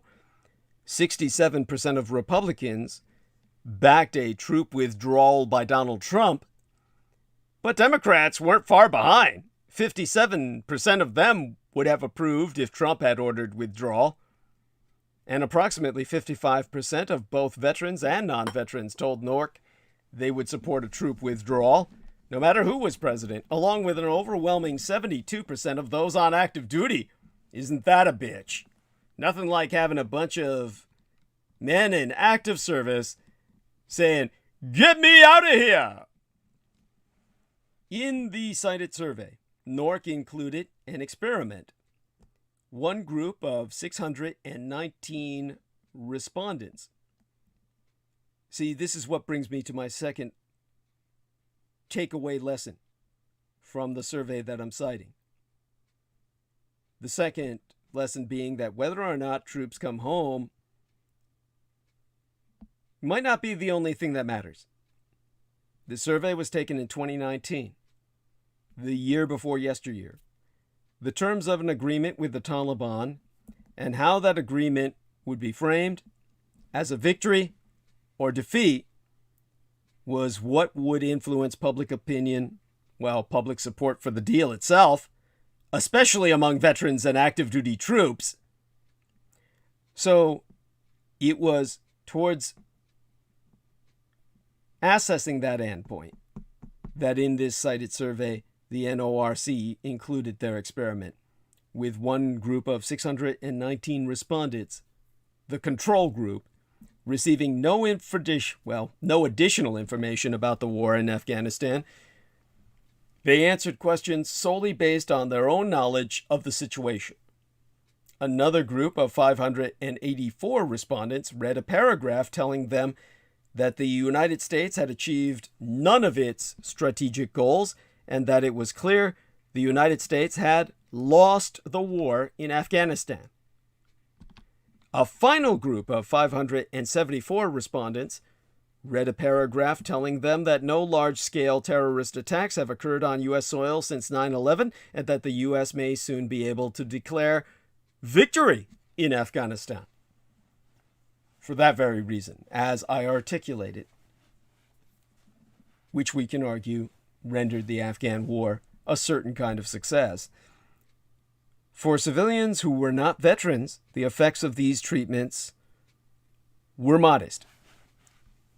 Compared with the control group, civilian respondents who were told the war was a U.S. defeat were 6 percentage points less supportive of a potential troop withdrawal, 49%, and those who were told the war was a victory were a negligible 2 percentage points more likely to support a troop withdrawal at 57%.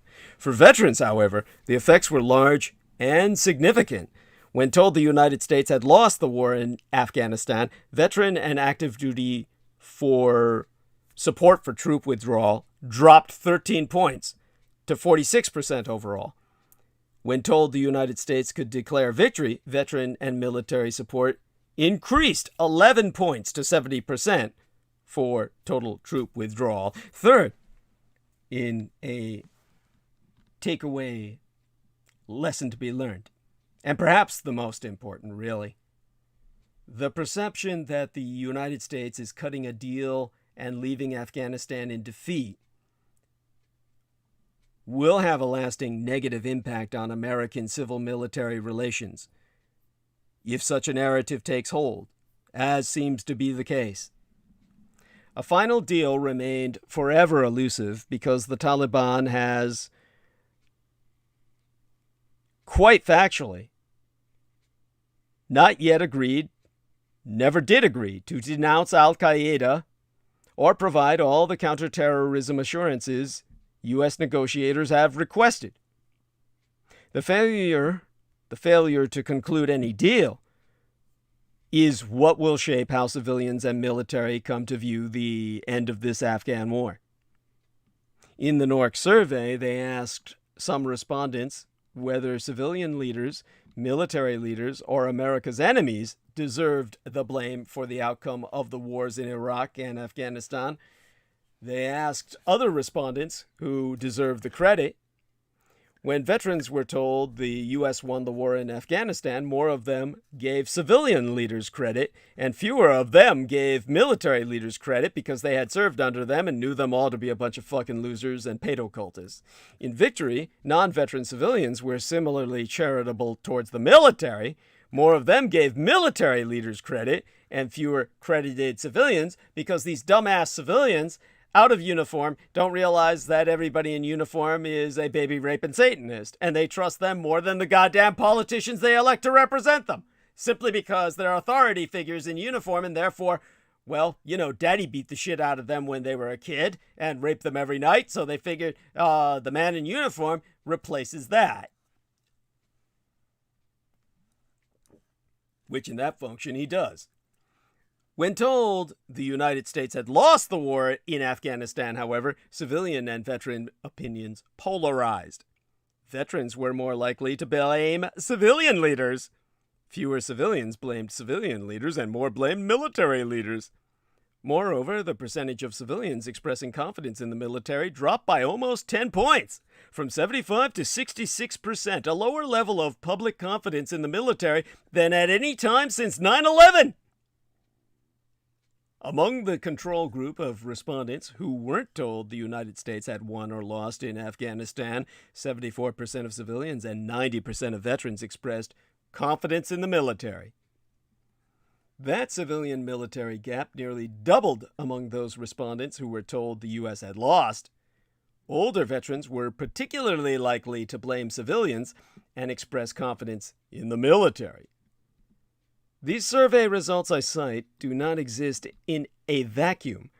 They are themselves a function of a larger context, marked by continued costs in blood and treasure, and by the fact that neither Biden nor Trump nor President Barack Obama before them both ever spent much energy rallying public support for the Afghan war. President George W. Bush made a sustained effort to do so. Previous research had shown that Americans would be willing to continue to bear the costs of war, provided that they saw that the war was on a trajectory to a successful conclusion. The Bush team internalized this logic, or anti-logic. They paraded it as logic, something that the so-called Vulcans assembled to advise George W. Bush saw firsthand. You see, Bush assembled all these people for a Vulcan intervention. They use that term, Vulcans, for all the reasons I've brought up before as to why I am your Vulcan intervention. And this is what leads us back to Bush's war on terror. President George W. Bush's war on terror publicly was declared illegally or extra legally with no legal declaration on September 11th, 2001. And the people who brought down these towers are going to hear from all of us.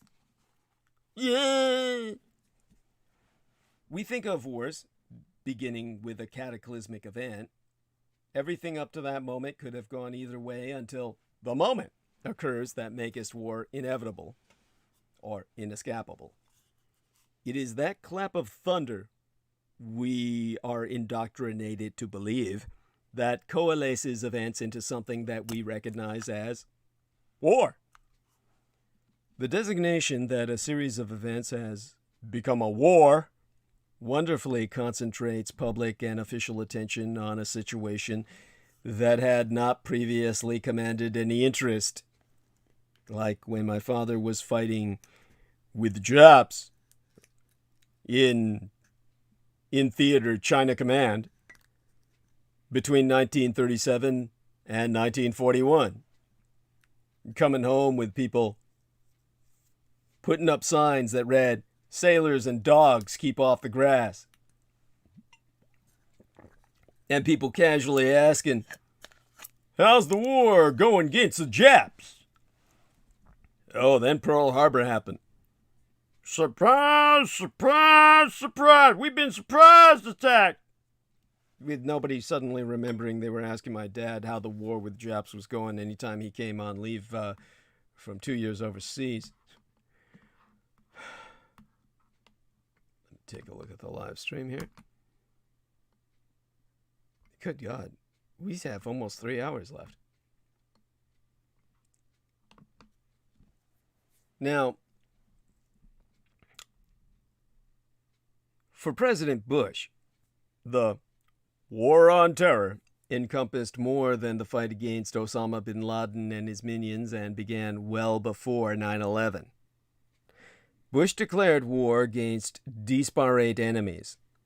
In his estimation, the war on terror was not only properly fought in Afghanistan once the Taliban refused to give up al-Qaeda leaders, but included battles of all kinds against the notional terrorism of Saddam Hussein, the terrorist regime of North Korea. From the first declaration of the war on terror, Americans and British media reiterated President Bush's avowed connection among the 9/11 terrorists, WMDs, or weapons of mass destruction, Iraq, and other axis of evil countries. Major media outlets efficiently disseminated every administration pronouncement, despite the fact that the most devastating terrorist attacks to date had never used WMD or fissile material or ever involved any Iraqis. The front page, top of the news coverage helped validate the White House position.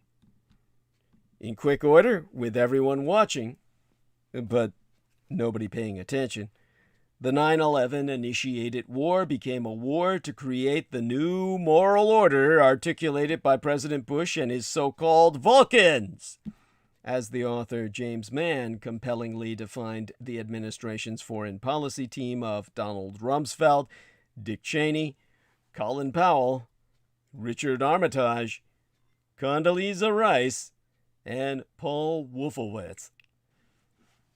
The war on terror was more than a response to the terrorist attacks of 9/11.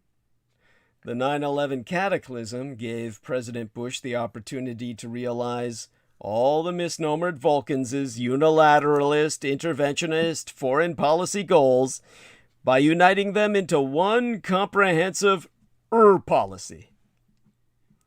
The American public deserved and deserves to know more about the meaning and the effect of the president co-opting 9/11 and co-opting the patriotic, broad-based interest in responding to those terrorists through a war on terror. The reason Americans haven't understood the politically motivated agenda has a lot to do with how they get their news. Public ignorance of what lies inside Bush's Trojan horse, his war on terror, has a lot to do with how the U.S. media cover the presidency. A study released in March of 2004 by the CISSM, the Center for International and Security Studies at Maryland, at the University of Maryland, evaluated American and British media coverage of events relating to weapons of mass destruction during 3 periods when WMD were big stories. May 2003, when combat operations in Iraq were officially said to have ended and the hunt for WMDs escalated.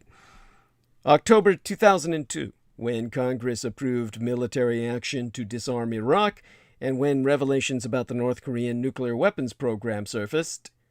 And May of 1998, when nuclear tensions escalated between India and Pakistan. The media coverage of weapons of mass destruction study was based on reporting by 4 U.S. newspapers, the Christian Science Monitor, the Los Angeles Times, the New York Times, and the Washington Post, 2 London papers, the Daily Telegraph and the Guardian, 3 news weeklies, Newsweek, U.S. News and World Report, and The Economist, and the radio programs Morning Edition and All Things Considered on NPR, National Public Radio. This study documented that in May of 1998, only a handful of stories in the United States and United Kingdom press made any clear linkage between WMD and terrorism by either a rogue group or state. Most of the media made careful distinctions between acts of terrorism and the acquisition or use of WMD. But by October 2002, a year after 9/11, President Bush and Secretary Rumsfeld's constant linkages of terrorism and Iraq and WMD had ingrained those 3 factors as a triple threat in the media, to be projected onto the empty screen of the Western mind. Both the U.S. and U.K. media in this study tended to repeat the Bush administration's formulation of the war on terror and its assertions that a core objective of the war on terror is to prevent WMD from falling into the hands of terrorists. Where alternative perspectives were presented in the coverage, they tended to be buried. Even before the war, in 2002, not all the media were blind to the salesmanship of the Bush White House. Washington Post reporter Donna Milbank, for example, in a page-1 story on October 22nd of 2002, headlined for Bush, Facts Are Malleable.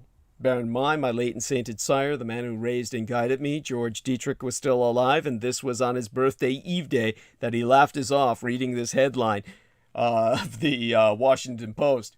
For Bush, facts are malleable.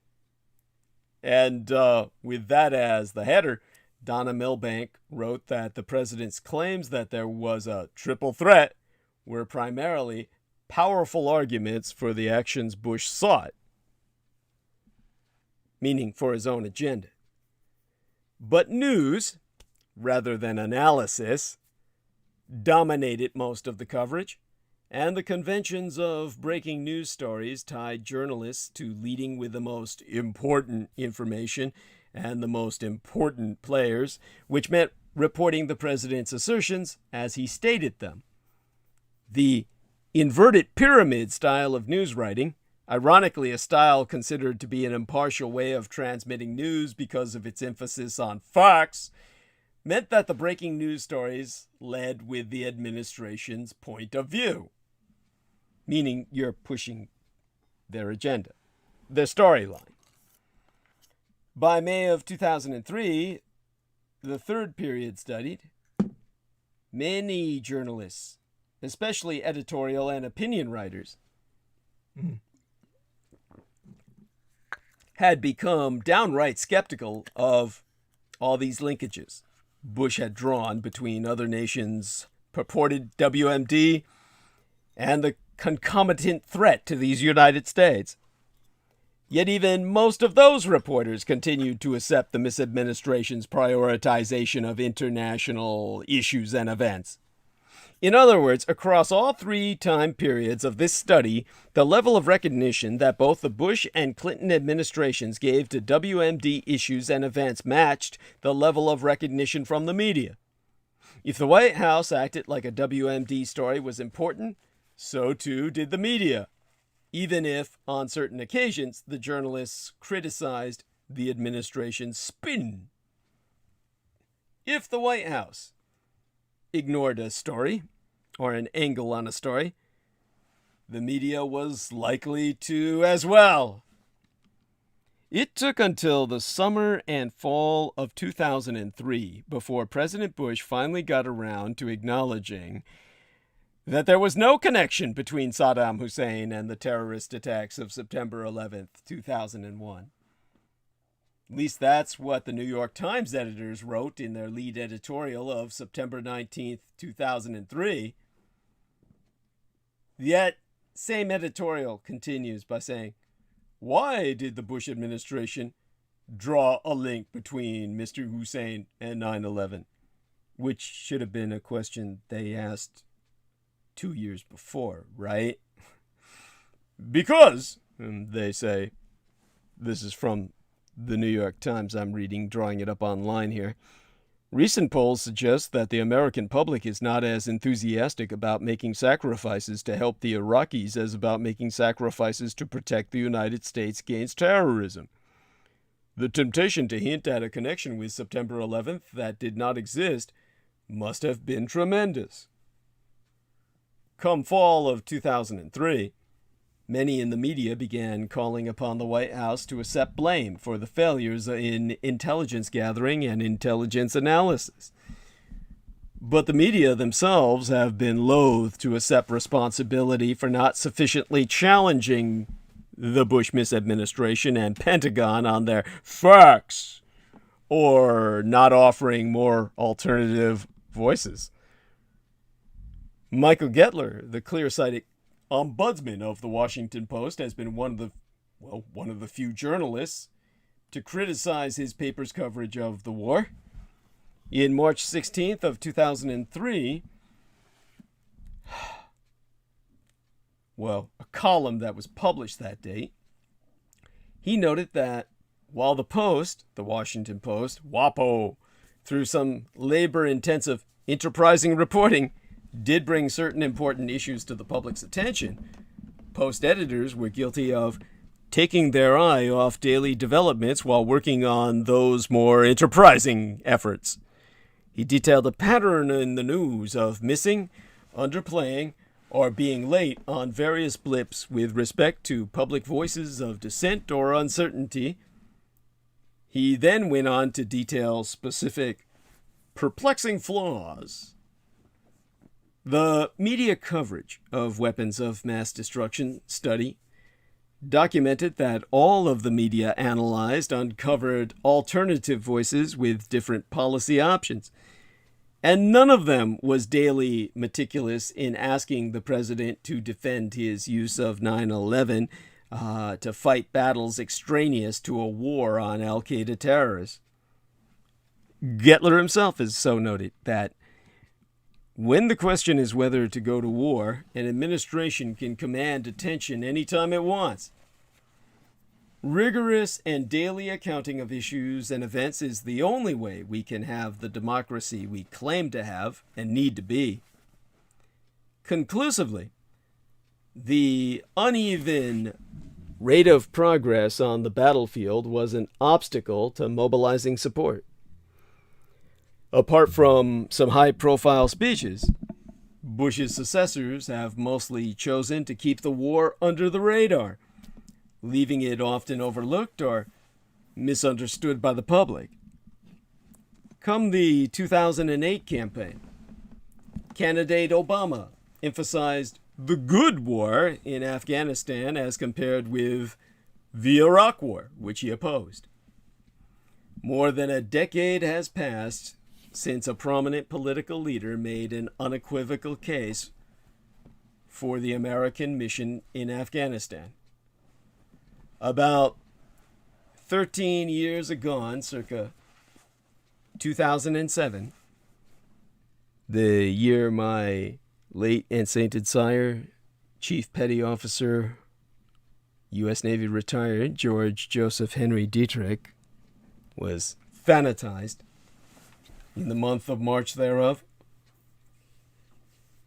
Charlie Rose, the nighttime talk show host, was interviewing Lieutenant General Douglas Lute, yes, his surname spelled L-U-T-E, the contemporary military advisor at the White House coordinating efforts in Afghanistan and Iraq, when Lute said, we have never been beaten tactically in a firefight in Afghanistan. That's what he said. We have never been beaten tactically in a firefight in Afghanistan. Which is simply unfucking believable because it's complete and total bullshit. To even casual students of the Vietnam War, Lieutenant General Douglas Lute's statement carried an eerie echo. One of the iconic exchanges of Vietnam came some years after the war between Colonel Harry Summers, a military historian, and a counterpart in the North Vietnamese Army. As Summers recalled it, he said, "You never defeated us in the field." To which the NVA officer replied, "That may be true. It is also irrelevant." But understand this, he's just humoring the crazy white guy. All Asians do that. It's like, what's the point of arguing? In other words, never wrestle with a pig. The pig has fun and you just get dirty. So, you just do what the guy said. Say, okay, believe what you will. It has nothing to do with anything. Now, I've proven before, of course, the America lost its ass in many battles in theater, Vietnam, in country. But that doesn't matter. They still could have won the war. And, in a sense, they did. Until forced withdrawal. But Vietnam analogies can be tiresome. To critics, especially those on the left, all American interventions after Vietnam have been potential quagmires. But sometimes cliches come true. And especially lately, it seems that the war in Afghanistan is shaping up in all too familiar ways. The parallels are disturbing. The president, eager to show his toughness, vows to do what it takes to win. Well, I'm thinking back on Trump time now. Now, the nation that we are supposedly rescuing is no nation at all, but rather a deeply divided, semi-failed state with an incompetent, corrupt government held to be illegitimate by a large portion of its own population. The enemy is well accustomed to resisting foreign invaders and can escape into convenient refuges across the border. There be constraints on America striking those sanctuaries. Meanwhile, neighboring countries see a chance to bog America down in a costly war. Last of all, there be no easy way out. True, there be important differences between Afghanistan and Vietnam. The Taliban is not as powerful or unified a foe as the Viet Cong. On the other hand, Vietnam did not pose a direct national security threat. Even believers in the domino theory did not expect to see the Viet Cong fighting in San Francisco. By contrast, while not Taliban themselves, terrorists who trained in Afghanistan did attack New York City and Washington, D.C. in 2001. Afghanistan has not always been seen as the right and necessary war to fight, unlike, for many, Iraq was. Conceivably, General David Petraeus, the architect of the successful surge in Iraq and now, till he retired as the head of the Central Command in charge of the fight in Afghanistan, well, he had convinced all the civvies he could pull off another miraculous transformation, I mean to say. Jameson's taking his break, and honest to God, I really need one now. But, I'll keep going strong. Privately, Four-star General Petraeus was said to have rejected comparisons with Vietnam, himself distrusting history by analogy as an excuse not to come to grips with the intricacies of Afghanistan itself. But there be this stark similarity. In Afghanistan, as in Vietnam, we were facing a situation where we could win every battle and still not win the war. At least not within a time frame and at a cost that was acceptable to the American people.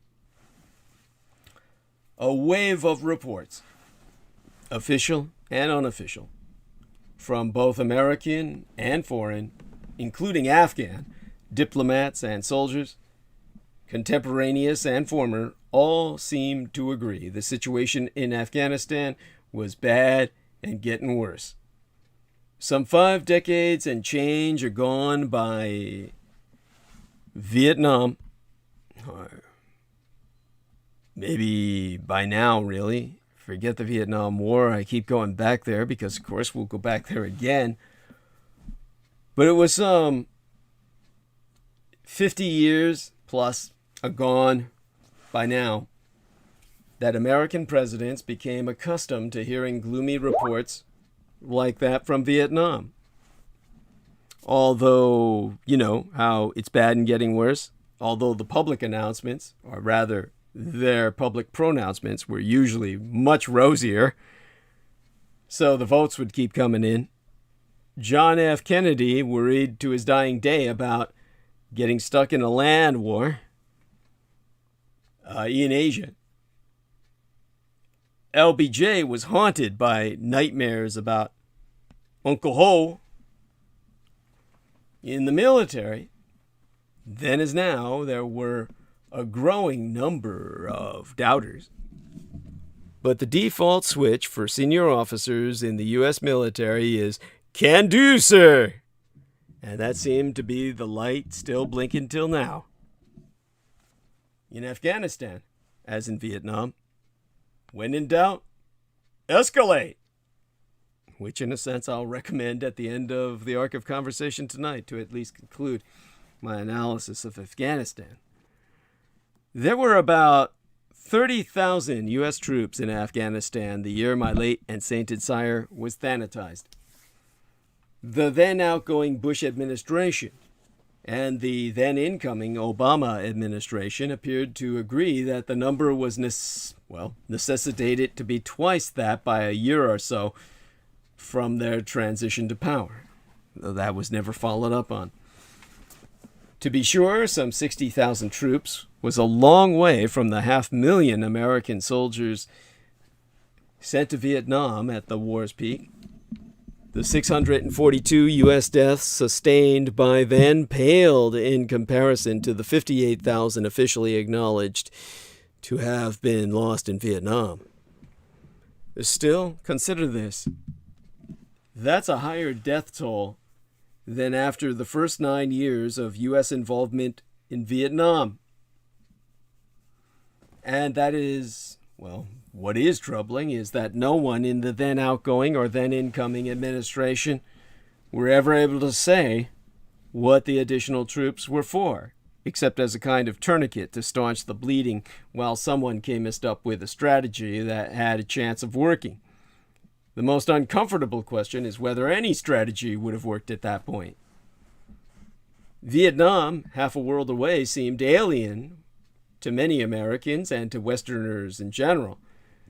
Afghanistan might as well be the fucking moon. At least Vietnam had been a French colony, albeit a troubled one.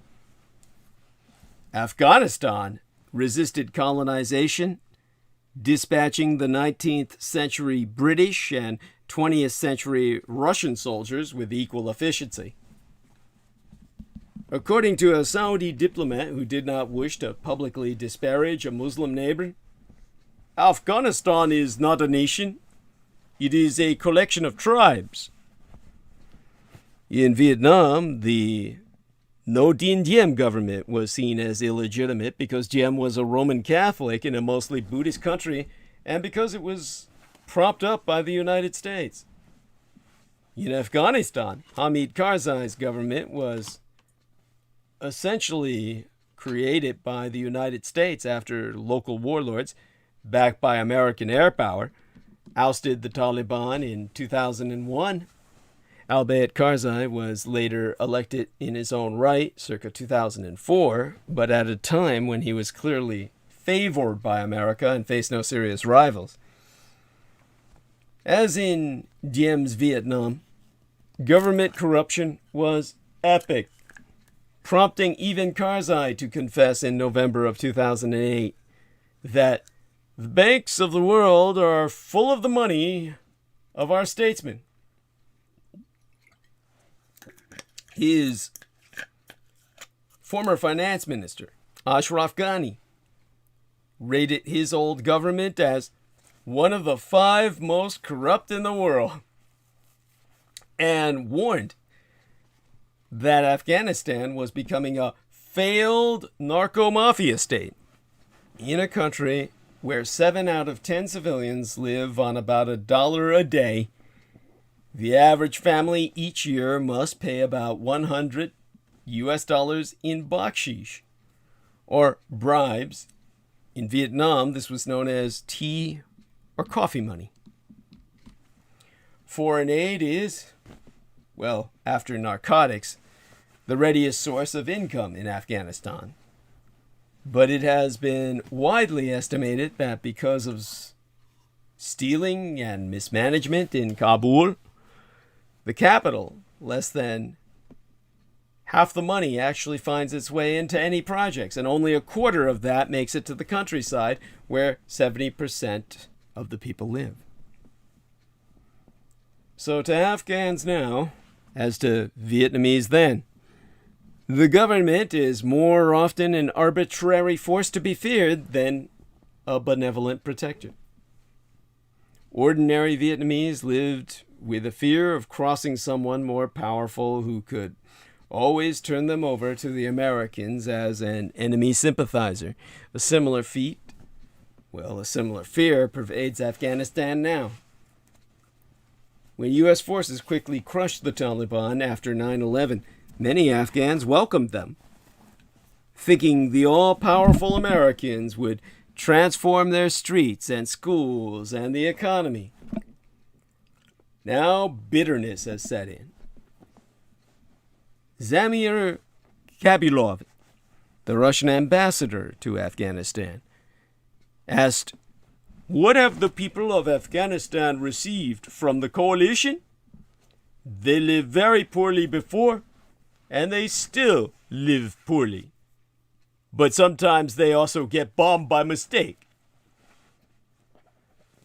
Now, nation building in Afghanistan may have been a hopeless cause. Periods of peace under centralized rule have been few and far between. Violence has always been the norm. In the 18th century, a Persian king, Nadir Shah, suppressed a revolt and beheaded 6,500 tribesmen chosen by lottery. He stacked their heads in a pyramid with one of the investigators of the revolt entombed inside. And the Saudi diplomat is right in this sense, especially across the Pashtun belt in southern Afghanistan. Local leaders have traditionally held more sway than whoever's in power in Kabul. The Taliban may not be fighting in a nationalist cause per se, as the Viet Cong were, but they are, well, they certainly are more local, better rooted in the US-led coalition.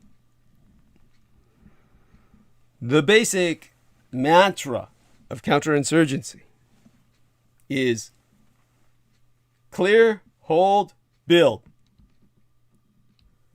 So,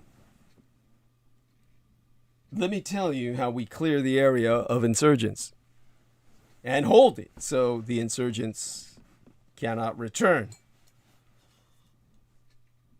Build the civic works and government structures so that the community decides to back the government. That's a coherent approach.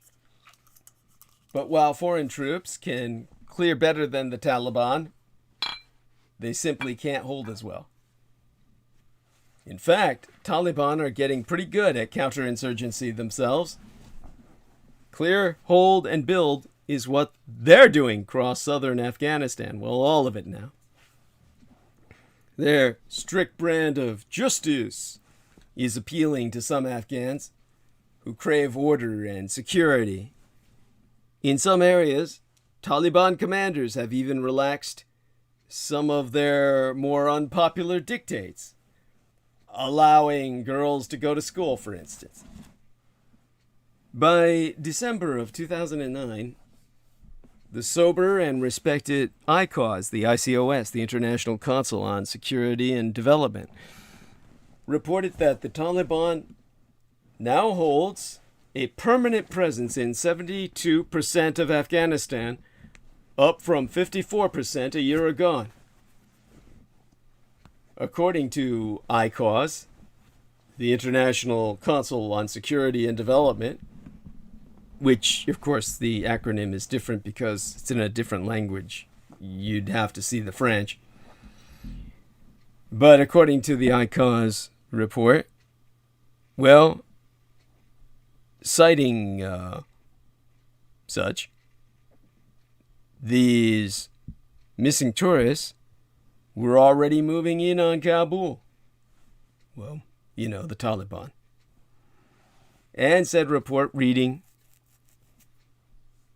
that 3 of the 4 main highways in Kabul are now compromised by Taliban activity. Well, you certainly would expect nothing else. The Taliban also has one resource that the Viet Cong never enjoyed: a steady stream of income from Afghanistan's supermassive heroin trade. Afghan poppies produce roughly 93% of the world's opium. And although nominally eradication has been a high priority since 2004, poppy cultivation, well, the poppy cultivation has more than doubled. Farmers cannot be persuaded to switch to other crops unless they feel confident that the Taliban won't return to kill them as punishment. And besides, they'd need passable roads to move more legitimate crops to functioning markets. The Americans don't have anywhere near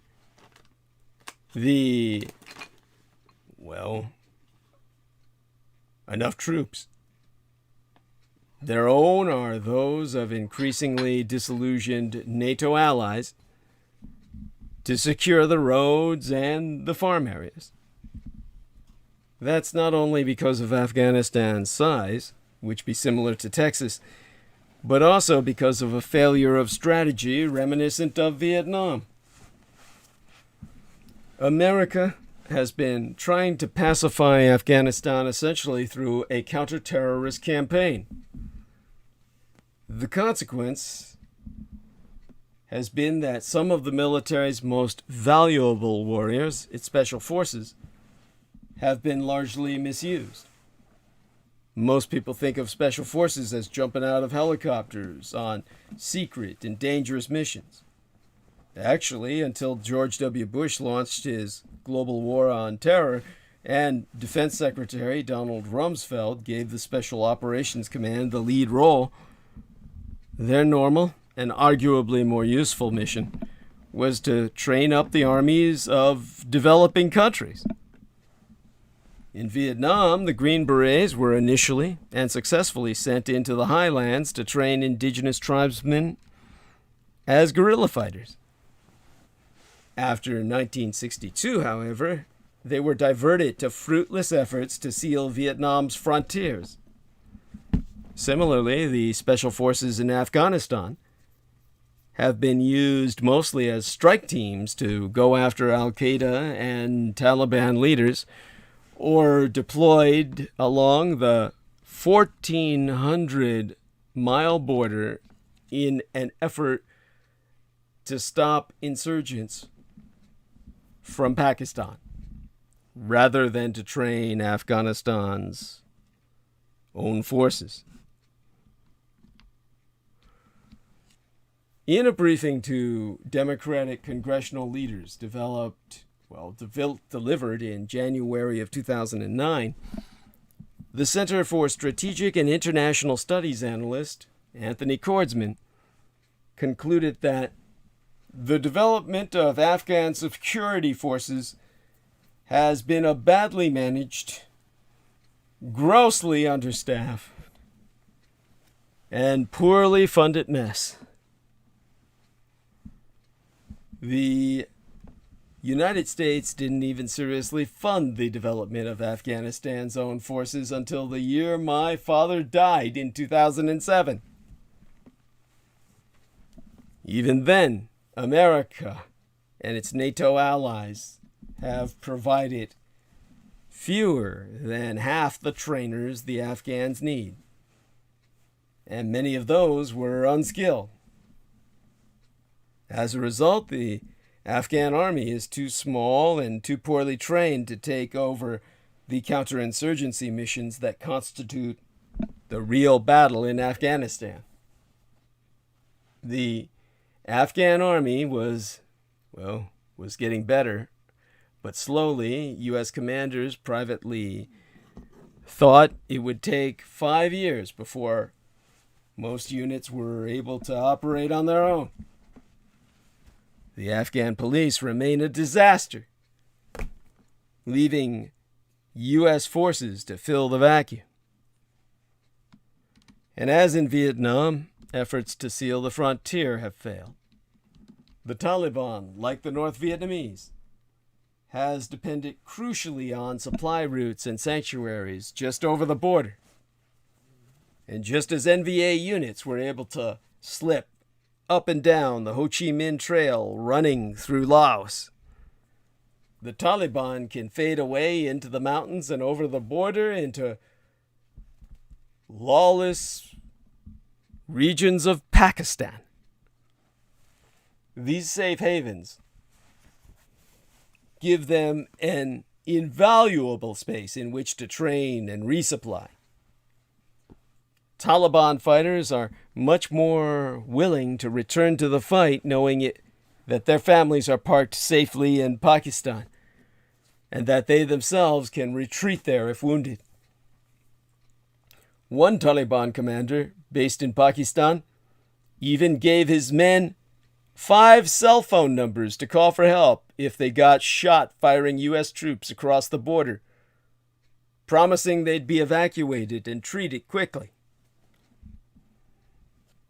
Americans have to be careful about chasing after the Taliban in their sanctuaries. In Vietnam, American strategists worried about bringing Russia or China into the war if they bombed too freely in and around Hanoi. By, say, sinking a Russian freighter in Haiphong Harbor. In Pakistan, the Americans worry that a heavy-handed intervention could destabilize the government, a risky move in a country with nuclear weapons. The Pakistanis have shared intelligence on Qaeda targets and have, from time to time, launched offensives against Pakistani Taliban fighters along the border. But meanwhile, members of the Pakistani intelligence service, the ISI, have formed covert alliances with all the Afghan Taliban factions. The Pakistanis have a strategic interest in keeping Afghanistan, which has developed close ties to arch-enemy India, weak. Since many Pakistani leaders are convinced that America will eventually leave, they're covering their bets for the future. In Vietnam, America worried about covert Russian and Chinese backing for the North Vietnamese. Some would say too much. Here, Pakistan may not be the only country playing a double game. While neighboring Iran is predominantly Shiite and has traditionally backed the Sunni Taliban's foes in the Northern Alliance, Tehran may also be the source of some of the more sophisticated IEDs turning up on the battlefield of Afghanistan. Certainly, Iran has some interest in seeing the American forces on its border bleed a little. At times, however, the United States could seem like its own worst enemy in Afghanistan. Lacking enough troops, forced to cover vast areas, U.S. forces depended far too heavily on strikes by A-10s, F-15s, even B-1 bombers. Way back in 2004, the U.S. Air Force flew 86 strike sorties against targets in Afghanistan, while U.S. commanders were propagandized as having become much more careful about collateral damage since Vietnam. By the year of my father's death, the number was up to 2,926, and that doesn't count rocket or cannon fire from helicopters. There were no more officially designated free fire zones or Marines using Zippo lighters to torch villages. But innocents die in the most carefully planned raids, especially when the enemy cynically uses civilians as cover, as the Viet Cong did, and the Taliban does. Towards the midst of the decade before last, amid the aughts of this century, i.e. the mid-years of the 2000s, civilian casualties had climbed from many hundreds in 2006 to many thousands in 2008, as according to the United Nations. Thomas Johnson of the Naval Postgraduate School in Monterey, California, then observed, when we kill innocents, especially women and children, you lose that village forever. As, well, a U.S. Special Forces colonel who spoke anonymously, to be more frank, sadly observed that in the dominant Pashtun tribe, revenge is a duty. Kill one Pashtun tribesman and you make 3 more your sworn enemy. This then was the mess that faced General Petraeus. He was misperceived as a near miracle worker in Iraq. And it was promulgated that just as Lincoln eventually found Grant, Obama was supposed to have been lucky to inherit Petraeus. Also, Petraeus was never signaled, well, he himself never signaled any new grand strategy, instead letting various policy reviews go forward. As a politician in uniform, and a shrewd one at that, Petraeus was rumored to be seeking to quietly educate the then new president on the high cost and many years required to win in Afghanistan, as if such a thing was even possible. Petraeus was actually expending all his efforts to unify the different commands, then muddling the situation in Afghanistan. Divided command having been a chronic problem in Vietnam also. Some soldiers reported to the Special Operations Command, some to the regular military, some to the U.S. Central Command, and some to NATO. And within NATO, to their own national governments. There were some 37,000 NATO troops in Afghanistan, but many were more concerned with force penetration, it is not sustaining casualties, than seeking out and engaging the enemy. Now, Petraeus was working closely with Richard Holbrooke, a veteran diplomat who helped broker peace in the Balkans. Holbrooke, in turn, was being sent by the State Department to coordinate the scattered and easily corrupted foreign aid programs and to knock heads, to make sure the diplomats, politicians, and soldiers are on the same page.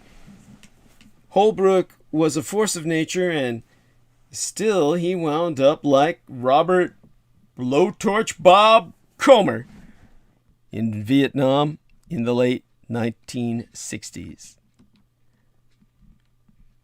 Brilliant, capable, and too late. In some ways, there was no mystery to what had to be done to fight a successful counterinsurgency. As Petraeus himself did say, the United States cannot kill its way to success. Foreign troops could not defeat insurgents. Only local forces with popular support could do that. A RAND study of 90 insurgencies since World War II having shown that governments defeated less than a third of the insurgencies when their competence was medium to low. It was a foregone conclusion that Petraeus wanted American soldiers to train local village militias to fight with the Taliban. The catch was that the Soviets had already attempted such. Nothing personal, being really new in counterinsurgency, and had failed. In Afghanistan, local warlords quickly turned to fighting each other. The local saying is that they can be rented, but never bought. And who wants to kill a Taliban fighter if the result is a blood feud? Americans were appropriately skeptical about the chances of success in Afghanistan. A Newsweek poll taken as Obama took office showed that while 71% of the people believed that Obama could turn around the cratering economy, only 48% thought he could make progress in Afghanistan. Deploying a U.S. force of 60,000 cost about $70 billion a year. Training and supporting the 130,000 to 200,000 troops required for a proper Afghan army was calculated on top of that to take another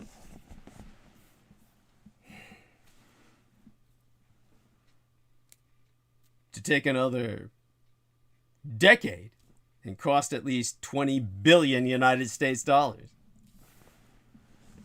Now, Petraeus was consistently warning that Afghanistan would be the longest campaign in the long war against Islamo-extremism.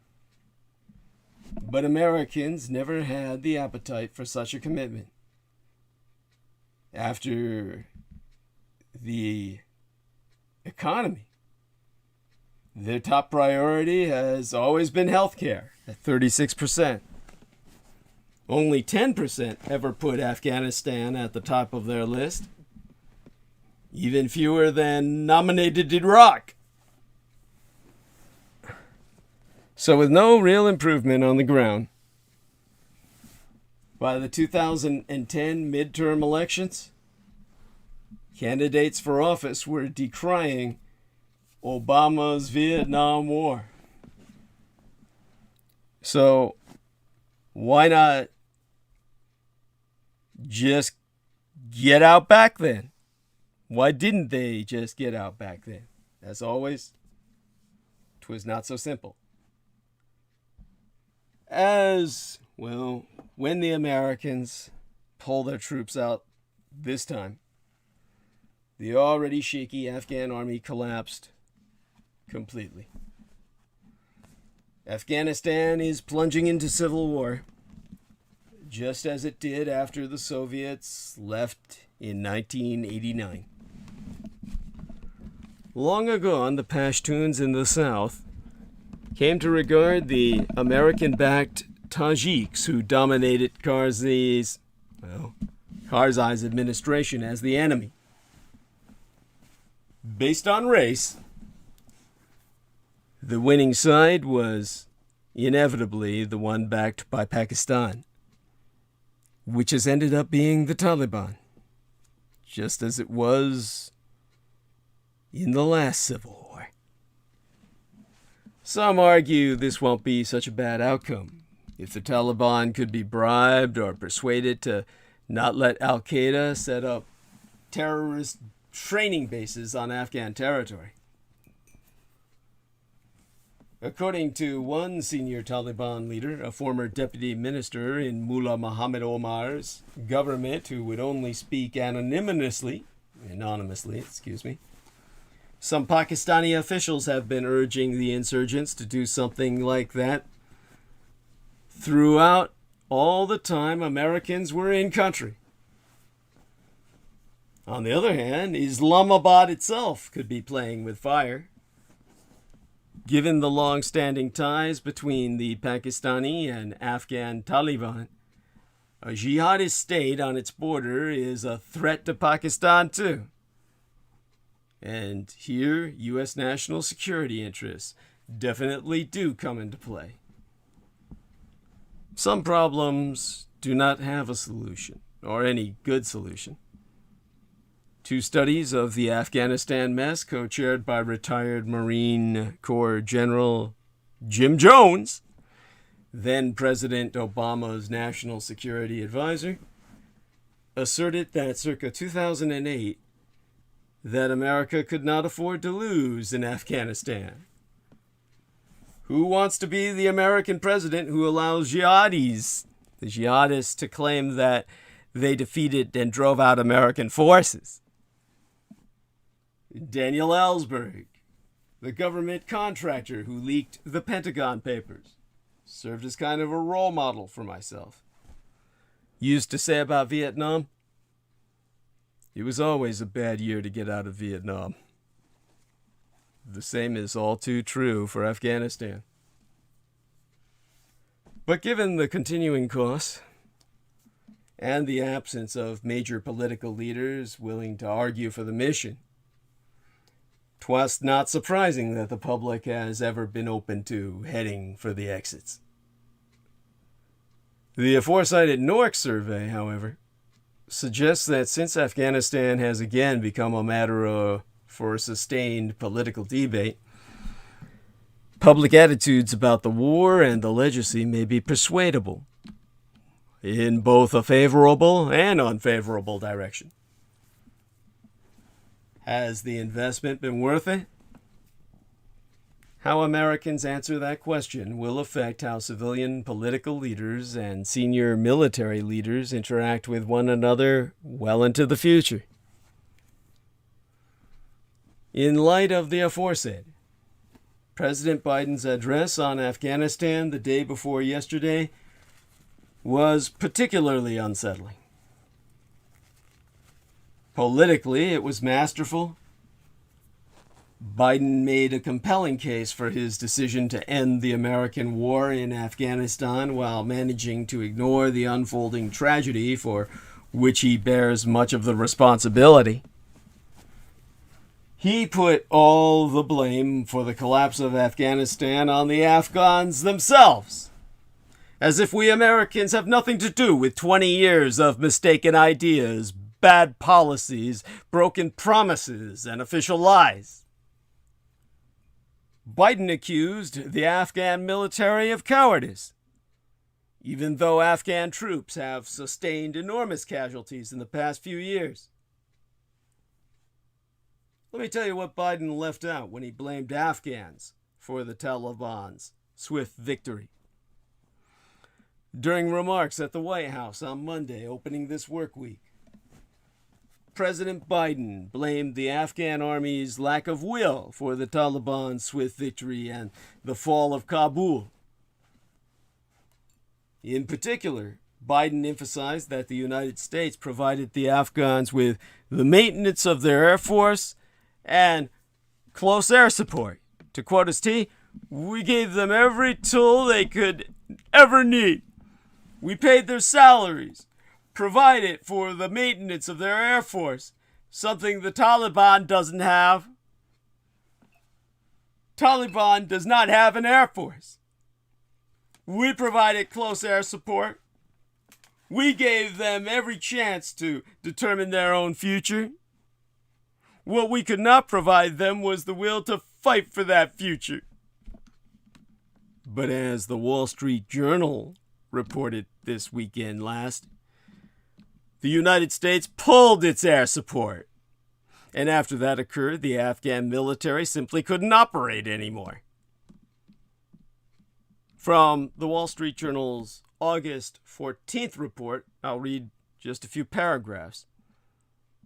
The Afghan army, fighting alongside American troops, was molded to match the way the Americans operate.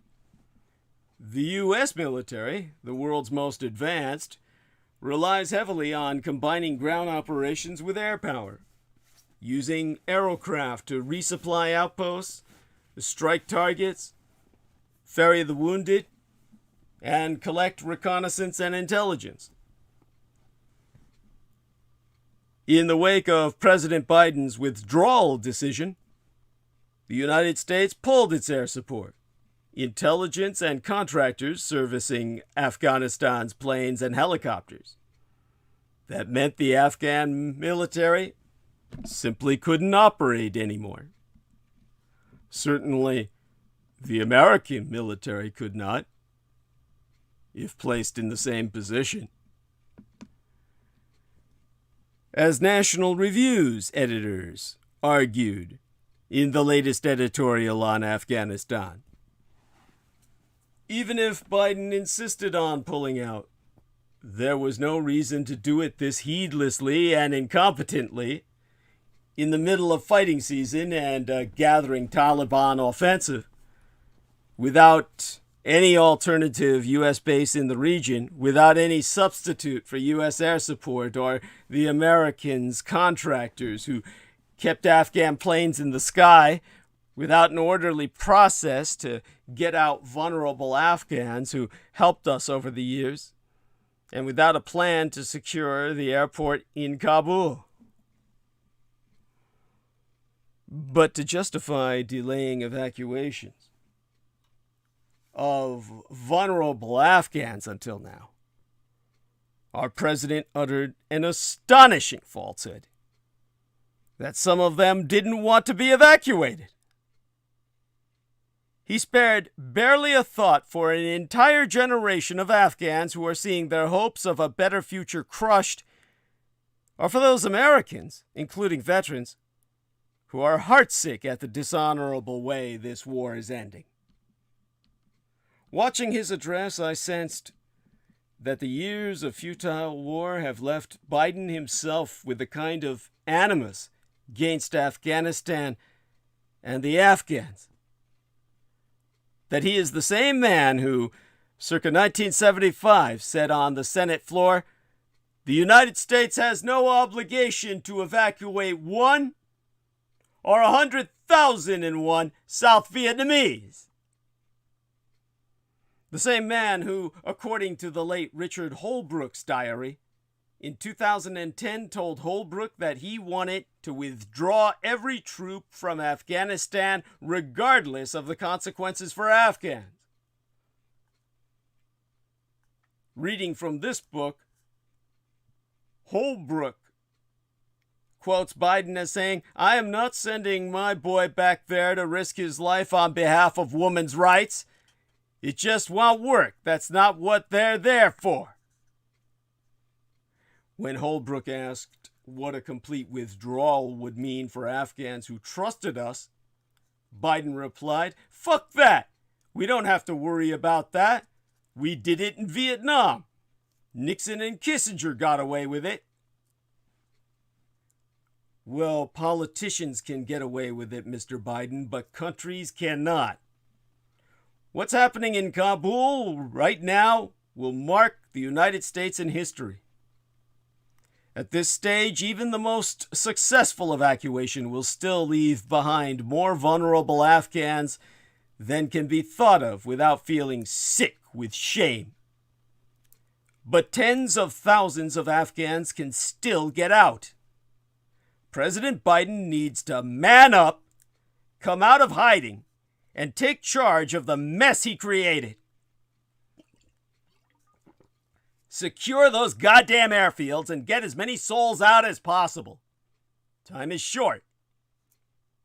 Taliban fighters are going from house to house right now at this very moment, even as I burn bandwidth to deliver you the only insightful analysis you will ever get, searching for infidels and traitors to be punished. Their official promise to show mercy and forego reprisals is daily betrayed by brutal murders now happening all around the country. For many Afghans, it's already too late.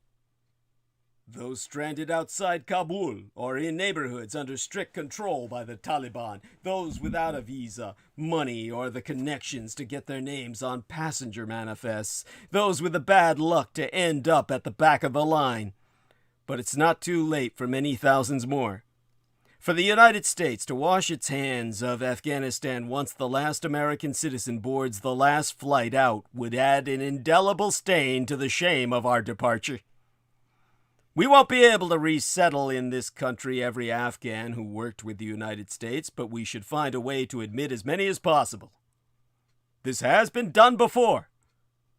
Consider Operation New Life, the post-Vietnam War program that involved various government agencies, including the State Department and the Defense Department, as well as private organizations, and resettled some 140,000 people from Cambodia and Vietnam in these United States and other countries. Although that initiative can't simply be grafted onto the circumstances of current-day Afghanistan, it can serve as a guide. Afghans' their eligibility for starting life anew in these United States could be determined by the length of their employment with American agencies and the nature of their jobs. The longer the duration of employment and the more sensitive the job, the higher the priority. It's not rocket science. A resettlement program for Afghans would have upfront costs, but they ought to be weighed against the ethical obligation owed to people whose lives are in danger because of their association with the United States government. The total expenditure that will be required in relation to 2.3 trillion United States dollars of the American empire has already spent in Afghanistan since 2001, and these skilled individuals' potential to earn incomes, pay taxes, and become self-sustaining speaks for itself. If the Biden administration embraces resettlement, which seems to be the case based on press reports that 50,000 or more Afghans, those formerly employed by the United States plus their dependents, may ultimately qualify for special immigrant visas, it would not be surprising if right-wing politicians, pundits, and media seize the opportunity to stoke all manner of fears. The president and his senior foreign policy officials should not play defense in response. Instead, they should get out front and explain to the American public why helping Afghans who helped the United States is the right thing to do and why the benefits exceed the costs. Afghan professionals who were employed by American organizations won't, however, be the only people seeking to leave Afghanistan. Tens of thousands of others, if not more, will seek safety in neighboring Iran, Pakistan, Tajikistan, Turkmenistan, and Uzbekistan, all of which lack the resources to house, feed, and care for so many refugees. This is not hypothetical. Afghan refugees are already fleeing to Iran and Tajikistan, which has declared its readiness to accept 100,000 of them, and hundreds were gathering along the Afghanistan-Pakistan border even before the fall of Kabul. Over the past 4 decades, Iran has absorbed close to 800,000 Afghans who have fled the various cycles of violence their country has experienced. Pakistan has taken in some 1.4 million and has said it can't afford to accept any more, though it may have no choice. Afghanistan's neighbors cannot reasonably be expected to care for vast numbers of additional refugees without receiving substantial help from other governments. And no country has a greater responsibility to provide assistance, both monetary and material, than these United States. And that duty also extends to the millions of Afghans who have been or will be internally displaced. Afghanistan already has some 4 million IDPs, that's internally displaced persons, and that figure will spike as more people flee their homes, as their homes are burned around themselves, burned down by the Taliban, who try to burn them in their own homes alive. As COVID-19 cases rise globally, it doesn't take medical expertise to foresee the horrific consequences if vast numbers of Afghans are packed together in places lacking the bare essentials for keeping infections at bay or caring for the ill. Now that airport is secure, in the coming days, the United States should turn it into a hive of air traffic, filling plane after plane with as many Afghans as possible, bound for America or other countries. For this to happen, the United States government needs to take urgent steps right now. First, it must restore order outside that airport so that Afghans who have been offered seats can present their papers at a checkpoint, have them verified against an official list, and get through to the terminal. U.S. troops will likely have to take control of the main entry point to the airport, which means negotiating with the terrorist Taliban, who, for now, are trying to put a benign international face on their victory. If necessary, troops will have to face down the gunmen outside the airport. I don't care how many they have to kill. No doubt the risks of such a move would give Washington nightmares, but it's otherwise hard to see how an evacuation can take its place at all. Second, allow private charter planes, which are being organized more efficiently and can reach a broader range of Afghans than U.S. government flights, to start flying into Kabul now. Third, resume commercial traffic as soon as the security of the airport is demonstrated by the safe departure of the government flights. And fourth, allow Afghans who can show a legitimate need for rescue but who don't have a valid U.S. visa to board flights for third countries, or, this has been the battle cry of advocacy groups for the past 5 months, for Guam, where their applications can be processed in safety. We have one last chance to save our allies. If the United States acts right now, on my advisement, it can still evacuate tens of thousands of Afghans whose lives are at risk for the aid they gave us. It's up to us. Seeing Taliban convoys rolling down a highway might intimidate Afghans, but U.S. defense planners should see them as targets begging to be destroyed. Ergo, Biden still has a chance to save Afghanistan by learning the lesson of Operation Linebacker. President Biden says that there is no valid comparison between the current crisis in Afghanistan and the 1975 collapse of South Vietnam following the pullout of U.S. ground forces. He's told reporters, none whatsoever. Zero. It is not at all comparable.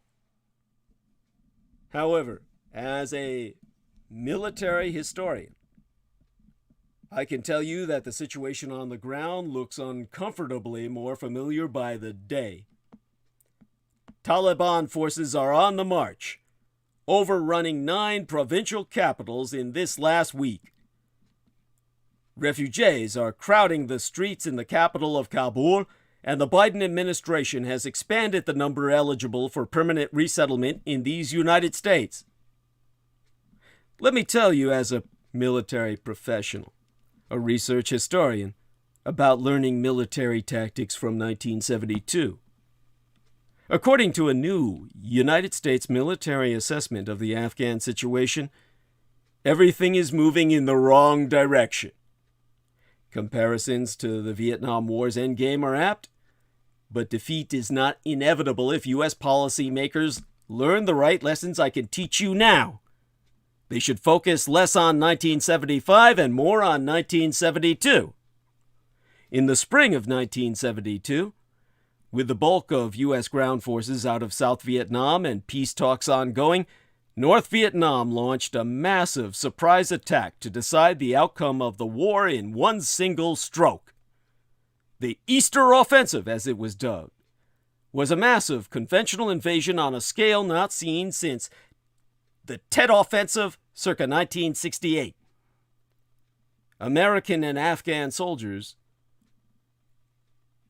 they're not working together anymore. But American and South Vietnamese forces weren't back then. South Vietnamese forces, left to their own devices, at first buckled under the ferocity of the assault, but President Nixon responded by launching Operation Linebacker, an intensive, coordinated air campaign that destroyed communist forces, disrupted their supply and communications lines, and because, out of the blue, without any warning, he gave the Army of the Republic of South Vietnam air support they never could have gave themselves. This in turn gave South Vietnamese troops the opportunity to rally and push back the invaders. This successful defense of South Vietnam demonstrated American resolve and was instrumental in securing the 1973 Paris Peace Accords. The dark days for South Vietnam came 2 years after that peace deal was signed. Nixon had resigned by then, and the Democrats in Congress defunded the military support we had promised Saigon, and in April of 1975, the North replayed its Easter Offensive script, only this time it worked. Saigon fell, Americans bugged out, and the war was over. It is important to note that it was not Viet Cong guerrillas smashing through U.S. embassy gates, but North Vietnamese army tanks, entire mechanized armored columns of the regular army. As Mao Zedong taught generations of guerrilla warriors, Victory in a protracted unconventional struggle cometh through shifting to conventional war for the coup de gré. This is all about catching the Taliban's vulnerabilities. The Taliban are currently transitioning to this phase, massing troops, seizing ground, and preparing for the final assault. Ironically, this shift works to America's advantage, as the Taliban sacrifice the stealth, agility, and mobility of guerrilla warfare. They make us themselves vulnerable to the type of warfare at which the United States excels. We saw it in the Easter offensive in Vietnam. It was also the mistake ISIS made when Abu Bakr al-Baghdadi attempted to consolidate his caliphate and fight a conventional war. More to the point, we saw this play out in Afghanistan in the fall of 2001. The Taliban then controlled over 90% of the country. In a matter of weeks, Afghan rebels, backed by U.S. Special Operations Forces and CIA paramilitaries, and drawing on vast coalition air power resources, annihilated Taliban conventional ground forces, overthrew Mullah Omar's government, and reclaimed most of the country.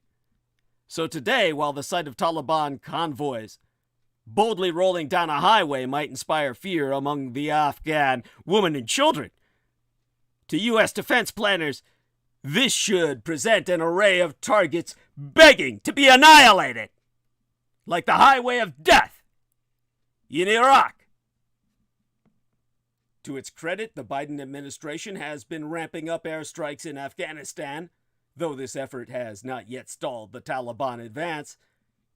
President Biden still believes that the Taliban are not remotely comparable in terms of capability to the 1975-era North Vietnamese army, but they hardly need to be that powerful if the Afghan army is collapsing in front of them. Renewed commitment from the United States,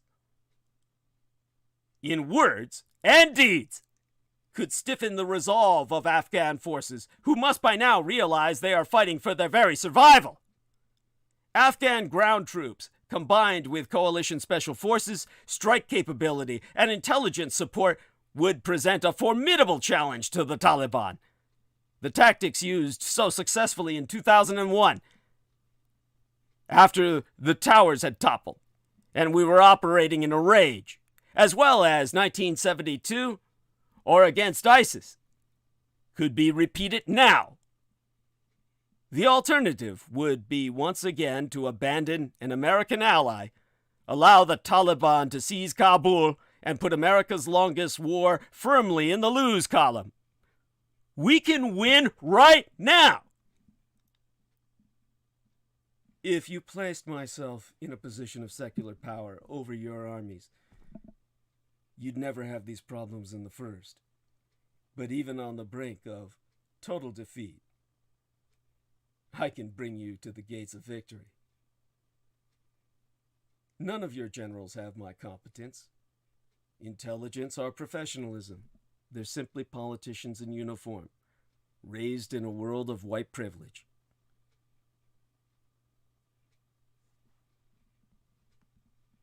Let me check the live stream. I can't believe we have an hour and a half left.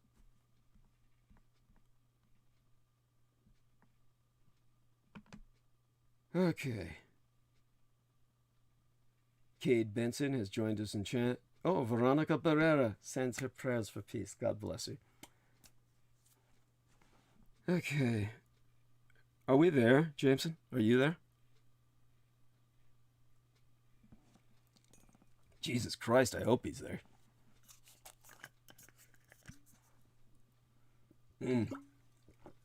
Damn, poor bastard probably fell asleep. Hey, Jameson. Wake up, lad.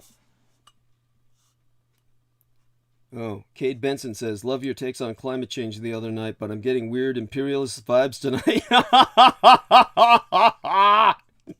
Maybe I've smoked too much weed.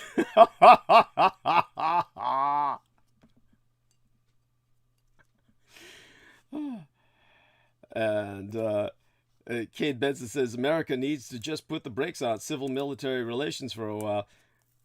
What I'm saying is, if this goes into the loss record, on the debit side of the ledger, then American civil military relations are going to sour.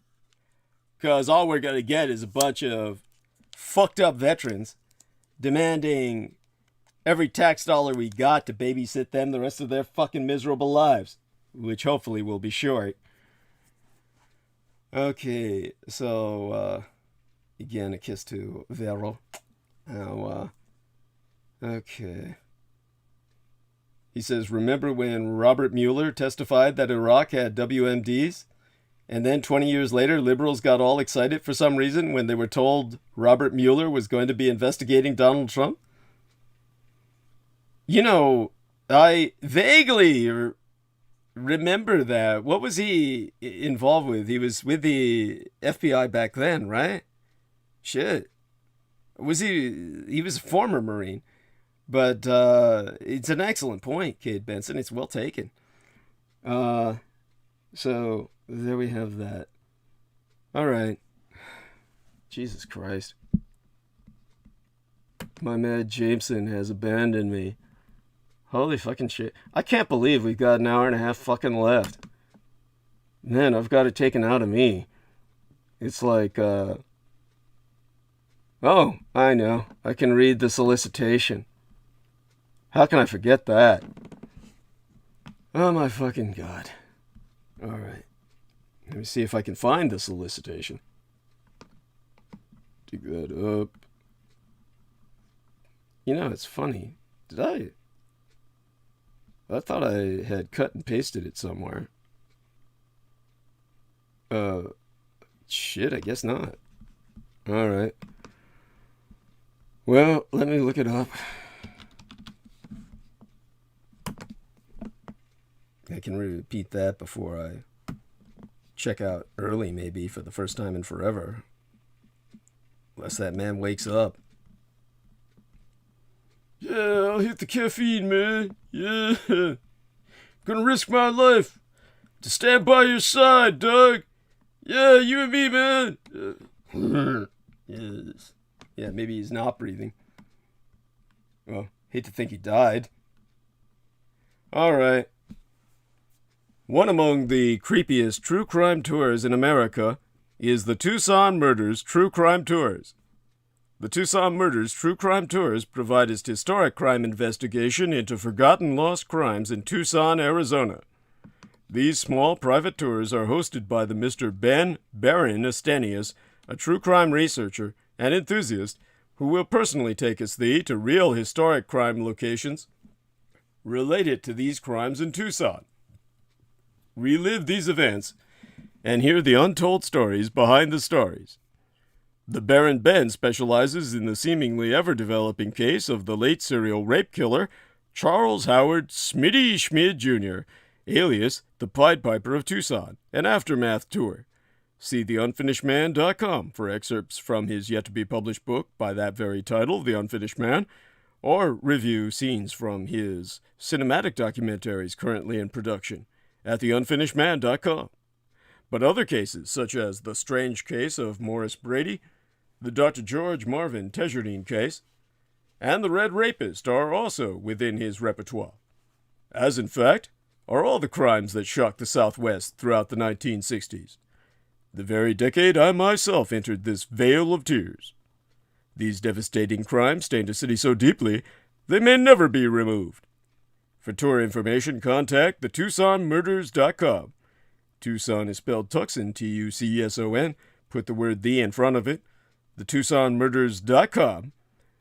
Or telephone the Baron Ben personally to privately guide your tour at 1-520/323-3406.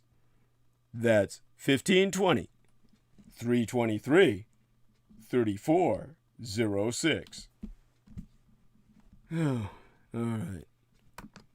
So, hey, Jameson. Yo. Yeah, I've got your back, man. Okay. I can't believe how much time we have left. Holy shit. Next time I'll just ask everybody to stay as long as possible. Oh my fucking God. I can't believe it. Holy shit. Okay, I can't keep saying that. I gotta say something to burn bandwidth. I don't think I can make it till the full 12 hours tonight. Most of the time I've got someone here to help me in that regard. Well, Our Lady Penny Bradley is probably asleep by now. It'd be interesting if our man, Peter Moon got back up. He went to bed early. So maybe he, maybe he'll get up early. Okay. I should review a bunch of messages from Crystal River, but I shouldn't read them out loud. All right. Maybe I could figure something else to talk about. Oh my God. No, I think I'll just fall asleep. Thank you, all the people who are providing me the upvotes. God bless you all. We're always way ahead of the gang stalkers. One thing we know is one of those downvotes is Derek fucking Talley. Oh, yeah. I could start working on the what is it? The synopsis for the program. The program summary. Or not. All right then. So, I think that what I'll try to do is either dream of something else to turn towards. I've pretty much blown my wad.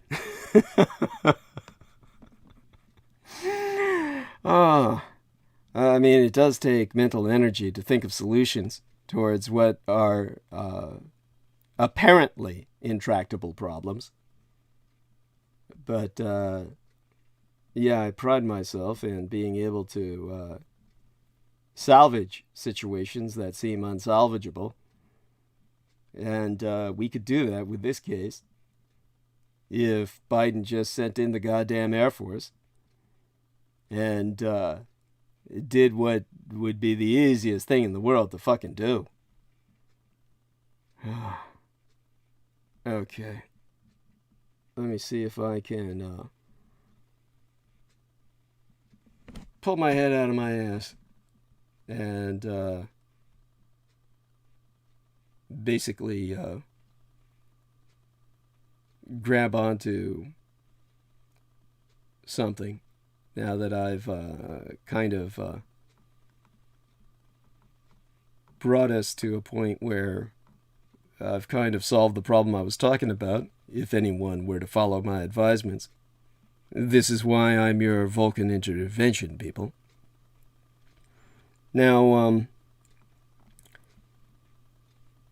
when I brought up Taiwan, obviously I can talk about that.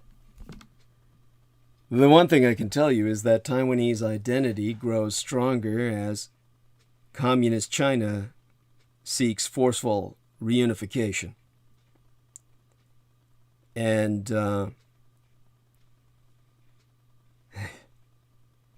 don't want to kind of detract from my message that I delivered. And I guess if I just go on and start rambling, I might do that. So what I'll do is I'll end transmission early tonight. I think that it's the best way to maintain the punch that was delivered by what I was able to bring out from myself. So I hope you all understand. And it would have been different if Pete, the Moon Man, had showed back up and, checked in like he sometimes does. But that hasn't happened, so may as well check out an hour and a half early. Cade Benson says, where do you think the U.S. is going now? I'm thinking Iran, probably within a year. Are you fucking kidding me? After running like chickens and rabbits out of Afghanistan Come on. You're giving the U.S. way too much fucking credit. These boys are done for without following the advisements of a real Vulcan. Well, that reminds me, there's a sad situation for you. The situation with the black African American woman who played Lieutenant Uhura. She, of course, is suffering from senile dementia now, and she's undergoing a kind of, what do they call that? What, Britney Spears is going through, a conservatorship problem. It's just so sad. The actress, Nichelle Nichols, she basically is going through this terrible situation. It's heartbreaking. Honestly, I don't know how to even deal with the situation emotionally. And her brother, of course, was someone who was one of the cultists who killed themselves with the Heaven's Gate cult, for those of you who don't know, because she, of course, was involved with the space program in terms of media promotion of space as the final frontier. And her brother took it seriously and wanted to go to the stars so bad he joined a UFO cult. It was just horrible. And because of that, he wound up with the cultists killing himself with the Heaven's Gate community. And so Nichelle Nichols, she's caught in this conservatorship battle now.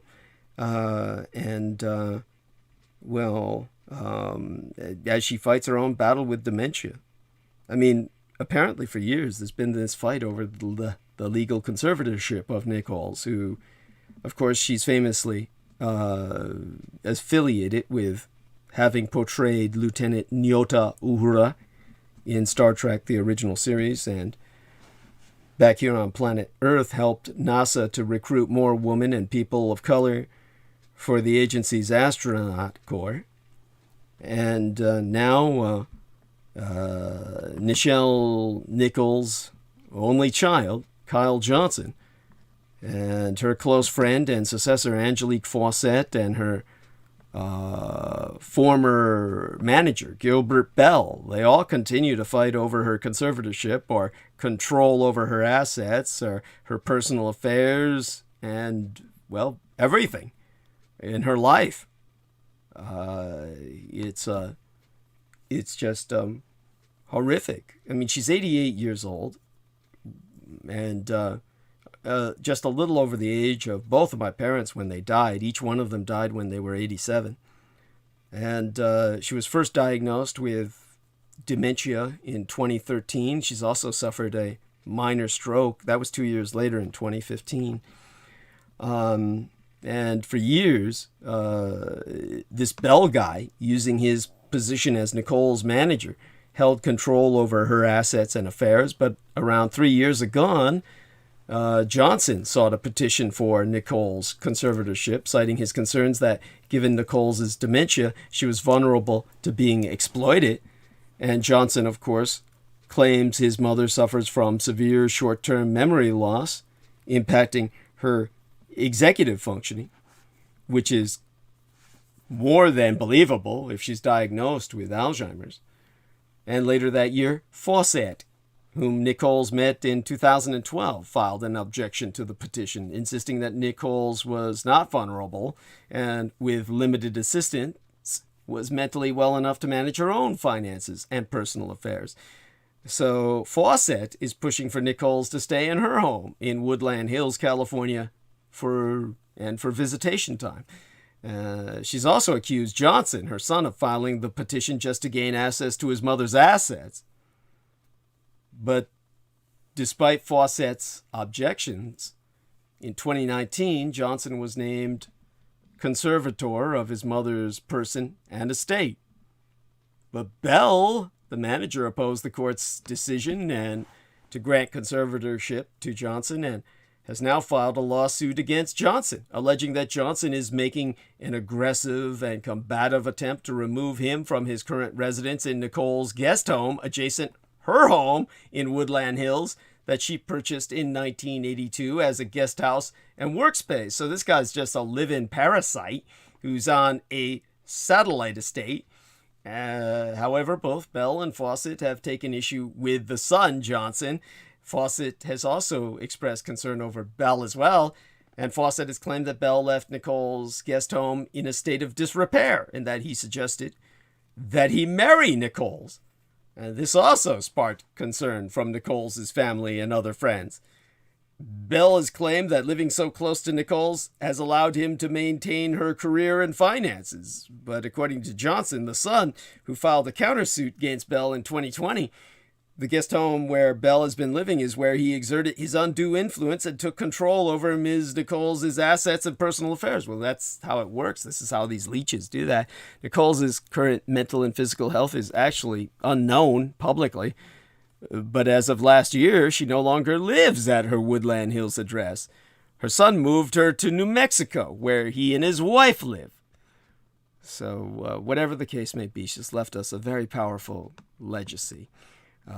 From Star Trek to her work with NASA, she paved the way for many. I mean, in 1968, the year of the Tet Offensive, the year when, it's either that year or the year after that, that I was moved to the United States by my family, Nicole's and her fellow actor, William Shatner, shared one of the first interracial kisses to ever air on television.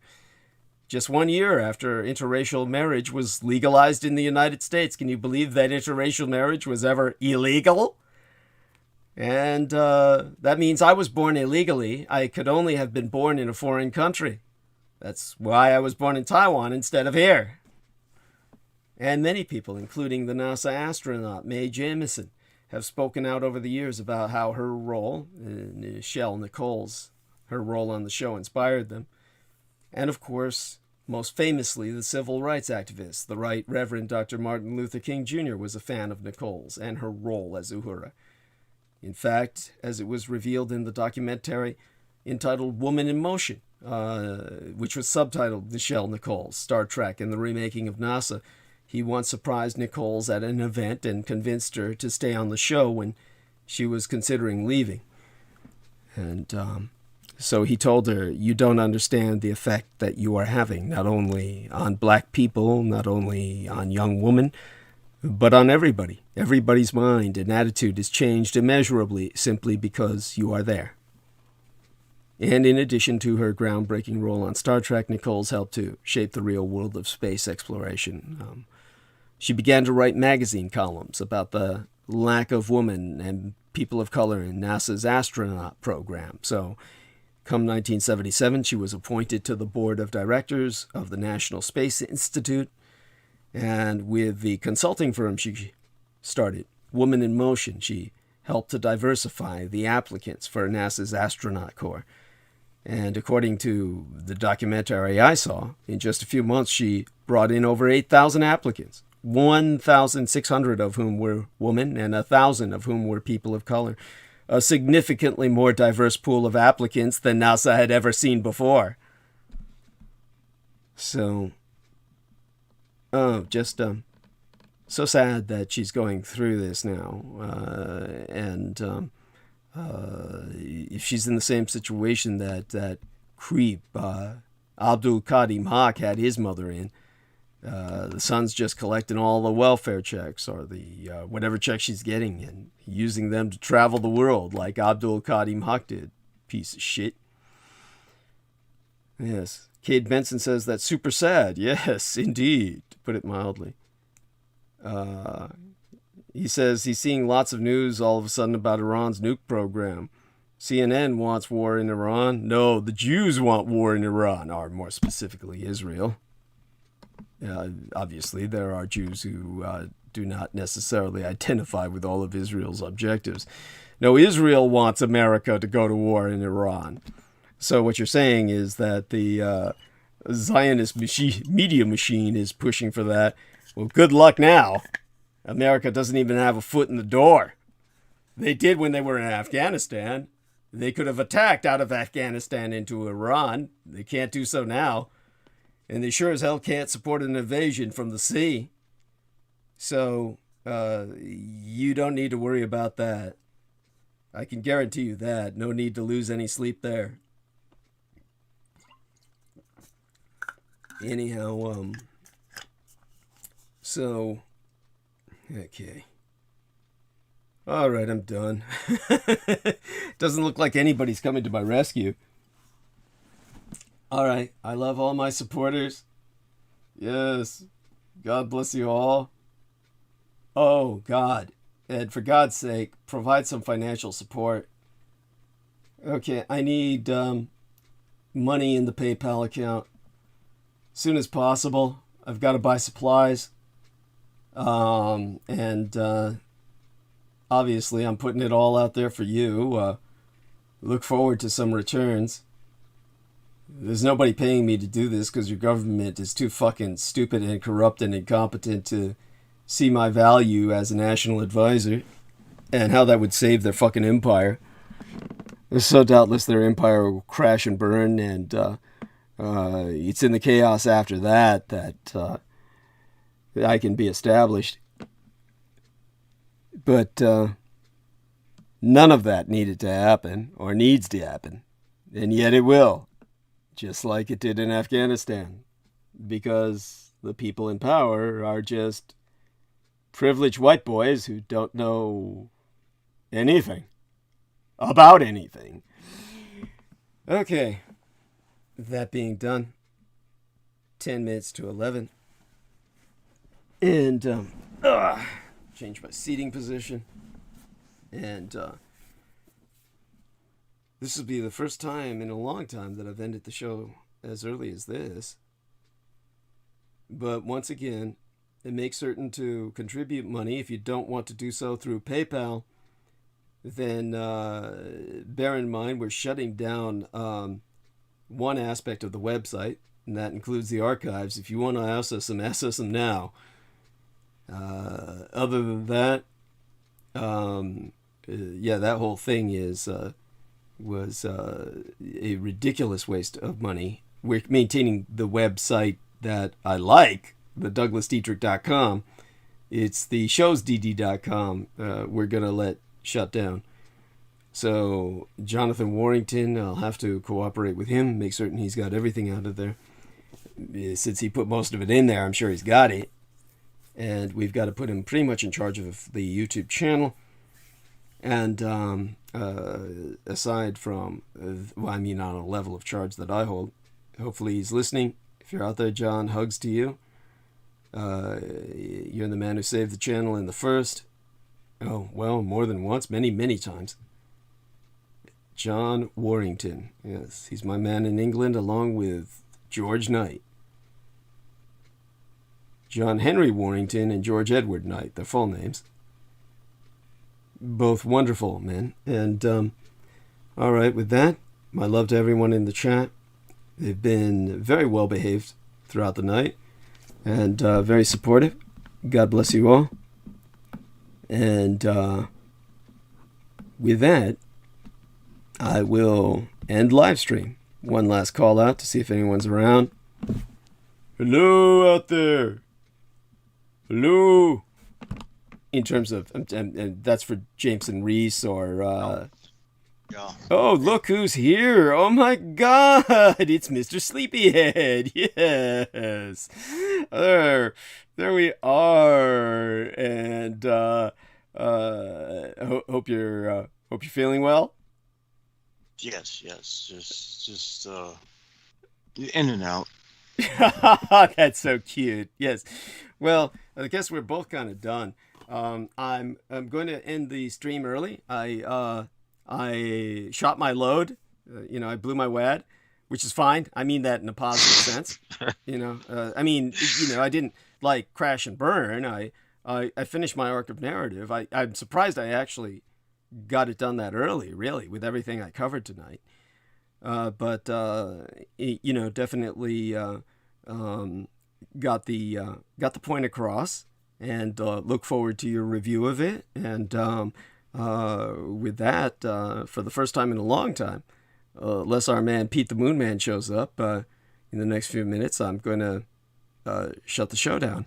And we got a few minutes to the top of the hour. That's 7 minutes, though. It's 7 minutes too long. I don't think we could do much for 7 minutes, even. I'm about on the verge of collapse. All right, then. Love you dearly, son. And you have a blessed day. And my love to all the listeners. Share your love with them as well, to all who support us. Yes. Good day to you all. Yeah. And much love for your support. Yes. Thank you. And with that, let me take a little look around. Maybe I'll keep us here till 11, the hour of 11, my time, which would be, what time is it where you're at? It's 6:51 in the morning. Holy shit, so it's almost 7 a.m. Good God. Let's take a look at what news is coming in out there. How about you on your computer? You can look at incoming news. Is there anything you can look at for incoming news? See what's coming up here? We have of course, the Taliban marking Afghan independence as challenges to rule rises. So yeah, we have the inevitable hotbed of shit that has become. Thanks to fucking Trump of Afghan, aka fucking Biden. These dipshits never fucking fail to disappoint. There we are. They never failed to disappoint. I'm honestly convinced that Biden's purpose and both Trump's purpose is to eventually crush the United States from the inside out. You're basically attributing an agenda to them that I don't believe either one of them has. No. This isn't an agenda. This is just because they fucking suck. Yes, yeah. Well, it's just they're just so stupid. I mean, there's no agenda behind the human stupidity that is the United States. Yeah. It's excess. It's massive wasting expenditure. So it's only inevitable that it's going to collapse itself. Mm-hmm. That there is no one who needs to plot or plan an agenda here. Yeah. The decadence and the just waste in the gene pool itself is enough to do that. Yeah. Well, and already the question really needs to be asked why they're not going anywhere. And by this, I'm referring to the Sino-Slavic synaxis. The United States is evacuating staff from Kabul, but Russia and China are not. I mean, there's chaos and violence at the Kabul airport. Of course. They're going to cash in as much as they can. Yes, as they did. Because that's literally all they have for both of their empires. Yeah. Yes. They themselves are on the brink of fucking disintegration as well, due to their own incompetence. It's so true. We're in a world of idiots. The lunatics have conquered the asylum. And we're definitely, paying the price for that. But at any rate, so, if anything, the whole thing with the Taliban taking over Afghanistan, it's just a symbol for the entire world of fucking lunatic idiots in power everywhere. Yeah. It's anyhow, as I was saying, basically you've got this chaos and violence at Kabul airport with deaths reported as the Afghans are desperately trying to leave their country in the wake of the Taliban's blitzkrieg. The U.S. troops are in position to facilitate the evacuation of American and other allied civilians and diplomatic staff, including some Afghans, with the military section of the airport secure for now. The United Kingdom has acknowledged that some Afghans who worked with Western forces will be left behind. But while all the foreign embassies are shutting down, Russia and China are retaining staff in their diplomatic missions in Kabul, and in effect they're preparing to deal directly with the Taliban on its home turf while their global rivals walk away. I mean, Russia will only partially evacuate the embassy staff in Kabul, and its ambassador, Dmitry Zhurnov, he plans to meet with Taliban leaders on, I met with them on August 17th, now that I'm looking this stuff up. So, yeah, there you go. According to the Russian Foreign Ministry, the official and presidential envoy to Afghanistan, Zamir Kabulov, the Taliban has secured the Russian compound. So basically, Kabulov has told the Echo Moskvy radio station that we will carefully see how responsible they govern the country in the near future. And, so there you go. They're saying, that Afghanistan is safe under the Taliban for Russian adventurism. And, well, there we have it. They've got that strategic location they're trying to secure. And I remember that in 1993, after the Soviet-backed government of Afghanistan collapsed, China evacuated its embassy in Kabul back then. This time, China's made no such plans. And even though it did urge its citizens to leave, who were not part of the embassy, but they've already signaled their willingness to recognize a Taliban government because they recognize it's just a pawn of the Pakistani ISI, the Pakistani CIA. So they're talking about this idea of non-interference, this key plank of Chinese foreign policy, treating the Taliban takeover, the takeover of a terrorist organization of an entire nation state, as a domestic development. So this is the kind of madness that we see happening. So aside from all of that, what have we got going on? Basically, Russia's already cozying up to the Taliban as Kabul spirals. It's, we're in for... This might be part of that lineup for a global conflict that you've been talking about. So that makes perfect sense. And it just goes to show that, what is it? Olga Skaviva says, we will have to deal with these terrorists.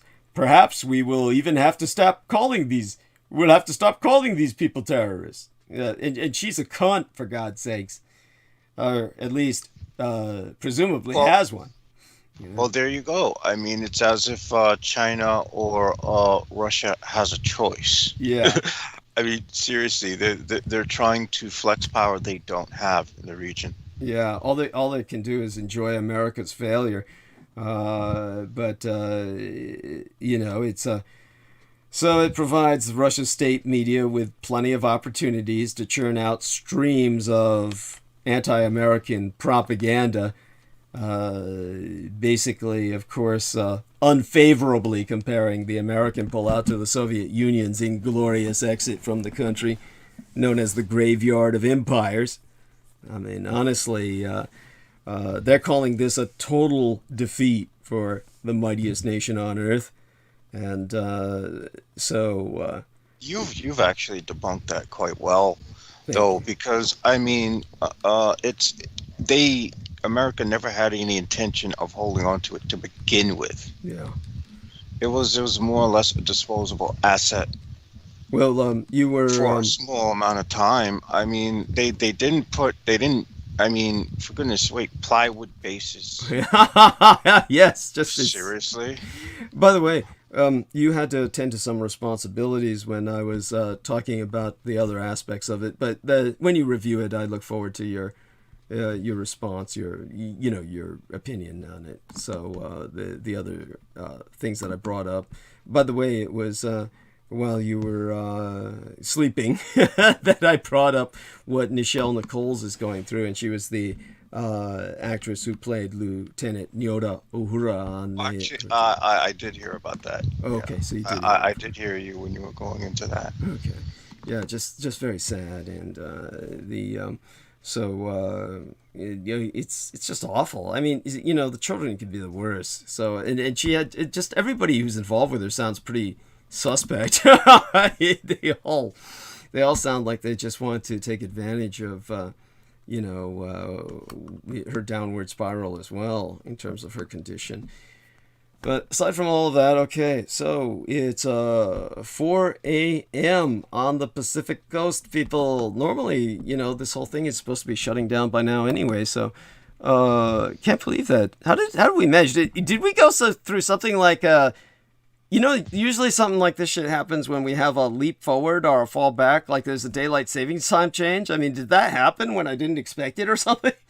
No, not to my knowledge. Yeah, somehow I wound up with, what looks like an extra hour. Most of the time at 4 a.m., most of the time at this time, I would have hit the 12-hour mark on the stream, on the streamline. But by the way, it's saying no data for a second, so then it says excellent connection. That happens every once in a while.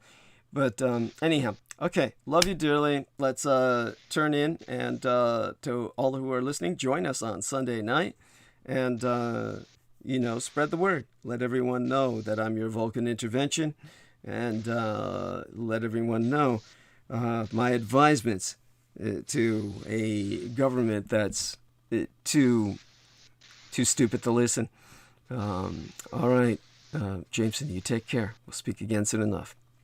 You as well. Yes, bless you. Thank you so much. We'll end the call, and we'll end the stream. Okay. There we go.